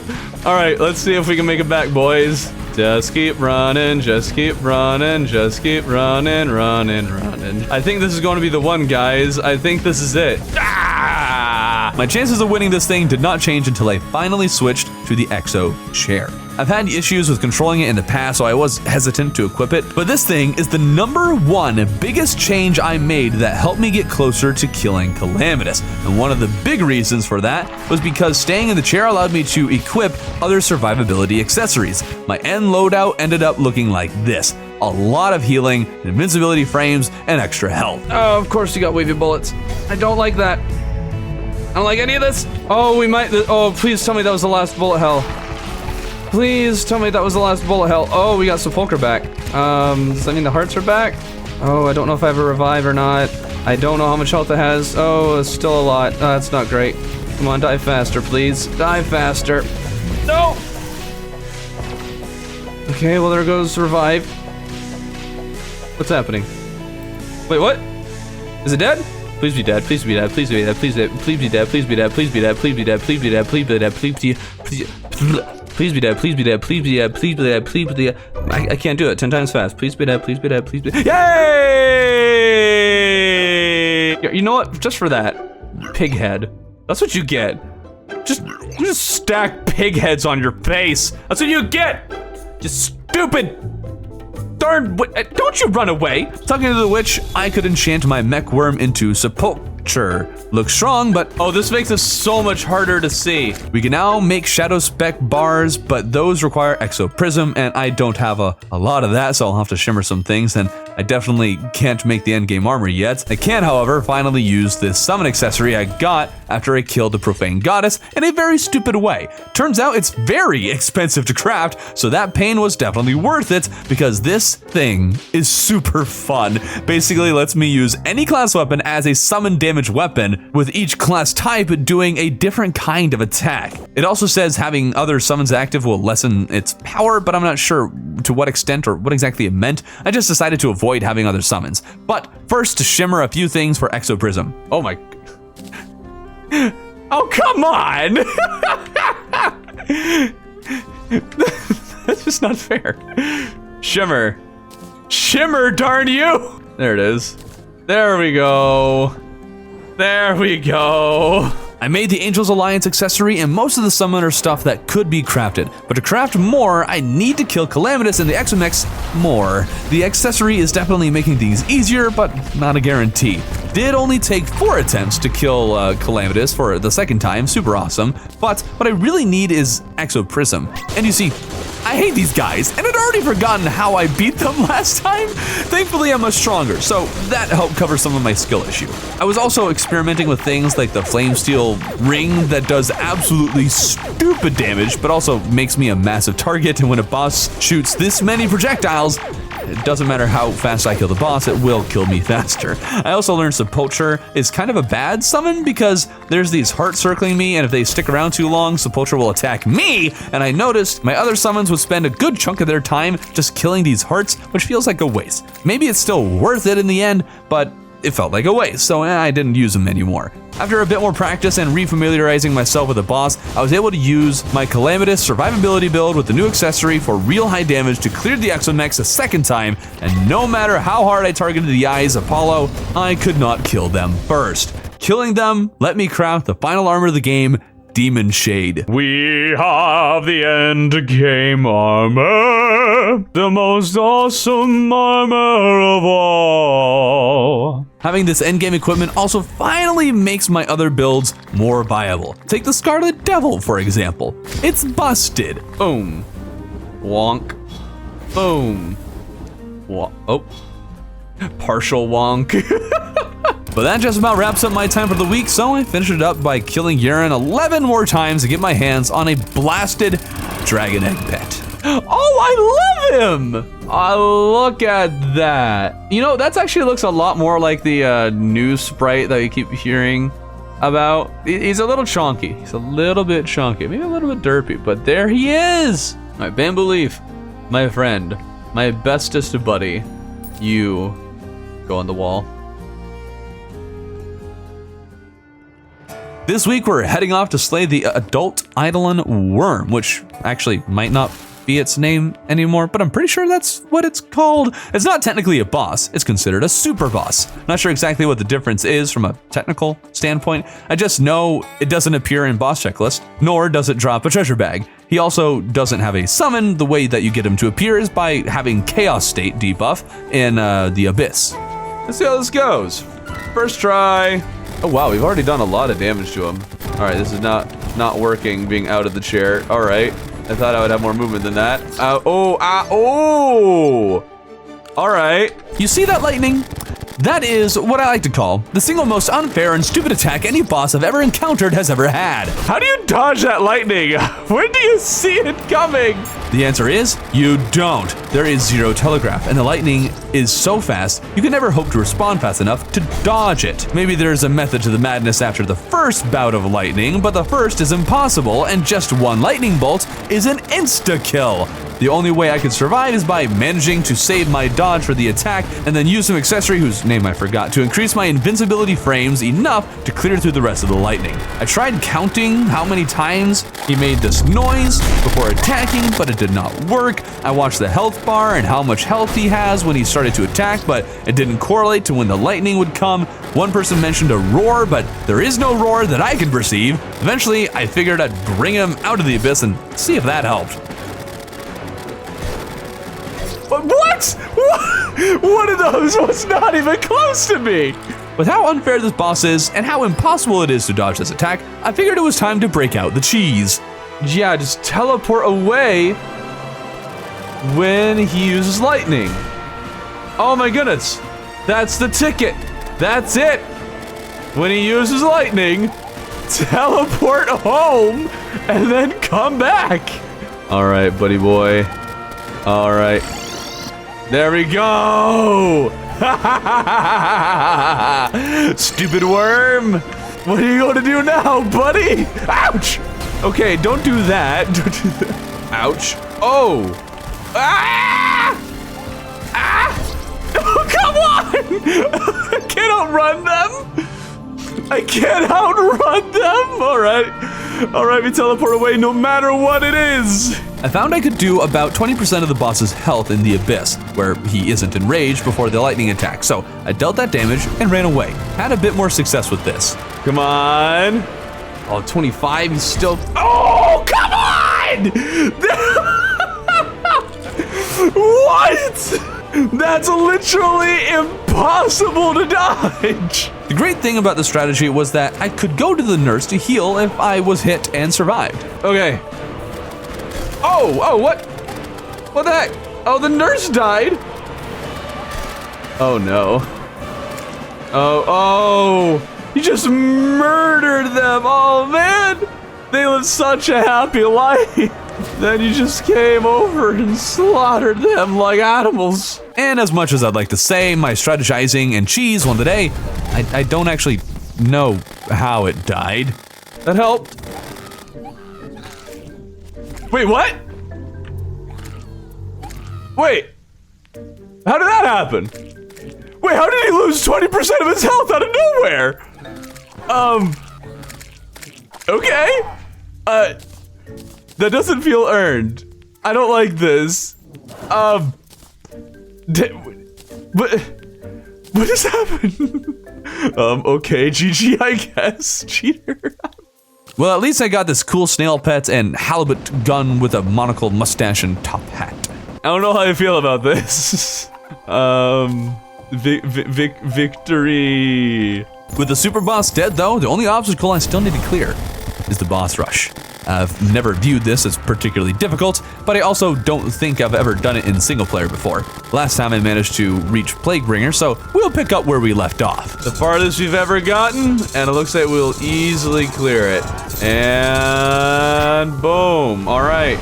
Second phase. Oh, and you went with the easy one. Thank you.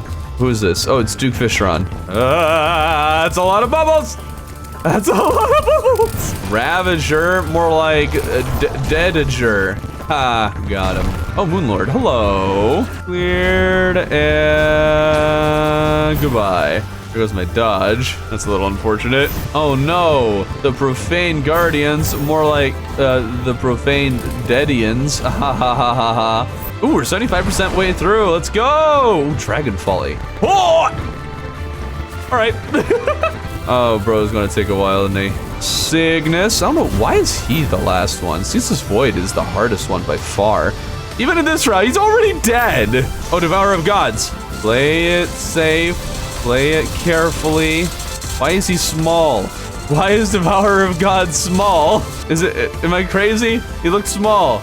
What's happening? Okay, this is actually very easy. I was concerned, but this is not, oh no. Well, maybe I spoke too soon. Here, we'll use this and just reduce damage. Boom! That was very easy. Devourer of Gods, more like easy boss. Oh, the Exomex. Oh, shoot. All right, wow, he's dying a lot faster than I would think. What? Why'd he die so fast? He doesn't die that fast normally. Bogus. Oh, it's so much faster. Okay. Okay.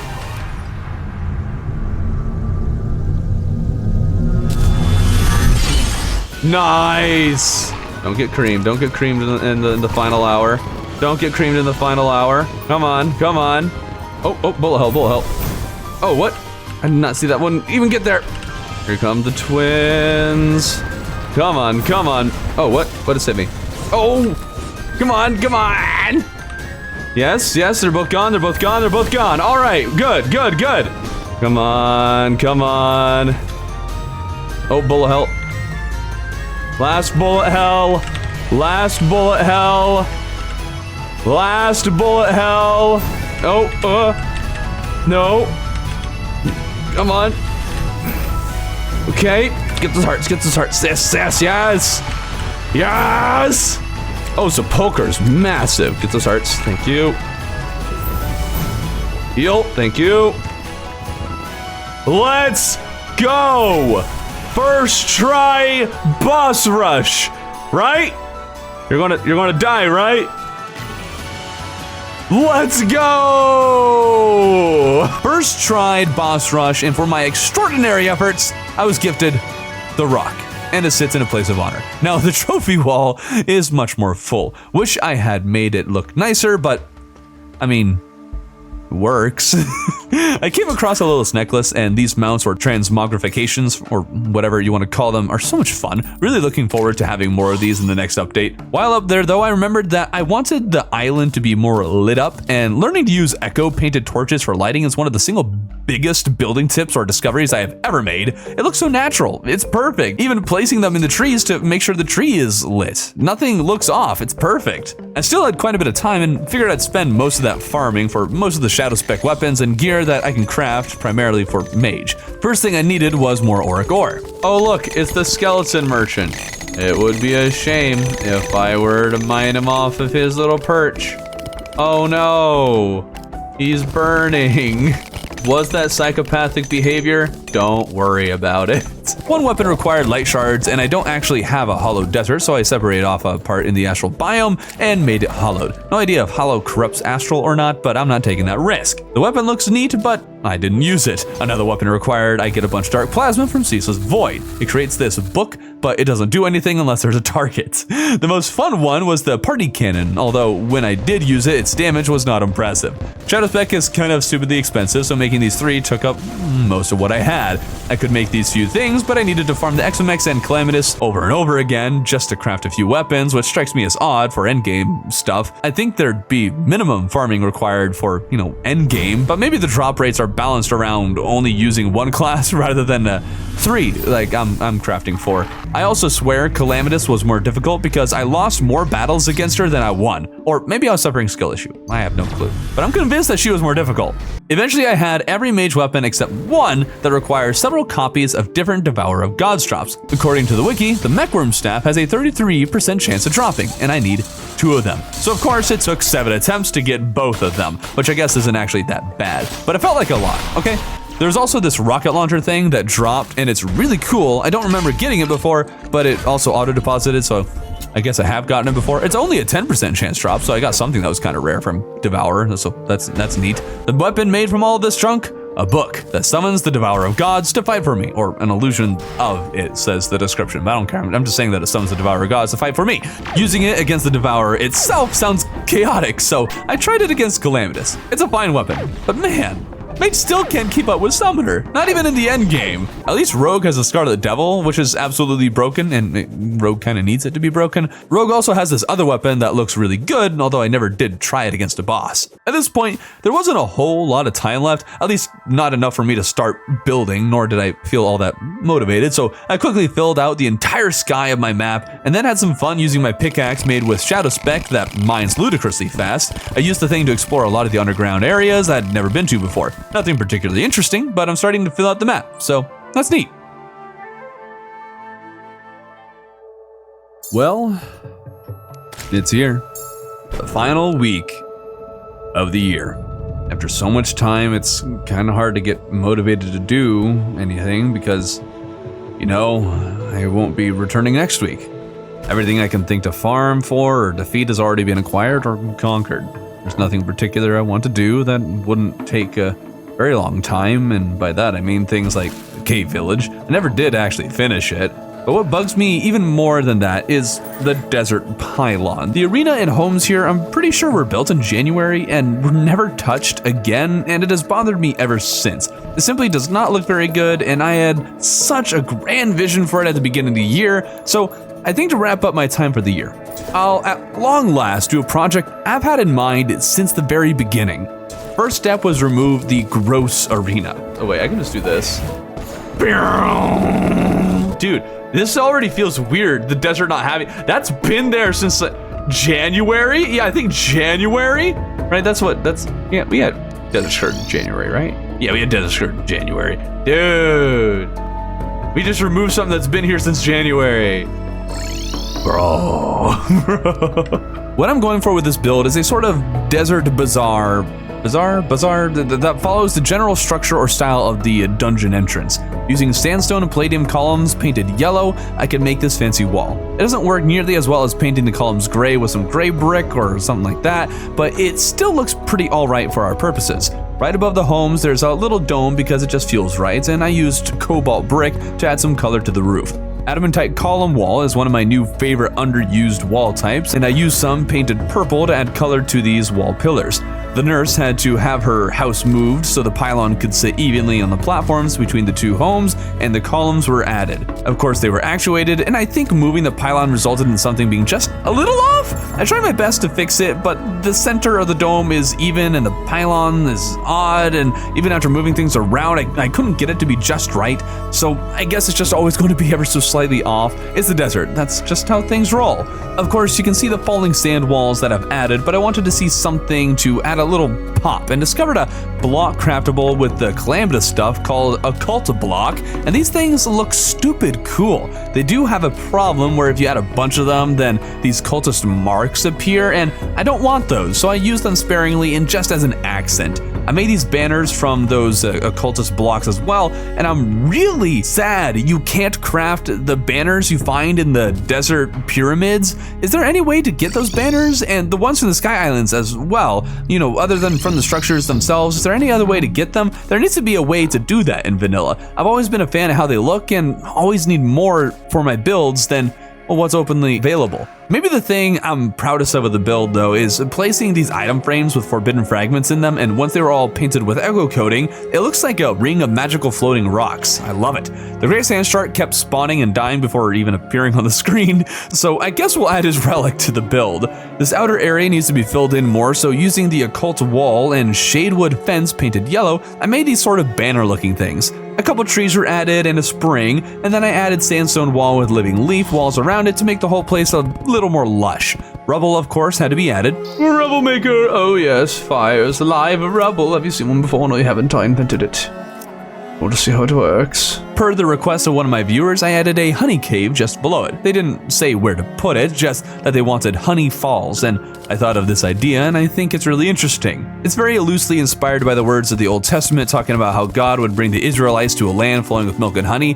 That place is Israel, or somewhere roughly around the Middle East, and if you know anything about that area, it's very deserty. So I thought it'd be fun having literal honey in this desert biome, and it came together pretty well. And this is the final build. It's beautiful, and I'm super happy I no longer have such a terrible build occupying the surface of this year-long world. I happened to talk to the princess afterwards and found out that she sold this one item that makes a lantern night. Is this a vanilla thing? That's so neat. I love lantern nights. Kind of a random thing to mention, but it's super cool. Now, finishing that desert build took a good hunk of my time, and so there wasn't really a whole lot of time for anything else, since most of my builds either need many hours of work and, well, the others just don't need any work at all. There isn't really any small projects for me to work on. So I decided to spend another large chunk of my time fishing and increasing the size of my glorious crate tower. Didn't quite reach space before running out of bait though. But with that, I only have maybe an hour left on this world, and I want to spend some time reminiscing. We've been here a long time, and for part of that time, I thought it'd be good to add the names of several of those who've made an impact on the world over the course of the year, including people who donated, gave me ideas, and moderated the live streams. I couldn't remember everyone, so if I missed you, let me know, especially you who sent me the email about the wiring. You need to be on these signs. And before you ask, if you really want your name added to these signs that spawn, then I'll add you if you add a super chat in the comments in the video, and I'm going to have a set deadline for that to be at the end of January, so I can actually upload a final version of this world to the Steam Workshop for people to download. So if you really want your name on these signs, that's how you can have that done. But let's take one last look at this world I love so much. The jungle build is still kind of just meh. It's okay, but definitely could use a little more care. This puddle, this is awesome. This was the best. Like, we put so much into this. The puddle is it's in technical terms the biggest project probably of the entire series, just because it took most of a stream and required a dozen content creators joining in to hurry things along. If I hadn't invited them, this would have taken legitimately a whole month. I'm so proud of these. Those are good little rocket boosters. I'm very happy to have another floating main base. Last year's is so much smaller. I'm happy with just supersizing the new one. That's very cool. We built this. This is kind of just an okay build. It's fine. It was one of my first attempts at using wall. combined with blocks as kind of the roof. I've seen that in a lot of builds that people will do, and it can look really cool. I don't know if I really sold it here. It looks fine. I think it could definitely have been a lot better, but I've had zero practice with that, so I'm happy with how it turned out. Also, the orange painted grass, it definitely brings it all together. For that, this just wouldn't work. I made a whole dungeon arena after Skeletron. The idea was that I'd probably use this against the cultist, and then the cultist required so much more space in this. I had to leave the arena entirely just to fight the thing. It was really kind of disappointing. I never really did get to use this. I did at the very least. It does kind of look like it. Oh no. No! It does look like it expanded on the whole thing. Run! Oh, the sulfuric sea house. Oh, it's so good. This has got to be like one of my favorite builds. Oh, the new desert build, that looks awesome. The shimmer, it looks nice. I wanted to look like it was floating, like, you know, you'd shimmered it. But I got a shimmer with the stalactites as opposed to one that had the rounded open cave. I wish I had the more rounded one. I could have just mined it and made it look like that, but I already started making the build and felt committed, so I didn't want to stop. I really should have, just so I could have gotten something I was a little more happy with. But I mean, in the end, this looks neat, and I used a lot of blocks I never used before. Maybe not a lot, but a few at least. And a number of them are Calamity, so it was just like an interesting combination of a bunch of things. And then the hollow build. Oh, another one of my favorites. I have loved this build so much. I've gotten to come here a lot of times too, so I've actually gotten to enjoy this build thoroughly. The astral pylon leaves a lot to be desired, but it's fine.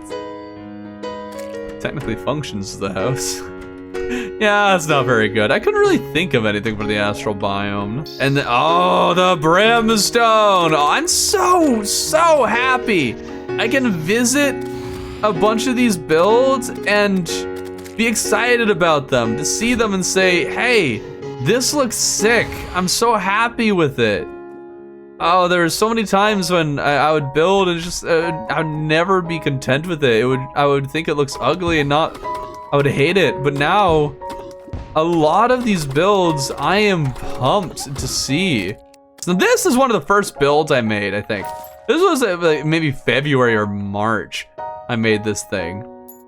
But specifically this part. This one came a bit later, and it looks neat. I like it. But the one on the left here, this is where it's really at. This is the best one of the two. It's really neat looking. I made it so early, and it looks nice. I was going to echo coat some of this, but I totally forgot to do that. That's fine. It looks fine. This build, I'm so happy with it. The swamp village never turned it. I was planning on making it into a bigger village, but it just never happened. I was going to expand it over to the left side. It just didn't really ever, you know, come up. But I think part of that too was that I started working on the underground village. This one kind of took the place of the swamp village. I started making this one, and it was so similar that I decided that this might as well be the swamp village.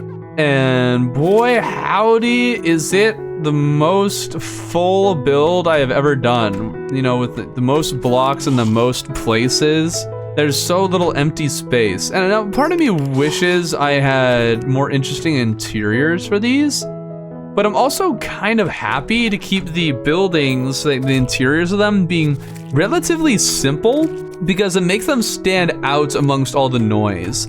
So the whole outside area has just got all of the stuff going on with it, which really makes it so the buildings pop as something that's unique, as something that is different from everything else. So as much as I would like to make them look better, I do think it really works with this build because, you know, they're different.